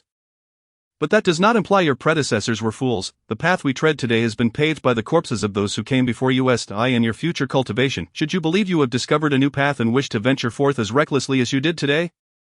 You ought to first ask yourself, at the end of this path, are there not the remains of countless predecessors lying in wait? Li Tao lifted her head, glaring at Zhuoling in anger. Fully aware that she had been outsmarted. I understand now, thank you. Though her tone was somewhat brusque, gratitude slipped from her lips. Zhuoling rolled her eyes, bemused by Li Tao's arrogance. The atmosphere had grown somewhat lackluster. Zhuoling, unwilling to continue imposing difficulties upon Lu Yuan, replicated the earlier action, snapping her fingers before him. Lu Yuan sat quietly, immersed in his contemplation. Not long after he entered the meditative state, Jia Xianxian successfully cast a spiritual law. Lu Yuan offered her companionship and confidence, enabling her to pass the additional test by the narrowest of margins. Since Lu Yuan remained in meditation, Jia Xianxian refrained from disturbing him and departed, planning to express her gratitude once the exam concluded. Thus Lu Yuan remained seated on the stone, motionless. The snap of fingers did not draw Lu Yuan back to reality. He remained unresponsive. Zhuoling grew puzzled and scrutinized him closely. Suddenly she covered her mouth and took a step back as if confronted with the most terrifying sight. Old Ji. Come here. Zhuoling's voice trembled distinctly. Something was amiss. Jian rushed over, initially unaware of the situation. However, when he poked Lu Yuan, he was startled to find his finger pass through Lu Yuan's body without resistance. This was not Lu Yuan, it was merely an illusion. Ji Yin's expression hardened, and he turned to shout. The additional test is hereby suspended. All examinees must leave immediately. The remaining hopeful candidates, realizing the gravity of the situation, hurriedly fled. Although Li Tao was haughty, she was not oblivious to the significance of the moment. Upon seeing the rushing cultivators, she understood that something dire had befallen Lu Yuan. After a moment's hesitation, she approached Zhuoling and stated, "My father is Li Qingzhou, the vice president of the Jiangzhou District Cultivation Union. If assistance is needed, I can make a call right now." For the first time in her life, Li Tao invoked her familial connections. Zhuoling nodded. "We indeed require additional manpower." The cultivators who had been watching the spectacle in the courtyard had now gathered around Lu Yuan.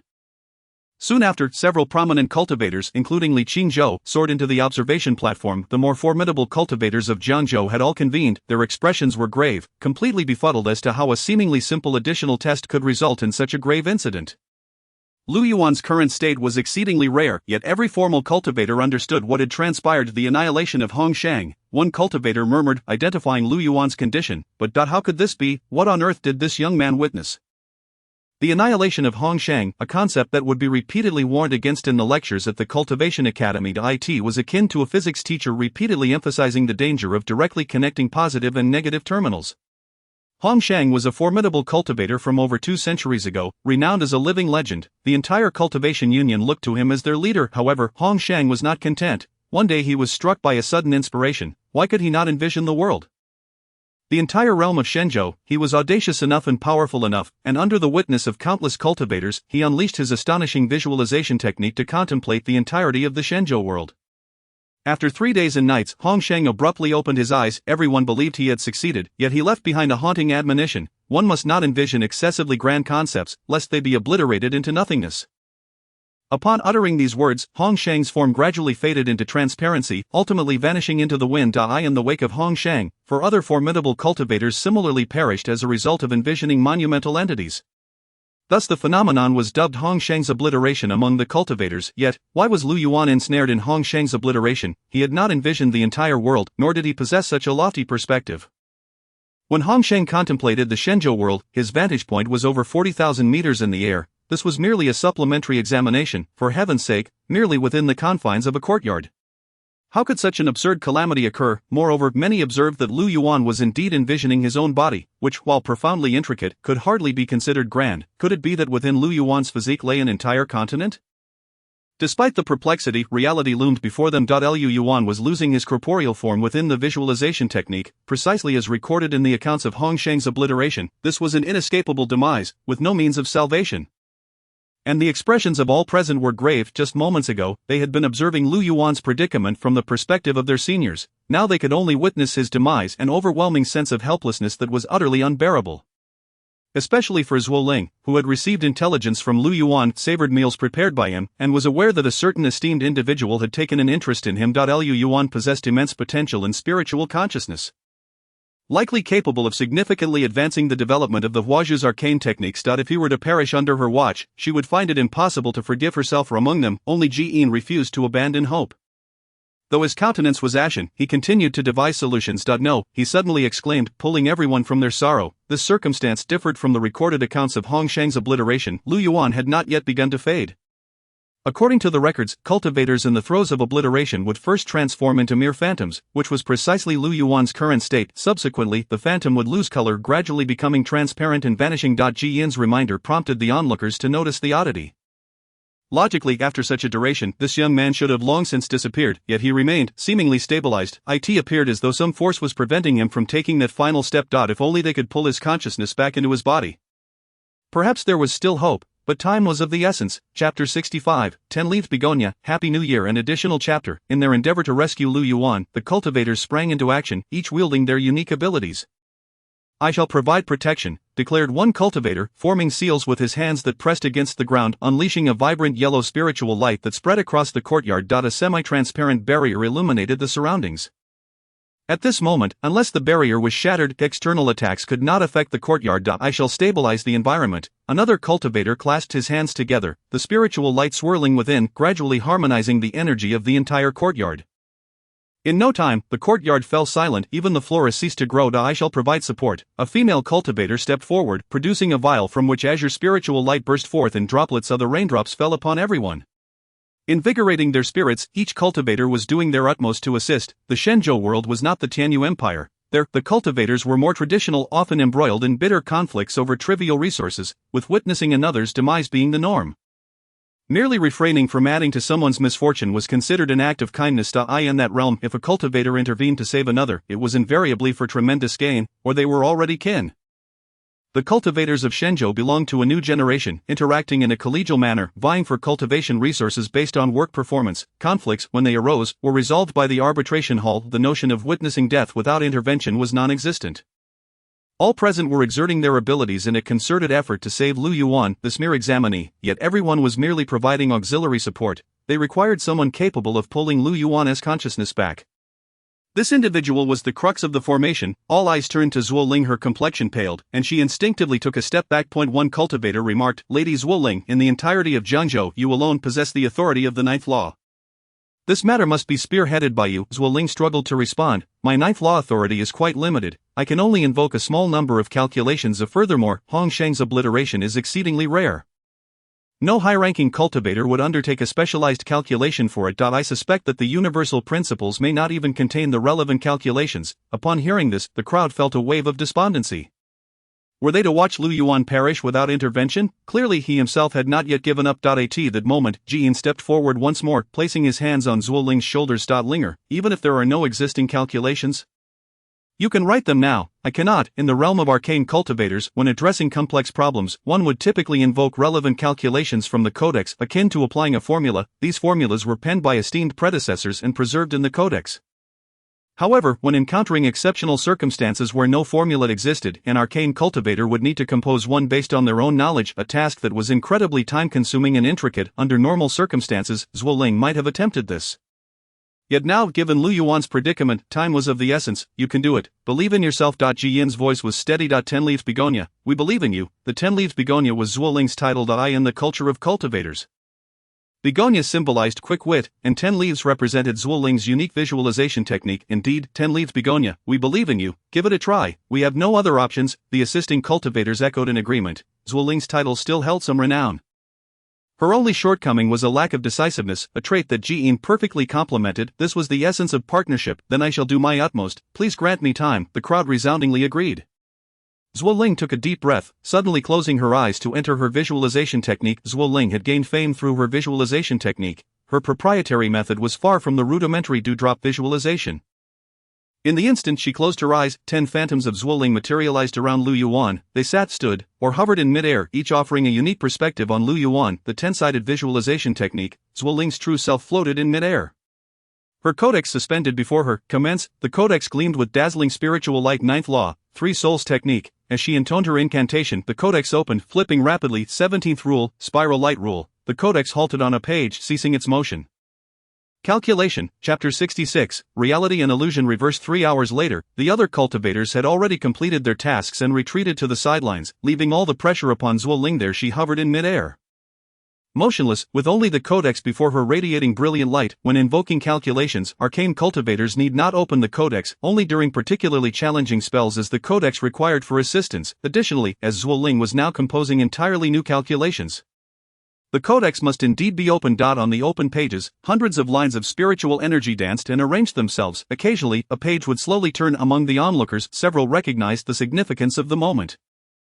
It seems she is nearing completion. One cultivator remarked, "Is this the 10-leaved begonia? Today, Jiangzhou will gain another 6th-rank cultivator. How delightful." Some could no longer contain their congratulations. Independently devising a completely new calculation was the hallmark of a 6th-rank arcane cultivator. Upon her success, Zhuo Ling could adorn her white robe with an additional silver flower, elevating her status to a 3-flower cultivator. I in the crowd, Jian looked on with satisfaction at Zhuo Ling. He had known she would succeed. In truth, Zhuo Ling had been stagnating at 5th rank for quite some time, lacking the opportunity to break through. If she could ascend to 6th rank, she would undoubtedly secure her place within the framework of the arcane cultivation headquarters. Although her nature was quick-witted, she often lacked decisiveness, a fact Jian was well aware of. Today was fortuitous, serving as a push for his longtime partner. However, upon Zhuo Ling's advancement, the gap between them would widen by 2 significant tiers, causing Jian to worry about practical matters. It would truly be impossible to compete. He felt a mix of joy and concern. Just then, Zhuo Ling in midair finally completed the final calculation. The codex burst forth with brilliance, and the previously chaotic lines interconnected in a mysterious manner, solidifying upon the page. 2 shimmering characters appeared as if conjured from thin air, revealing themselves to be Zhuo Ling's cultivation number. By Chuan, these 2 characters were imprinted onto the completed calculation. Thus, a brand new calculation was successfully composed by Zhuo Ling. It would forever remain in the codex, available for Zhuo Ling and future practitioners to invoke. The 10-sided visualization technique was retracted, and Zhuo Ling opened her eyes, standing before Lu Yuan. The final step was remarkably simple: reality and illusion reversed. Zhuo Ling pressed her hand against the crown of Lu Yuan's phantom, and the calculation upon the codex glimmered with a gentle spiritual light. Reality and illusion reversed was the name of this calculation, bestowed by Zhuo Ling herself. Throughout the preceding 3 hours, Zhuo Ling had utilized the 10-sided visualization technique to ascertain Lu Yuan's condition. Even the mightiest cultivator, without permission, could not delve into another's physical form. Zhuo Ling envisioned the overall state of Lu Yuan's phantom, while she could not identify the cause of his entrapment in Hong Sheng's obliteration. She correctly deduced that the Lu Yuan in the courtyard was a projection of his true self. Moreover, Lu Yuan's true self must be located somewhere not far away, otherwise, given Lu Yuan's profound energy, this projection should have long since dissipated. Upon discerning the cause, Zhuo Ling, after careful deliberation, opted for a rescue plan that involved swapping the positions of Lu Yuan's true self and his projection. Firstly, Lu Yuan's inherent power was minimal, and he was not situated far away, thus Zhuo Ling possessed the capability to interchange their locations effortlessly. Secondly, alternative methods proved to be more arduous, and Zhuo Ling's strength was insufficient to implement them. Once her thought process was established, she set about creating a technique to interchange the positions of the projection and the true self. Prior to this day, no one had ever devised such a technique. Zhuo Ling succeeded and christened this technique reality reversal. There was no cause for concern regarding plagiarism, as her cultivation number had been inscribed alongside the technique in the codex of future practitioners, should they obtain Zhuo Ling's permission, could directly invoke reality reversal from the codex. However, considering the rarity of Hong Sheng's obliteration, such opportunities would not be frequent. Thus unfolds the entire process of a metaphysical practitioner encountering and resolving a dilemma: observation, contemplation, selection, calculation, resolution. Yet, this process often spans an extensive duration. Zhuo Ling's ability to accomplish it within 3 hours was a testament to her formidable prowess, worthy of the title 10-leaf begonia. Moments after Zhuo Ling executed reality reversal, Lu Yuan abruptly opened his eyes. After a frantic struggle to regain his bearings, he finally realized he had escaped the terrifying endless vortex. "Thank you, my lord." Lu Yuan quickly recognized that it was the esteemed Zhuo Ling before him who had saved him. Zhuo Ling did not respond to his gratitude, she merely swayed slightly, fatigued. To devise an entirely new technique within 3 hours was an immense burden for her. Jian, quick-witted and agile, approached to support his junior sister. He was adept at seizing opportunities. He pointed at Lu Yuan and scolded, "You rascal, you really know how to create chaos. If anything were to happen to Linger, I would chop you into pieces and feed you to the dogs."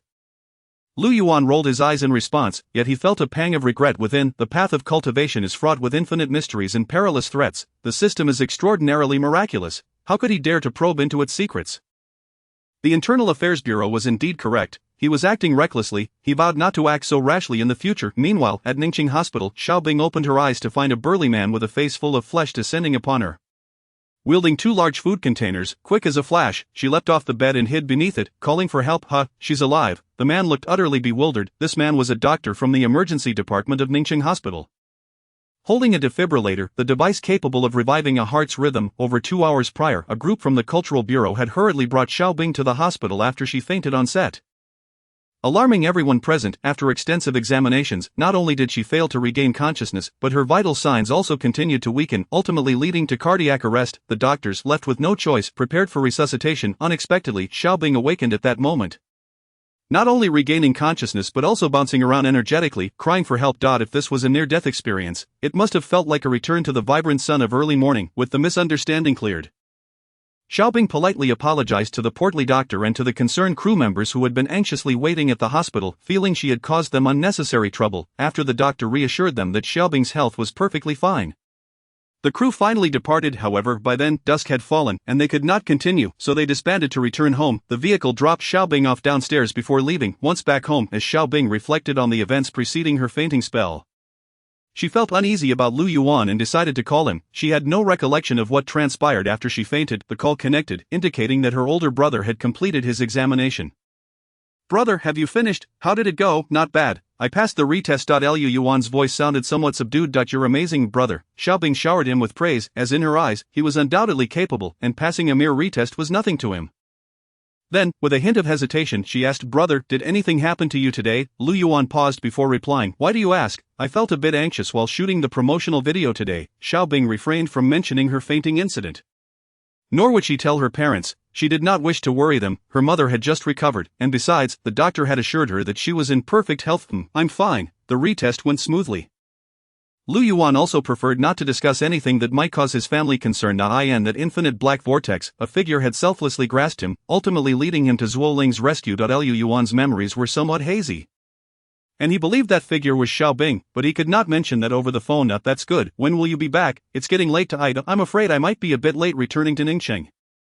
There's still some business for me at the Repair Union's branch." "Alright, then you focus on your work. Call me when you get back late. I'll let you in." Chapter 67, The Investigator. After hanging up the phone, Lu Yuan exhaled deeply. He was in the conference room of the Jiangzhou Internal Affairs Bureau, facing 3 video screens awaiting connection. Lu Yuan had recently experienced the exceedingly rare phenomenon of Hongsheng's obliteration and had been successfully rescued, a singular occurrence in the history of the Repair Union. Given the gravity of the situation, it was impossible for him to simply return home after saying goodbye. The good news was that Jian had informed him he had passed the retest, allowing him to report to the new capital's Repair University in 2 weeks. The bad news was that Lu Yuan was required to account for everything that had transpired that day to the Repair Union, including all he had witnessed during his visualization method. "Whatever they ask you, you must answer. Be honest, otherwise, they would send you to the laboratory and dissect you to study your secrets." Last year, a candidate just like you ended up as a specimen the very next day. He was preserved in a jar, and his eyes were still moving. Jian employed various forms of intimidation against Lu Yuan, recounting several terrifying examples with vivid descriptions, successfully rendering Lu Yuan speechless. Achieving his goal, Jian made to leave. Lu Yuan, feeling anxious, pleaded, "Where are you going? Wait for me a moment." He did not wish to face a group of frenzied scientists alone. Having a familiar face around would be comforting.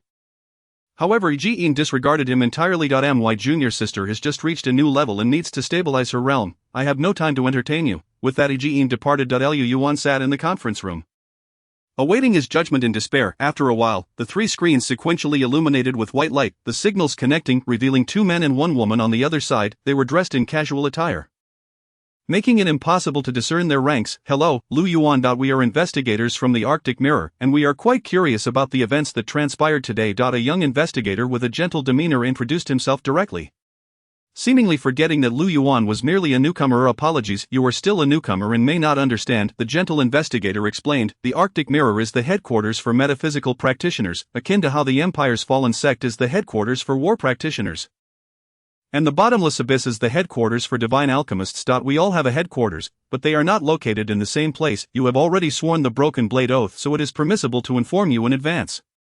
Lu Yuan nodded, acknowledging his understanding, then he spoke up. As for today's events, I honestly do not recall much. It felt like I was dreaming. Lu Yuan sought to conceal as much as possible.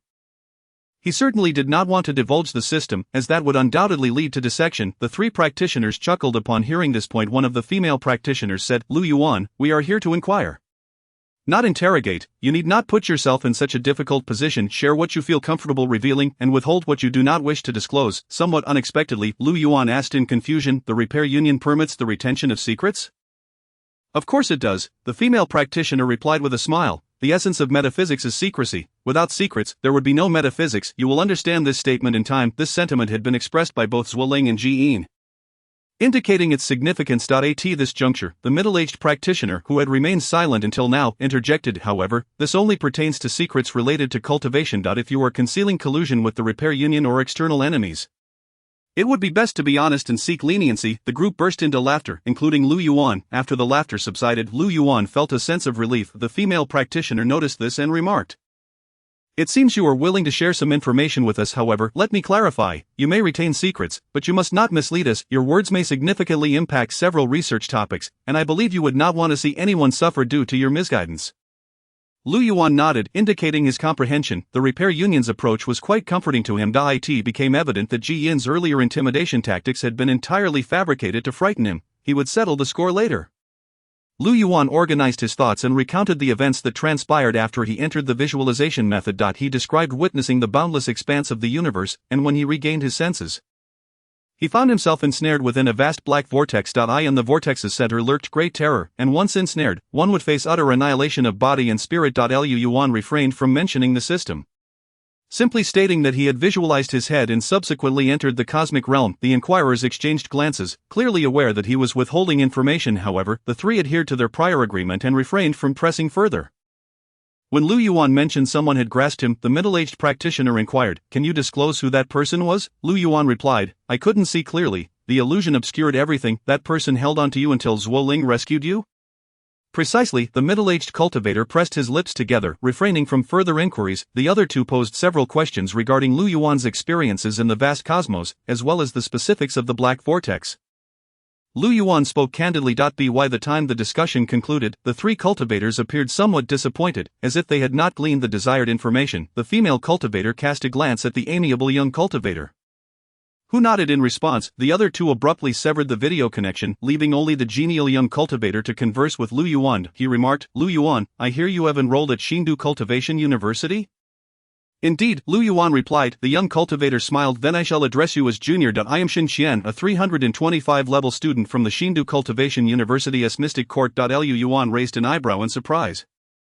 Greetings, senior. There's no need for formalities. I did not expect to meet under such circumstances, but let us discuss serious matters. Lu Yuan, to be candid, your experience of annihilation has significant implications for our research group, and I hope to acquire more intelligence. I understand you have reservations. How about we adhere to the Cultivator's Code, a trade. Name your price. I have some manuscripts, elixirs, and spiritual items at my disposal. However, I must confess that I am rather impoverished.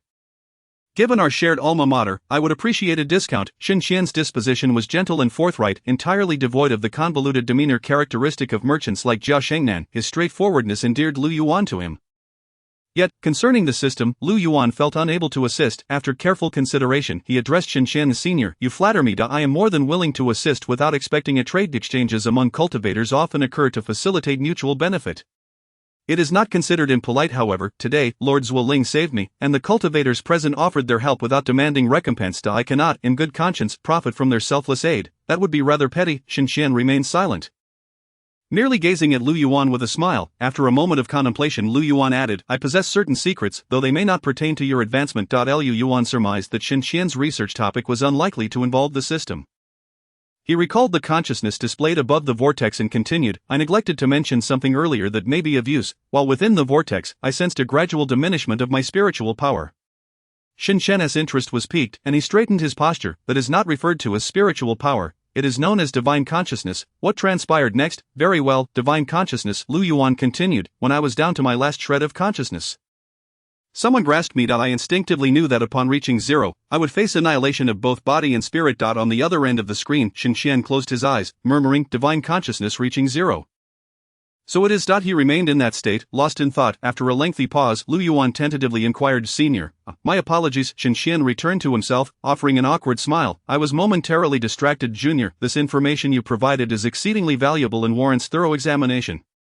Farewell, I shall share the subsequent findings with you. With that, he abruptly severed the communication, eager to pursue new ideas. Lu Yuan did not perceive Shen actions as rude, rather, he found this mystic cultivator intriguing. Reminiscent of earnest researchers from his past life. Chapter 68, Wealth and Honor. Never forgetting one's roots. Having concluded the investigator's inquiries, Lu Yuan was finally free to leave. It was now evening, and the trains had long ceased operation. However, unlike the situation at Ningxing's Internal Affairs Bureau, Zhangzhou had graciously dispatched a vehicle to escort Lu Yuan home. Jian had departed earlier, presumably to accompany Lord Zuoling. As he gazed out the window during the ride, Lu Yuan reflected on the gains from this trip. He had successfully passed the additional examination and secured his place as a freshman at Shenzhou Cultivation University, awaiting registration in 2 weeks. This was his first achievement. The second gain was acquiring a fundamental ability of cultivators, visualization technique. Through this method, one could learn basic spiritual methods from natural spiritual items. Although unexpected, upon reflection, it was entirely logical.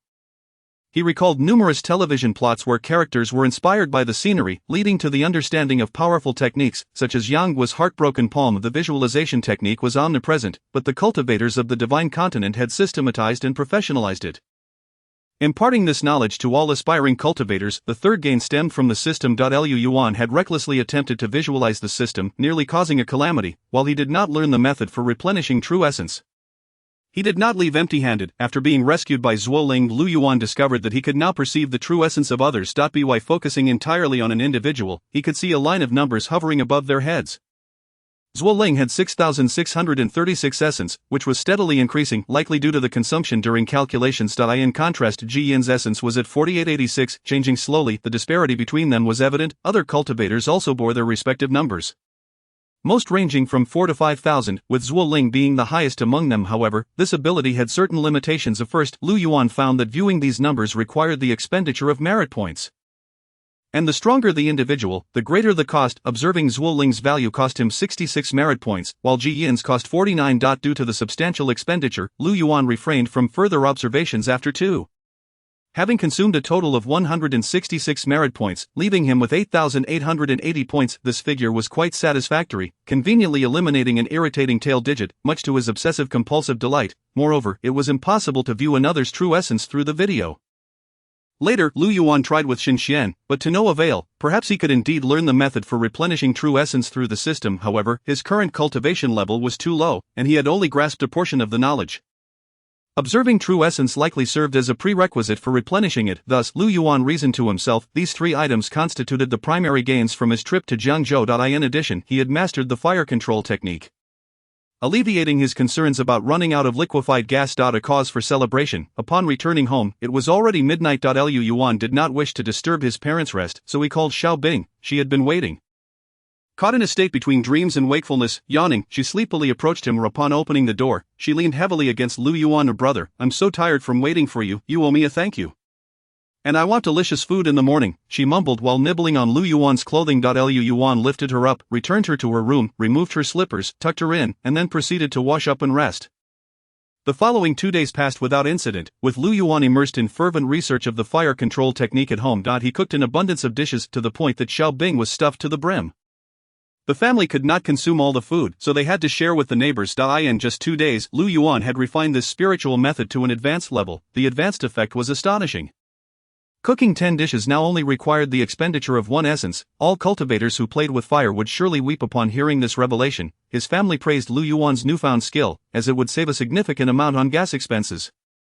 Xiaobing, being quite curious about spiritual methods, peppered Lu Yuan with questions regarding cultivation. Just as he was about to respond, he recalled the broken sword oath and found himself stammering, brother, if you can't say it, then don't. I'll find out when I become a cultivator in the future. After saying this, Xiaobing bid farewell and left. She had recently been busy filming a promotional video for Ningxing.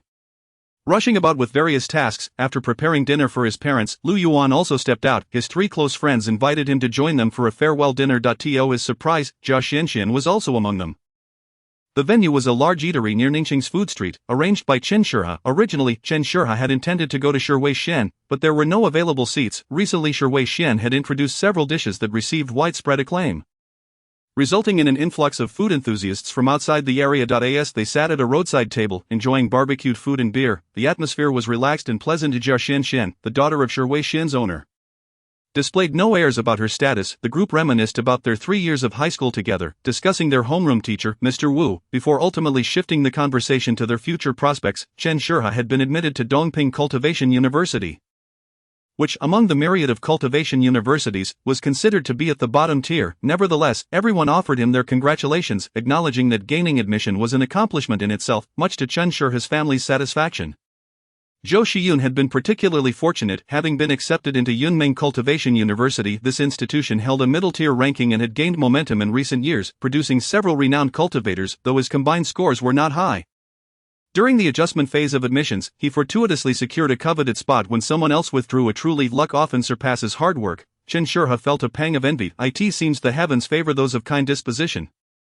Jia Xian chuckled. Am I not kind-hearted, old Chen? Perhaps you should take a good look in the mirror. Lu Yuan's acceptance into Xindu Cultivation University and Jia Xuanxuan's acceptance into Qingying Cultivation University positioned them as the C-Army de la C-Army of their group. Needing no further elaboration. As they continued chatting and laughing, the conversation circled back to Ma Jin. Having failed to gain admission to even Pu University, he had little to contribute and could only self-impose a penalty of 3 cups. After drinking, Ma Jin complained, "You lot are truly insidious, except for you, Jia Xian. You 3 have been studying behind my back, and now you've all gained admission to cultivation universities, while I'm left with nothing." Unable to even find work. While Ma Jin's words were candid, they resonated with a sense of shared regret given the 3 years they had traversed together. Ma Jin, I noticed you've recently been streaming live. How is that going? Are you making any money? Zhou Xiyun attempted to redirect the conversation. I am currently navigating my path, observing how others are reaping financial rewards. Patience is key. With diligence, how could one possibly go hungry? Ma Jin, you are not lacking in limbs. We eagerly await your rise to internet stardom. Thank you all for your kind words. Ma Jin, shall strive to live a life of distinction. With a hearty gulp of wine, Ma Jin vowed, from this day forth, I shall not touch novels. His friends were taken aback by this solemn oath, and Lu Yuan remarked somberly, Ma Jin, there is no need for such a drastic sacrifice. Novels can be quite entertaining and educational, provided one does not become overly absorbed. Upon hearing Lu Yuan's words, Ma Jin's eyes sparkled. He seized a bottle of beer and pretended to chug it. Brother Yuan, I have a request. This fellow had never referred to him as Brother Yuan before. Lu Yuan chuckled. Go ahead, Brother Yuan, you are destined to become a great official. If I fail to forge my own path, may I serve as your chauffeur in the future? Ma Jin was seeking a safety net for himself, as Lu Yuan's promising future assured him a place above others. It was imperative to secure this promise from Lu Yuan now, so he would have a reason to seek his assistance later. This Ma Jin, we are friends. Lu Yuan wanted to say that it was impossible for a good friend to serve as a driver, but the eager gazes of Zhou Xiyun, Chen Shi, and Jia Xian were upon him. Fine, I agree. Lu Yuan replied with a wry smile. Should I ever achieve success, I will surely ensure my old deskmate has a place at the table. Wealth and honor should not lead to forgetfulness. Well said. Chapter 69, Garlic Aroma. After Lu Yuan agreed to support Ma Jin, their camaraderie erupted in applause, and Ma Jin tilted his head back. Downing a bottle of beer in one go, the cheers grew louder, drawing the ire of 2 nearby tables of ruffians. 4 or 5 brutes, bare-chested, and adorned with tattoos, stood up, cursing, shut up, get lost. Are you tired of living? Do you own this restaurant? The students, taken aback by their aggression, were at a loss for how to respond. Lu Yuan, with a smile, raised his glass and offered a toast. Apologies? We'll keep it down. I owe you all an apology. He then drank the toast. Typically that would have been the end of it. However, the ruffians, noticing Jia Xuanxuan's beauty, leered. What are you, called a beauty at your table over to toast us? Jia Xian bristled at the insult, slamming her hand on the table. Lu Yuan shook his head to stop her, then extended his palm, flames erupting in his grasp, though merely the flames from cooking. They were sufficient to intimidate the ruffians. Their expressions were priceless. Who would have thought that amidst barbecuing at a roadside stall, they would encounter a cultivator, and they had foolishly provoked him? To the common folk, cultivators were nearly invincible. The pressure on the ruffians was palpable. They broke into a cold sweat, their legs trembling. Please spare us. One of them even collapsed to his knees, a stark contrast to their earlier bravado. Leave, Lu Yuan gestured dismissively. Don't let me see you again. Thank you, sir. The ruffians, feeling as if they had been granted a reprieve, scrambled away, fearing Lu Yuan might change his mind. Wait, Lu Yuan called after them. The ruffians froze in place, despair written across their faces as they turned back. Surely, he was going to eliminate them entirely. Lu Yuan chuckled. What are you staring at? Settle your bill and then leave. Do you wish to dine and dash? These ruffians occupied 2 tables, their mess sprawling across the surface, bottles littering the floor. If they fled now, the restaurant owner would suffer considerable losses. 2 of the ruffians hastily fished out money. shoving it into the owner's hands before fleeing. This time, Lu Yuan did not intervene. With the troublesome lot gone, he resumed his drinking. The way everyone looked at him had changed. Emma Jean clapped his hands. My brother Yuan is incredibly impressive. Magic, wow. I witnessed magic for the first time, Zhou Xian, puzzled, asked. Lu Yuan, was that a spell? Aren't such abilities only learned after entering the Cultivation Academy? Was Zhou Xian had not participated in the additional tests. So she was unaware of this incident. However, seeing Lu Yuan and Jia Xianxian fall silent, she quickly realized it was one of their secrets and ceased her inquiries. Zhenshi, less perceptive, shouted at the fleeing ruffians for a while before asking, why let them go? They should have been taught a lesson, so these scoundrels know the might of a cultivator. Lu Yuan replied, that is not how things work. We were in the wrong first, besides, it was merely a drunken quarrel. No blood need be shed. If you weren't a cultivator, they wouldn't have let it slide, thus the scare was necessary. You are too soft-hearted. I wouldn't call it that. Zhou Xian, does it count as soft-heartedness? I don't think so. I agree, it doesn't count. They resumed drinking, their discussion now revolving around how cultivators should appropriately deal with ruffians. Jia Xianxian did not partake in the conversation. She rested her chin on her hand. Gazing at Lu Yuan with a sweet smile, she found his handling of the situation mature and steady, far from the demeanor of a student, exuding the charm of a seasoned adult. At that moment, the barbecue stall owner approached. He was a man in his 50s, his hair graying and his face a dark red from years of exposure to smoke and fire. Thank you, sir. Today, I invite you all. Order whatever you like. The stall owner also raised a glass of liquor in salute, though it was not beer, but a full cup of strong liquor. The students cheered, realizing that acting with righteousness indeed had its rewards. After all, that they were about to enjoy a free meal. Only Lu Yuan noticed the owner's dejection and sensed he had something on his mind. He asked, Boss, do those ruffians often skip out on their bills? Yes, it's been a long-standing issue. Understood. I'm Lu Yuan. You can think of me as your friend. The barbecue stall owner gazed at Lu Yuan in disbelief. Initially, Lu Yuan's insistence on settling the bill had already been unexpected. Who would have thought a cultivator would consider the plight of someone at the bottom of society? Now, Lu Yuan's implication was that he would protect this barbecue stall. The owner was at a loss as to what qualities he possessed that would warrant a cultivator's attention. Aside from a few tables and stoves, he had little else. Lu Yuan smiled and sat down without further explanation. He surveyed the bustling stall and felt a wave of nostalgia. In his past life, he too had managed such a stall. Pots, bowls, tables, stoves, carts, canopies, and umbrellas comprised his entire world. It felt as though it had been just yesterday, yet now it seemed like a distant memory. Which was the true self, the small stall owner or the promising new student at the Cultivation Academy? This led Lu Yuan to recall a verse, and in his tipsy state, he recited it unconsciously. Zhuangzi dreams of being a butterfly, and the Emperor Wang entrusts his spring heart to the cuckoo. Zhuangzi dreamed of transforming into a butterfly and awoke unsure whether he had dreamt he was a butterfly or if the butterfly had dreamt it was him. Was this not reflective of his current feelings? Ancient poetry is indeed exquisite and profoundly philosophical. However, when he returned to the present, he noticed everyone staring at him in astonishment. Lu Yuan, you can write poetry. Jia Xianxian was genuinely surprised, although she did not grasp the meaning of the verse. Its enduring rhythm captivated her deeply. She instinctively found it beautiful. Of course, I didn't compose it. It's a poem by Li Shangyin. Who is Li Shangyin? Never heard of him. The others exchanged glances, completely unfamiliar with the name. Realizing that yet another poet had been lost to the annals of time in the Shenzhou realm, Lu Yuan reflected on how the textbooks even honored Emperor Qianlong as the poet sage. This only hinted at how much traditional culture had been lost. Lu Yuan repeatedly emphasized that this was not his own work but something he had stumbled upon in ancient literature. His friends were skeptical, bombarding him with questions about who Zhuangzi was and what Emperor Wang represented. Lu Yuan himself could not recall who Emperor Wang was. Moreover, Li Shangyin's poem Jin's was famously obscure. Who could say what he had been thinking? Lu Yuan changed the subject. Let me cook something for everyone. His friends were oblivious to the shift in topic, while Jia Xianxian cheered enthusiastically. The boys had never tasted Lu Yuan's cooking, but Jia Xianxian had, although, at the time, his sister had been present and the meal had been consumed in distraction. Boss, mind if I use your frying pan? Go ahead, the owner hurriedly offered his space, though he was puzzled as to why a cultivator would personally cook. Lu Yuan intended to prepare a garlic stir-fried clam dish. He swiftly minced a heap of garlic. The owner, witnessing this, was alarmed and cautiously advised, Sir, you can't use so much garlic in cooking. The culinary world of Shenzhou had yet to embrace the flavor of garlic. It was merely a common seasoning. Lu Yuan, aware of this, replied nonchalantly, just watch me cook. The garlic was finely chopped, rinsed to remove its pungency, then sautéed in oil over high heat, seasoned with spices. In just a few moments, an enticing aroma of garlic filled the air. Zhou Xian and the others began to salivate. It wasn't just the patrons at their table, even passers-by paused, curious about the delectable scent wafting through the air.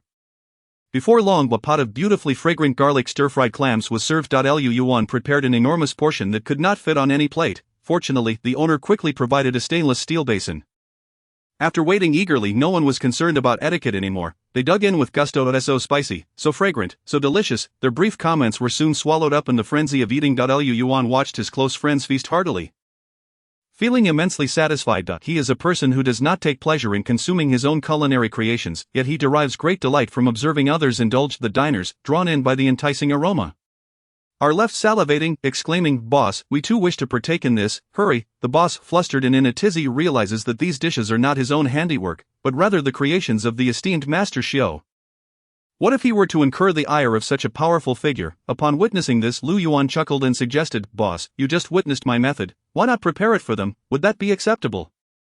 "Of course it is," he replied. "This is garlic fragrance. You may present it as a specialty." Lu Yuan has always been generous in such matters, wishing for every household to revel in exquisite delicacies. After expressing his gratitude, the boss proceeded to prepare garlic-flavored clams for the eager patrons waiting in line. It is easy to foresee that this humble stall will soon garner widespread acclaim. The culinary scene requires not only grand establishments like Wai Shan but also roadside stalls such as this one. After satisfying their appetites, Lu Yuan and his companions chose not to disturb the busy boss and departed. Once outside the stall, a chilly breeze swept through, and Jia Xianxian, quite tipsy, struggled to maintain her balance. It was already the dead of night when Lu Yuan steadied her and inquired, "Who will accompany me to escort Jia Xianxian home?" The three loyal friends fell silent, their lips forming a straight line as they stood at a distance, their eyes glimmering with paternal concern. Finally Zhou Xiyun spoke up, "Lu Yuan, you should take Jia Xianxian home. We are all quite occupied with what? Busy with philosophy." Chapter 70, The Dynamics of Male-Female Relationships. Lu Yuan and Jia Xianxian strolled leisurely along the street. Ningxing is not large, and they could reach home with just a few steps. Initially, they had intended to hail a cab, but Jia Xianxian mentioned that she would feel nauseous from the ride after drinking. So Lu Yuan accompanied her on foot. Lu Yuan, thank you for your help during the supplementary exam. Without your presence, I surely would not have succeeded. Jia Xianxian had been wishing to express her gratitude for several days, and she finally managed to voice it in her heart. This moment carried a hint of romantic sweetness, as they had been quite close back then. "I merely played a psychological role. Your ability to successfully cast the spell stems from your inherent excellence." Unlike Jia Xianxian, Lu Yuan's recollection of that event was tinged with trepidation. He had been engulfed by an unknown black vortex, nearly losing his very essence. As they engaged in conversation, they reflected on the supplementary exam. Both deeply moved, none had anticipated the exam's formidable difficulty. The ability to independently cast a spell is a hallmark of a first-grade practitioner, thus, the essence of the supplementary exam was to require candidates to advance a level in a single day. It follows that those participating were the C'Armée de la C'Armée among the top students vying for admission to the four grades. Otherwise, such outrageous expectations would be unattainable for most. In reality, out of over 60 candidates, a dozen were ultimately eliminated, relegated to acceptance by institutions outside the four grades. Lu Yuan and Jia Xianxian, now possessing a rank, could wear a green leaf pin to their chests. Though first-grade practitioners generally do not adorn themselves with such insignia. As they walked and conversed, Jia Xianxian appeared noticeably distracted, anxiously glancing around. As they passed a certain street, she mustered her courage and confessed, "Lu Yuan, I have drunk too much, I cannot walk any further." With that, she lowered her head, her ears flushed crimson, initially oblivious to her meaning. Lu Yuan thought, having achieved first-grade status, her constitution should be markedly superior.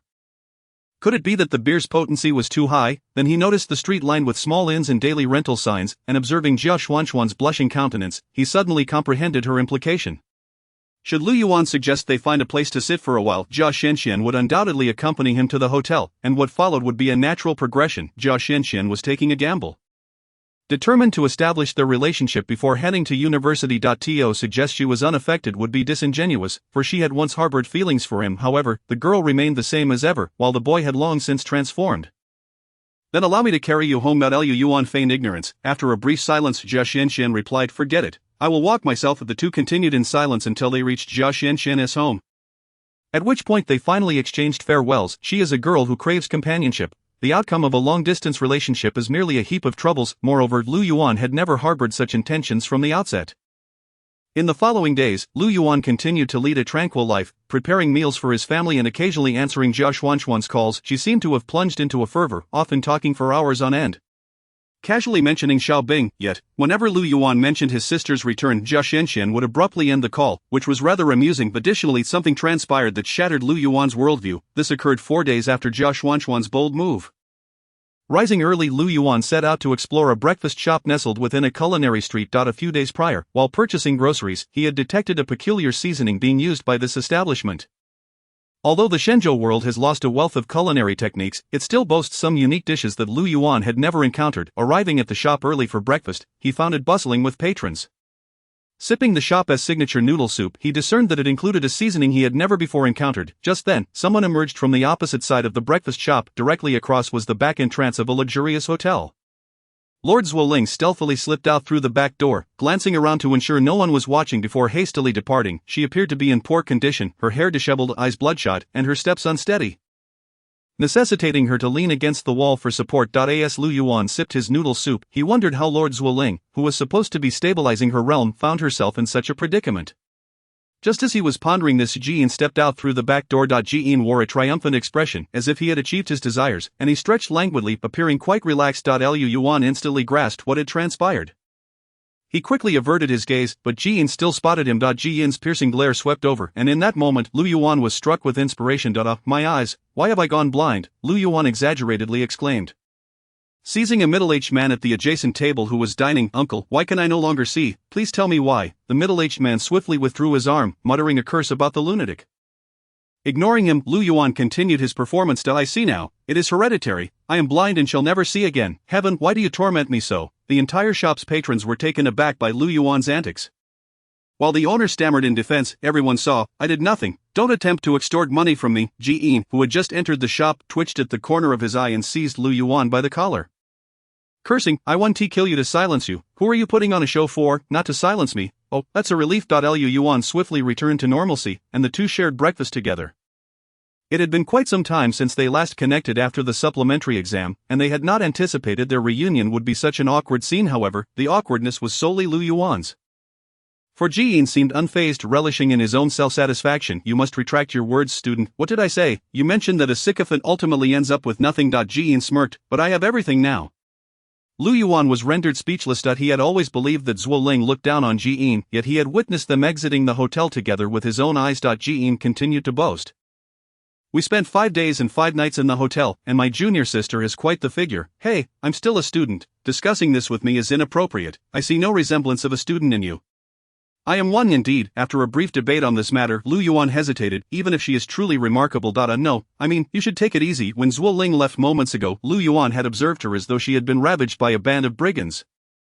Being a lifesaver, Lu Yuan felt the need to take a stand. "What does a student know?" Jian erupted in laughter. "So, am I now a student? Make sure to thank Lord Zuoling for me. She is my woman. Just thank me directly.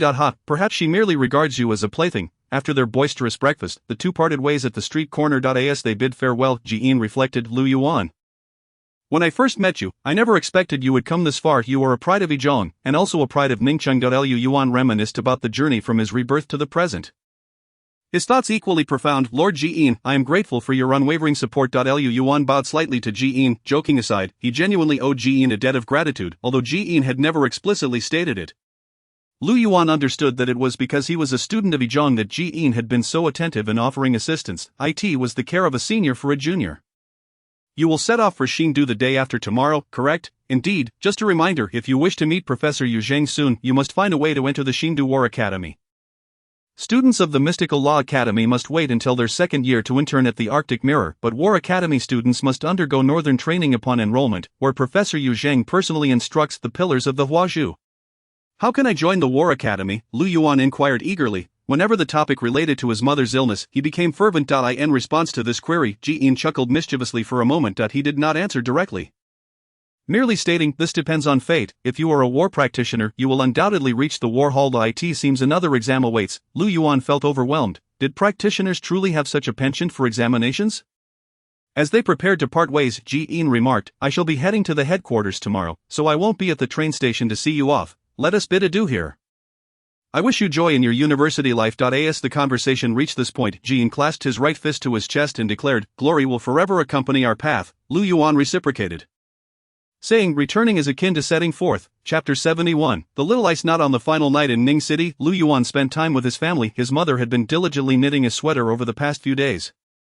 It was a beige garment that Su Yongmei had begun crafting the previous year, intending to provide Lu Yuan with an additional layer for the winter. However, after being hospitalized due to a terminal illness, She had to abandon it halfway through. During her time in the hospital, Su Yongmei often thought of that unfinished sweater, filled with profound regret now, with the opportunity to complete it finally at hand. She resolutely insisted on finishing it before Lu Yuan set off for university. Mom, you've just recovered, you shouldn't overexert yourself, Lu Yuan urged, noticing it was already past midnight. There's only half a sleeve left. It won't take long, dear, you've always been sensitive to the cold since childhood. What will you do if it gets chilly in Shenzhou and you have no warm clothing? Su Yongmei refused to relent.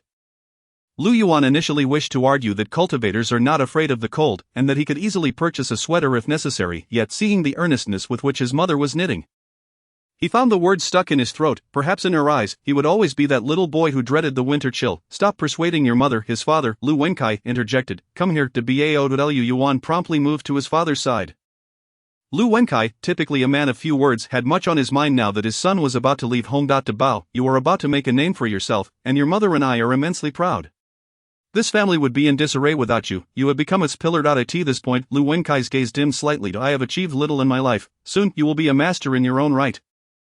And I'm unsure if I still have the right to impart wisdom to you. Without hesitation, Lu Yuan embraced his father's shoulder. Dad, regardless of who I am outside, I will always be your son at home. And you can reprimand me at any time. Good, Lu Wenkai sighed with relief, speaking earnestly. Allow me to offer you 2 pieces of advice, both gleaned from the trials and tribulations of my life. The first piece of advice is to approach your endeavors with diligence and seriousness. As a student, you must study earnestly, and once you enter the workforce, you should apply the same dedication. Laziness leads to emptiness.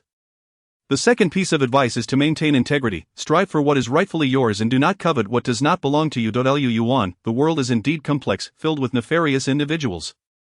Do not emulate them, only those of integrity can endure in the long run. Look at Jia Shengnan and Master Ji Yin, their success stems from their uprightness. Upon hearing his father's words, Lu Yuan respectfully replied, Dad, I will remember everything you said. That is good to hear. Lu Wenkai smiled. After sharing a few more words, Lu Yuan returned to his room where Xiao Bing was packing his belongings for the next day. She meticulously folded his clothes and placed them into a newly purchased large suitcase. Upon seeing Lu Yuan enter, Xiao Bing patiently reminded him, I packed you 5 pairs of underwear and 10 pairs of socks, along with 3 pairs of shoes. While I'm away, you must wash them yourself daily, or else they stink and you'll be scorned if you find yourself lacking anything at school. Just call me, and I'll send it from home. But if your living expenses run low, you can call me too. I've started earning money now. Seeing her fussiness akin to that of a mother hen, Lu Yuan chuckled. How much have you earned? The Cultural Bureau awarded me 20,000 yuan. He, she replied. With the money she had earned previously working at Shiwei Shen, Xiao Bing had accumulated a modest fortune. Although Lu Yuan's savings exceeded hers, she was still anxious about her brother's financial situation. Mom mentioned you'll be heading to Jiangzhou soon for a program. Yes, Jiangzhou Television has invited me to be a special correspondent. But it's during the summer, so it won't interfere with my studies. If anything comes up while I'm there, just call me. I still have a few friends in that area. I know you have many friends, but I doubt they'll be able to assist me. Xiao Bing lamented, running her fingers through her hair with a sigh. What's the matter? Lu Yuan inquired. My hair. Xiao Bing lamented, I'm unsure how long it will grow by then. In truth, Xiao Bing was quite vain and cared deeply about her hairstyle. The school prohibited long hair for students, so she had to tie her hair into a short ponytail by her ears. Since the Cultural Bureau had appointed her as the image ambassador for Ning City, the school granted her special permission to grow her hair longer. However, it had barely been half a month, and hair growth was slow. Her braid was still quite short. To bolster her argument, Xiao Bing stood before the mirror to explain her plight to Lu Yuan. Look, with my short hair on camera, the dome is low, and the braid is short, which makes my face appear a bit round. It is so frustrating. You are already beautiful enough. What more do you want? Hey, you wouldn't understand a girl's concerns. Xiao Bing continued to fuss over her reflection, adjusting her face in the mirror, feeling it futile to explain to him. Who says I don't understand? Lu Yuan laughed. Pass me a red ribbon, something wider, and a safety pin. Xiao Bing had purchased many hair ribbons. She rummaged through her room and found a wide red satin ribbon. Lu Yuan instructed her to face the mirror, and then he tied a red satin bow on her braid. Now it won't make your face look round, will it? Xiao Bing gasped in disbelief, covering her mouth, utterly taken aback by the unique adornment on her head. Brother, what is this? It looks amazing. This, Lu Yuan felt a twinge of selfishness and grinned. This is called the little ice knot, specifically invented for you. Xiao Bing turned to gaze at Lu Yuan, her eyes brimming with tears. Brother, she complained with a quivering voice, you can cook and make girls happy. What if you encounter a bad woman out there? I can't trust you. What? In the midst of her lament, she threw her arms around her brother and began to see her. Why? Lu Yuan cleared his throat, feeling the need to clarify certain matters. Xiao Bing, Jia Shenshan is not a bad woman, and I have no intentions towards her. So please stop teasing her on purpose, alright? Xiao Bing's feigned sorrow froze on her face. No way, brother, aren't you a straightforward guy? How could you see through me? After a pause, she attempted to defend herself with a forced laugh. What are you talking about? I would never intentionally upset Sister Xianxian. Ha, that's good to hear. Yuan joined in her laughter. Ha, chapter 72. The protagonist template. The following morning, his sister helped Lu Yuan arrange his clothes and hair, donning the sweater his mother had knitted. He bid farewell to his family before embarking on the train to Chengdu. Chengdu, formerly known as the third new capital, signifies the presence of two previous capitals. The migration of the Was throughout the Shenzhou realm has been fraught with challenges, resulting in several relocations over the course of its 1,000-year history. It was only over 100 years ago that stability was achieved in Chengdu. With the establishment of Chengdu, a historical capital inevitably resides on Earth, a magnificent purple metropolis adorned in gold and jade. This ancient capital boasted towering walls, with entry forbidden to the common populace. Only those who had rendered significant contributions could behold its splendor. Despite the numerous legends surrounding the ancient capital, its name has long been forgotten among the Was. The capital. Yuan mused, gazing out at the ever-changing scenery beyond the window, letting out a deep sigh. In his past life, he had visited the capital once, witnessing the flag-raising ceremony and the memorial. Yet it left no profound impression on him. Now, as the capital faded into the ashes of history, a sense of profound loneliness enveloped him, akin to a part of him being irrevocably lost. Some things are only recognized as irreplaceable once they are gone. Chengdu is a colossal metropolis with a population exceeding 20 million, housing the headquarters of various significant organizations across Shenzhou, and it serves as the venue for the Was Cultivators Joint Council. Hence it rightfully holds the title of the capital of Shenzhou. Traveling from Ning City to Chengdu by high-speed rail takes approximately 7 hours. However, by transferring at Jiangzhou and taking the express train on the Jiangxin line, one can arrive in merely 4 hours, with no stops along the way. Yuan possessed sufficient funds for the transfer and thus changed trains at Jiangzhou station. Once aboard the train, he found a seat beside the window, which he considered fortunate. He stowed his luggage above and settled in to enjoy the view. As more passengers boarded, the individual who would sit next to him turned out to be a fellow examinee from the additional test. This person was robustly built, with pronounced facial features that exuded a sense of composure and confidence. During the additional test, he had stood beside a column in the corridor, not far from Lu Yuan. He had visualized golden clouds and unleashed a striking punch imbued with a metallic sheen. The impressive display had caught Lu Yuan's attention, and he hadn't expected to encounter him here again. The newcomer recognized Lu Yuan as well. With a hearty demeanor, he extended his hand. Lu Yuan, right, I'm Hu Dinghua. What a coincidence. His voice was deep and sincere, reflecting a straightforward character. You know my name? Of course, you're the young tiger of Jiangzhou. Hu Dinghua laughed heartily, and Lu Yuan felt a wave of embarrassment as he joined in the laughter. Nicknames serve as a delightful icebreaker, ensuring that strangers meet with something to talk about. Hu Dinghua is also a freshman at Chengdu University, and the two of them sharing a car seat certainly seems serendipitous given that they are both classmates and fellow townsfolk. Their conversation gradually warms. Hu Dinghua introduces himself, revealing that he is not merely a student from Guanghua but hails from a small town called Shiqiu, which, while somewhat distant from Ningxing, still falls under the jurisdiction of Jiangzhou. When he mentions his hometown, Hu Dinghua retrieves a box of pastries from his luggage. If this is a specialty from Shiqiu, honey cake, would you care to try? Lu Yuan samples a piece and finds it quite delectable. The culinary landscape of Shenzhou is not devoid of merit. After centuries of development, the industrious populace has managed to unearth a variety of delightful dishes, although a systematic cuisine has yet to emerge.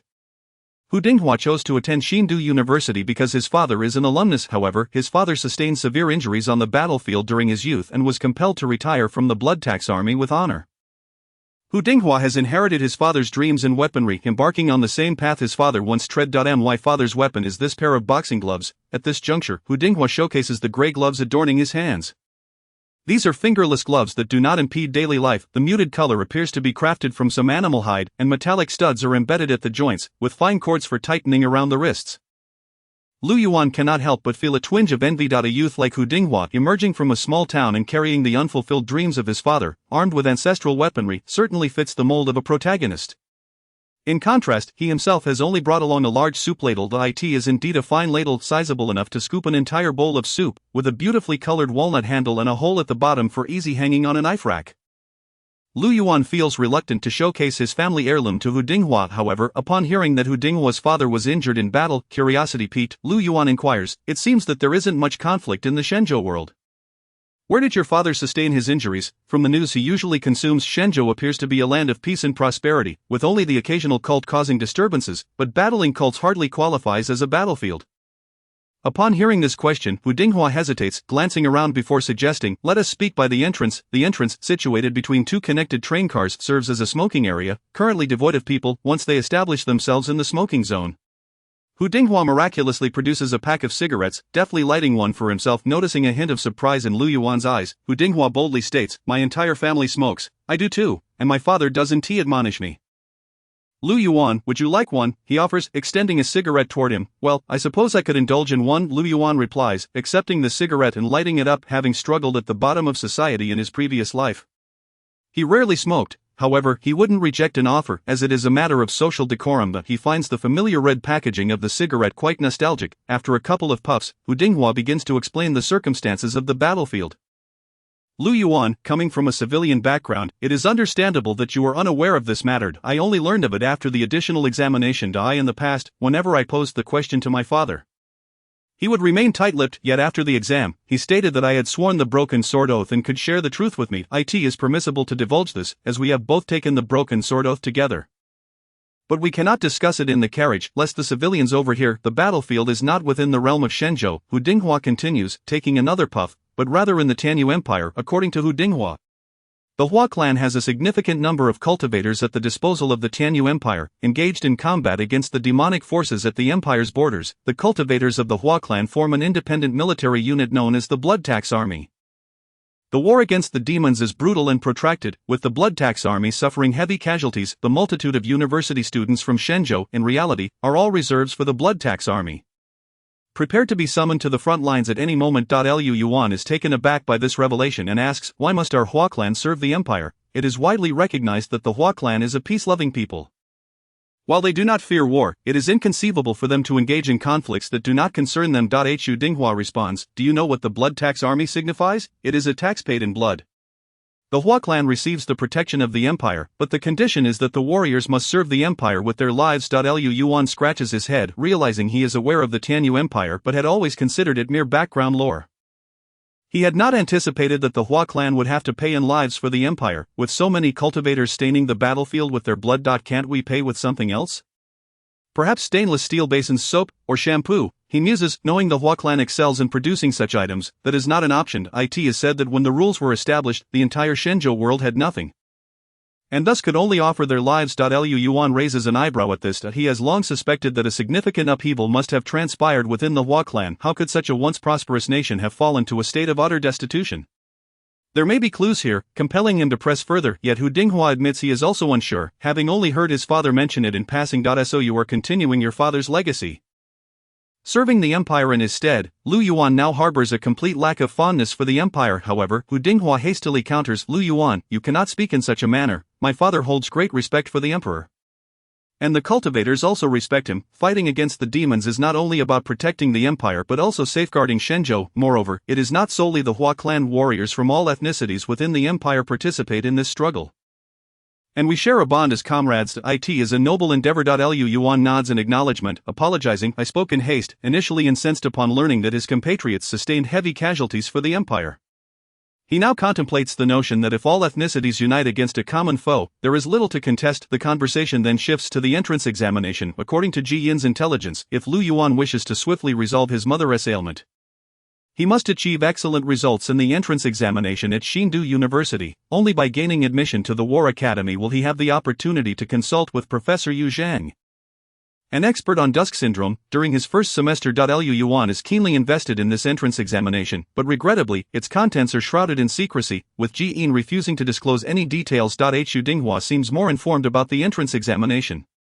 "Lu Yuan, I also inquired with my father. He would not divulge specific details but did inform me of its purpose, which is primarily to select candidates." Select candidates? Lu Yuan ponders for a moment, considering whether the school aims to identify those with the greatest strength and talent to form a sort of advanced class. Those who have attended school understand that institutions often prefer to group exceptional students together and provide them with the most formidable faculty. Hu Dinghua nods in agreement. "That is my speculation as well. However, my father told me that whether one can gain entry to the War Academy largely depends on fate. If it is not in your destiny, do not force it. In that case, I must perform exceptionally well during the entrance examination." Chapter 73, The Overbearing. After finishing their cigarettes, Lu Yuan and Hu Dinghua return to their seats, with civilians surrounding them. They refrain from discussing matters pertaining to cultivators and instead shift their focus to other topics. The conversation inevitably drifts to Li Tao, a perennial subject of interest, given her status as a rising star who has broken records in spiritual roots. Hu Dinghua chuckles, "Are you smitten with her?" "Quite the contrary, it is I who has caught her eye," Lu Yuan exclaims, covering his face. "There may still be an opportunity, my friend." Li Tao is also attending Shenzhou University. "My goodness," Lu Yuan gasps, his complexion paling. "What misfortune!" Seeing his reaction, Hu Dinghua bursts into laughter. "It seems you have suffered at her hands as well." Li Tao is precisely that kind of person. It is common knowledge in our circle. She has been famous for some time as a shining star, always vying for first place. "Fear not, my friend, just avoid her. If you cannot escape her gaze, simply concede. She won't harm you." Hu Dinghua concludes with a sense of pride. As if conceding is a matter of honor, the two inexperienced youths engage in lively banter, and time flies by. By noon, they have already disembarked at the Shenzhou train station, after dragging their suitcases out of the station. They first stop at the square to enjoy a bowl of noodles to satiate their hunger, then follow the bus signs to reach their destination. The distance from Shenzhou University to the station is not great. The bus ride lasts about 20 minutes, dropping them off at the foot of several rolling hills. The campus of Shenzhou University encompasses all the hilltops, boasting an impressively vast expanse. The main gate faces east, exuding grandeur, extending several miles on either side. The main entrance towers over 50 meters high, with 6 gilded characters shimmering with radiant spiritual light during the day. Shenzhou University of Cultivators. The entrance is teeming with people. Today marks the registration day for new students at Shenzhou University, attracting candidates from all corners of Shenzhou. The university typically enrolls around 1,200 freshmen each year, although this number may not seem excessive. Many parents accompany their children, eager to support them during this significant transition, fearing their offspring may struggle to adapt to independent living. Lu Yuan and Hu Dinghua, arriving alone, find themselves among the minority. Numerous parents consciously display their wealth, hoping their children will garner the favor of professors at the university. The entrance is lined with an array of luxury vehicles, creating a bustling and noisy atmosphere reminiscent of a marketplace. As Lu Yuan and Hu Dinghua stand at the entrance, they inadvertently catch the eye of Li Tao, who is waiting nearby. "What a stroke of luck, you two are here," she approaches with an air of confidence. Lifting her chin haughtily, "It seems my university life will not be dull." Hu Dinghua, who had been boasting on the train, now resembles a mouse in the presence of a cat, rendered speechless by Li Tao's formidable presence. Instead, Lu Yuan mustered his courage and retorted, "Li Tao, when you speak, do not raise your chin so high. It is easy to choke on your own saliva." Hu Dinghua could not suppress his laughter. Li Tao was instantly infuriated, her face flushed with rage, and her fists clenched tightly. Just as a confrontation seemed imminent, her steward, the venerable Li Qingzhou, arrived in the nick of time. "Miss, this is terrible," he exclaimed dramatically. As if an entire crate of clothing had gone missing. "How could this be?" Li Tao gasped in shock, instantly dismissing Lu Yuan and Hu Dinghua from her mind. It appeared that even the esteemed Miss had her vulnerabilities. She was quite concerned about her fine garments. "I only brought 100 boxes of clothing. Is that too much for you all to handle, scoundrels?" Li Tao chastised her bodyguard from a distance. The Li family had dispatched an entire convoy, with 4 luxury vehicles leading the way. It was utterly absurd. In the crowd, a girl observed the grand spectacle of Li Tao with a forlorn sigh. Her name was Chen Feiyin, hailing from Guangxian City. She possessed a sweet appearance and a well-developed figure. Alas, due to her impoverished circumstances, her entire outfit amounted to less than 100 yuan, in stark contrast to the sparkling Li Tao. Chen Feiyin felt utterly inferior and instinctively distanced herself from the throng. With Li Tao temporarily absent, Li Qingzhou approached the 2 young men for a chat. He shook hands with Hu Dinghua, suggesting they were already acquainted, and then praised Lu Yuan. "Young man, it is good to see you again." That retort was splendid. Li Qingzhou expressed satisfaction with the notion of Li Tao being momentarily bested. "Having endured his daughter's antics for far too long, I never imagined you would also be admitted to Exindude. It seems we are one step closer to the day Miss Tao leaves her family." Lu Yuan shot a sidelong glance at the old man and muttered, "Uncle Li, if you have something to say, please do so without such alarming jest." "Very well," Li Qingzhou replied, adopting a serious tone. "You both appear to be reliable young men, and being fellow townsmen from Jiangzhou, I have a small request." Upon hearing this, Lu Yuan quickly interjected, "Uncle Li, please spare us from the duty of watching over Li Tao.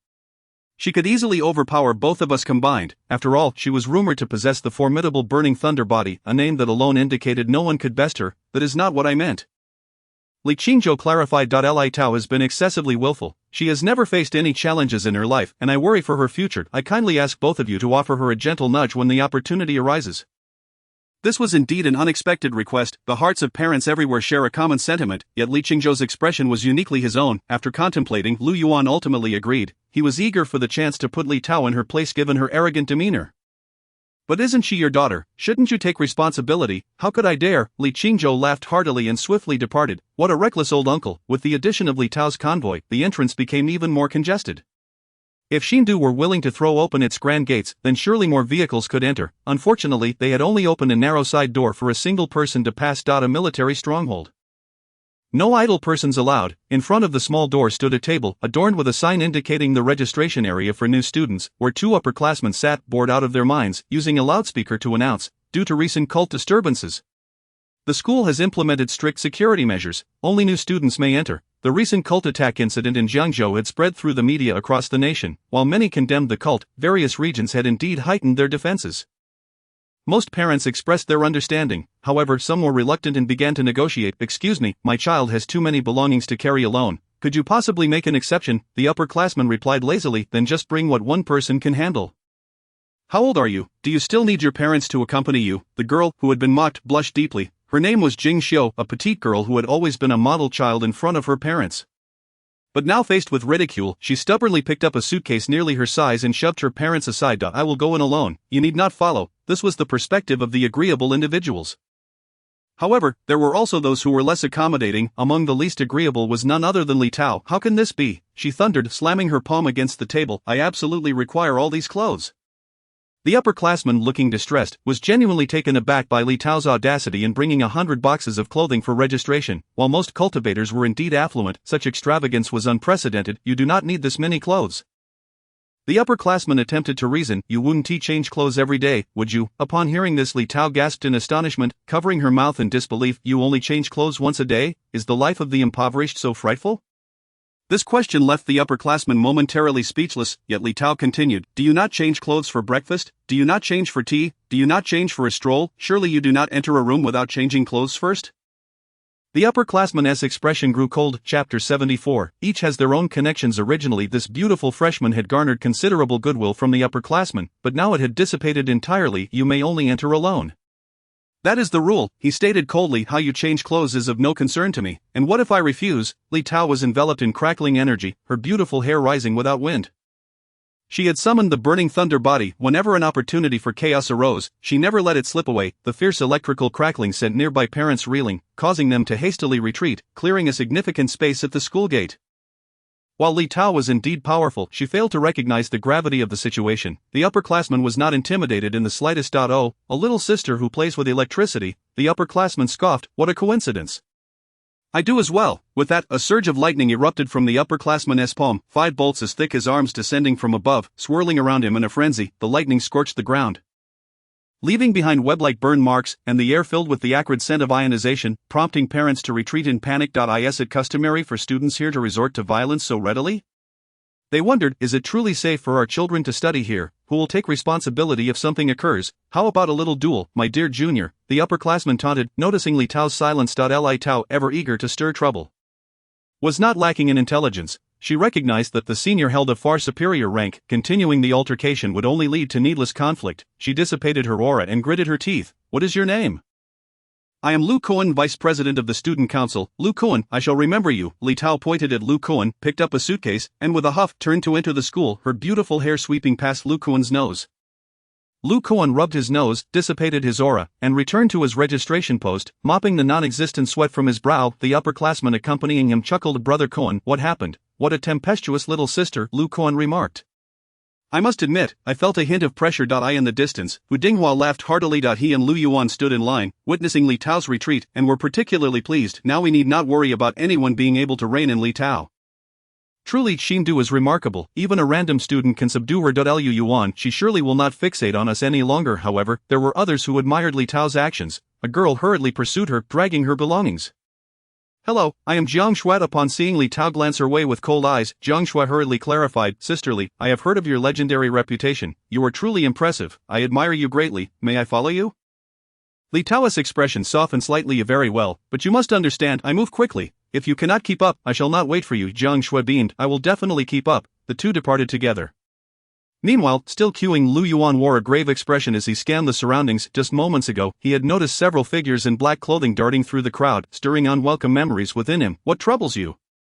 Lu Yuan, Hu Dinghua inquired, noticing his unease. After a moment's deliberation, Lu Yuan quietly confided, Hu Dinghua, do you think there is a possibility that the cult might attack Shenzhou? Hu Dinghua chuckled lightly, are you joking? Lu Yuan, would a cult dare to attack Shenzhou? There are countless high-level cultivators here. Lu Yuan remained silent, simply fixing his gaze upon Hu Dinghua. Slowly, Hu Dinghua began to realize, wait a moment. If Shenzhou truly did not regard the cult as a threat, they would not be on such high alert. The two exchanged glances, nodding in unison. It appeared that the cult was not as ineffectual as the news suggested. Their ability to instill such caution in Shenzhou hinted at concealed formidable capabilities. Let us heighten our vigilance. We should not separate for the time being. Agreed. The two proceeded through the line, casting wary glances about simultaneously. Among the waiting students, some began to sense something amiss. Yang Lingi adjusted her glasses and warned her close friend. Wanqing, pay attention to that person in black. Her dear friend Zhao Wanqing was engrossed in taking selfies, a cup of milk tea in hand, relishing the moment. Upon hearing her friend's words, Zhao Wanqing reluctantly turned around. Her classical beauty radiating a genteel grace. Alas, an extra mouth. Is there a rich fellow? What are you talking about, Xiaoyi? He is clearly a pauper. Your judgment is truly poor. Zhao Wanqing possesses an extraordinary ability. She can discern at a glance whether a man is wealthy. In comparison to Zhao Wanqing, Yang Lingi is remarkably composed, and she reminds her again, this face is the fourth time I have seen it today. Wanqing, you know I cannot be mistaken. So what exactly transpired? Zhao Wanqing still failed to grasp the situation. Yang Lingi pulled Zhao Wanqing to a secluded spot, where a short male student was present. His name is Wang Lei, and the three of them hail from the same region in Nanshan. His primary role is to carry the bags for the two girls. Yang Lingi analyzed the current situation. I have noticed from the very beginning that there are 37 individuals dressed in black lurking in the crowd. Initially, I thought they were cultists. However, something feels off. The upperclassmen's warnings about cults seem overly deliberate, which raises my suspicions. While cults may create a stir, based on the information I possess, they certainly lack the capability to cause any real trouble at Xinda. As her best friend grew serious, Zhao Wanqing ceased her playful demeanor. Xiaoyi, do you suspect Xinda is orchestrating something? Yang Lingi nodded. We all know there is an entrance exam, but those in the know refuse to disclose its content. It seems this is the case. It appears to be a ruse of a cult terror attack. Assessing students' responses to sudden threats and selecting the most outstanding candidates, Xinda is quite adept at this. Xiaoyi, you are quite remarkable too. Upon hearing of a potential conflict, Zhao Wanqing no longer felt drowsy. She opened her suitcase and drew forth a gleaming sword. Meanwhile, Chen Feiyin, carrying a backpack, furrowed her brow. Lacking the analytical skills of Yang Lingi, her intuition was nonetheless sharp. She sensed that the gates of Xinda resembled a trap. Once entered, escape would be difficult. In such circumstances, one should not be alone. Hello, are you also a freshman? My name is Chen Feiyin. Chen Feiyin adopted a warm demeanor, initiating conversation with a boy nearby, who was munching on fried chicken wings. Hello, I'm a freshman as well. My name is Zhu Huan. Zhu Huan was tall and somewhat handsome, naturally pleased to have a beautiful girl approach him. He promptly offered her a chicken wing. Would you like a chicken wing? Well, if I didn't like chicken wings, why would I approach you? Chapter 75, Alumni Hill. When it was finally Lu Yuan and Hu Dinghua's turn in line, nothing unusual occurred. Notification letter, identification card. At the registration desk, Lu Kuan appeared stern and unyielding. After verifying their documents, he gestured toward the campus. You may enter. Gather at the playground, the vice president will address you, and then you will be assigned dormitories. Just as they were about to step through the school gate, Lu Yuan suddenly turned around to Senior. May I ask if there is a map of the school? A map? Lu Kuan exchanged glances with another upperclassman before inquiring nonchalantly, what do you need a map for? I fear I may not find the playground, Lu Yuan candidly admitted. In truth, both he and Hu Dinghua were on high alert. Entering an unfamiliar environment without a map was of utmost importance. Just follow the main road, and you will reach the playground without worrying about getting lost. Senior, if you have one, could you share it with us? Lu Yuan persisted, or could you tell us where we might procure one? Freshman registration typically has this available. Lu Kuan relented. Alright, I have one here. He pulled a small booklet from beneath the table and handed it to Lu Yuan, then disregarded the two boys. Lu Yuan and Hu Dinghua walked along the broad avenue behind the main gate. The map indicated that this road was called Glory Avenue. The avenue was 10 meters wide, with the initial stretch gently sloping before transforming into steep steps leading directly to the majestic main building atop the hill. Towering cypress trees lined both sides, likely over a century old. Beyond, the verdant slopes were blanketed in lush grass adorned with numerous statues of equestrian generals. At first glance, no fewer than 100. Lu Yuan opened the booklet and read that this location was named Alumni Hill. Graduates with illustrious achievements could have a statue erected in their honor here after their passing. Lu Yuan discerned from the booklet's explanation that these statues represented prominent alumni of Xinda. This was a famous landmark of the university, yet the two were too vigilant to appreciate it. Quickly moving on, however, many freshmen lingered, captivated by the sight. A petite girl stood beneath one of the statues. Gazing up in awe, wow, it truly is magnificent. I also want a grand statue. A passing rotund boy, hearing this, chuckled. Only graduates who die in battle are entitled to a statue. Do you really wish for death? The petite girl retorted, but I believe dying on the battlefield is a glorious thing. The rotund boy, bowing slightly, replied, my apologies, I did not realize I was in the presence of a hero. I am Panghu, and I too would willingly die in battle. May I ask your esteemed name? The girl, equally gracious, responded, I am Guan Xiaoqiao. Despite their stark physical differences, they found an instant connection. Perhaps it was simply fate. Beyond Alumni Hill lay a lengthy mountain path. Lu Yuan and Hu Dinghua, lugging heavy boxes, climbed for approximately half an hour before reaching the main building atop the hill. There were circular roads for vehicles on either side. Yet their length seemed less favorable than the steps. While an ordinary person might have been utterly exhausted, the physical conditioning of cultivators proved superior, and they merely broke a light sweat. The main building of Xinda, perched upon the hill, was in fact an honor hall, adorned with intricate carvings and vibrant interiors. Rows of display stands within rendered it akin to a historical museum. This hall chronicled Xinda's 327-year history, nearly as long as an entire dynasty. The tales contained within could be perused for days and nights, yet Lu Yuan and his companion needed to proceed to the playground. After a brief pause, they traversed the grand hall, resolving to return when they had the opportunity to explore it in depth. Passing through the Grand Hall, they beheld the principal architectural complex of Xinda nestled within the valley, resembling a small city at first glance. The playground was situated on the opposite side of the valley, approximately 3 to 4 kilometers away. Dragging their boxes across such a distance would surely be tedious. To their delight, they discovered a bus stop behind the hall, where a bus awaited to fill its seats. Truly, this was a university of grand stature. Lu Yuan and Hu Dinghua boarded the bus and took their seats, where several other freshmen were already present. The bus driver checked the time and called out, we are departing. The bus set off, while another slowly pulled in to await additional freshmen. Lu Yuan sat by the window, carefully examining the map booklet to identify the buildings on either side. However, with the numerous structures of Xinda and the bus's moderate speed, he could only vaguely discern the location of the 3 institutes, which corresponded to the 3 types of cultivators: the Academy of Mystical Arts, the Academy of Divine Refinement, and the Academy of Warfare. As Lu Yuan noted the absence of any figures in black outside, he felt a slight relaxation in his tension, and he engaged in quiet conversation with Hu Dinghua. I wonder when the entrance exam will commence. Hu Dinghua pondered briefly before replying softly, perhaps it will be tomorrow. With over 1,000 freshmen, the selection process will undoubtedly take considerable time. The two speculated that the entrance examination might adopt a competitive format akin to a tournament for elimination. After all, the Academy of Warfare would certainly seek the strongest candidates. Wouldn't they? A tournament sounds promising, Lu Yuan mused, believing he could withstand a fair amount of punishment. As they discussed the selection process, a girl seated across from them perked up, having overheard their conversation, and joined in. Her name was Su Yao. Though her name suggested delicacy, she was quite chubby. However, her fair complexion and cheerful demeanor imbued her with a sense of joy that was utterly endearing.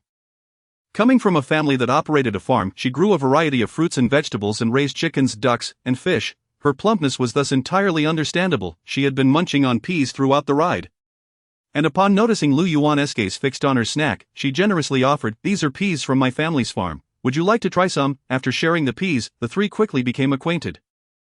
Hu Dinghua chuckled, Su Yao, I just called you fat, and I thought you would want to hit me. Su Yao waved her hand dismissively. Don't bother with that, just treat me like a female warrior.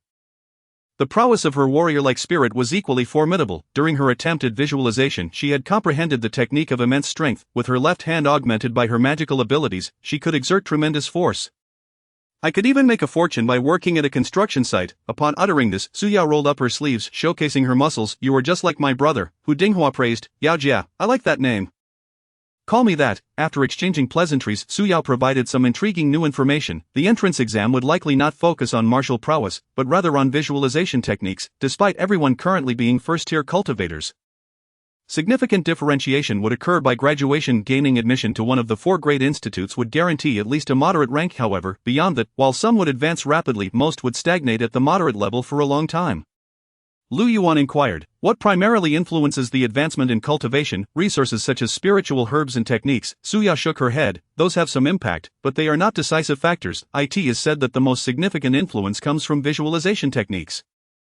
Visualization is the method by which cultivators perceive the world. It represents their most fundamental characteristics. A cultivator's visualization technique determines the upper limit of their cultivation. Therefore, the entrance exam will likely select candidates based on the strength of their visualization techniques. Chapter 76. The arrival of a fearsome foe. 3 individuals stood on the playground, dragging their suitcases behind them, while clusters of other students chatted in groups of 3 to 5. Surrounding the playground, A dozen upperclassmen maintained order, presumably members of the student council. After waiting for nearly 40 minutes, the new students gradually gathered. A procession of individuals clad in monk robes ascended the podium at the front of the playground. Seemingly the principal and other dignitaries preparing to deliver a speech. Noticing this development, most students ceased their conversations and turned their gazes toward the podium. Yuan observed that the group of over 10 individuals wore robes of varying colors. Although all donned similar long coats, they were categorized into three distinct hues. One type was the white robe embroidered with golden threads, a style Yuan recognized, as both Jiying and Zuoling were attired in this manner. According to what Yuan had heard, this should be the standard ceremonial garment of the Xuanfa practitioners, each carrying a tome of laws. The second type of practitioner wore red robes, edged with broad black trim. There were three practitioners of this sort, with the leading figure also dressed in the same fashion. Unlike the Xuanfa practitioners, the red-robed practitioners did not carry tomes but bore swords at their waists. They were likely warriors. Yuan mused. The third type of practitioner wore black robes sprinkled with silver, their inner linings gleaming with a metallic luster. Excluding the previous two types, this should be the divine refining practitioners. Though Yuan noticed they did not possess tomes or swords akin to the others. "Let us begin," the leading warrior practitioner exclaimed, his voice resonating like thunder rolling across the playground. The students could not help but direct their attention toward him. This man, named Li Tongwen, was the principal of Shenzhou University, a venerable elder with hair as white as snow. Time had not dulled his imposing presence. At that moment, standing on the podium, his face was dark with fury. Exuding an aura akin to a general rallying troops on the battlefield, beside him a fellow warrior practitioner swiftly remarked, "Principal Li, it seems 2 new students are still missing. Should we wait a moment?" "Let them perish," Li Tongwen bellowed, his voice crashing like a thunderclap. All faculty and students fell silent. Li Tongwen surveyed the playground, his brow furrowing at the sight of the sparse clusters of new students. After a brief pause, he began his address. "You are the worst cohort I have ever encountered. What a pitiful lot, utterly disgraceful." This sentiment of being the worst seemed to be a universal refrain among all teachers. But the subsequent actions of this principal left Yuan utterly astounded. "Look here, you, yes, you, step forward. If you dare to disagree, face me." Li Tongwen suddenly targeted a new student standing at the front, unleashing a torrent of insults. Without warning, he drew his sword from his waist, its blade radiating with a brilliant glow, resonating ominously like the sound of thunder. The new student, terrified, hastily recoiled. The newcomers were taken aback by the principal's aggressive demeanor. Never had they imagined a principal would challenge a student to a duel on the first day of school. Even the esteemed practitioners on the podium could hardly bear to watch. Their faces contorted in anguish. One Xuanfa practitioner exchanged glances with the others, and they hurriedly pulled Li Tongwen back a step. Noticing that Li Tongwen was still shouting, 2 white-robed Xuanfa practitioners covered his mouth from behind. The red-robed warrior who had suggested waiting then stepped forward, his voice gentle. "Greetings, new students. I am Su Shirsha, the Dean of the War Academy. Principal Li is feeling unwell, so allow me to extend a warm welcome on his behalf." The students exchanged glances, uncertain whether to laugh at this moment. Dean Su Shirsha, with his refined demeanor and cordial words, resembled a true university professor. The new students felt a wave of relief wash over them. If their 4 years at university were to be filled with the likes of Li Tongwen, they might well wish for death. Yuan noticed a small golden star adorning Dean Su's chest, a likely emblem of a 7th-tier practitioner. "In any case, I welcome each of you to our grand family here at Shenzhou University." Dean Su concluded his brief speech, prompting a wave of enthusiastic applause from the playground. However, just then, a chilling voice echoed from the sky. "So many pups, I shall collect them for the holy sect." Ha! The expressions of the mentors on the podium shifted dramatically, while the new students looked around in confusion. In that instant, a massive blade of light descended from the heavens. Its force palpable, rendering the faces of all faculty and students pale. Many new students attempted to flee, but under the pressure of the blade's might, they found themselves unable to move. The weight of the strike loomed over the entire school. In this dire moment, Dean Su Shirsha erupted with a blinding red light. "Annihilate." In the blink of an eye, he drew his sword, unleashing a fierce blade aura that soared skyward to meet the incoming threat. A deafening explosion resonated, shaking the very ground as the blade of light dissipated, yet, even the residual shockwave sent the new students sprawling across the playground. Yuan felt a cacophony in his ears. His head pounding, a bitter taste filling his mouth. He was fortunate. By the time the blade of light approached, he had already summoned his protective shield and suffered no significant harm. However, his companions, Hu Dinghua and Su Yao, were in a more grievous state, struggling to rise, blood trickling from the corners of their mouths. Yuan hurriedly supported them, one arm around each of them, exchanging horrified glances with Hu Dinghua. The cult had indeed made its move. Right at Shenzhou University, such formidable power, the might of a single strike could only be countered by Dean Su Shirsha. The cult truly harbored high-tier practitioners. On the podium, Dean Su Shirsha, sword in hand, His hair and beard bristling with fury, shouted, "Who dares? It is I!" A figure emerged from the horizon. In mere moments, he had traversed the distance, stepping into the realm of Shenzhou University. Clad in black, the figure appeared gaunt, his face obscured, rendering his features indistinguishable. In his hand, he wielded a blood-soaked axe, its chilling gleam disallowing any direct gaze. "The cult has audacity." Dean Su's expression hardened, the unidentified figure instilling a profound sense of peril within him. His hand tightening around the sword hilt, knuckles whitening, the newcomer sneered, "You, the dogs of the Alliance, have taken the lives of my brethren from the holy sect. Today, I have merely come to collect some interest." "How dare you?" Su Shirxia leaped forward to block the path. "Then let us see." The black-clad figure raised his axe, the two stood in midair, poised for confrontation, while the new students below erupted into chaos. Who would have thought that on the very first day of registration, the cult would audaciously assault Shenzhou University? Though the new students were all first-tier practitioners, they were utterly unprepared for such an encounter, their panic rendering them indistinguishable from ordinary individuals. No one noticed when, at some point, a grey mist had begun to envelop the entire school. Another warrior practitioner on the podium, sensing the dire situation, immediately commanded, "All mentors, rally to confront the enemy. All students in their second year and above, prepare for battle. All new students, retreat to the back mountain war hall." The black-clad figure in the air laughed maniacally. "Do you think you can escape? Kill! The Divine Master is mighty." From all directions, shouts of slaughter echoed as hundreds of black-clad cultists surged forth from the mist, charging toward the terrified new students on the playground. Several upperclassmen from the student council bravely stepped forward to fight, but they were swiftly overwhelmed and cut down by the throng. Blood and even pieces of flesh splattered across the faces of many new students. One student, close by, wiped the blood from his face and cried out, "Mom, I want to go home." His legs gave way as he collapsed, sobbing uncontrollably. The cultist showed no mercy, striking him down with a blade, its edge gleaming ominously, ready to claim his life. The black-clad figure in midair laughed, "Leave some alive to take back to the holy sect." He ordered with a leisurely tone, "These fine specimens shall be the pillars of our holy sect in the future." The cult possessed a sacred ritual that could brainwash individuals into fervent believers. This was no secret, however. The playground was filled with meticulously selected cultivation talents from various regions. If the cult were to capture them all, it would undoubtedly spell a tremendous loss for the Huozhu. The cultists below, responding to the command, sheathed their blades, striking the new students unconscious with a palm, dragging them into the mist. Throughout the ordeal, the new student only knew to scream and cry, utterly oblivious to the notion of resistance. Su Shirxia, engaged in combat with the enemy, witnessed this scene and urgently shouted, "New students, retreat to the back mountain war hall. Take care of yourself." The cultist facing Su Shirxia swung his blade, catching the distracted Dean, leaving a deep wound on his left arm, exposing bone. On the playground, over 1,000 new students had descended into utter chaos, most of them running aimlessly. Many tripped over their suitcases, only to be trampled by the panicking throng. This was still fortunate in comparison. Numerous students were so paralyzed by fear that they could not even attempt to flee. Yet, a few courageous souls stood up to resist. "Stay calm, form ranks and resist." These brave new students showcased their spiritual techniques and called out loudly. Most could not hear their cries, preoccupied with fleeing. However, a few did halt and chose to stand and fight alongside them. Yuan, hiding in a flower bed at the edge of the playground, peeked out to assess the situation. When the black-clad figure first appeared in the sky, Yuan had already taken a step back. Before Su Shirxia had ordered the new students to retreat, Yuan had already pulled Hu Dinghua and Su Yao to safety. Here, Chapter 77, An Examination? In the flowerbed, half-height bushes grew, and the three crouched within momentarily unnoticed. The black-clad figures surrounded them, but their numbers were not overwhelming, preoccupied with capturing individuals, thus leaving some space for escape from the playground. However, the plight of his companions weighed more heavily on Yuan's mind. Hu Dinghua nervously clutched his father's boxing gloves, muttering incessantly, "The cultists seem to be all second tier, with some even third tier. We can't possibly contend with them. There are far too many, we're doomed." Suddenly, he seized Yuan by the collar, his anxiety palpable. "Brother, let us fight back. We must." Although Hu Dinghua hailed from a military family, his upbringing was primarily steeped in academia, leaving him untouched by such brutal carnage. In stark contrast, Su Yao found herself in a dire predicament, kneeling upon the ground, clutching her head with desperation. "Help, help," she cried, her voice choked with sobs. In this moment of utter despair, Yuan sensed that he should be afraid, yet an instinctive feeling told him that something was amiss. Everything unfolding before him felt profoundly dissonant. Notably, the sinister cult leader's command to spare some lives struck him as profoundly inappropriate.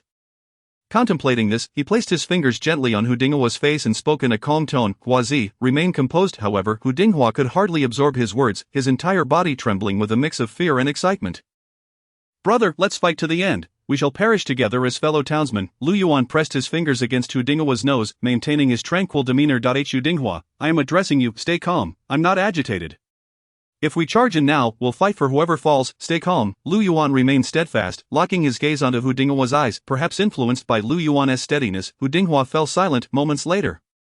He suddenly closed his eyes and took a deep breath. When he opened them again, the tremors had ceased. I'm all right now, he said, releasing Lu Yuan's collar. I apologize and nothing to worry about. What shall we do now? Hu Dinghua inquired quietly as he peered through the thicket to assess the situation outside. Lu Yuan ruminated on his previous encounters with the cult back home. Huazi, I have dealt with the cult before. This is not their typical modus operandi. Observing the scene on the playground where a throng of cultists were capturing new students like livestock, he noted the bloodshed, but upon closer inspection it seemed no one was being killed outright. Huazi, might this be an entrance examination orchestrated by the school? Are these cultists merely actors arranged by the institution? By now, Hu Dinghua had regained his composure, also perceiving the incongruity. The cultists, after capturing the new students, retreated into the mist, a clever tactic to obscure their actions. However, he hesitated. What about those senior students who perished moments ago? The cult had executed several upperclassmen upon their arrival, and their bloody corpses still lay on the playground. If this were indeed an entrance examination, the cost seemed excessively high. Lu Yuan too was uncertain, and then an unexpected voice chimed in. They could be puppets created by the Divine Refinement Institute. Su Yao suggested, leaning in closer. Initially terrified, she gradually calmed as her two companions exhibited their composure. Fear is infectious, just as tranquility can be. According to Su Yao's insights, practitioners of divine refinement possessed the capability to create puppets strikingly similar to real humans.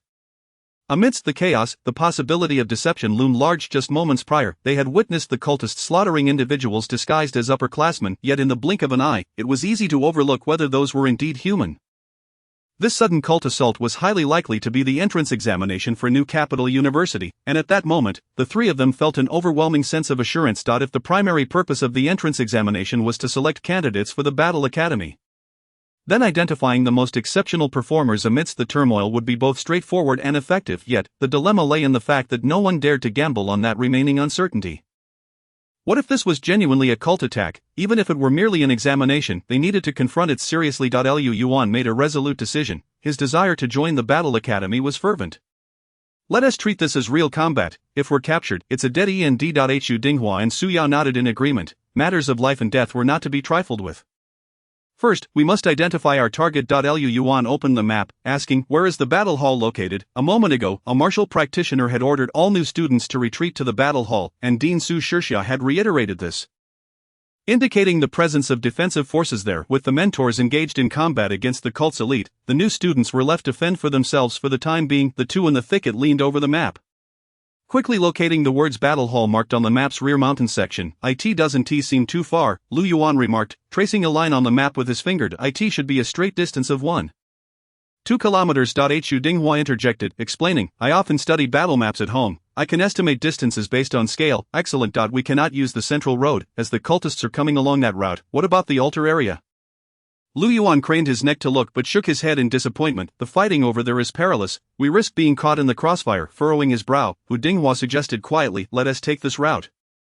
He traced a path on the map with his finger. We can cross the Yuan River and enter the cluster of buildings. It's easier to hide in the structures than in the open, as the cultists 1T have enough personnel to search every building. The only downside is that we'll need to take a longer route. The trio confirmed their plan and decided to proceed accordingly. No plan is flawless, the remainder would depend on seizing opportunities as they arise. More than half of the new students on the playground had either fled or been captured. Any further delay would mean losing their chance.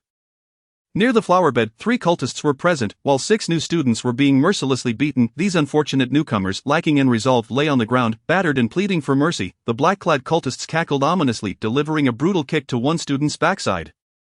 Take them all. The cultists seized a few new students like piglets and retreated into the encroaching mist. Seizing this opportunity, the 3 in the flowerbed ducked their heads and swiftly dashed toward the riverbank. Chapter 78, Sibling Bonds. Simultaneously, Zhao Wanqing snatched a bloodied garment and dove into the thicket, where Yang Lingyi and Wang Lei awaited her. From the outset, they suspected that the cult attack was a despicable ruse orchestrated by the school for examinations. Thus they remained unperturbed. Amidst the chaos, Zhao Wanqing crept closer to the bodies of the upperclassmen to assess the situation. However, the gruesome state rendered it impossible to discern authenticity. Nonetheless, she managed to cut off a piece of the bloodied garment and brought it back. Yang Lingyi tasted the fabric and declared confidently, it's methylamine, not blood. Indeed, it's an examination. The last vestiges of doubt evaporated among the 3 dots. Since it was an examination, the first to reach the battle hall would likely be deemed the victors. Zhao Wanqing promptly devised a seamless plan, a direct route towards the battle hall. It is well known that the shortest distance between 2 points is a straight line. Unfortunately, her dear friend vehemently opposed. I refuse to go to the battle hall, Yang Lingyi retreated, asserting, this is the selection process for the battle academy. I aim to enter the Xin court. Her lifelong dream was to join the Xin court and become a distinguished practitioner of Xin law. Zhao Wanqing fumed, Xiaoyi, how can you abandon our sisterhood, you heartless plastic sister? Yang Lingyi shook her head vehemently, I want to go. Unfortunately, her protests fell on deaf ears. Zhao Wanqing laughed heartily and forcibly dragged Yang Lingyi out of the thicket. A black-clad cultist noticed and rushed forward to seize them, but Zhao Wanqing, laughing, drew her sword, a flash of piercing azure light appearing. The cultist, taken aback by the unexpected display of sword energy from a first-year student, was struck down in a moment of shock. Wang Lei, what are you standing there for? Zhao Wanqing called back, keep up. I'm coming. Wang Lei, ever the dutiful aide, hastily followed. At the same time, Li Tao unleashed a surge of lightning, driving back a black-clad cultist and rescuing her follower, Jiang Shui. While she was no match for the student council vice president Lu Kuan, she could certainly handle second and third-tier lackeys. Jiang Shui gasped for breath, clutching her chest. Sister Li, don't worry about me, you must hurry to the battle hall. Given Li Tao's capabilities, escaping alone would not pose a challenge. However, bringing Jiang Shui along added considerable complications. Yet, after a brief moment of hesitation, Li Tao shook her head resolutely. If we're leaving, we leave together. I cannot abandon you. Touched by her words, Jiang Shui was unaware that this was merely an examination. In the face of life and death, they remained inseparable, and in her heart, Jiang Shui silently vowed that if she survived, she would follow Li Tao for life. This scene did not go unnoticed by other new students. Li Tao, I've heard of your reputation. I'm Wu Jiang. Can you take us with you? Shouted a capable male student, accompanied by several companions. They had initially intended to flee but were driven back by the cultists. Seeing Li Tao's prowess firsthand ignited his desire to ally with her, for he knew he could not escort his companions to the battle hall alone. Li Tao hesitated slightly. The more people there were, the larger the target, making them easier to spot by the cultists. She was, after all, a sheltered heiress, indifferent to the sufferings of the world. Yet, at this moment, amidst the clamor of battle and the chaos of flashing blades, Li Tao felt not fear but exhilaration. Meeting the hopeful gazes of Wu Jiang and his companions, an indescribable emotion surged from deep within her. Stay close to me, but everyone must obey my commands. We'll follow your lead, Li Tao. The crowd echoed in unison. The Yuan River was merely 20 meters away from the playground, and Lu Yuan's trio arrived almost instantly. One of the cultists noticed the fleeing trio and prepared to pursue them. However, upon seeing them leap into the water, the cultists scoffed and chose not to follow. There were plenty of easier targets around. There was no need to wade into the water after these slippery fish. The Yuan River ran through the entire school, spanning 17 to 18 meters in width, with a swift current named for the magnolia trees lining its banks. When Lu Yuan and his companions jumped into the river, they discovered that some others were already submerged within the waters. However, they were not crossing the river, rather, they were attempting to drift along the waterway, seeking to escape the vast expanse of the new territory. The three of them swam a few meters beneath the surface, and when they surfaced for air, they found themselves nearly in the middle of the river. As Lu Yuan emerged to take a breath, he sensed that his hand had grasped something. He tightened his grip and pulled upward, discovering a girl with her eyes tightly shut, her pallid face indicating she had succumbed to drowning, proficient in swimming. He hooked his hand under her chin and valiantly swam towards the opposite bank, due to the burden. When Lu Yuan finally reached the shore, Hu Dinghua and Su Yao were already waiting for him. Who is this? Hu Dinghua inquired, helping to drag the girl onto the bank. I don't know. I just brought what I found in the water, Lu Yuan replied, shaking the water from his body. Both companions, possessing a simplicity of character, did not reproach Lu Yuan for his unilateral decision to save her. After crossing the river, the number of black-clad cultists had diminished significantly. Su Yao glanced around, assessing that there might be some time to revive the girl, and said, let me see if I can bring her back. She pressed firmly on the stranger's abdomen, and after a few forceful thrusts, a great deal of water was expelled from the girl's mouth. Just as Su Yao was about to administer mouth-to-mouth resuscitation, the girl coughed violently and regained consciousness. This girl possessed a gentle and delicate appearance, her small stature accentuated by the pallor of her face, which was a result of the immense shock. What is your name? Lu Yuan asked. My name, I am Jingxiu. I cannot swim, she stammered, nearly forgetting her own name due to fright. Alright, Jingxiu, can you keep up? Lu Yuan inquired as the three of them prepared to leave. In the surrounding mist, the shadows of the cultists could be seen. Time was of the essence. If Jingxiu remained on the ground like a pampered lady, Lu Yuan would have no choice but to abandon her. Having saved her life was already a testament to his compassion. Fortunately, though struggling, Jingxiu managed to stand. Take me with you, I can help, she implored. Lu Yuan nodded, and the four of them moved towards a building several dozen meters away, with Su Yao supporting the still unsteady Jingxiu. However, after only a few steps, they collided head-on with a black-clad cultist. This cultist, having had a fruitful day, was dragging a rope tied to 4 new students, all beaten and unable to resist. As he intended to disappear into the mist upon spotting Lu Yuan's group. He immediately released his hold on the new students and reached for the long knife hanging from his belt. Chapter 79, 6 in action upon seeing the cultist draw his knife. Hu Dinghua reacted swiftly, charging forward with a series of furious shouts. Lu Yuan exchanged glances with Su Yao, who dropped Jing Xiu and turned to flee. Hu Dinghua's fist was imbued with a sharp gust of wind.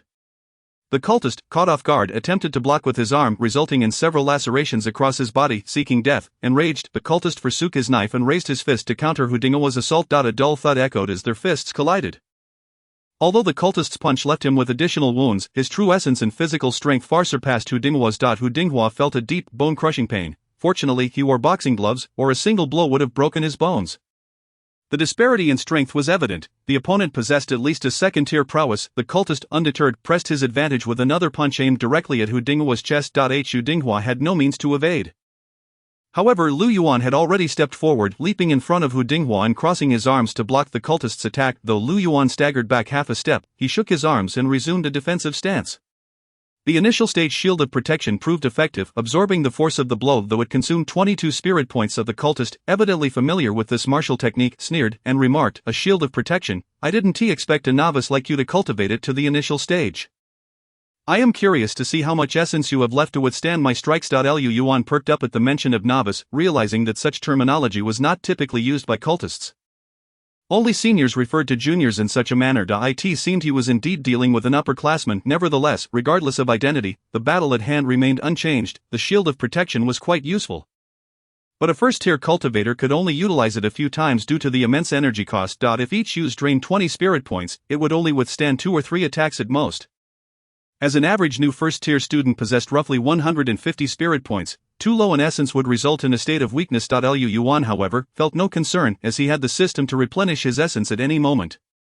Seizing the opportunity, Lu Yuan scrutinized the cultist, noting his energy level at 332 spirit points, which cost him 3 merit points to discern. This ability was granted to Lu Yuan through the system during his last adventure, allowing him to see only the current energy level, not the upper limits. A level of 332 spirit points was more than double his own, indicating a clear superiority. The cultist, recognizing the futility of underestimating Lu Yuan, gathered a fierce amount of spiritual energy in his palms. The shield of protection was not infallible. If the disparity in strength was too great, it could shatter. The cultist had no intention of engaging in a battle of attrition with a novice. However, his attention was consumed by Hu Dinghua and Lu Yuan, neglecting Su Yao, who had been silently slipping away since the beginning, assuming that a girl would naturally abandon her companions in such a dire situation. He was unprepared for Su Yao's true intentions. Instead of fleeing, she circled around and stealthily concealed herself behind a magnolia tree. Kneeling at the edge of the flower bed, she stifled her breath, just as the cultist gathered his essence to deliver a decisive blow to Lu Yuan. Su Yao struck. Her arms shimmered with a dark yellow spiritual light, seemingly expanding in size. Despite her round figure, she moved with surprising agility, closing the distance to the cultist in mere seconds. The cultist had no time to react.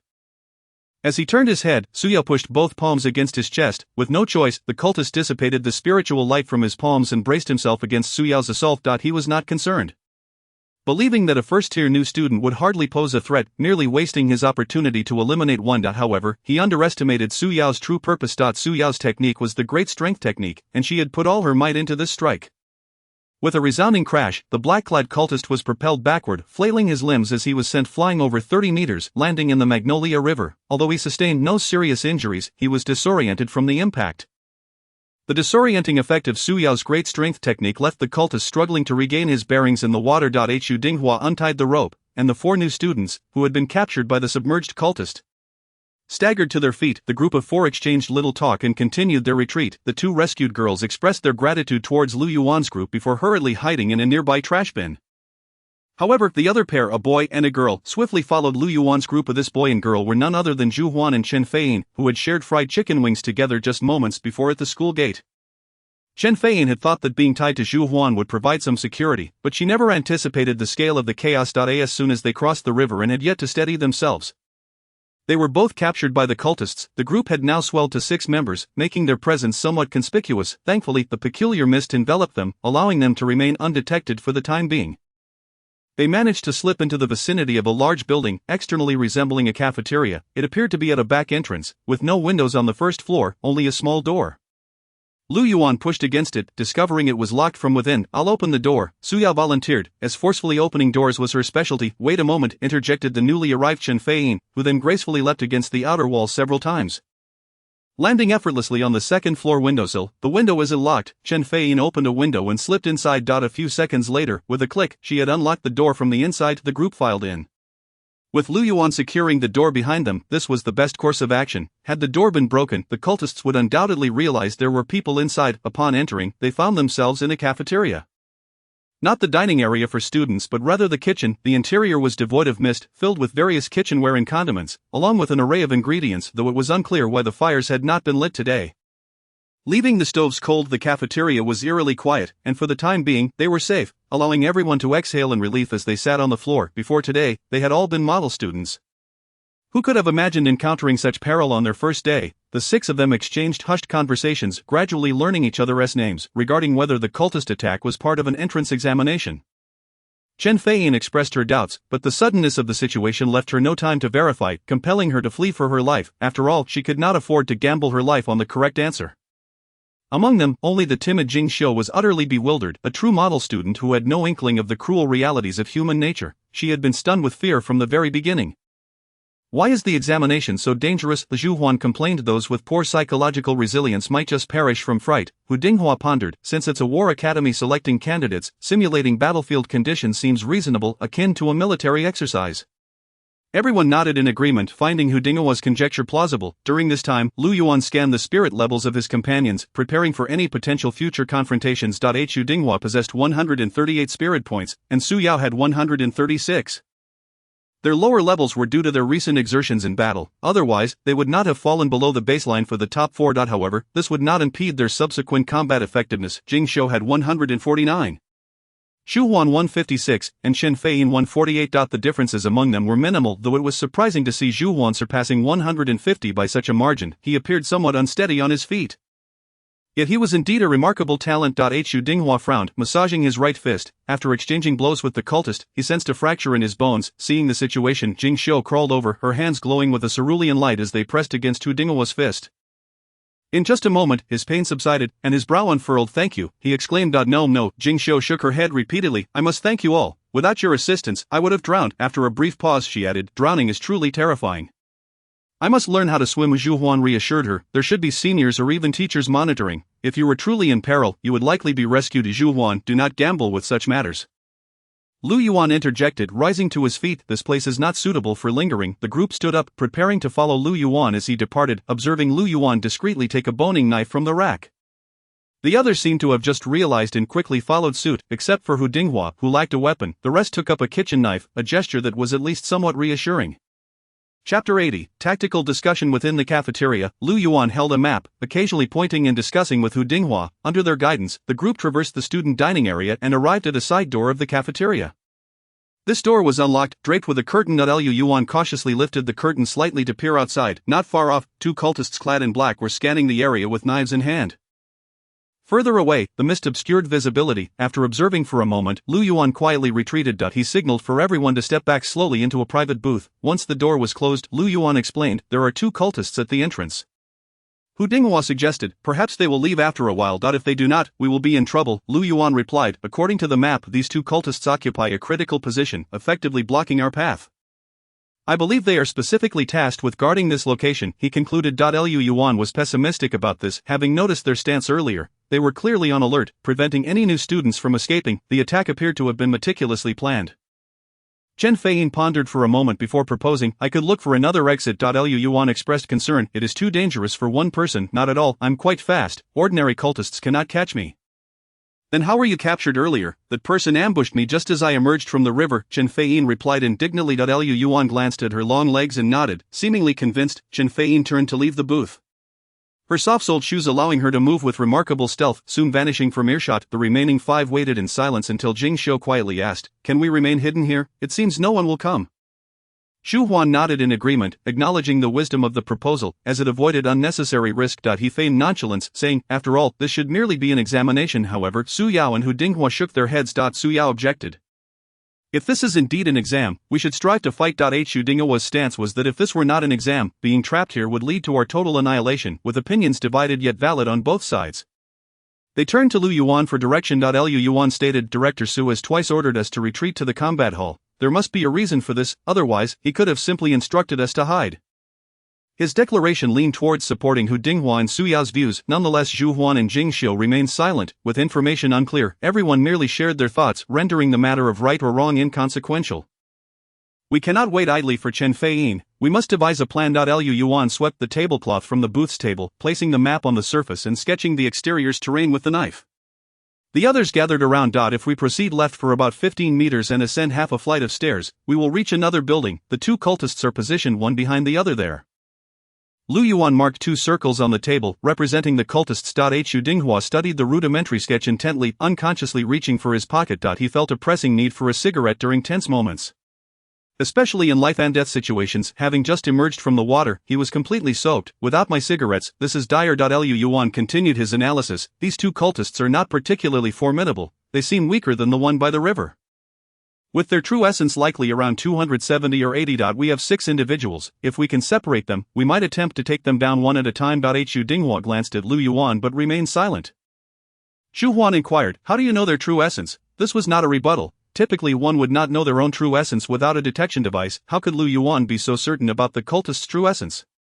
This was critical intelligence for the upcoming battle, and any error could lead to catastrophic consequences. Therefore Zhu Huan's cautious request for clarification was entirely reasonable. Lu Yuan, having acquired this knowledge through his system's capabilities, could not disclose that and instead offered an alternative explanation. This is not my first encounter with cultists, so I am relatively familiar with them. I am quite certain their true essence is indeed around 270 or 80. Upon hearing this, Hu Dinghua expressed his respect. I have heard you earned military merits from your battles with the cultists. The Union even bestowed you with a title. Initially, I found it hard to believe a high school student could achieve such recognition.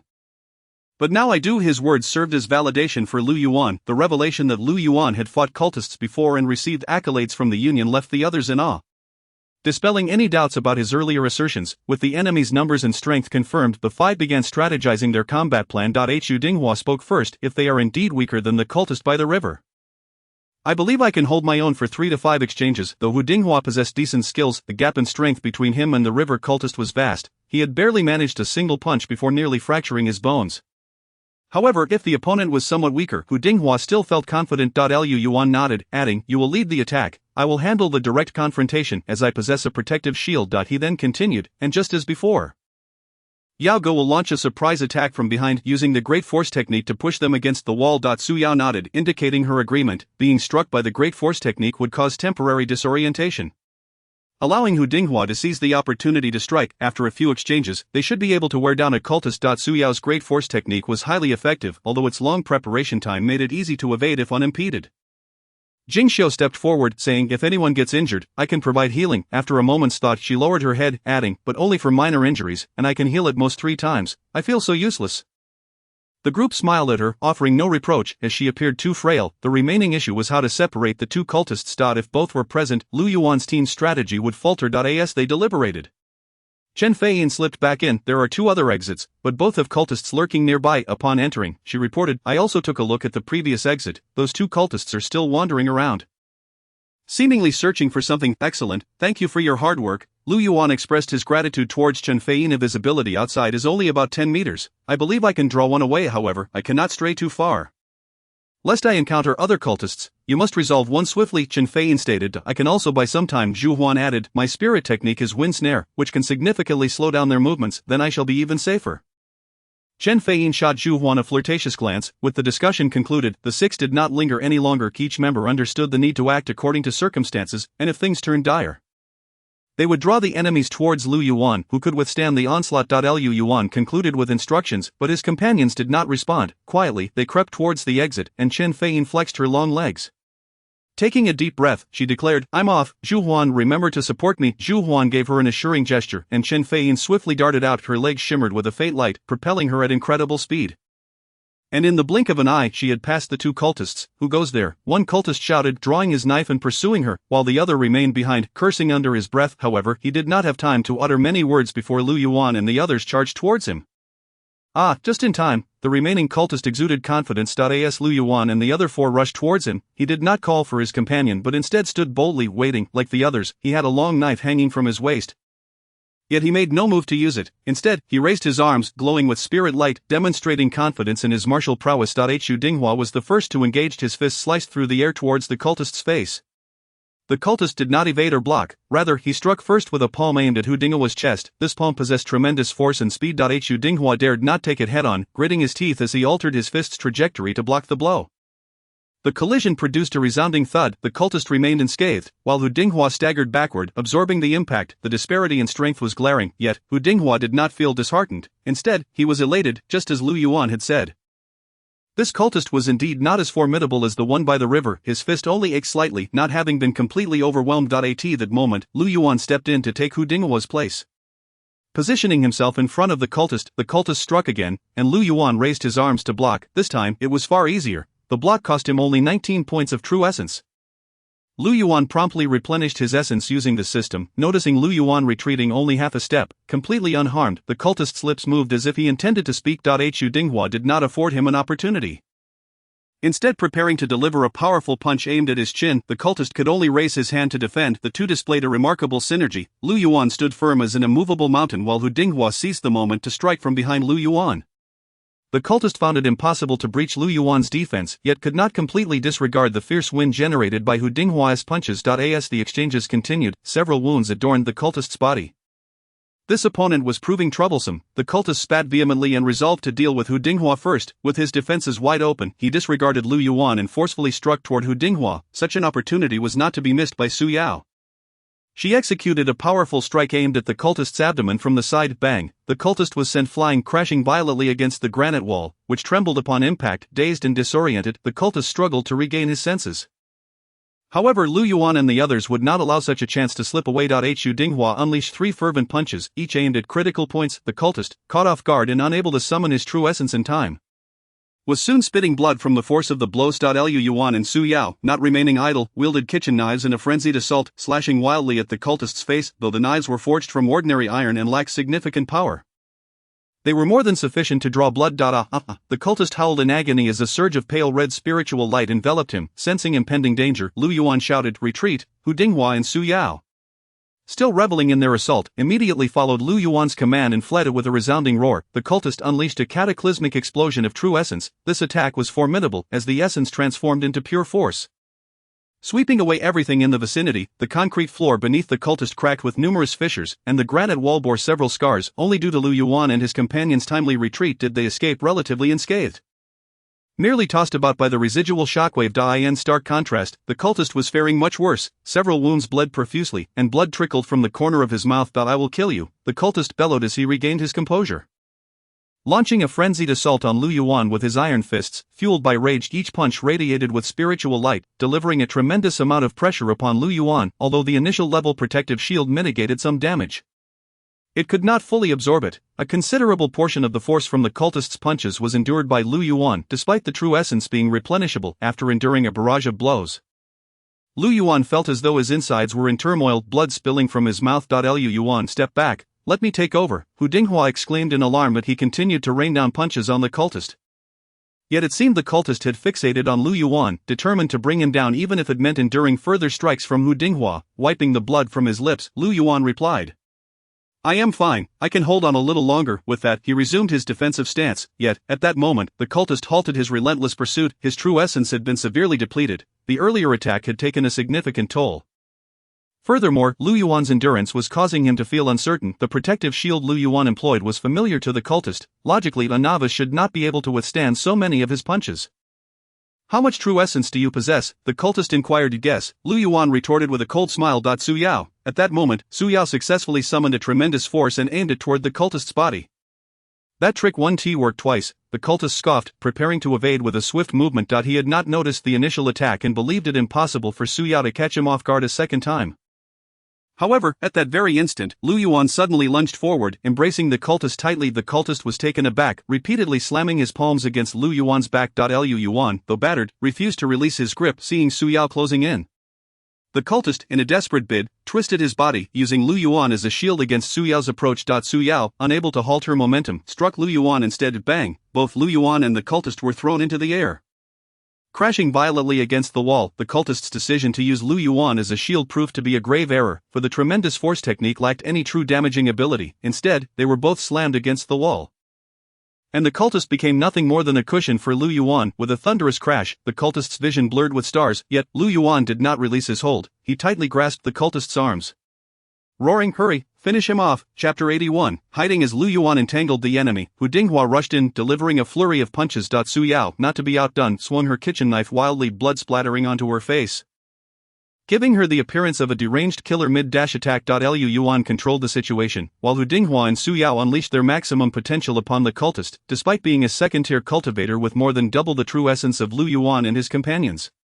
The cultist was rapidly depleting under their relentless wheel of combat. The key was that he was not a combat cultivator, but rather a researcher in the arcane arts. The cultist had no time to recover. He could barely manage to stand upright. As his true essence waned, the prospect of defeat loomed ominously. "Help me!" In a moment of desperation, the cultist called for assistance, his comrades having been drawn away by Chen Feiyin. "We're not far from this location." In fact, without his prompting, his allies were already on their way back. Meanwhile, Chen Feiyin had just escaped the mist, her hair disheveled and a wound streaking across her shoulder. "I can't hold them off," she shouted at Lu Yuan. "Haven't you taken them down yet?" "We're trying," Hu Dinghua replied without lifting his head, surprised at the difficulty of battling a higher-tier cultivator. The cultist on the ground lay nearly exposed to Hu Dinghua's punches. His true essence was almost spent, and he had only managed to knock out a few teeth. Another cultist was hot on Chen Feiyin's heels.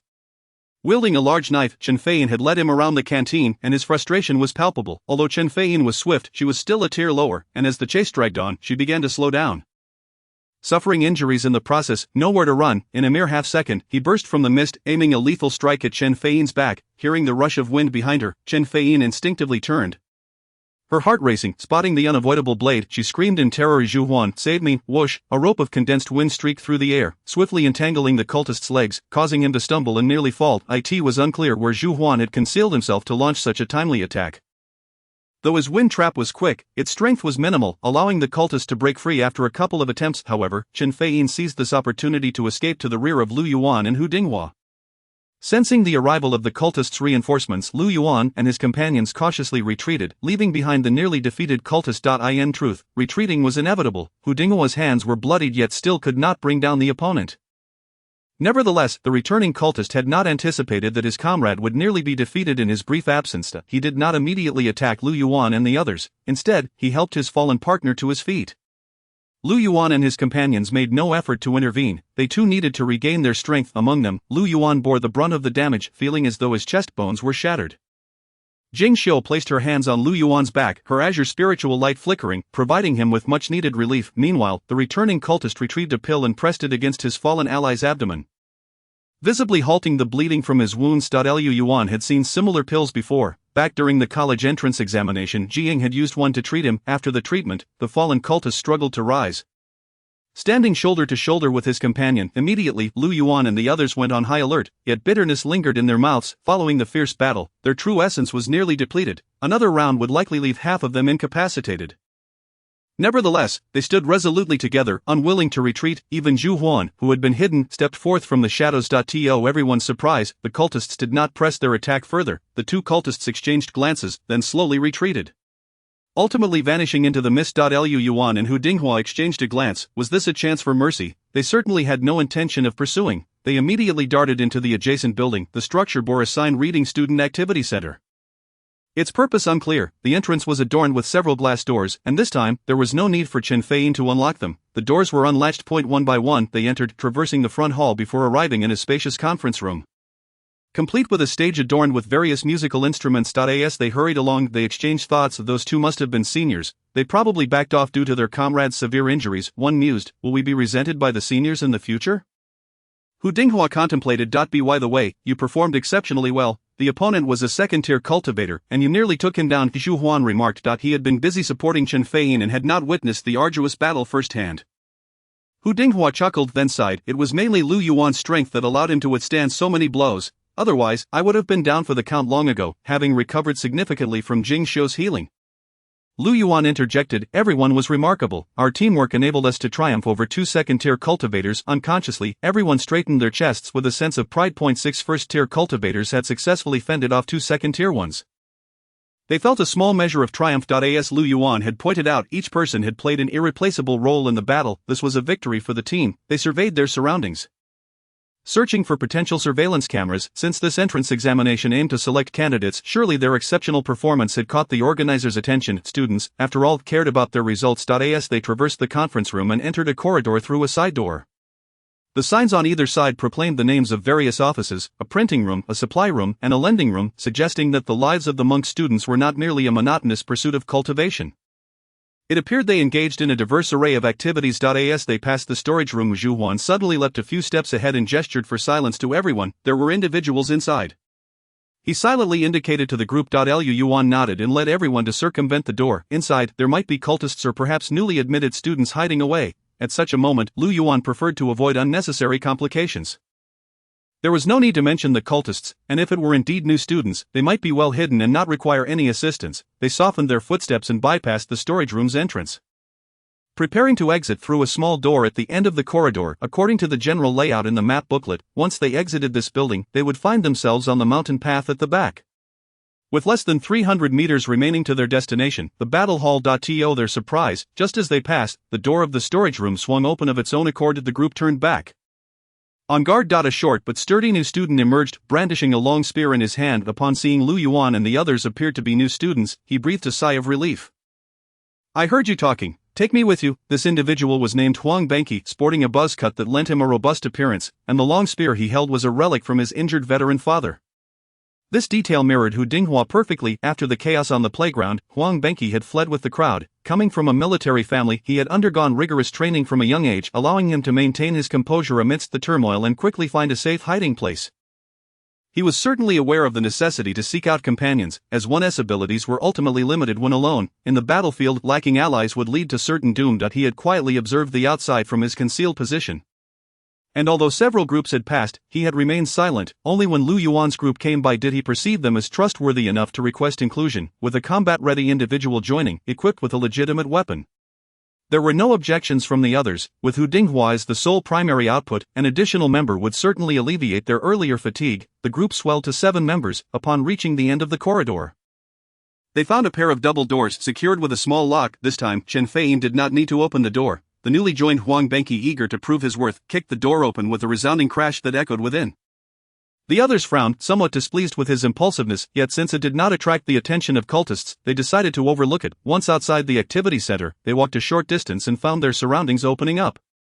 The fog that enveloped the school diminished significantly at the back mountain, revealing sights beyond 100 meters. Standing on the mountain path, Lu Yuan observed 2 large groups fiercely engaged in battle behind him.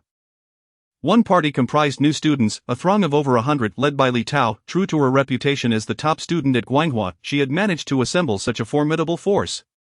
In stark contrast, Lu Yuan's contingent numbered merely 7. The opposing side consisted of the cultists assaulting the new students, clad in black, with over 20 members. Although they were outnumbered, their strength was formidable as they pressed the new student group from 3 directions. The new students struggled to maintain their formation, barely holding together as a cohesive unit. The reason they had not yet scattered in panic was due to Li Tao's leadership. She fought like a goddess of war. Intense bolts of lightning erupted around her, endowing her with extraordinary speed and lethality. Whenever the new student formation threatened to collapse, she would dash forth to fill in the gaps, although Li Tao was only at the first level. Her true essence was dangerously close to the second level, and her burning thunder physique was an exceptional talent. Cultists at the second level found it challenging to contend with her, and a careless encounter could lead to injury from her lightning strikes. Even amidst a fierce battle, the once fractured new students showed no signs of fleeing. They followed Li Tao, who continued to fight valiantly. The new students placed their blind trust in Li Tao, yet she bore the heavy burden alone. The cultists did not engage her directly but instead kept their distance. Li Tao, rushing back and forth, expended a significant amount of stamina and true essence, likely with the cultists hoping to wear her down. Several exits had been blocked by the cultists. They surrounded but did not attack, seemingly waiting for reinforcements. Li Tao understood this, her heart racing with urgency, and when she raised her eyes, she spotted Lu Yuan and his group several dozen meters away. "Lu Yuan," Li Tao shouted, having managed to repel a black-clad attacker as she leapt atop a magnolia tree, "come help." Despite some reservations, Li Tao still considered Lu Yuan somewhat capable. Moreover, with his 6 or 7 companions, they might coordinate to break through the cultists' encirclement. Lu Yuan hesitated for a moment. If it were within his capacity, he would certainly assist Li Tao. However, the sheer number of individuals she was leading made it a miracle that they had reached this point. Lu Yuan realized that he would not be able to resolve any issues by joining them, and danger was rapidly approaching. From his elevated position, he noticed over 20 cultists hastening towards Li Tao. He quickly shouted, "Li Tao, scatter and escape, you can make it out." This was a very reasonable suggestion. Rather than face total annihilation, it would be wiser for over 100 individuals to disperse. The cultists aimed to capture people, and a handful could not apprehend 100. Additionally, with Li Tao's capabilities, escaping should not pose a significant challenge. Unfortunately, Li Tao was an exceptionally proud individual, with so many people looking to her as their leader. How could she abandon them to flee alone? "Lu Yuan, come help." Li Tao clenched her fists, biting her lip until it bled. "I beg you." Hearing such a plea from Li Tao was truly rare, and Lu Yuan felt a jolt of surprise. However, time was running out. The cultists besieging Li Tao noticed the two were shouting at each other and immediately dispatched 3 members to pursue them. Lu Yuan had no choice but to lead his companions away. Li Tao, run, he called out one last time before departing. Lu Yuan, coward, I will kill you. Li Tao's furious shout echoed behind him, but Lu Yuan feigned deafness. One must eat within their means. He could not risk his own safety and that of Hu Dinghua and the others simply because Li Tao was a fellow villager. Not even for the sake of an exam. The group had just endured several fierce battles, and their true essence was nearly depleted. Hu Dinghua was now completely out of combat capability. They sprinted along the mountain path, and the cultists pursuing Li Tao did not catch up. Were they truly just going to run away like this? Hu Dinghua, who also knew Li Tao, hesitated similarly to Lu Yuan. "We can't change anything. Can we?" Li Zhuhuan had little regard for Li Tao. "She is so capable. She should be able to escape." This was Su Yao's attitude. Lu Yuan did the right thing. Chen Feiyin chimed in cheerfully. "Even if you saved her, she wouldn't become your girlfriend." I can see that. Huang Benqi and Jing Xiu remained silent on the matter. The mountain path was rugged, and after several minutes of running, they could finally see a large building at the end of the stairway above, indicating they had only a little over 100 meters left to go. Yet at that moment, sounds of combat erupted from the side of the mountain path. Zhao Wanqing, wielding her sword, faced off against 2 cultists. As she wielded her sword with fervor, waves of sword chi surged forth, forcefully pushing back the advancing cultists. Wang Lei, the bag-carrying boy, had already collapsed, blood staining his chest. Yang Ling tended to Wang Lei, her face contorted in sorrow as she pleaded, "Wanqing, just go to the battle hall. You really don't need to worry about us." Zhao Wanqing gritted her teeth. "No way, you are my good sister. How could I abandon you? We must stick together." Yang Ling was at a loss for tears. She was certain this was a safe test for the battle academy, yet she had no desire to pass. Her dream was to join the Shen court, but her dear friend Zhao Wanqing disregarded her feelings entirely, forcibly dragging her towards the battle hall, and ordinary cultists could not impede Zhao Wanqing. Fortunately, as they approached the battle hall, 2 powerful black-clad figures finally appeared, and Zhao Wanqing found herself embroiled in a fierce struggle. Seizing the opportunity, Yang Ling urged Zhao Wanqing to abandon them and head to the battle hall.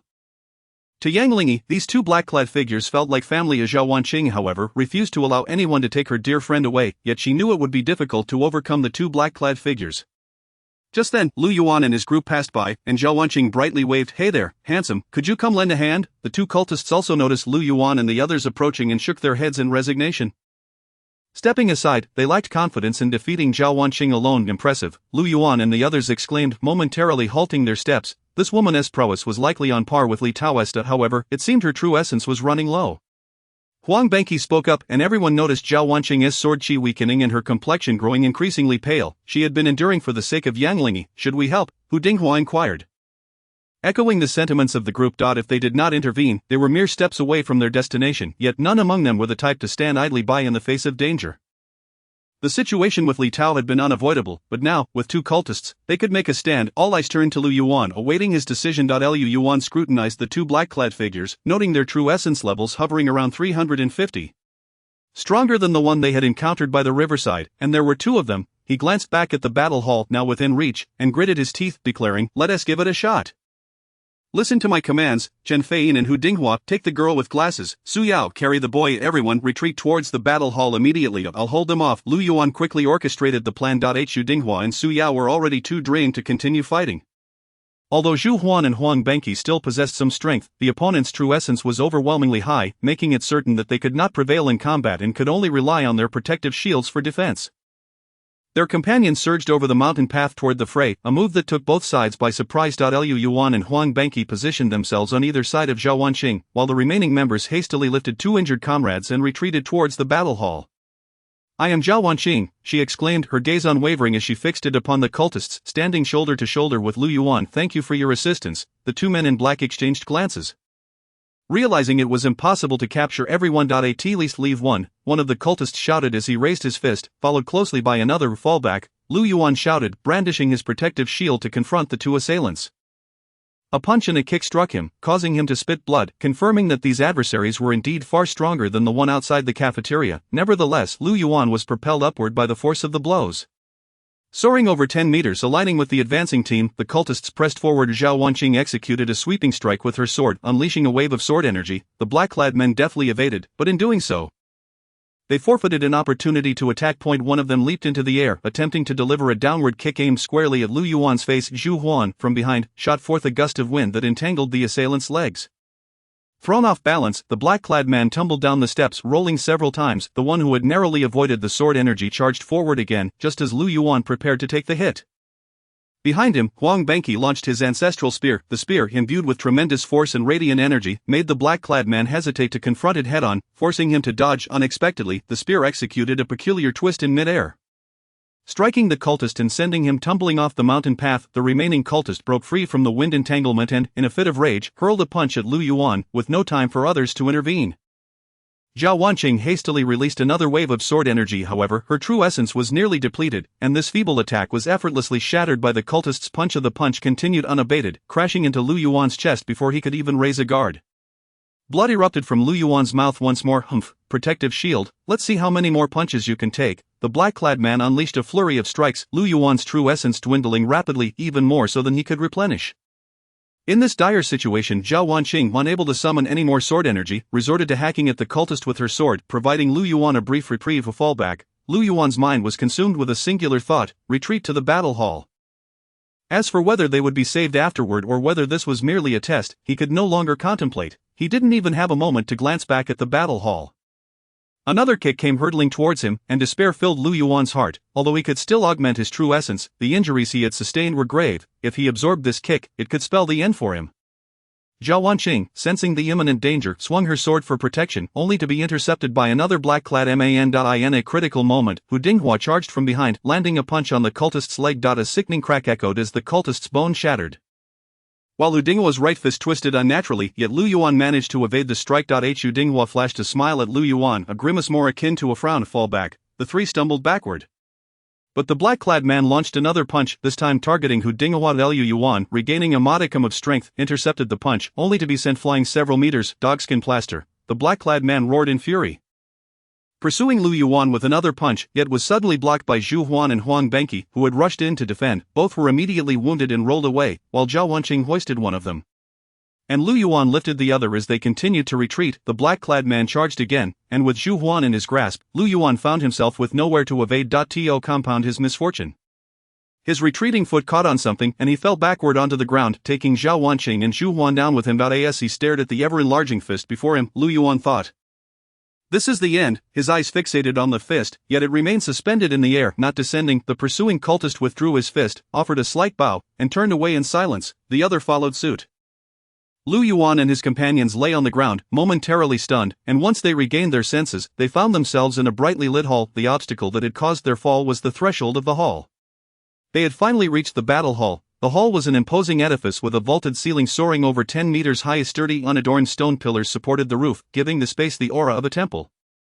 Between the pillars were layers of platforms resembling a library. However, instead of books, they held countless memorial tablets, numbering in the tens of thousands. Oil lamps illuminated the space, their tiny flames twinkling like stars, casting a radiant glow throughout the hall. At the forefront stood an exquisitely crafted incense altar, where a tall incense stick had burned down significantly. Principal Li Tungwen, Dean Su Shirxia, and a dozen other red-robed combat cultivators stood there, each with one hand resting on their swords. Silently gazing in their direction, these figures had presumably been engaged in fierce battle with the cultists on the playground, yet now they appeared here. It was indeed the entrance examination. Li Tungwen and the others wore solemn expressions, showing no inclination to explain, and Lu Yuan opened his mouth but ultimately refrained from asking any questions. At that moment, Su Shirxia nodded slightly towards Lu Yuan, who followed her gaze to discover several bags beneath a nearby stone pillar. Approaching, he opened them to find they were filled with medicinal supplies, precisely what was needed. The 10 of them were all injured, and relying solely on Jing Shou's true essence would be insufficient for healing.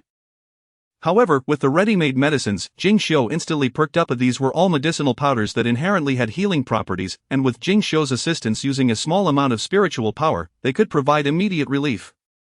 She had observed the healing techniques during the supplementary examinations and had learned much about medicinal knowledge. However, the bags contained only basic powders, lacking any elixirs, which were more complex to use and beyond Jing Xiu's current capabilities.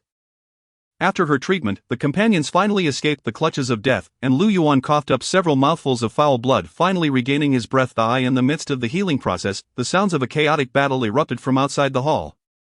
And before long, another group of blood-soaked newcomers burst in. Chapter 84, Uninvited Guests. This group consisted of 6 individuals, led by a burly man with a robust physique. His thick brows and large eyes contrasted sharply with his bald head, and he moved with an air of confidence. Upon entering the hall, he, too, was taken aback by the presence of the principal and others but remained silent, noticing Lu Yuan and the others engaged in treatment. He leaned in and whispered, "Brothers, could we have some of the medicine?" Lu Yuan generously shifted aside to make room, saying, "It's not our medicine, there's plenty left. Let's share." "Thank you." Lu Yuan chatted a bit more with him and learned that this man was named Huang Hong, and his group had not traversed the mountain path but rather climbed up from the other side of the cliff. Huang Hong's team did not have any cultivators skilled in healing, so they could only haphazardly apply the medicinal powder to their wounds. Jing Xiu, being kind-hearted, assisted in treating 2 of the more severely injured individuals, garnering immense gratitude from Huang Hong and his companions. Just then, another group burst into the hall, led by a boy wielding a spiritual sword, followed by 7 girls. The sword-wielding boy hesitated momentarily, sizing up the calm principal and others before letting out a cold snort, opting for silence. He was tall and slender, with a face like jade and eyes resembling morning stars, exuding an air of aloof disdain that made him look like a handsome protagonist straight out of a movie.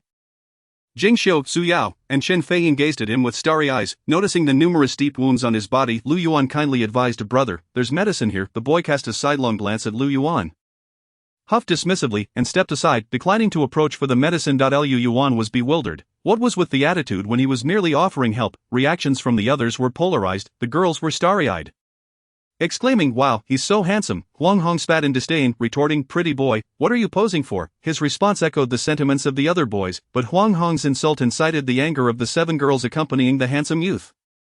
"You better apologize to my brother," they shouted, brandishing their weapons and preparing to confront Huang Hong. In a fit of laughter tinged with rage, Huang Hong showed no fear of the girls, just as tensions escalated. Principal Li Tongwen, who had remained silent by the incense altar, stomped his foot. With that single action, all the bickering students fell to the ground. Once they got back up, the argument had ceased. The incense in the burner was almost extinguished when 2 more figures, a man and a woman, entered. One was a burly, portly fellow, and the other was a petite, adorable girl, Pang Hu and Guan Xiaoqiao, whom Lu Yuan had met under the alumni slope. They bore no injuries, their clothes spotless, and Guan Xiaoqiao even held a bouquet of freshly picked wildflowers, exuding a carefree attitude as if they had just returned from a picnic. Upon entering the hall, Guan Xiaoqiao exclaimed joyfully to Pang Hu, "Tiger brother, look, what is this place? It seems so impressive, Tiger brother. Why is everyone hurt?" Having formed a close bond under the alumni slope, they had completely forgotten about the assembly on the playground, merrily exploring the mountains together and inadvertently wandering into the battle hall. Oblivious to the chaos that had ensued, Pang Hu examined Lu Yuan and the others' injuries and stroked his chin, saying, "Xiaoqiao, they might have been in a brawl. I've heard such things happen frequently in universities. But don't worry, I'll protect you." "Thank you, Tiger brother." Guan Xiaoqiao nodded vigorously. The others felt an overwhelming urge to roll their eyes, completely uninterested in the pair. Meanwhile, the incense in the burner had fully extinguished, and Principal Li Tongwen announced, "Time's up." 2 combat cultivators stepped forward and slowly pushed the heavy bronze doors of the battle hall closed, needing considerable strength to do so. Wait, at the last moment, bloodied Li Tao burst in, carrying the unconscious Jiang Shui on her back, followed by 10 others. Her hair was disheveled, and she breathed heavily, clearly having endured a fierce battle. She was enveloped in smoke and flashes of electricity, her face marred with dark bruises, no longer resembling her usual refined self. Yet her injuries did not diminish Li Tao's authority. Her eyes, sharp as lightning, swept across the assembly, the fury within them instilling fear.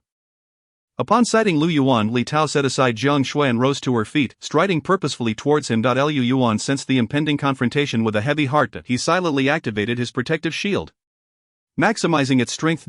Li Tao, filled with resentment, delivered a punch to Lu Yuan's jaw, sending him flying. He tumbled several times before coming to a halt, his body trembling from the electric shock. Hu Dinghua and the others were immediately incensed, brandishing their weapons and surrounding Li Tao. However, Li Tao's entourage swiftly closed ranks in response. The 2 factions stood poised for conflict, with a palpable tension in the air. The principal and others, positioned at the center, did not intervene. Instead, they observed with keen interest. Enough. Lu Yuan, rubbing his chin, rose to prevent further escalation. On the mountain path, he chose not to assist Li Tao and the others but turned to leave. Regardless of the reasons behind it, this matter would be addressed later. Thanks to the protective shield, the punch had not inflicted any significant harm on Lu Yuan, though it was undoubtedly humiliating. Li Tao glared fiercely at him while others stifled their laughter. Whispering amongst themselves following this brief interlude, the 5 teams of new students gathered in the battle hall. At that moment, with a creaking sound, the bronze doors of the hall swung shut. Chapter 85. The purpose of the entrance exam. Li Tengwen and the others remained silent for a moment. Under the principal's guidance, several battle cultivators lit incense and bowed to the surrounding tablets with a demeanor of reverence and respect. The atmosphere influenced the 5 new students standing below, who bowed their heads in quietude. They were all acutely aware that their recent conduct had likely caught the attention of the esteemed cultivators present. Next, the results would be announced, and the most outstanding students of the cohort would be selected. Perhaps the victor would receive personal guidance from Principal Li Tengwen, or even become his direct disciple. This was a golden opportunity, and Lu Yuan felt a twinge of anxiety, perhaps through this connection. He could swiftly seek assistance from Professor Yu Zhang. After the incense was lit, the hall filled with smoke. Li Tengwen surveyed the densely packed tablets, then regarded the 5 new students standing respectfully beneath them, and slowly spoke. The purpose of the entrance exam for the War Academy is to select individuals. Now, you have each chosen your companions. I declare the examination concluded. Lu Yuan and the others were bewildered. What did this mean? What did it mean to have chosen companions? Wasn't the entrance exam meant for the school to select candidates? Li Tengwen had no intention of elaborating further, as explanation was not his duty. Although the students were confused, Li Tengwen was not merely the new principal, he was also a high-ranking leader of the Blood Tax Army. His presence at the welcoming ceremony was already a significant honor for the newcomers. Very well, undaunted by challenges and marching forward, you are indeed the pride of our War Academy. I hereby declare that from this day forth, you are the new students of the War Academy. Class 327, after delivering his commendation, Li Tengwen's expression darkened again. He was seething with pent-up frustration, and since they were all now part of the same team, he decided to lay down the law. You are the worst cohort I have ever seen. What a chaotic mess on the playground. Did I not provide you with any hints? Are you unaware that cults could potentially arise? You have no sense of crisis. Out of more than 1,200 new students, only 2 had the sense to ask for a map. This is utterly ridiculous. As Li Tengwen berated them from above, the War Academy students kept their heads bowed. Even those who felt a bit indignant could not deny the principal's reasoning. Upon entering the school gates, they had already been warned of the potential threat posed by cults and had been advised to remain vigilant. How could they have been so unprepared? However, when it came to the map, everyone turned their gaze towards Lu Yuan, who held the school's atlas in his hands, which had indeed played a crucial role. Little did he expect that only 2 individuals in the entire school had brought a map. After Li Tengwen finished his scolding and glanced at the time, he stated, I have said all I need to say. The specifics will be explained by Dean Su. Students, Li Tengwen clasped his fists in salute to the new arrivals. Until we meet again, we shall see you on the front lines of the abyss of magic.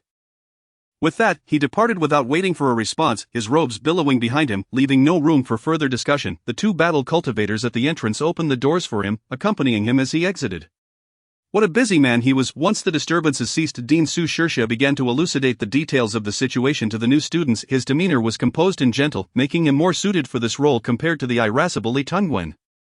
First and foremost, allow me to clarify that this entrance exam was merely a simulation. The cultists were portrayed by second-year seniors, all from the mystic and alchemical departments, excluding the War Academy. Had the War Academy participated, none of you would have made it to the battle hall. All the captured new students have been assigned to dormitories and are quite safe, so do not worry for them.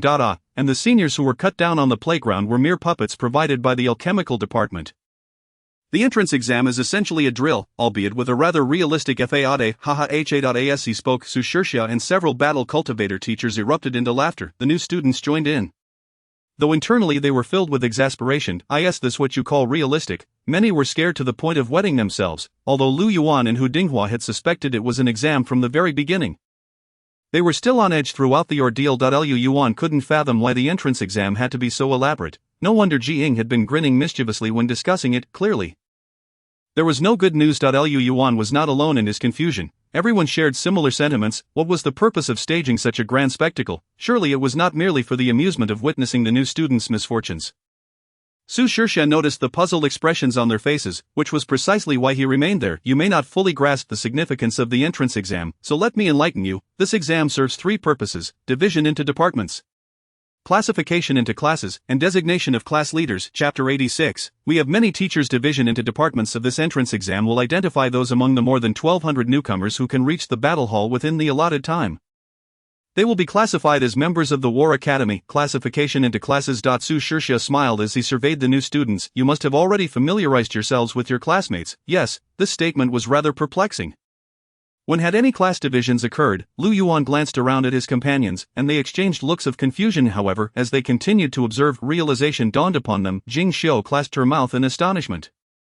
The comrades who had battled alongside them to reach this point were indeed their classmates. Truly, the War Academy had a unique method of forming classes through shared trials. We have 5 classes for our cohort. And in the order of arrival, you are designated as the new students of the War Academy, Class 327, 1. Su Shirsha pointed to the group of 10 standing with Lu Yuan upon being acknowledged. The companions drew closer together. Su Shirsha then confirmed the designations for the 2nd to 5th classes. Finally, each class was assigned a leader. I believe there is no dispute over who should be the class leader. Su Shirsha inquired. Hu Dinghua, Su Yao Jing Xiu Zhuhuan, Chen Feiyin, Wang Benqi Zhou Wanqing, Yang Lingyi Wang Lei. All the members of Class 327, 1, turned their gaze to Lu Yuan. He realized he could not even muster the humility to decline. It seemed predestined. He had to admire the War Academy's method of selecting class leaders. There was no need for elections, no ballots, no intrigue, and no dissent. Everything fell into place effortlessly. Su Shirsha smiled as he observed the 5 classes naturally coalescing. Reminiscent of his own experiences from years past, however, as he surveyed the tablets lining the battle hall, he couldn't suppress a sigh. Many of his friends were among them, regardless of the division into departments. Classification into classes, or the selection of leaders, all our endeavors serve a singular purpose: to reduce the battlefield mortality rate of war cultivators. Su Shirsha stated this, then beckoned everyone, come forth, light some incense, and pay respects to your teachers. The students, puzzled, followed his instructions and lit incense at the altar, honoring the numerous tablets enshrined within the battle hall. They examined the inscriptions beneath the tablets and randomly selected one. Each tablet bears an inscription. Dean Su continued instructing. Lu Yuan casually chose a tablet and read, Duan Changbao, War Academy class of 297. Due to negligence in maintenance, his weapon broke on the battlefield, and he was slain by the enemy. Died at the age of 21. He glanced at another tablet. Chen Shirsha, War Academy class of 303. Due to a companion's misinformation, he fell into a trap and perished from exhaustion, died at the age of 22. As the new students read, their expressions gradually grew somber. Each tablet represented a life, a manner of death, and the weight of reality settled heavily upon their hearts. These were their predecessors. Dean Su smiled gently. Each tablet here is a lesson steeped in blood. The battle hall is our War Academy's most precious asset. These 13,374 tablets are your teachers. I hope you will visit here often to learn from them. At this point, Dean Su chuckled, unless of course, you prefer to come here as teachers yourselves. This just elicited laughter from the crowd, lightening the atmosphere somewhat. Dean Su gestured for everyone to follow. The tablets within the battle hall were not only the teachers of war cultivators. At times, they represented the collective wisdom of the entire Huazhu clan. The 5 classes of new students followed Dean Su Shirsha through several stone columns, stopping at an altar in the northwest corner of the battle hall. Here, more than 20 tablets were displayed, each inscribed with names and class affiliations. This is the new War Academy class of 65, 1. All 22 members are represented here, Su Shirsha introduced. The crowd gasped in shock. The phrase everyone is here signifies that this class has been completely annihilated, with no survivors. Observing the expressions of the crowd, Su Shirsha remarked, it appears you are already aware of this class's fate. Yet you remain oblivious to the circumstances that led to it. You do not comprehend what this class truly represents. Prior to the 65th graduating class, 1, all martial academies admitted students based on their strength rankings.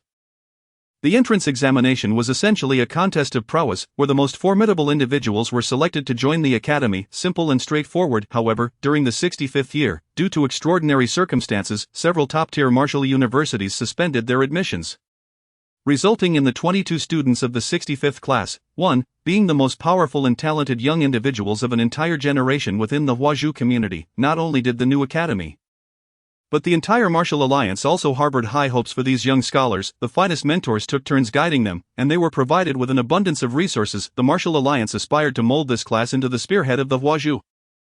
Yet the ultimate outcome was tragic. During their first combat experience, despite it being a formidable battle, the alliance was confident that their abilities would ensure an overwhelming victory. To their shock, some succumbed to fear and fled, leading the entire cohort to follow suit. They turned their backs to the enemy, meeting a disgraceful and laughable death. At this juncture, when Su Shirsha recounted this tale, someone behind Lu Yuan attempted to chuckle.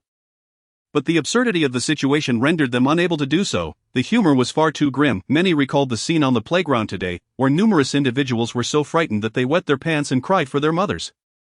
In truth, while the seniors were indeed powerful, the freshmen were not entirely devoid of the capacity for resistance, yet the overwhelming majority exhibited no defiance whatsoever, surrendering without struggle. Su Shixia continued, I firmly believe that with their innate talents, they will become the finest students, the best practitioners of the arcane arts, the most skilled alchemists, and even the most exemplary parents. However, they will never become the greatest warriors. The tragedy of the 65th class, 1, led the martial alliance to painfully realize that while strength could be cultivated through training, the essence of a warrior is innate. From the inception of the 65th class, 1, martial academies ceased to select combat students based on strength alone, opting instead for a selection process based on their performance in battle. Those who dared to fight were retained, while those who quailed in fear were dismissed. This was a matter of personal accountability, as well as a responsibility to others. As Su Shixia concluded this segment, he turned to face the new students of the academy. Dear students, in the midst of the urgent combat situation, you did not falter or lose your composure, but rather organized yourselves to resist. By utilizing your respective talents and coordinating harmoniously, you successfully reached the combat hall and accomplished your operational objectives. You obeyed orders and executed them resolutely. Among the 1,200 new students, perhaps you are not the strongest cohort, but you are undoubtedly born warriors. With just a modicum of training, you could decisively triumph over the remaining 1,000+ individuals. Most of the students nodded in agreement. They pondered, had they panicked and scattered from the outset? Had they failed to follow commands and rushed directly to the combat hall, or had they lacked the companionship of their peers, what would have transpired? The selection process for candidates may appear chaotic, yet it embodies profound wisdom. However, Yang Lingyi was entirely unconvinced, her expression one of resignation. She had no desire to become a combat practitioner. Guan Xiaoqiao, a rather earnest child, raised her hand and said, Director Su, while I truly wish to join the academy, I fear I may be somewhat unqualified. Shi and Pang, who had neither organized a spontaneous resistance nor executed orders decisively, they had simply stumbled into the combat hall while lost. Su Shixia smiled. Luck is indeed the greatest talent of a warrior. Chapter 87. The fated ones. Whether it was the foresight Yang Lingyi or the later realizing Lu Yuan, both had underestimated the complexity of the entrance examination for the combat academy. They believed it was merely a selection process for an elite class, but it was far more intricate. Ordinary schools gather outstanding students to form elite classes for the sake of institutional prestige. However, in the realm of combat practitioners, such an approach is untenable. On the battlefield, combat practitioners often must entrust their lives to their comrades, necessitating absolute trust. Su Shixia led the new students to another area displaying memorial plaques.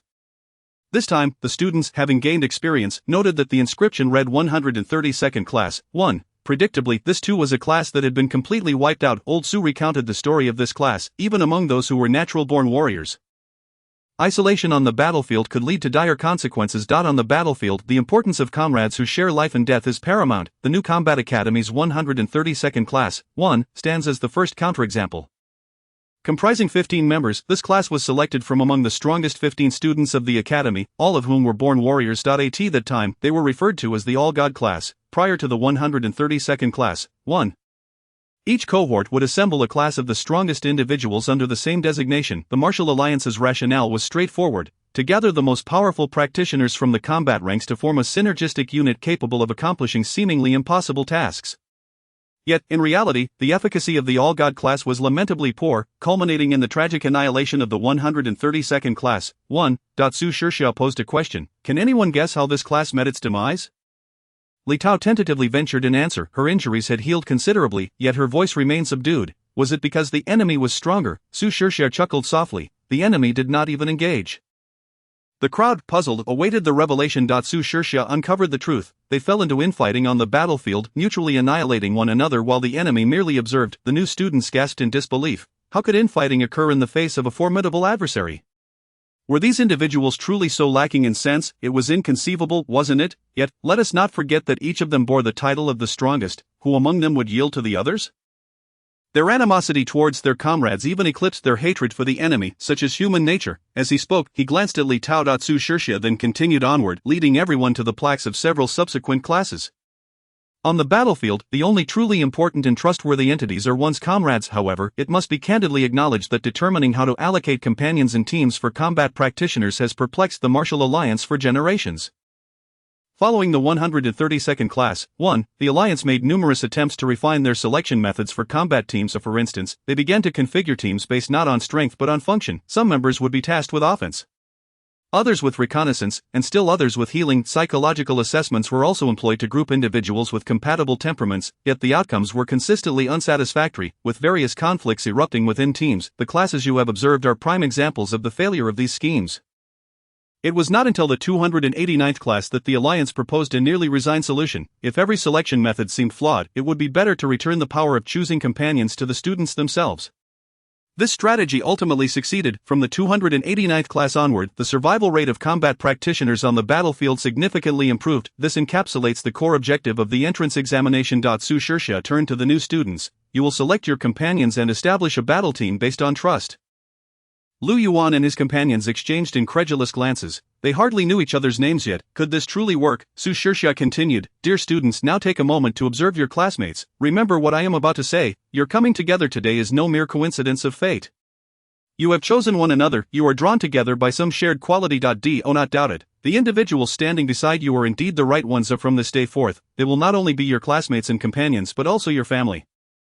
Your brothers and sisters, those to whom you can entrust your lives. Not even death can sever your bonds. However, why did the 10 members of Class 1 manage to unite? What shared qualities drew them together?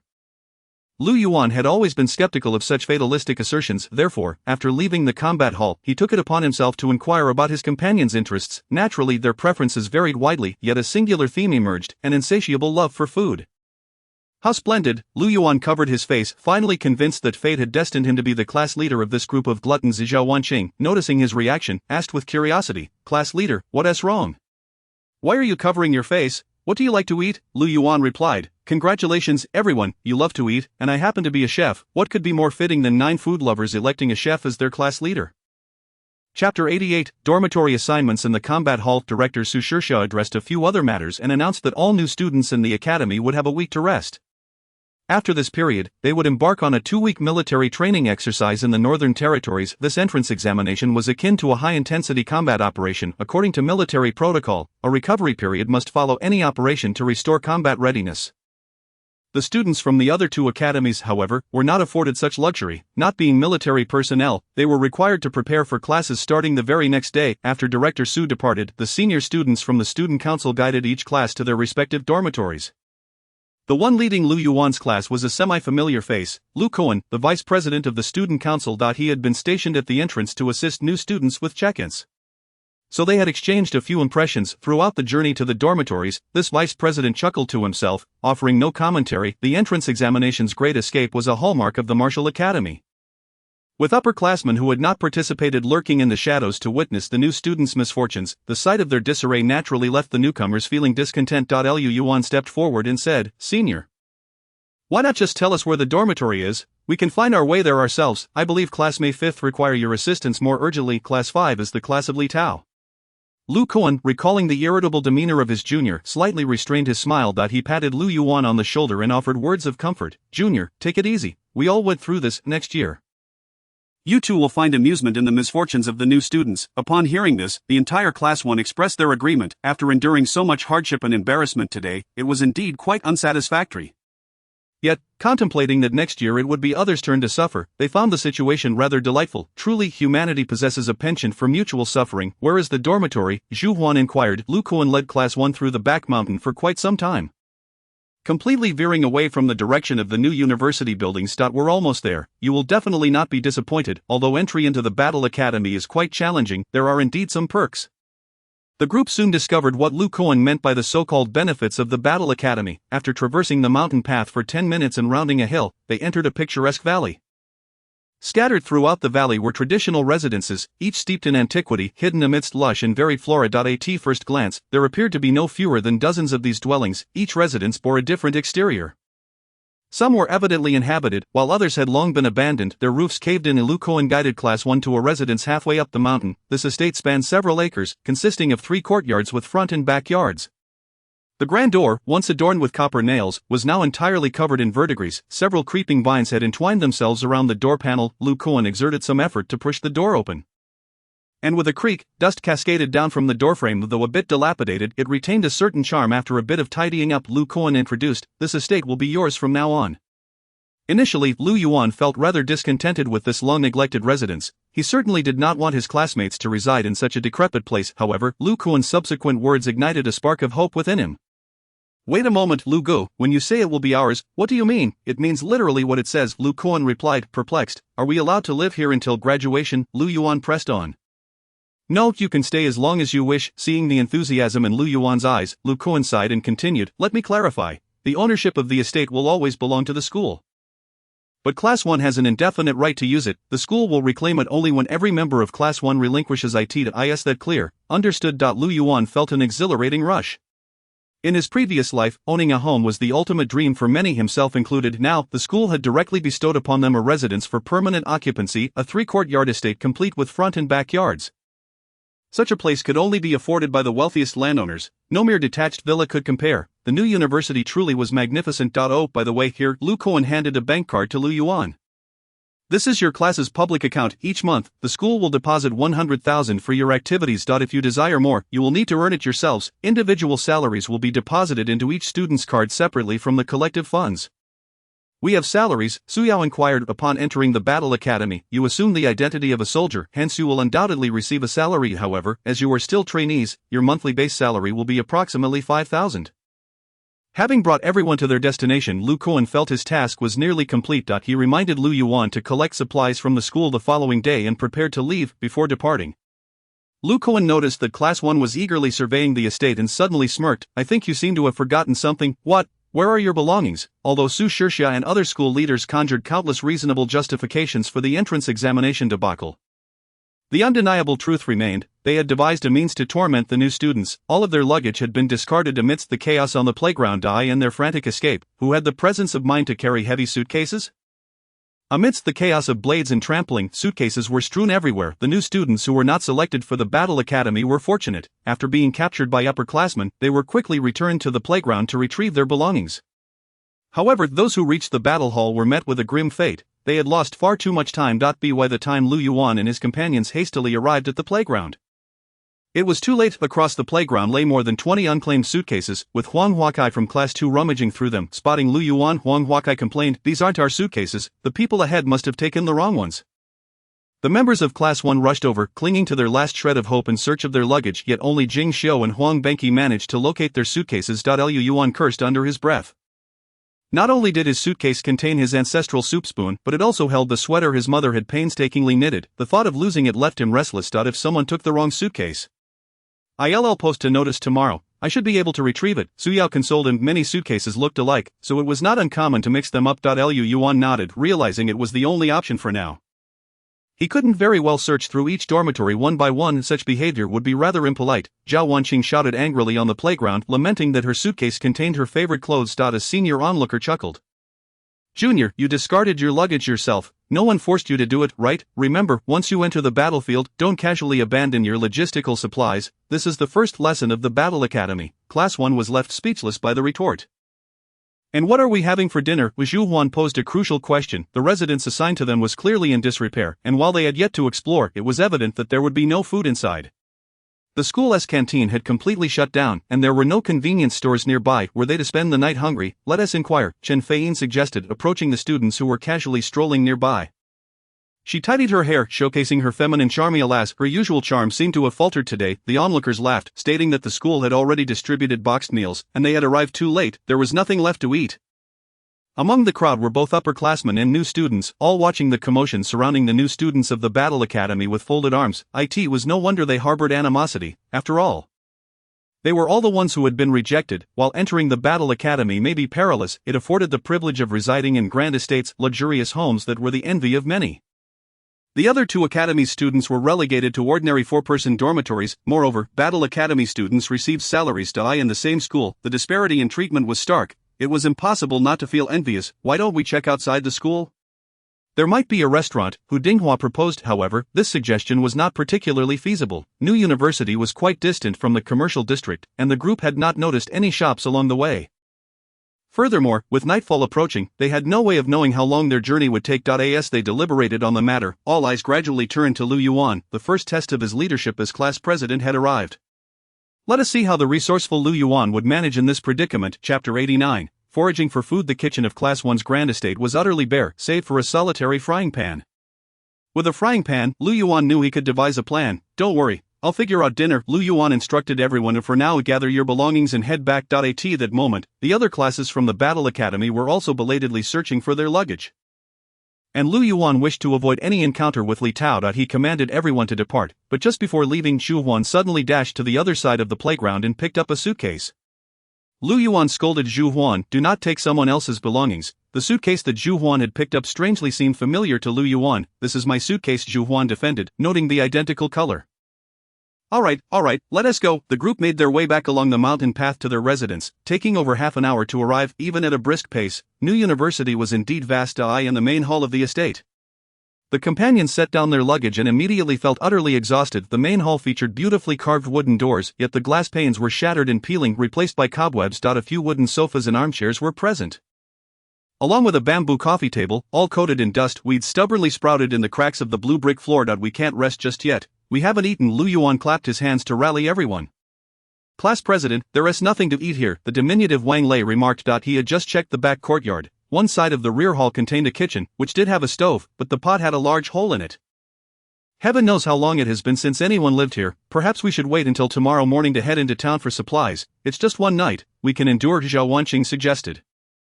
Known for her calm demeanor and typically reserved nature, the school bus departs at 6:30. "I noted the schedule at the station," said Yang Lingyi, Zhao Wanqing's close friend, who had been diligently writing in a thick notebook, recording any pertinent information. "However, if the class president can procure food, I would certainly like to eat right now," Jing Shou admitted shyly, rubbing her stomach. "I usually eat on time at home, and I'm quite hungry now."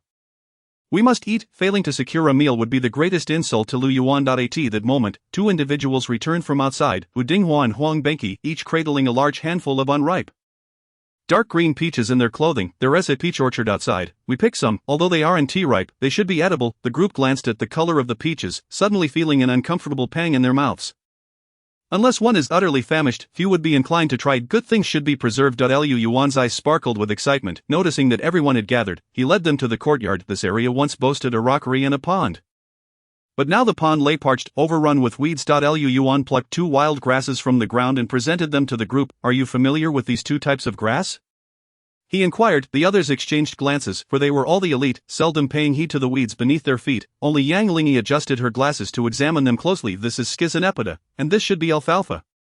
She accurately identified both plants by their scientific names. "Wow, Yang Lingyi, you're impressive to know these." Huang Benqi praised her. Embarrassed, Yang Lingyi lowered her head. She had aspired to become a practitioner of profound arts and had cultivated a keen interest in such knowledge since childhood, memorizing much of it. Lu Yuan nodded and instructed Zhao Wanqing, "Gather as much of this grass as possible." Hu Dinghua, you and Zhu Huan take what you collect to wash in the nearby stream. Just rinse off the dirt. And wash the pot as well. Lu Yuan handed the frying pan to Hu Dinghua. The group was taken aback for a moment, and Chen Feiyin, with a grimace, exclaimed, "Class leader, are you asking us to eat grass? Can we not eat grass? Missing a meal is one thing, but this is too dismal. On the very first day of university, we have to eat grass."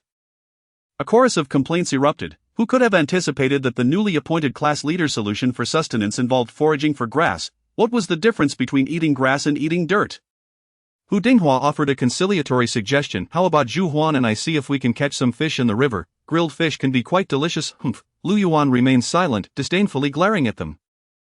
"A bunch of ignorant individuals. These two wild vegetables are exceptionally delectable. In my past life, it was a rare treat to acquire even a little for a feast." Upon entering the courtyard, Lu Yuan had noticed the ground was covered with wild vegetables, and he had immediately realized he would not go hungry that evening. Unfortunately, culinary skills in this world had regressed significantly. No one could identify the wild vegetables, let alone possess the skills to cook them.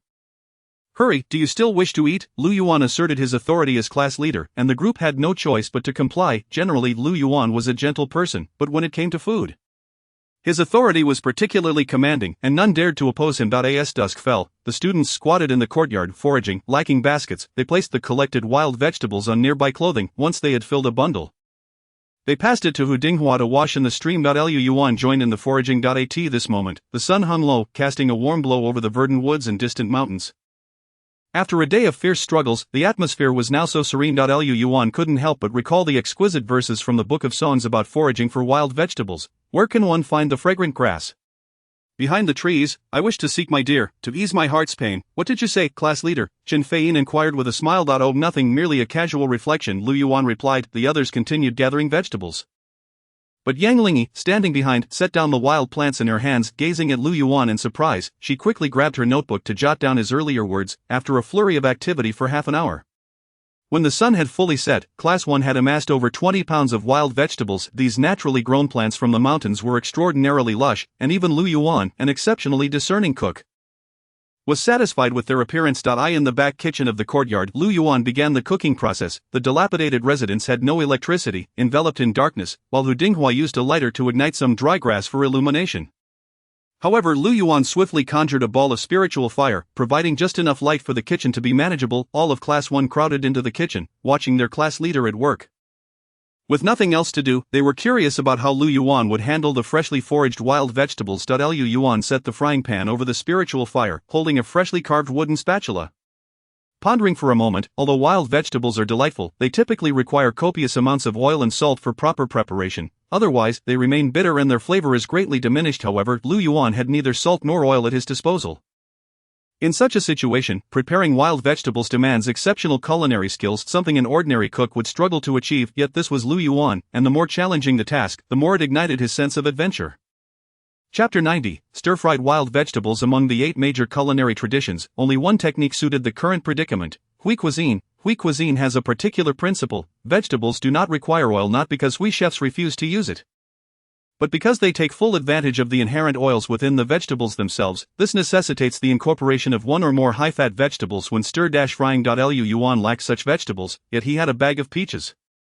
The peaches were unripe and inedible, but the peach kernels were rich in oil, which could be utilized. With swift precision, he sliced open each peach. With a flick of his knife, the kernels fell neatly aside.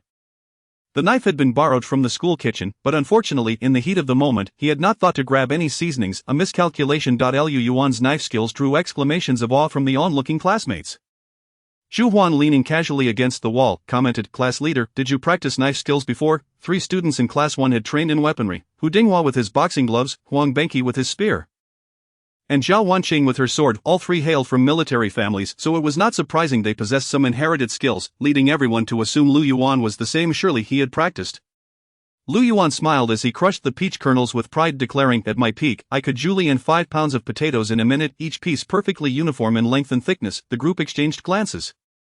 Having never before heard of such a potato cutting technique, tap tap tap, Lu Yuan rapidly minced the peach kernels into powder, his knife moving with such speed that only a blur remained to eye. In that moment, everyone understood it was undoubtedly an extraordinarily swift technique.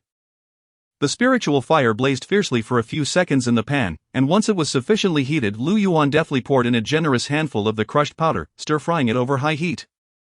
Before long, the fragrant aroma of peach kernels wafted through the air. "It smells delightful," Huang Benqi remarked to Hu Dinghua beside him. "I feel like we could eat it just like this." "It can't be that simple.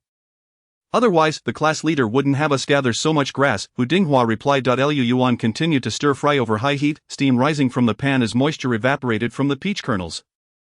He mused about how he missed having a barrel of salad oil. This method was indeed cumbersome. As the half pan of peach kernel powder diminished under the heat, a viscous layer of oil began to accumulate at the bottom of the pan. Lu Yuan retrieved a cup provided by Jing Xiu and drained the oil into it. Only about half a cup of oil had been extracted from the half pan of peach kernels, which were not even oil-producing plants. It was merely an emergency measure. He scraped the remnants from the pan and used the wooden spoon to clean it before adding the foraged schizonepoda. This wild vegetable has a robust flavor, typically only consumed in small quantities. Generally, it is served as a side dish, not as a main course. Fortunately, Lu Yuan did not intend to use it as a main dish. He simply liked seasonings, allowing schizonepoda to masquerade as such. With a bit of oil still remaining in the pan, he began to stir-fry the schizonepoda. This time, Lu Yuan employed a high flame, and within a minute, the schizonepoda had turned a golden brown on both sides. He removed it to dry, poking at it with the wooden spoon and breaking a leaf into several pieces. Lu Yuan nodded in satisfaction. The moisture content of the schizonepoda was minimal, making this result just right. Finally, he turned to the main ingredient, alfalfa. Pouring in some peach kernel oil, he heated it vigorously before adding the 4 pounds of alfalfa to the pan. Unfortunately, the frying pan was too small, allowing only 3 servings to be cooked at a time. With a larger pot, Lu Yuan could have easily prepared enough for the entire class in one go. As the 4 pounds of alfalfa nearly filled the pan to capacity, most people would find it impossible to stir-fry in such a situation, yet Lu Yuan flicked his wrist, sending the heavy alfalfa soaring into the air. Seizing this brief moment, he quickly stirred the mixture at the bottom of the pan with his wooden spoon, ensuring the oil adhered thoroughly to the wild vegetables. A cook's skill is primarily judged by their ability to toss the pan. A good chef can evenly distribute a full pot of ingredients over the scorching surface, ensuring each piece is uniformly heated. For an ordinary person, merely managing not to spill the ingredients on the floor is already a triumph. Lu Yuan tossed the wild vegetables expertly, mesmerizing his classmates. Amidst the flickering flames, Lu Yuan's gaze radiated an almost reverent determination and brilliance, prompting the others to speak softly amongst themselves. The class leader seems exceptionally skilled at cooking. Skilled? Zhu Huan, you must not have cooked at home. This is beyond mere skill. I never imagined that such common wild grasses could smell so delightful. I'm salivating already. Don't you dare fight me for a taste. I'll go first. Why should you get to go first, Su Yao? Because I was the first to follow the class leader. You all must wait behind. The class leader is truly remarkable. Both tough and talented in the kitchen, his spiritual skills seem tailor-made for cooking. It sounds like you're insulting someone. As the friends chattered excitedly, a delicious pot of stir-fried wild vegetables was finally ready. The group crowded closely, their eyes fixed on the steaming alfalfa. The enticing aroma dispelled any lingering discontent about eating grass. Lu Yuan found himself momentarily hindered, prompting him to squeeze through a wait. It's not finished yet. He took the now thoroughly dried schizonepiда and crushed it into powder in his hands, sprinkling it over the freshly cooked alfalfa. Now it's ready. With the task complete, Lu Yuan unhesitatingly reached for the only pair of chopsticks, which Su Yao had just fashioned. Su Yao gazed longingly at Lu Yuan, who chuckled. The order doesn't matter, but the chef must certainly taste it first. He picked up a small portion of the peach kernel stir-fried wild vegetables and sampled it. This dish was a makeshift creation, something he had never prepared before, so he needed to taste it first. If it were unpalatable, he could discard it on the spot to avoid tarnishing his reputation. Upon tasting, he was pleasantly surprised by the flavor. The most concerning issue of the broken greens did not materialize. My advanced fire control technique proved to be quite exceptional. The flames danced whimsically, allowing for a variety of flam techniques without the fear of charring the ingredients. Although the absence of salt rendered the overall flavor somewhat bland, the robust taste of the perilla powder effectively masked this deficiency. Moreover, the crisp texture of the perilla powder harmonized beautifully with the inherent fibrousness of the wild vegetables. It can be said that the impromptu dry-fried perilla was the piece de resistance. The only regret was the insufficient aroma of the peach kernel oil. It lacked the rich fragrance of rapeseed or soybean oil, instead imparting a slightly bitter note from the peach kernels, which diminished the overall rating of the peach kernel stir-fried wild vegetables. Lu Yuan could not help but reflect on these details. He was undeniably too critical of himself. Finding it palatable, Lu Yuan handed the chopsticks to Su Yao, who was already salivating. She eagerly grabbed a mouthful and exclaimed, "How is it? Is it delicious?" Zhu Huan, beside her, was growing anxious, as were the others inquiring. With her mouth full, Su Yao mumbled, "It tastes terrible. You all shouldn't eat it. Let me suffer alone. Give it here." Zhu Huan snatched the chopsticks from Su Yao's hand and took a generous bite. "Wow, this is really delicious. How can wild grass taste so good?" The one bite was hardly sufficient. Zhu Huan promptly passed the chopsticks to Chen Feiyin. With only one pair of chopsticks, they had to take turns. Being from the same brotherhood, they did not mind the lack of formality. Chen Feiyin tasted a piece and then passed the chopsticks to Jing Xiu. "This is the best thing I've ever eaten," she declared. "I want to learn cooking from the class monitor." After tasting, Jing Xiu publicly announced her intentions. Lu Yuan chuckled, "Xiu, marriage is still far off." "There's no rush to learn." Jing Xiu's face flushed crimson, prompting laughter from all. Zhao Wanqing offered a more reserved remark. "The class monitor truly is multi-talented," her close friend Yang Lingyi noted in her notebook. "There has never been a record of perilla and clover being used as food. This is a significant discovery." Her serious demeanor elicited smiles, to which Zhao Wanqing responded, "Secretary Yang, you might want to pass the chopsticks to Huang Benqi before you continue taking notes." Huang Benqi, upon receiving the chopsticks and sampling the dish, inquired, "Is Secretary Yang a nickname?" "Indeed," Zhao Wanqing replied, "that's what my high school classmates call me." "Truly fitting," came the response. Wang Lei finished the last bite of the pot of wild vegetables, complaining, "Is this all you've left for me?" Lu Yuan cleared the pot with a wooden spoon and added more oil, saying, "If it's not enough, we can fry more. The pot is too small." "Are you willing to wait?" "Absolutely." Chapter 91. Something seems off about this university. This book was originally written for old readers, hence a scene involving collective smoking. Later, a reader pointed out that there are many students from Tomato, which is inappropriate. I found this reasonable and thus included a smoking cessation plot. I personally accept all criticisms from readers. You can point fingers at me, but please do not involve third parties. In a class of 10. With 10 pairs of chopsticks and one pot, Hu Dinghua sought out branches to carve more chopsticks. Everyone gathered around the stove, waiting for Lu Yuan to cook while boasting about the day's battles. "Zhao Wanqing, your swordsmanship is impressive. Where did you learn it?" "My family taught me, but before the advanced test, I only learned the basics. During the test, I naturally envisioned the swordchi technique. it felt like my parents had arranged this all along. Even if I was unaware, I envy you for having a family tradition. Su Yao, what do your parents do? Both of mine are ordinary farmers. Were we fighting against second-year students today? I believe so. I saw the combatants on the playground earlier, the ones who nearly defeated us on the mountain path. Did you note which class they were from? We shall seek revenge once we grow stronger. Time flew by. How would I know which class? Isn't it said that the Xian and Lian academies are off limits for fights? The prohibition is relative. Lu Yuan interjected while cooking. I know 2 cultivators from the Internal Affairs Bureau, both of whom practice Xian. They wouldn't hold back in a fight. A plethora of topics filled the air, yet when Lu Yuan finished frying the wild vegetables, everyone paused their chatter, eagerly awaiting the meal. Each person took a turn with the chopsticks until all were finished, and then they proceeded to fry the next batch. After 4 rounds, the wild vegetables they had foraged were nearly depleted, leaving only some remnants on the table. That should suffice for tonight. We shall make do tomorrow. Once we acquire all the ingredients, I will prepare something delicious for you, Lu Yuan lamented as he set down the pot. This isn't even worthy of being called delicious, Jing Xiu remarked, rubbing her belly. Although she was quite hungry, her appetite was modest. She was the only one at the table who felt satisfied, a testament to her practice of small, frequent meals. Would you like another? Hu Dinghua miraculously produced a pack of cigarettes, but Lu Yuan shook his head, indicating the presence of girls. Hu Dinghua stepped outside to smoke. Astonishingly, Zhao Wanqing pulled out a pack of slim cigarettes from her pocket and lit one, nonchalantly walking out as well. She certainly did not fit the image of a girl who smokes. Everyone had assumed she was a refined young lady. Yang Lingyi adjusted her glasses, saying Zhao is a woman of many vices. Don't be deceived by her appearance. What shall we do now, after filling their stomachs? Xu Huan, brimming with excess energy, asked about entertainment options. Huang Benqi mysteriously retrieved a mahjong set from his suitcase. Do we know how to play? Before he could finish, Chen Feiyin and Xu Huan were already at the table. Class monitor, we're short 1 player. Chen Feiyin patted the small stool beside her. Lu Yuan set down the pot. Alright, I'll join you for a couple of rounds. After less than half a round, Lu Yuan suddenly exclaimed, wait a minute, wasn't I supposed to be here for university? Amidst cooking and playing mahjong, with 2 smokers outside engaged in animated discussions, this was far from the university life Lu Yuan had envisioned. What are you trying to say? Huang Benqi, bewildered, tossed down a tile, declaring, 3 of a kind. What I meant to say is old Lu toppled the tile wall, announcing a full flush. His luck was indeed splendid, leaving him in high spirits. The revelry lasted until past 10 o'clock, with no one feeling sleepy. They were a lively bunch. Seizing the opportunity, they decided to hold a class meeting, their first, to discuss the items needed for tomorrow's shopping. This statement resonated with everyone, and they paused their laughter. Lu Yuan glanced around and asked, who will take notes to avoid any omissions? Yang Lingyi pushed her glasses up. Let me handle these matters from now on. What is your special ability? Quick recall. Yang Lingyi opened her notebook, and to everyone's surprise, it was completely blank. Her pen contained no ink. Anything I write down, I will not forget, but I don't actually need to write it down.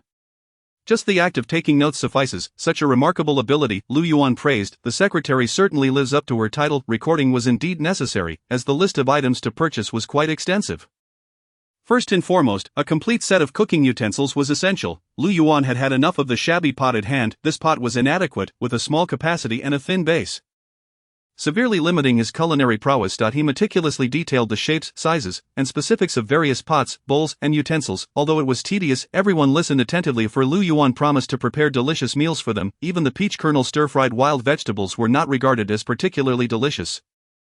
Everyone looked forward to the better fare planned for the following day. Thus, the cooking utensils could not be taken lightly. In addition to the utensils, Lu Yuan also requested a complete set of condiments, insisting on purchasing dozens of various jars. Class monitor, why do we need so many jars? The secretary must be going mad. The large jars are for pickling vegetables, the small ones for brewing wine.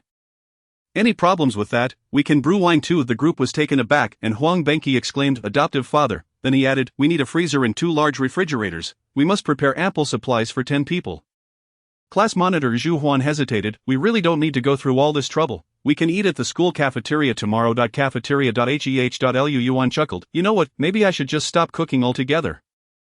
We can all eat at the cafeteria. Zhao Wanqing slammed the table, angrily rebuking Zhu Huan. You pig, if you say another word, I'll kill you, and I'll chop off his pig head to brew wine. Xu Huan clamped his mouth shut, remaining silent. Chapter 92. Keep some for yourself, no need, leave it to me. Additionally, send someone else to lend a hand. At that moment, Wang Lei stepped forward. Wang Lei was an electronics enthusiast, fond of tinkering with various gadgets and computers, and was adept at low-voltage installations. Furthermore, in line with his interests, his spiritual technique was trap art, enabling him to set up spiritual traps using true essence. which proved to be quite a useful ability. While the electrical issues were resolved, the water problems were less pressing. The mansion was equipped with a plumbing system, albeit currently devoid of water. If the main valve could be located and opened tomorrow, it should resume functionality after some time. The most pressing concern was the restoration of the property. Yuan pointed out the key issue. Parts of the mansion had partially collapsed, approximately 1/5 of the courtyard wall had crumbled. Overrun with creeping vines, the roofs of several rooms in the back hall had caved in, allowing the stars to be visible from within. The main gate needed replacement, the glass panes in the window frames required changing, and the flagstones in the courtyard also needed to be replaced. Should they hire a construction crew, or attempt the repairs themselves? Doing it ourselves might be quite exhausting, Lu Yuan inquired. Let us do it ourselves. Hu Dinghua replied, we have hands and legs, and with the recent lull, we have nothing else to do. Hu Dinghua's suggestion received unanimous agreement. Indeed, everyone cherished this mansion and wished to beautify it with their own hands. They eagerly compiled a list of building materials and tools, all of which would need to be procured from the city the following day. There is quite a bit to buy, let us charter a truck to carry it all tomorrow.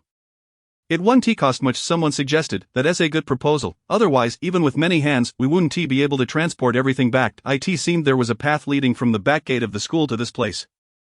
They decided to scout the route before proceeding. By the time all matters were settled, the night was deep, signaling it was time for rest. Regrettably, there were no beds available, after a day filled with various challenges.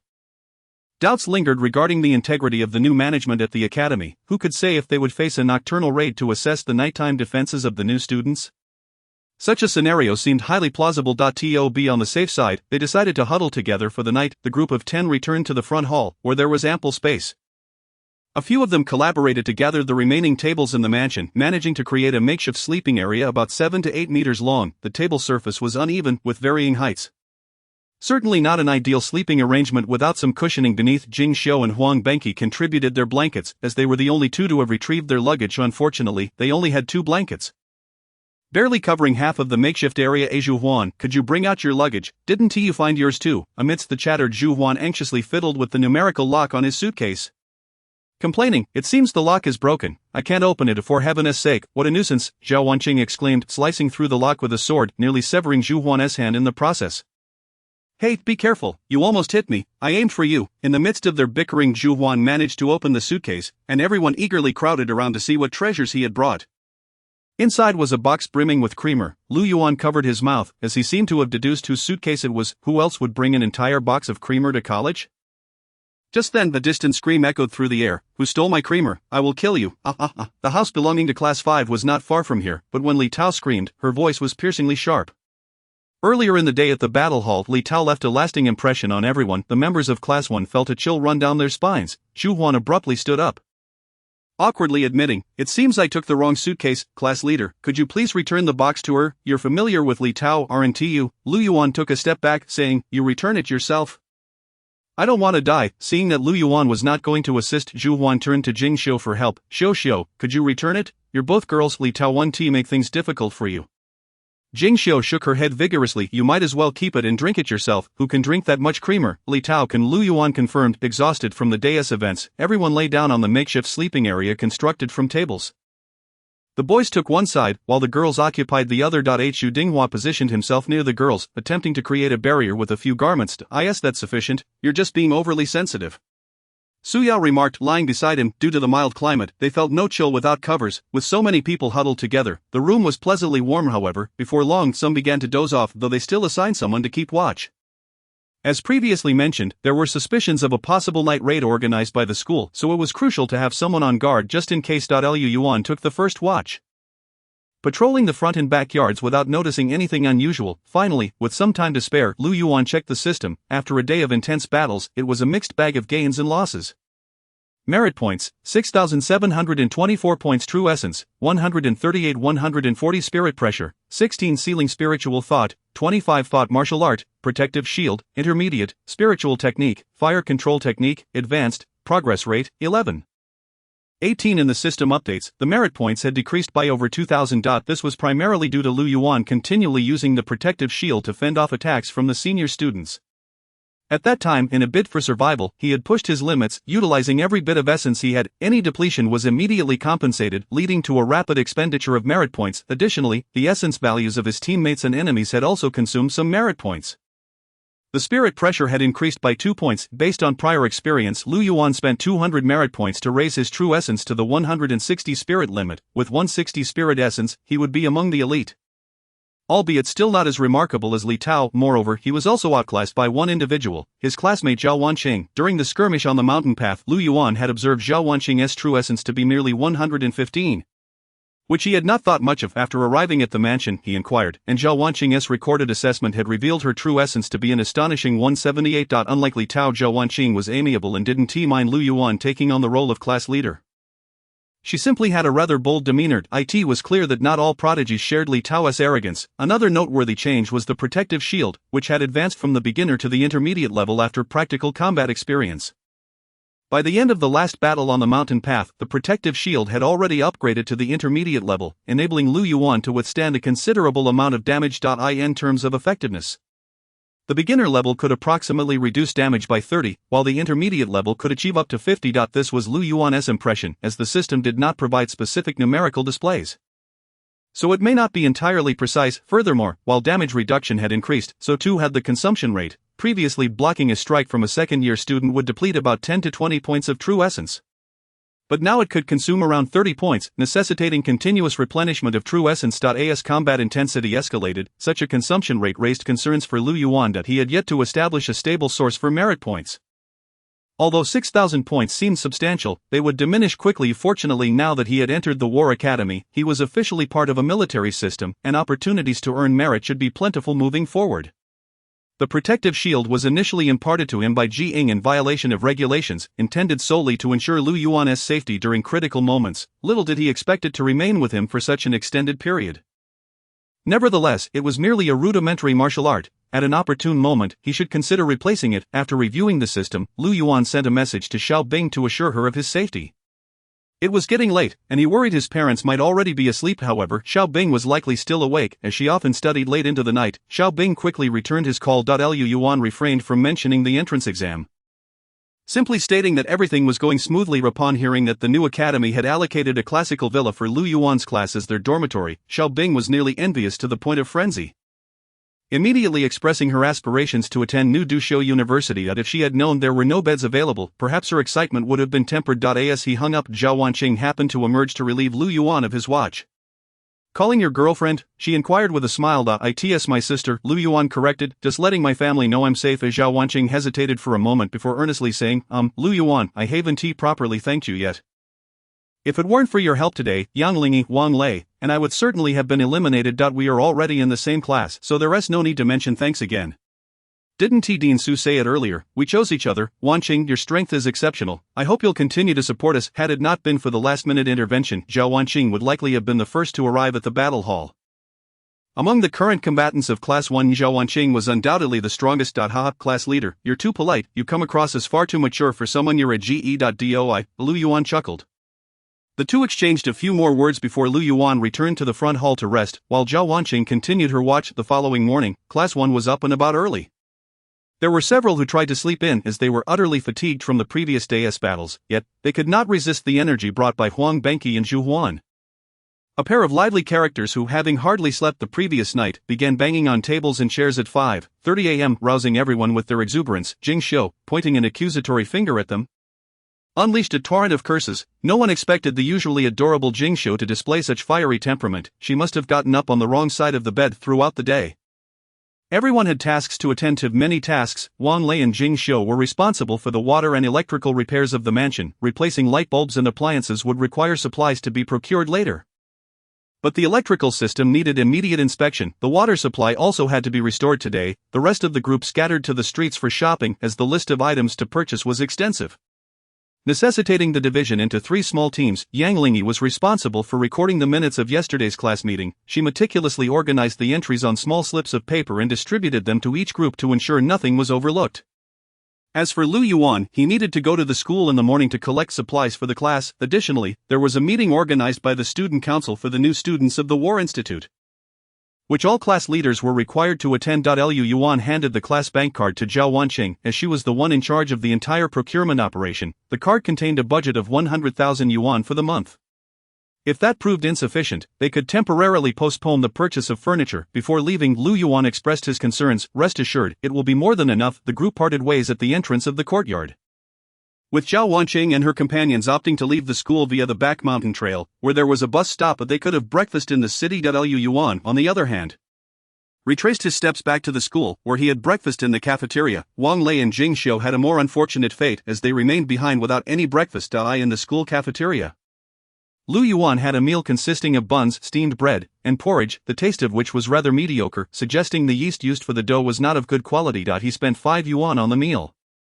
As he had yet to receive his student card and could only pay in cash, there were not many senior students dining at the same time, with over 1,000 new first-year students and a total of at least 4,000 across all 4 grades. Lu Yuan had only observed around 1,000 students in the past 2 days, most of whom were from the Mystic Institute and the Alchemy Institute, with very few from the War Institute. It was likely that the senior students had gone to their respective headquarters for further training. Lu Yuan knew that the headquarters for the War Institute was in the Imperial Dropping Gate. Though he was completely unaware of its exact location, awkwardly several senior students at the cafeteria seemed to recognize him, whispering and pointing in his direction, just as Lu Yuan was finishing his breakfast. 2 senior students sat down across from him and inquired, "You're Lu Yuan, right?" "Yes, that's me. What's the matter? What is your maximum essence limit?" one of the boys asked curiously. Many people in the group were discussing this last night. Lu Yuan hesitated. "My test score upon admission was 154 spirit." "Impossible, you took so many hits with your protective shield last night and didn't kneel. Many people say your essence is questionable. Those you fought said your essence should exceed 500. Is that true?" Lu Yuan was rendered speechless. He had thought he could keep the fact that his essence was augmented by the system a secret, but after just a few encounters, the entire school seemed to know there was an issue with his essence. Truly, this was the new capital Cultivation University, where everyone was an expert, and secrets were hard to keep. After a moment of thought, Lu Yuan responded half-truthfully, "I have a special method that allows me to quickly recover my essence. Of course, it comes at a significant cost." This explanation satisfied the 2 students. "What a remarkable talent you have. The ability to recover in battle is something that comes only after reaching the 3rd rank." "Thank you, senior, for clarifying." The 2 introduced themselves briefly before departing. Lu Yuan watched their retreating figures, deep in contemplation. They did not press him further about his rapid recovery method, indicating they were quite discerning. He had encountered similar situations before. After the 4 major additional tests, 3 investigators from the Arctic Mirror had inquired about him. It was clear they knew there was something amiss with him, and they were eager to uncover the specifics, yet, even so, they did not force him to answer. In the end, Senior Shenxian had been left with no choice but to consider offering to purchase information from Lu Yuan himself. It seemed that respecting the secrets of others was a common understanding among the cultivator community. Thus, while having a system might seem rather conspicuous, it was not something he needed to overly fear being exposed for. Chapter 94, Cultivation Plan. After finishing his meal and leaving the cafeteria, Lu Yuan made his way to the Mystic Institute's administrative office. Yesterday, Lu Koan had instructed him to collect supplies from both institutes, but he had not specified how or what to retrieve. The Mystic Institute had a considerable number of students, and among them, Lu Yuan could see several formal white-robed mystic cultivators bustling about. He was quite intrigued by the work of these mystic cultivators, curious to know if they engaged in solitary meditation in dark, confined rooms, contemplating the mysteries of the heavenly path as depicted on television. However, as he passed through a long corridor with glass partitions, Lu Yuan witnessed the working state of the mystic cultivators. A group of over a dozen white-robed practitioners was gathered around a large screen, arguing animatedly, their spittle flying as incomprehensible formulas rolled across the display. Surrounding them were countless computers, each screen filled with a torrent of data. Glancing at the door sign, Lu Yuan noted it read, Shadow Domain Geometry Research Center. Well, that was completely beyond his understanding. After questioning several individuals, Lu Yuan finally located the student union office, only to be surprised to find a familiar face greeting him, Senior Shenxian, whom he had just thought of in the cafeteria. "I happened to return from the Arctic Mirror the day before yesterday to retrieve research equipment. Upon hearing of your enrollment, I decided to stay a few extra days," Shenxian said warmly as he shook Lu Yuan's hand. "It is truly impressive that you were accepted into the War Institute, and as part of Class 1, no less." Shenxian exuded a comforting aura, and conversing with him felt like a refreshing breeze. After some pleasantries, the senior retrieved a large envelope from his drawer. When Lu Yuan took it, he discovered it contained 10 smaller envelopes, each labeled with the names of Class 1 students. However, he did not find an envelope bearing his own name. "Your envelope is right here. I owe you a favor, so I personally prepared it for you." Shenxian produced another envelope from his pocket. "What's inside?" Lu Yuan asked, opening it as instructed. Inside were 5 A4 sheets detailing a cultivation plan. He skimmed through it, noting it encompassed everything from physical training to visualization exercises and methods for enhancing his personal spirit techniques. The plan was remarkably comprehensive, even specifying several visualization practice sessions each day at designated times. What surprised him most was the last page, which detailed a martial technique named Sturdy Body Technique. Noticing Lu Yuan's astonished expression, Shen chuckled, "You'd best avoid using the protective shield again. It is fine for self-preservation but consumes too much essence in battle. The Sturdy Body Technique is an advanced version of the protective shield, and I went through great lengths to acquire it." Lu Yuan replied, "I don't quite understand. Isn't our cultivation autonomous and planned by mystic cultivators?" Given that every student in Class 1 had received a similar envelope, he felt compelled to think so. "It is not quite as you imagine. Well, since you're a newcomer, let me explain," Shen said. Through Shen's explanation, Lu Yuan learned about the cultivation methods employed by war cultivators. This was a regulation of the Cultivation Union. Applicable across all major cultivation universities in the Divine Land, war cultivators were primarily responsible for warfare and slaughter, leaving them little time to ponder the arcane theories of the heavenly path.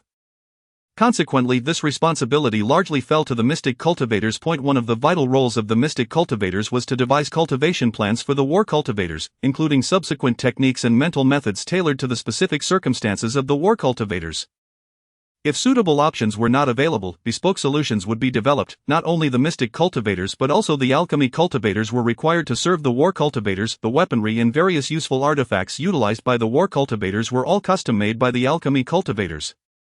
In summary, the war cultivators were tasked solely with combat, leaving all other matters to be managed by others. Of course, if a war cultivator believed themselves to be exceptionally skilled and did not require the assistance of mystic or alchemy cultivators, they were free to arrange their own training. It wasn't as if the mystic and alchemy cultivators were eager to work for free. The information for all students in Class 1 had already been transmitted through the college entrance examination system. Their cultivation plans were diligently crafted by second-year students from the Mystic Institute the previous night. If Class 1 were to declare they needed nothing, the Mystic Institute students would be immensely relieved.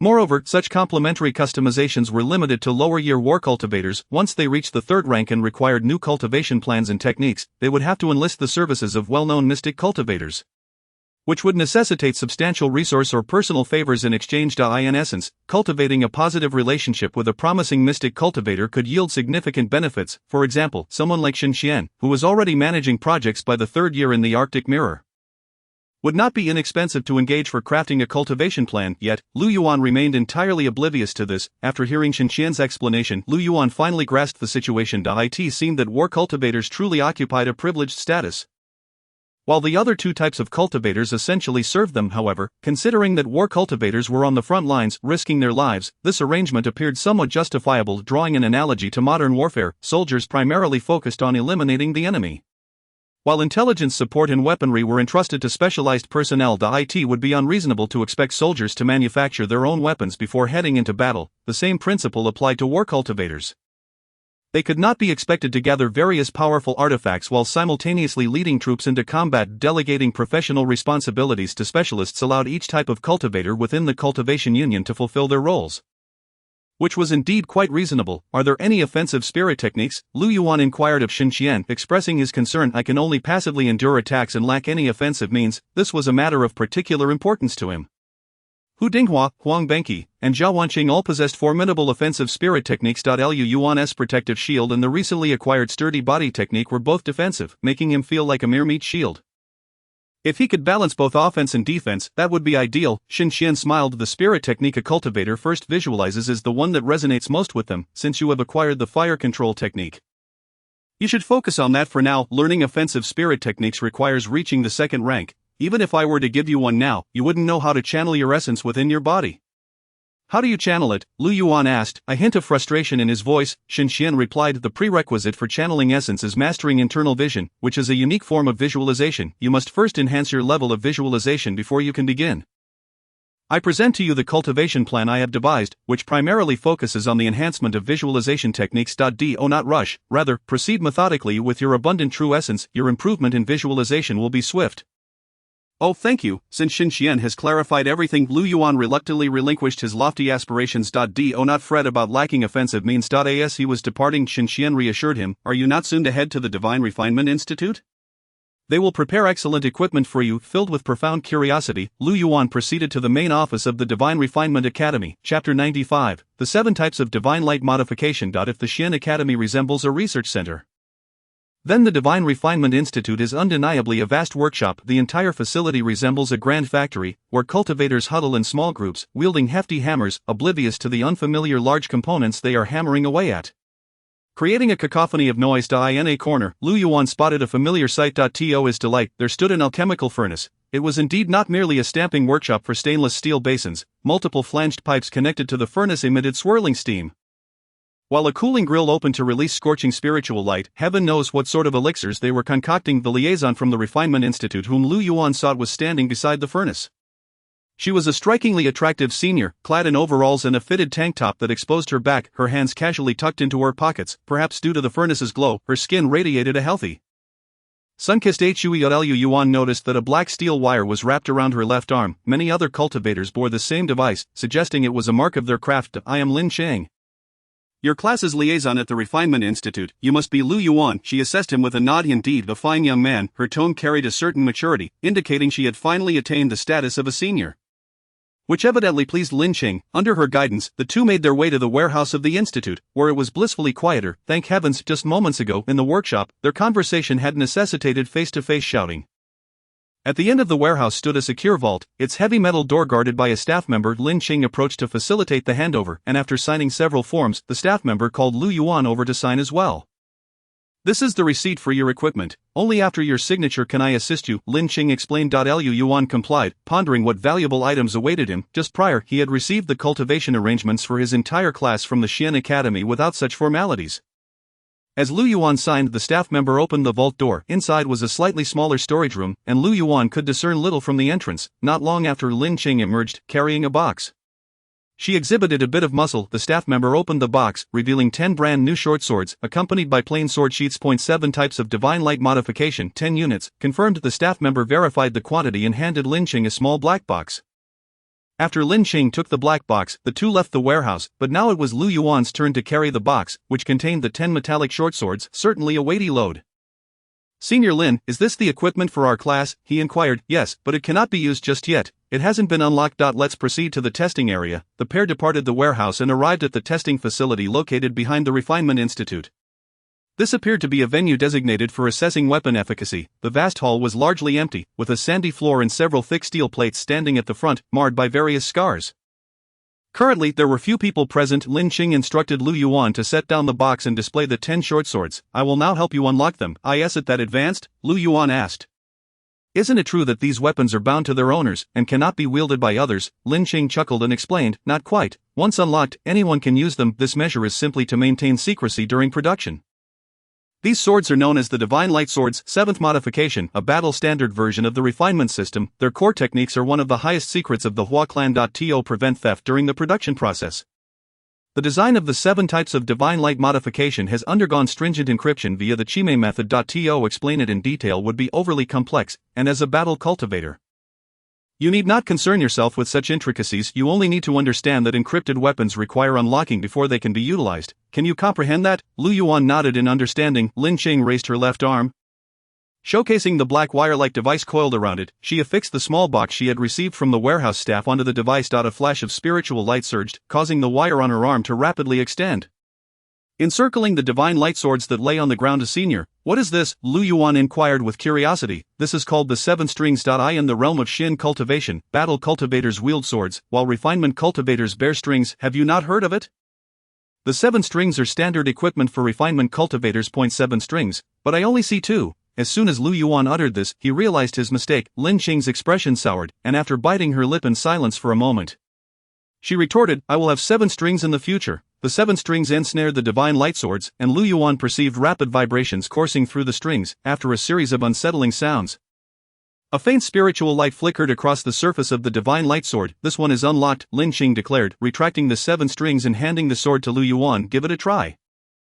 How do I use it? Lu Yuan asked. Once you have it in hand, you will know. He grasped the hilt, finding it surprisingly comfortable, yet soon, an extraordinary connection seemed to form between the sword and himself. Lu Yuan mused, examining his system and noticing that the mental energy column had shifted to 2325. His mental energy had been consumed by 2 points. At that moment, clarity dawned upon him as he gazed at the steel plate target several meters away. And with a fierce swing, he brought the sword down. Buzz, as he struck, the divine light sword erupted with brilliance, unleashing a dazzling light will that shot forth from the blade, hurtling rapidly toward the distant target. Boom, a violent impact ensued, engulfing the area in a cloud of dust. Lu Yuan rushed forward, astonished to find a massive gash half a meter long and an inch deep, etched into the steel plate target. Is it truly this powerful? He exclaimed, realizing why Shen had said that prior to the third tier, there was no need to specifically study offensive spiritual techniques. The might of the divine light sword indeed rendered Zhao Wanqing's sword chi somewhat inadequate. Lin Cheng approached from behind, her demeanor proud. The strength of the divine light sword lies not merely in its power, feel the change in your true essence. Upon hearing this, Lu Yuan pretended to close his eyes. But in reality, he was scrutinizing the system. The true essence column read 16160, indicating that the formidable strike he had just executed had not even tapped into Lu Yuan's own true essence. Have you noticed? Lin Qing smiled. The divine light sword activates the divine light without consuming the user's true essence. This is due to its built-in spiritual storage structure. The divine light you just unleashed can be stored twice. You can activate it once more. Lu Yuan was instantly enamored with the short sword in his hand. What a remarkable item. Had he possessed such a weapon a day earlier, he would not have endured such hardship during the entrance examination.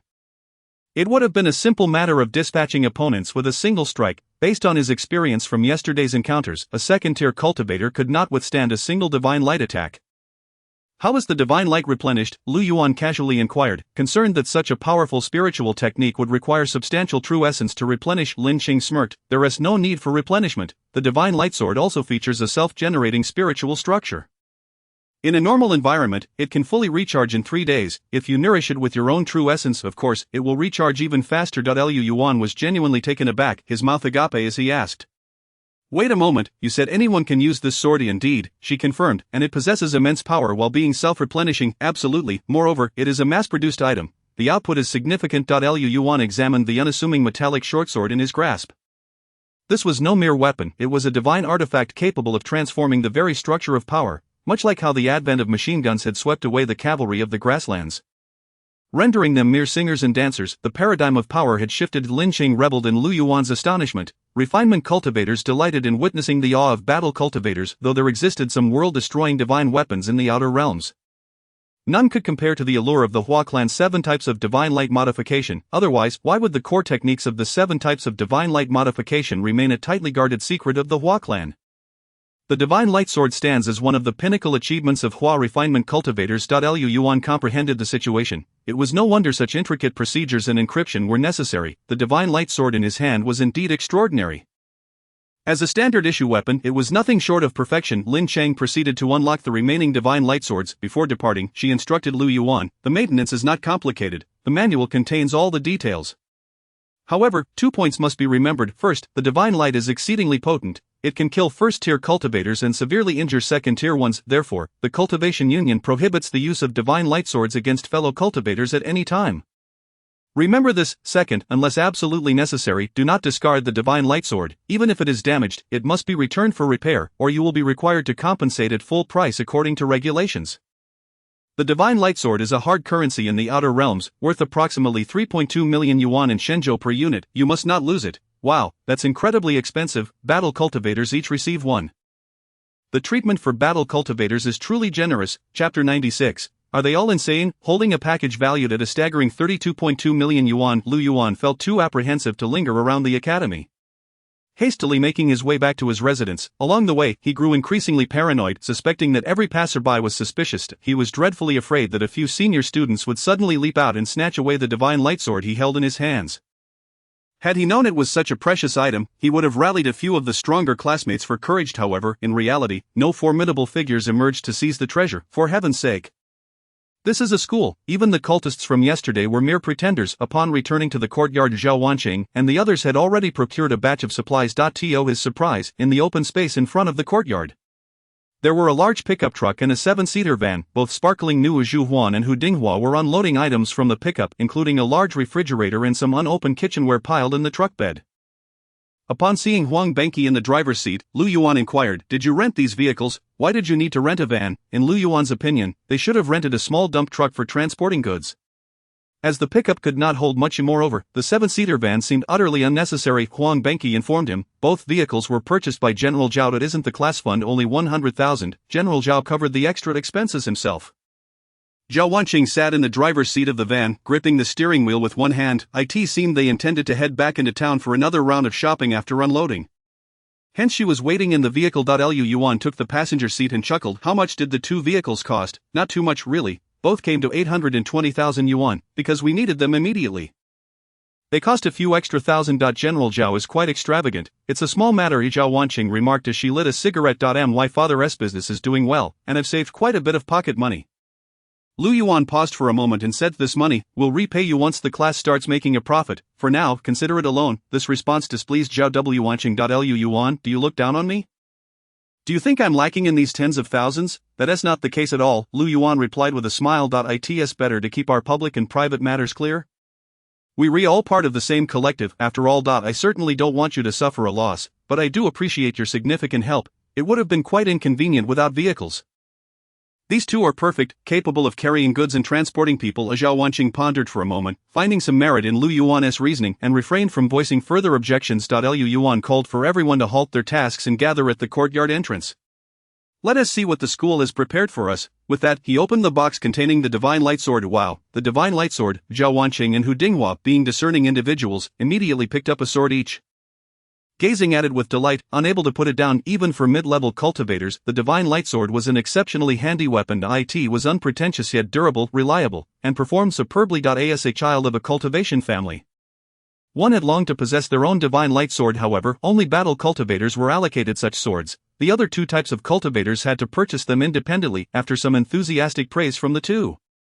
The others also received their swords, yet, for the time being, no one attempted to activate the divine light. With the new items in hand, everyone was apprehensive about damaging them, with Jing Xiu practically wishing to wrap the divine light sword in protective film. Consequently, the cultivation manuals supported by the Xin court went largely unnoticed, with many casually tossing them onto the table. In contrast, one couldn't help but feel a bit sorry for Xin Xian after distributing the supplies. Lu Yuan felt a sense of relief. Considering the value of over 30 million, he personally carried the refrigerator and kitchenware to the kitchen, arranging them according to his habits. As neither Wang Lei nor Jing Xiu had managed to get the electricity hooked up yet, the refrigerator remained merely decorative for the time being. The good news was that water had been supplied. The main water valve was situated right behind the kitchen, easily accessible upon lifting the cover. The valve was severely rusted, requiring considerable effort to turn. While it was still functional, it would be wise to replace it at some point. Zhao Wanqing and Huang Benqi drove the two vehicles back to the city to procure more supplies. As the beds and bedding had yet to be sorted out, however, they did return with some biscuits and bottled water, ensuring that Wang Lei and Jing Xiu, who remained behind, would not go hungry while working. After a brief rest, Lu Yuan checked the time and set off once more for the school, where he was to attend a meeting for new students in the Battle Academy, with class leaders participating. Once again, he would have to face Li Tao. Lu Yuan felt a slight headache and said, Zhu Wan, pass me the creamer. Li Tao's class had also spent the first night without food or a place to sleep.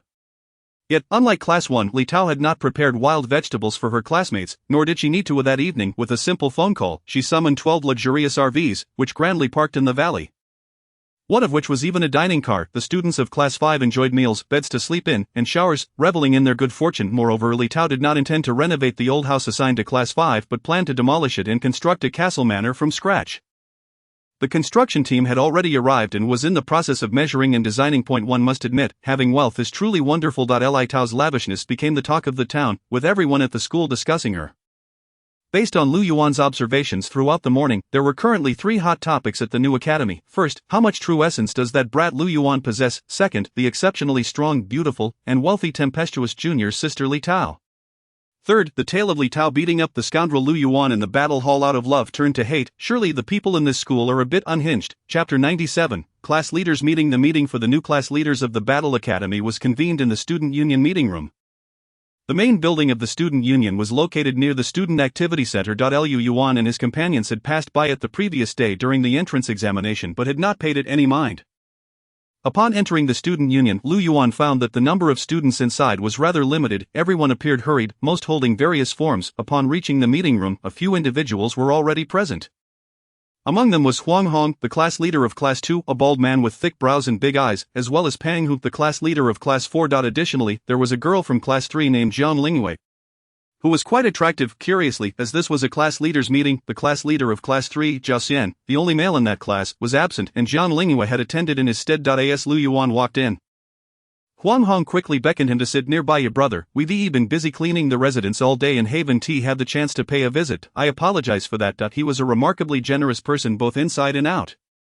Lu Yuan sat beside Huang Hong, and the two began discussing the cleaning of their respective residences, immediately launching into an unending series of topics. Huang Hong's class had also been assigned an old house, much like Lu Yuan's, equally dilapidated and lacking in amenities, and they had lost most of their luggage. He and the members of Class 2 had been busy all night, barely managing to clear out a single room. "How did you all handle dinner?" Lu Yuan inquired nonchalantly. "What else could we do? We went hungry all night and only managed to buy some food this morning," Huang Hong complained. "I really don't know how the school arranged things."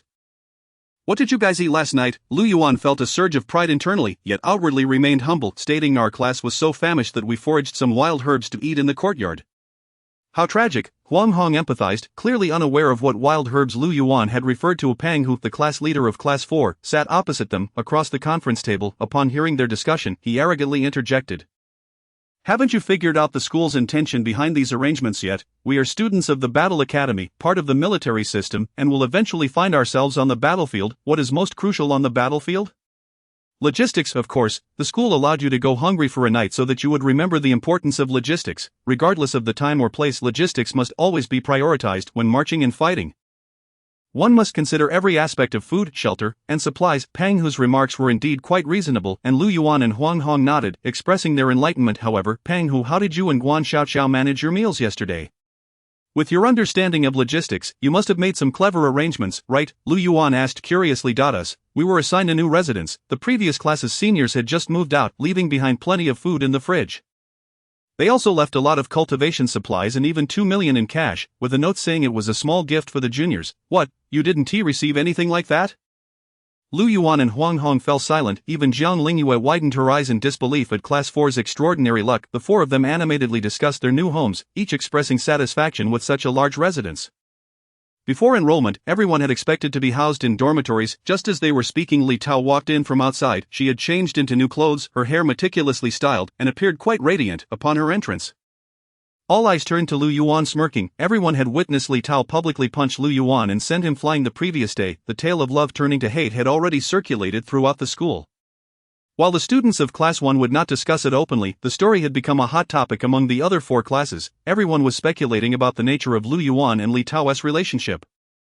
Why Li Tao had struck him, and why Lu Yuan had not retaliated. Both hailed from Jiangzhou, undoubtedly indicating a particular connection between them. In any case, the topic was rife with entertainment value, and Li Tao naturally attracted attention wherever she went, especially since she had broken the record for new students' spiritual roots, known by all examinees across the land. Li Tao leisurely sat beside Jiang Lingyue, her demeanor exceedingly languid, as if the ferocious battle of the previous day had involved a different person entirely. "Li Tao, here are your belongings," Lu Yuan said, pushing a suitcase toward her. "I'm sorry, our people took the wrong one." Li Tao huffed, accepting the suitcase without sparing Lu Yuan a glance. Lu Yuan held back and said, "Li Tao, under yesterday's circumstances, I truly had no choice. I had my people with me." "Enough, don't say any more," Li Tao interrupted brusquely. "You have no sense of responsibility at all." Lu Yuan felt a surge of unnamed anger. Just yesterday, he had taken a punch from Li Tao. "With formidable enemies surrounding you, you know you can't wing it. You insist on leading over 100 people to break through. This is sheer ignorance of the situation. If you seek death, do not expect to drag me down with you," he retorted. Li Tao sneered in response. "How do you know I cannot win?" Abandoning comrades on the battlefield, Lu Yuan, she pointed a finger at him. "I will never trust you again." The two stood at odds, their confrontation thick with tension, as if a fight was imminent. A few observing class leaders exchanged glances, realizing that the relationship between the two was not as rumored. Fortunately, the responsible officer of the student council, Senior Lu Koan, arrived just in time. "Now that everyone is present, let us begin." He explained that their usual training relied primarily on instructors, as well as assistants from both the Xian and Lian schools, while the student council managed various administrative tasks, leaving the instructors unconcerned with these matters. Lu Kuan wasted no time in outlining the responsibilities of the student council, distributing several stacks of cards to each class leader. Lu Yuan noticed a small note wedged above the cards, inscribed with the name of their class. "This is your class's student card. It can be used for meals in the cafeteria, for renting various training equipment from the student affairs office, and even as a bank card outside the school. Additionally, the wages for Combat Academy students will be credited to this card on the 6th of each month. Various benefits from the Combat Academy also require this card for collection. Ensure that you distribute these cards to every individual in your class. Do not forget. As the card reached Li Tao, the two exchanged glances without looking at each other. They had not forgotten the conflict from the previous day at the school gate. Jiang Lingyue, how come you are here? Where is Zhao Xian? Lu Kuan inquired, attempting to shift the topic. Although the meeting could be held in his absence, it would be somewhat disrespectful for a freshman to miss their first meeting. Jiang Lingyue hesitated. Our class leader is feeling unwell. So what kind of unwell? Huang Hong interjected sarcastically. Overexerted and unable to rise. Class 3 had only one male, Zhao Xian, while the other 7 were girls, given Zhao Xian's good looks. It was inevitable that some would speak ill of him. Huang Hong had a dismissive attitude toward Zhao Xian, though he held no grievance against Jiang Lingyue. His remark, however, enraged her. Enough. Jiang Lingyue slammed her hand on the table. Standing up to scold, you have no right to speak of my brother that way. He works hard. How dare you slander him? Apologize. Huang Hong was no pushover either. One moment he was grinning, the next he slammed his hand down in anger. Shouting, apologize? Nonsense. I look down on weaklings, and if you have a problem, come at me. Very few who entered the combat academy had a good temper. Lu Yuan was an exception. As the two seemed ready to clash. Lu Kuan, the only officer present, maintained a rather indifferent demeanor. For the school, prohibiting fights among students was a given, but for combat students, it was different. After all, they were trained to fight. What they did could hardly be termed a brawl, it was a spar. If a combat student were to accidentally cause a fatality, it would be described as excessive sparring leading to death, a rather elegant way of putting it. If you two wish to fight, do so outside, but remember, if you break anything here, you will have to pay for it. I am quite busy, so can we proceed with the meeting? Reluctantly, the two sat down again. Lu Kuan nodded and asked, does any class have unresolved issues in daily life that you wish to bring up now? But remember, the student council is quite busy. Whether we can resolve them depends on your luck. Initially, Huang Hong opened his mouth to request assistance from the school to renovate their residence, but after hearing the latter part of Lu Kuan's statement, he decided against it. If it all depended on luck, it was better not to hope for much. Lu Yuan thought of his lost luggage, which contained a sweater knitted by his mother, a labor of love she had hurriedly made before his departure. Having never worn it, he felt guilty for having lost it. Thus, he spoke up. Yesterday on the playground, many of our class's belongings were mistakenly taken by others. Could we ask the student council for assistance in locating them? Huang Hong chimed in, stating that many items from their class had also been taken by mistake. Alright, I understand. I'll have the class leaders help you inquire about it later. Lu Kuan agreed, dismissing it as a trivial matter. Next came the main agenda for the day. Lu Kuan produced several thick manuals and handed them out to each class leader. Every class needs a mentor, and what you hold in your hands is the new Capital Cultivators University Mentor Handbook. Lu Yuan flipped through the manual, noting that each page featured a mentor along with detailed information about them, including a 1-inch photo, their key achievements, and areas of expertise. Lu Kuan elaborated, mentors are responsible for guiding your cultivation. But primarily, they ensure your safety to some extent. In traditional terms, they are your guardians. This is particularly crucial for combat students, so choose wisely. Furthermore, do not fixate solely on the powerful mentors, as they might already oversee many classes or have other commitments, leaving them with little energy to care for your well-being. Flipping through the manual, Lu Yuan indeed noticed that the bottom of each mentor's profile listed the classes they already supervised. Not only combat students but also practitioners of Xian and Lian had mentors. Take the handbook back with you and discuss it thoroughly with your classmates about whom to choose. You must submit your selection form to me within 3 days. Please note, this selection is mutual. If the mentor you choose declines, you will need to select again. After Lu Kuan finished speaking and confirmed that there were no further questions, he announced the meeting adjourned, before leaving the student council. Lu Yuan and the others paused for a moment, as Huang Hong and Jiang Lingyue still had unresolved grievances. Surely no one believed that when combat students said they would fight, it was mere banter. The sparring would take place in the Student Activity Center next to the Student Council, which housed numerous training venues with thick concrete floors and walls. Now it was clear what activities occurred there. The sparring was devoid of any enjoyment, as Huang Hong easily dominated Jiang Lingyue, displaying a complete lack of mercy. Yet he pinned her to the ground, first delivering a series of deliberate punches, then following up with a powerful blow to her skull, relentlessly striking her face. Cry, if you cry, I might let you off the hook, otherwise, I'll smash your face and see if your brother still cares for you. Jiang Lingyue's face was bruised, her teeth loose, and her clothes nearly torn apart, yet she remained defiant, refusing to utter a word of surrender, let alone cry. Truly she was a warrior of the combat academy. Among the spectators, Li Tao watched with glee, seeing the outcome decided. Lu Yuan and Pang, who could no longer stand by, they stepped in to separate the two. We are classmates. Holding a grudge is unnecessary, Lu Yuan urged Huang Hong. Huang Hong spat, and in a fit, finally released Jiang Lingyue. After all, he did not want to start the school year with a deadly enemy. Pang, who held Jiang Lingyue back as she glared fiercely at Huang Hong, cursing under her breath. Pang Hu, exasperated, shouted, "Alright, enough, Jiang Lingyue, don't embarrass yourself by fighting someone stronger." Li Tao also admonished her. Jiang Lingyue lowered her head in silence. Li Tao casually draped a blanket over her, as her top had been torn, leaving her nearly exposed. Once the two were separated, Lu Yuan and Huang Hong returned to their residence in the back mountain. All the way, Lu Yuan complained, "Why hit her in the face? There are plenty of other places." Huang Hong shrugged, "Then where should I hit her? On her backside? You're impossible. Hey, this girl just asks for it." Lu Yuan, "You're not actually going to be upset over a silly girl, are you?" "Not at all. Harmony among classmates is paramount. There's no need to resort to violence right away." Huang Hong shot a glance at Lu Yuan. "Weren't you in a scuffle with Li Tao yesterday?" Lu Yuan hesitated, sheepishly admitting, "I was the one getting hit. What's the difference? By the way, what grudge do you have against Li Tao? Everyone's saying you two are dating. That's nonsense. Who could stand her personality?"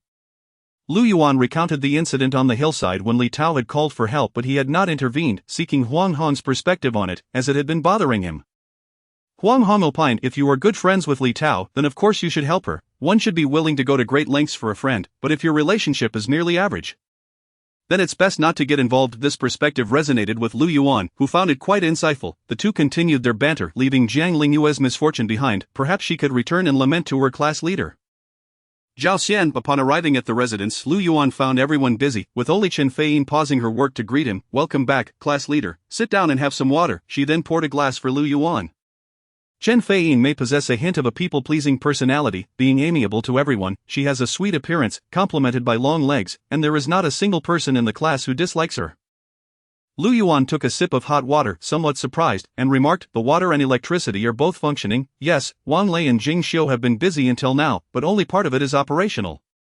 Chen Feiyin replied, summoning Wang Lei and Jing Xiu from the backyard to report on their progress. However, the others also paused their tasks and gathered in the front hall. By this time, it was already past 4 in the afternoon. Everyone had been working since early morning and was feeling fatigued. Wang Lei updated everyone on the status of the water and electricity repairs. The water valve had been opened earlier in the day.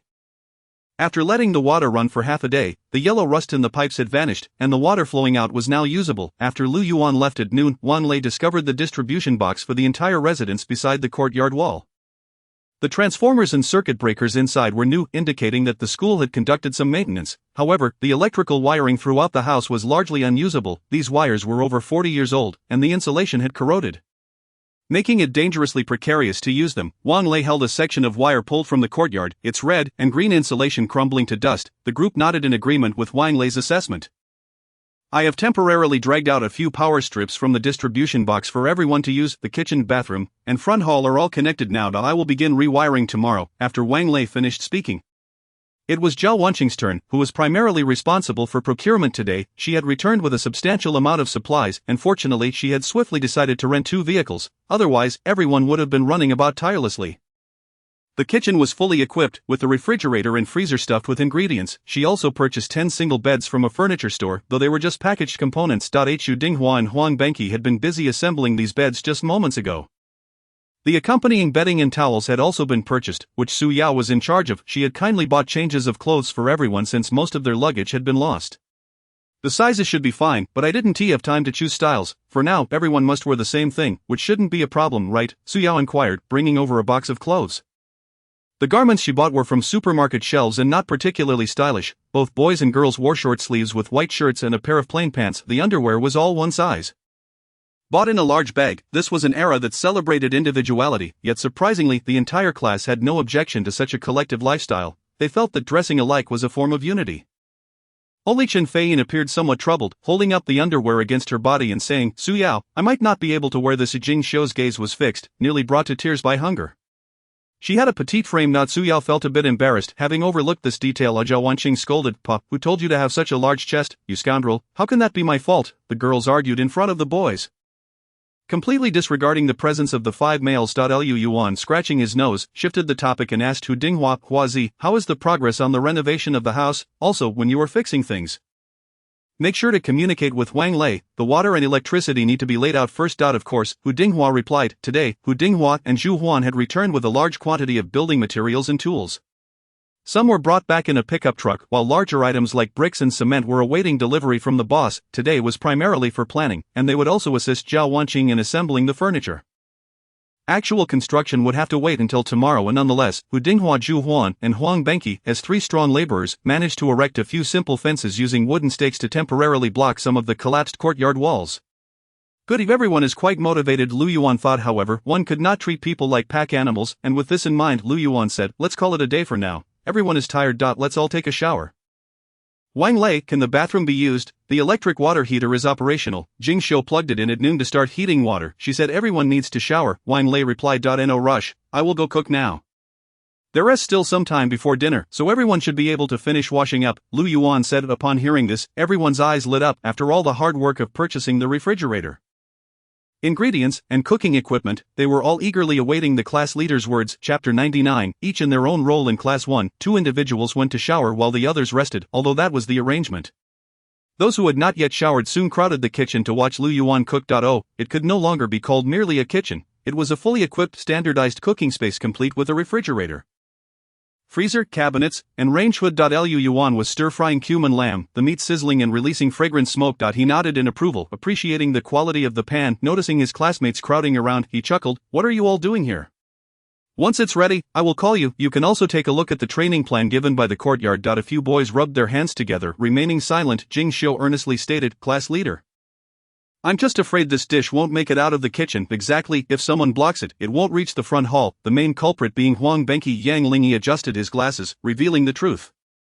He just said he worked the hardest today and needs to eat first, so we had no choice but to follow him. Secretary, you are slandering me. That's not what I said, Huang Benqi protested, his voice firm. You are. A chorus of voices chimed in, creating a delightful commotion. Lu Yuan laughed, don't worry, we have enough ingredients in the freezer and refrigerator. I will ensure that everyone is well fed. Long live the class leader.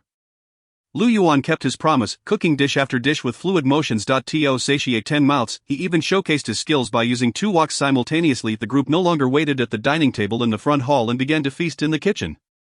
Each time Lu Yuan served a dish, everyone stood by, quickly devouring it with chopsticks, their mouths greasy with delight. Today, everyone had new chopsticks. Wow, this lamb is so delicious. Isn't lamb only good for soup? What seasoning is this? The good meat has all been snatched away by Chi-Chi. How shameless. Who is Chi-Chi? Lu Yuan asked, looking up. Chi-Chi is Huang Benqi. Zhou Wanqing replied, what a lovely name. It's quite feminine. Lu Yuan laughed heartily. Disregarding Huang Benqi's protests, after 2 dishes, Chen Feiyin rushed over, wrapped only in a large bath towel, her long legs glistening, wearing oversized slippers. Wait for me, leave me some, you all are so despicable, stealing food while I shower. Dafei, put some clothes on. Su Yao and Jing Shou were taken aback. It's fine, there are no outsiders, Chen Feiyin declared, grabbing a piece of meat with chopsticks and munching away. Why is she called Dafei? Lu Yuan pondered, curious, as this nickname typically belonged to males, and often those of a rough nature, because she has a large chest. Su Yao answered seriously. Chen Feiyin playfully hit Su Yao, and the two giggled, nearly causing the towel to slip. Soon Zhu Huan emerged from his shower, fully dressed, lamenting that he hadn't gotten any meat. They swapped out a couple of people to shower while the others continued to forage for food in the kitchen. At that moment, the rice cooker beeped, and Lu Yuan served everyone rice. Hu Dinghua marveled, with such excellent dishes, who needs rice? Exactly, with this appetite, eating rice would be a waste. Wang Lei added, rarely interjecting, you all don't understand. When the dishes are particularly good, rice becomes an essential accompaniment. Many dishes taste better when enjoyed with rice, the culinary master declared. The group nodded, finding the class leader's words to be very insightful. Thus, while some showered and others snatched food, the commotion continued until the sky outside was completely dark. By then, everyone had nearly finished. Lu Yuan fulfilled his promise, and each person was stuffed to the brim, sitting together in the front hall, boasting, and no one complained about Huang Benqi's food snatching anymore. Half of the ingredients from the refrigerator had been devoured. Indeed, they were a pack of hungry wolves. Only at this moment did Lu Yuan leisurely take a shower, then serve himself a bowl of rice accompanied by some greens and tofu, sitting by the stove to enjoy his meal. When Chen Feiyin carried her bowl to wash it in the sink, she happened to witness this scene, smiling gently as she said, I thought someone who cooks so deliciously would have a particularly refined diet. Yet I didn't expect you to eat so simply. Ha, it's a common trait among chefs. I enjoy watching you all eat. I don't mind what I eat myself, Lu Yuan replied casually. Chen Feiyin sighed softly upon hearing this. Class leader, you are truly a unique person. Aren't we all rather special in our class? That's not what I meant. Lu Yuan did not respond, turning to Zhao Wanqing and saying, gather everyone in the front hall. Once they've finished eating, we need to discuss serious matters. Alright. After a day of effort, the front hall had been tidied up. The courtyard was not large, and the light was somewhat dim. Wang Lei turned on a daylight lamp. In the center of the main hall stood a small blackboard specially purchased by Zhao Wanqing, where daily plans could be written to prevent anyone from forgetting. Surrounding the main hall were a dozen or so armchairs. As Lu Yuan sat in the center, he felt somewhat like a mountain king. The others took their seats one by one, each crossing their legs, creating a rather comical scene. Lu Yuan contemplated whether to hang a plaque in the main hall that read, Hall of Unity. Lu Yuan glanced around and pointed at Jing Xiu. Xiu, we are in need of a tea server. Sure thing, I can manage the tea. Jing Xiu cheerfully accepted the task of serving tea. Additionally, Chen Feiyin took on the role of the dishwashing assistant, Su Yao handled the laundry, Zhao Wancheng was responsible for procurement, Yang Lingyi kept the accounts, Lu Yuan was the kitchen aide. Hu Dinghua was the mover, Wang Lei took on the role of the electrician, Huang Benqi was the gardener, and Zhu Huan was in charge of cleanliness. Thus, the tasks for the members of Class 1. Level 327 of the new Battle Academy were established. To maintain such a large residence, it was essential for everyone to fulfill their respective duties. To ensure effective cooperation, Lu Yuan first distributed student cards to everyone. Then he took out the mentor handbook and began to explain. Upon hearing that they could choose their own mentors, everyone's enthusiasm surged. The group abandoned their grand chairs and gathered around the handbook.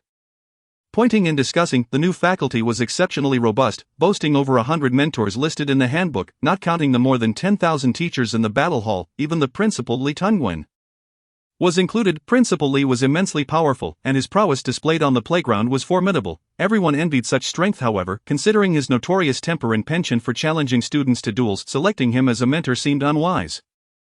In contrast, the Academy's Dean Su Shixia was more popular. The information indicated that old Su was a 7th grade battle cultivator, skilled in various weapons, and had considerable insight into mentoring students, yet, he was not the only one in high regard. He Chang, the dean of the Divine Refinement Institute, was also quite appealing to everyone. The mentor profiles noted that he was not only a 7th grade grand cultivator but also frequently forged weapons for his students. Just imagining the divine lightsword freshly received and still warm in hand, one could only wonder how extraordinary a weapon personally crafted by a dean would be. Other notable mentors included Sun Yaodong and Gao Di. Apart from them, other mentors either stated they would be absent from the school for extended periods or were only 6th grade, which did not attract consideration from the students, such a group of individuals with lofty aspirations. Already dismissing 6th grade mentors despite being newly minted 1st grade students, it was worth noting that in an ordinary cultivation university, a 4th grade mentor would already be considered a core strength, and most graduates would only reach a maximum of 3rd grade. Lu Yuan genuinely wished to select Professor Yu Zhang as his mentor, seeking methods to cure the Dusk Syndrome, which was the very reason he applied to the new academy. Professor Yu Zhang held a high rank. Being an 8th grade cultivator, one of only 2 at that level alongside Li Tungwen. However, his profile also indicated that he primarily engaged in advanced mystical research and was not adept at guiding lower grade students. Moreover, he was often away from the school, making him effectively unavailable as a mentor. The entire class debated for an extended period, each with their own opinions, unable to convince one another. Ultimately, the matter fell to Lu Yuan. Class leader, it's best if you make the choice, Hu Dinghua suggested. After all, we are not well acquainted with the specifics of the mentors. The more we discuss, the more chaotic it becomes. As long as we don't pick Principal Li, it will be fine, Jing Xiu added, and everyone nodded in agreement. Why not call a senior and see what they recommend? Class leader, you must have acquaintances in the Mystical Institute, right? Yang Lingyi proposed a sensible suggestion. Lu Yuan thought this was indeed a good idea. Rather than guessing aimlessly, it was better to consult someone knowledgeable. That he took out his phone and made a call. The classmates assumed Lu Yuan was calling Senior Shinqian, but he was actually contacting Zhuo Ling. Senior Shinqian was indeed a remarkable person, but being a mystical cultivator, his perspective might not be entirely objective. When it came to inquiries, who could be more suitable than an intelligence department? The Internal Affairs Bureau still owed Lu Yuan a favor, so this request should not be considered excessive. The call was answered by Ji Yin. Student, congratulations on your acceptance to the War Academy. The first time I saw you, I knew you were meant for the Battle Academy, and sure enough, how was the entrance exam for New Academy? Was it thrilling? Ji Yin's voice was bright and cheerful. Lu Yuan was taken aback, glancing at his phone to confirm he had indeed dialed Zhuo Ling's number. Where is Master Zhuo Ling? Lu Yuan inquired. She is asleep, Ji Yin replied, but you can tell me anything you need. You two are living together? Lu Yuan hesitantly asked. Of course, why wouldn't we? Lu Yuan clenched his phone tightly, feeling a surge of indignation. How could this happen? Master Zhuo Ling was such a wonderful person. After a moment, Lu Yuan managed to convey the main issue. Our class needs to choose mentors, but we are not very familiar with the mentors at New Academy and are unsure who would be most suitable for us. So, we request the Internal Affairs Bureau to assist in investigating. This matter is simple, Ji Yin replied, aware that Zhuo Ling had promised Lu Yuan a favor, and readily agreed. All mentor information at various cultivation universities is archived in the Internal Affairs system. We will ensure to find the most suitable mentor for you. However, this may take some time. I will get back to you tomorrow. Is that alright? That works, thank you, Lu Yuan responded. No problem, just hang up now. And we'll be in touch tomorrow, goodbye. After hanging up, Lu Yuan noticed that everyone was staring at him with their mouths agape, their expressions transformed. What's wrong? Lu Yuan asked as Zhu Huan stammered. No, class leader, you're being too extravagant. It's just selecting a mentor, and you had the Internal Affairs Bureau investigate the entire school. Chen Fei-yin bit her lip and added, class leader, I was wrong. I thought you were from an ordinary family like me. But it turns out you wield immense power, being able to mobilize the intelligence department for such a trivial matter. What kind of terrifying background do you have? It's chilling, no wonder Li Tao loves you so much. Who is spreading nonsense? Lu Yuan laughed heartily. Don't get me wrong, the Internal Affairs Bureau just owes me a favor, so they can lend a small hand. Zhao Wanqing took a sip of tea and chuckled. You mean to tell me you can make the Internal Affairs Bureau owe you favors? That background. Tsk. No wonder Li Tao could break the historical record for spiritual roots and still be overshadowed by you.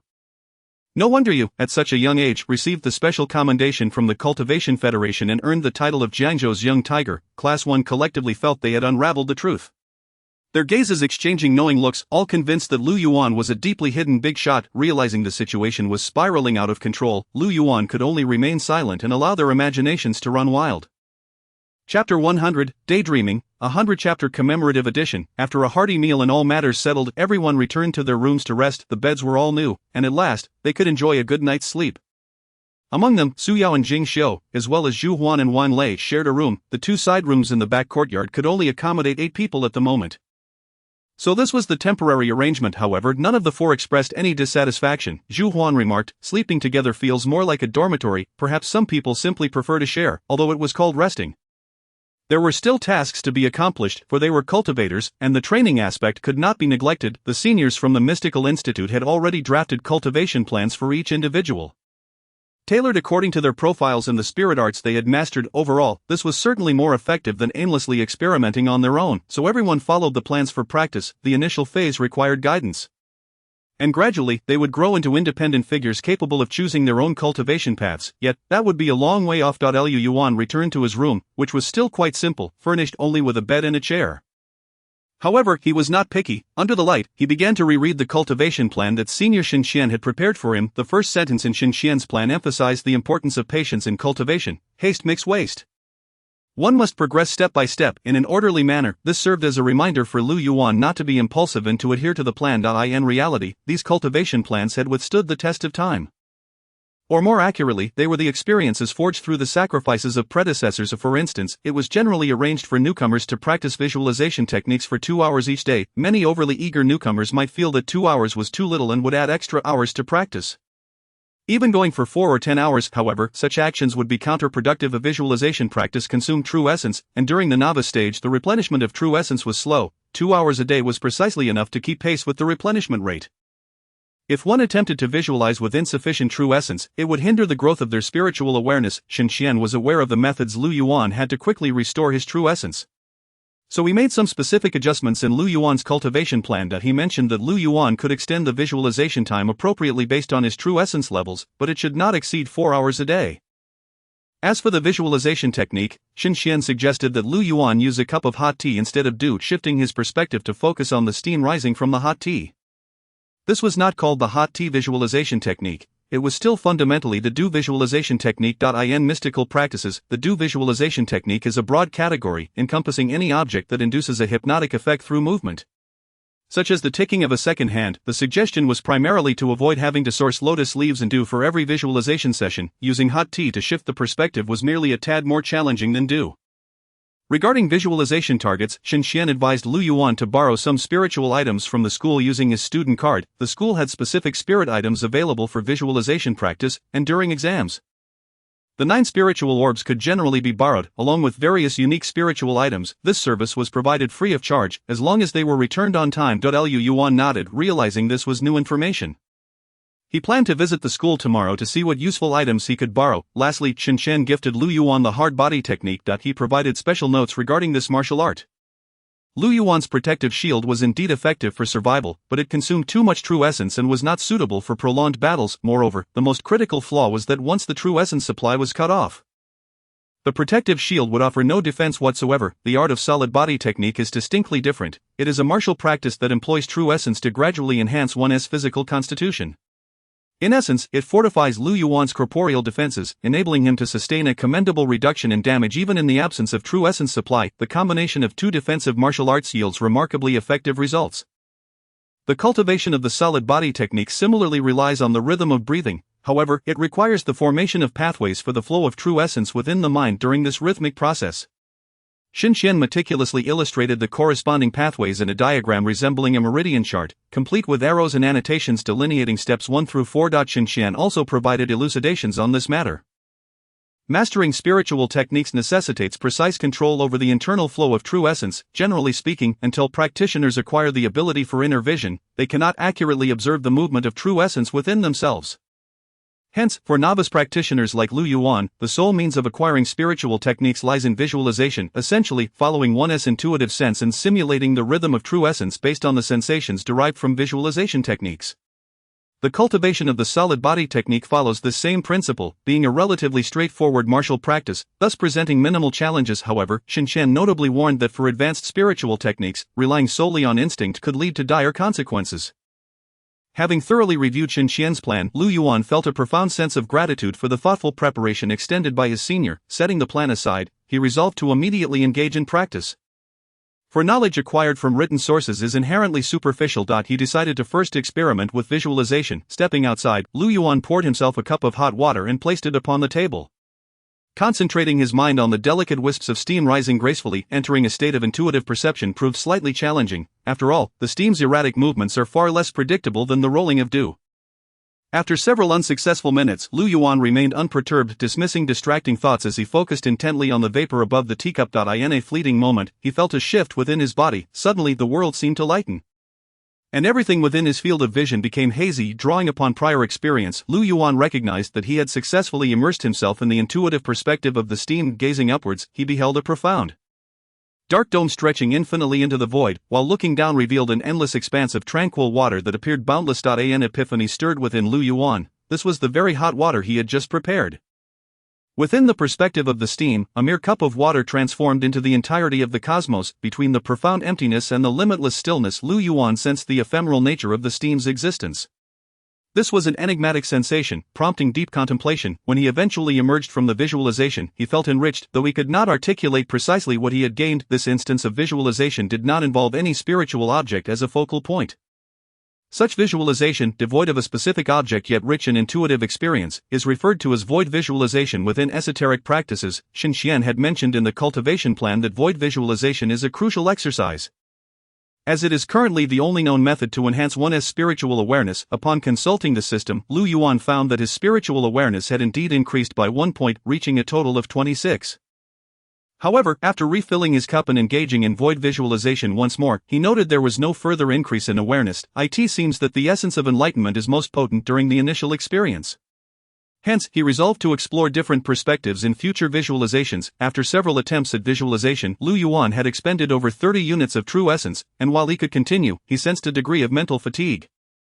Recalling his senior's caution, he ceased the visualization practice and turned his attention to the solid body technique that he had just acquired. The training for this technique is quite akin to that of the protective shield, as its primary method also revolves around regulating one's breathing rhythm. The plan delineated 14 distinct rhythms, corresponding to 14 methods of breathing, whereas the protective shield only required 6. During each breath, Lu Yuan needed to envision the trajectory of true essence flowing within him, aligning with the rhythm to complete 14 turns of true essence. While this may sound somewhat esoteric, for those who have practiced visualization, imagining the flow of true essence is not particularly daunting. His senior also provided clarification, noting that although reliance on imagination does not allow for precise control over the movement of true essence, it can still yield some beneficial effects. Once mastered, the cultivation of low-tier martial arts becomes entirely feasible. This traditional method of training has been the norm, indeed, prior to the establishment of the Hua clan's spiritual system.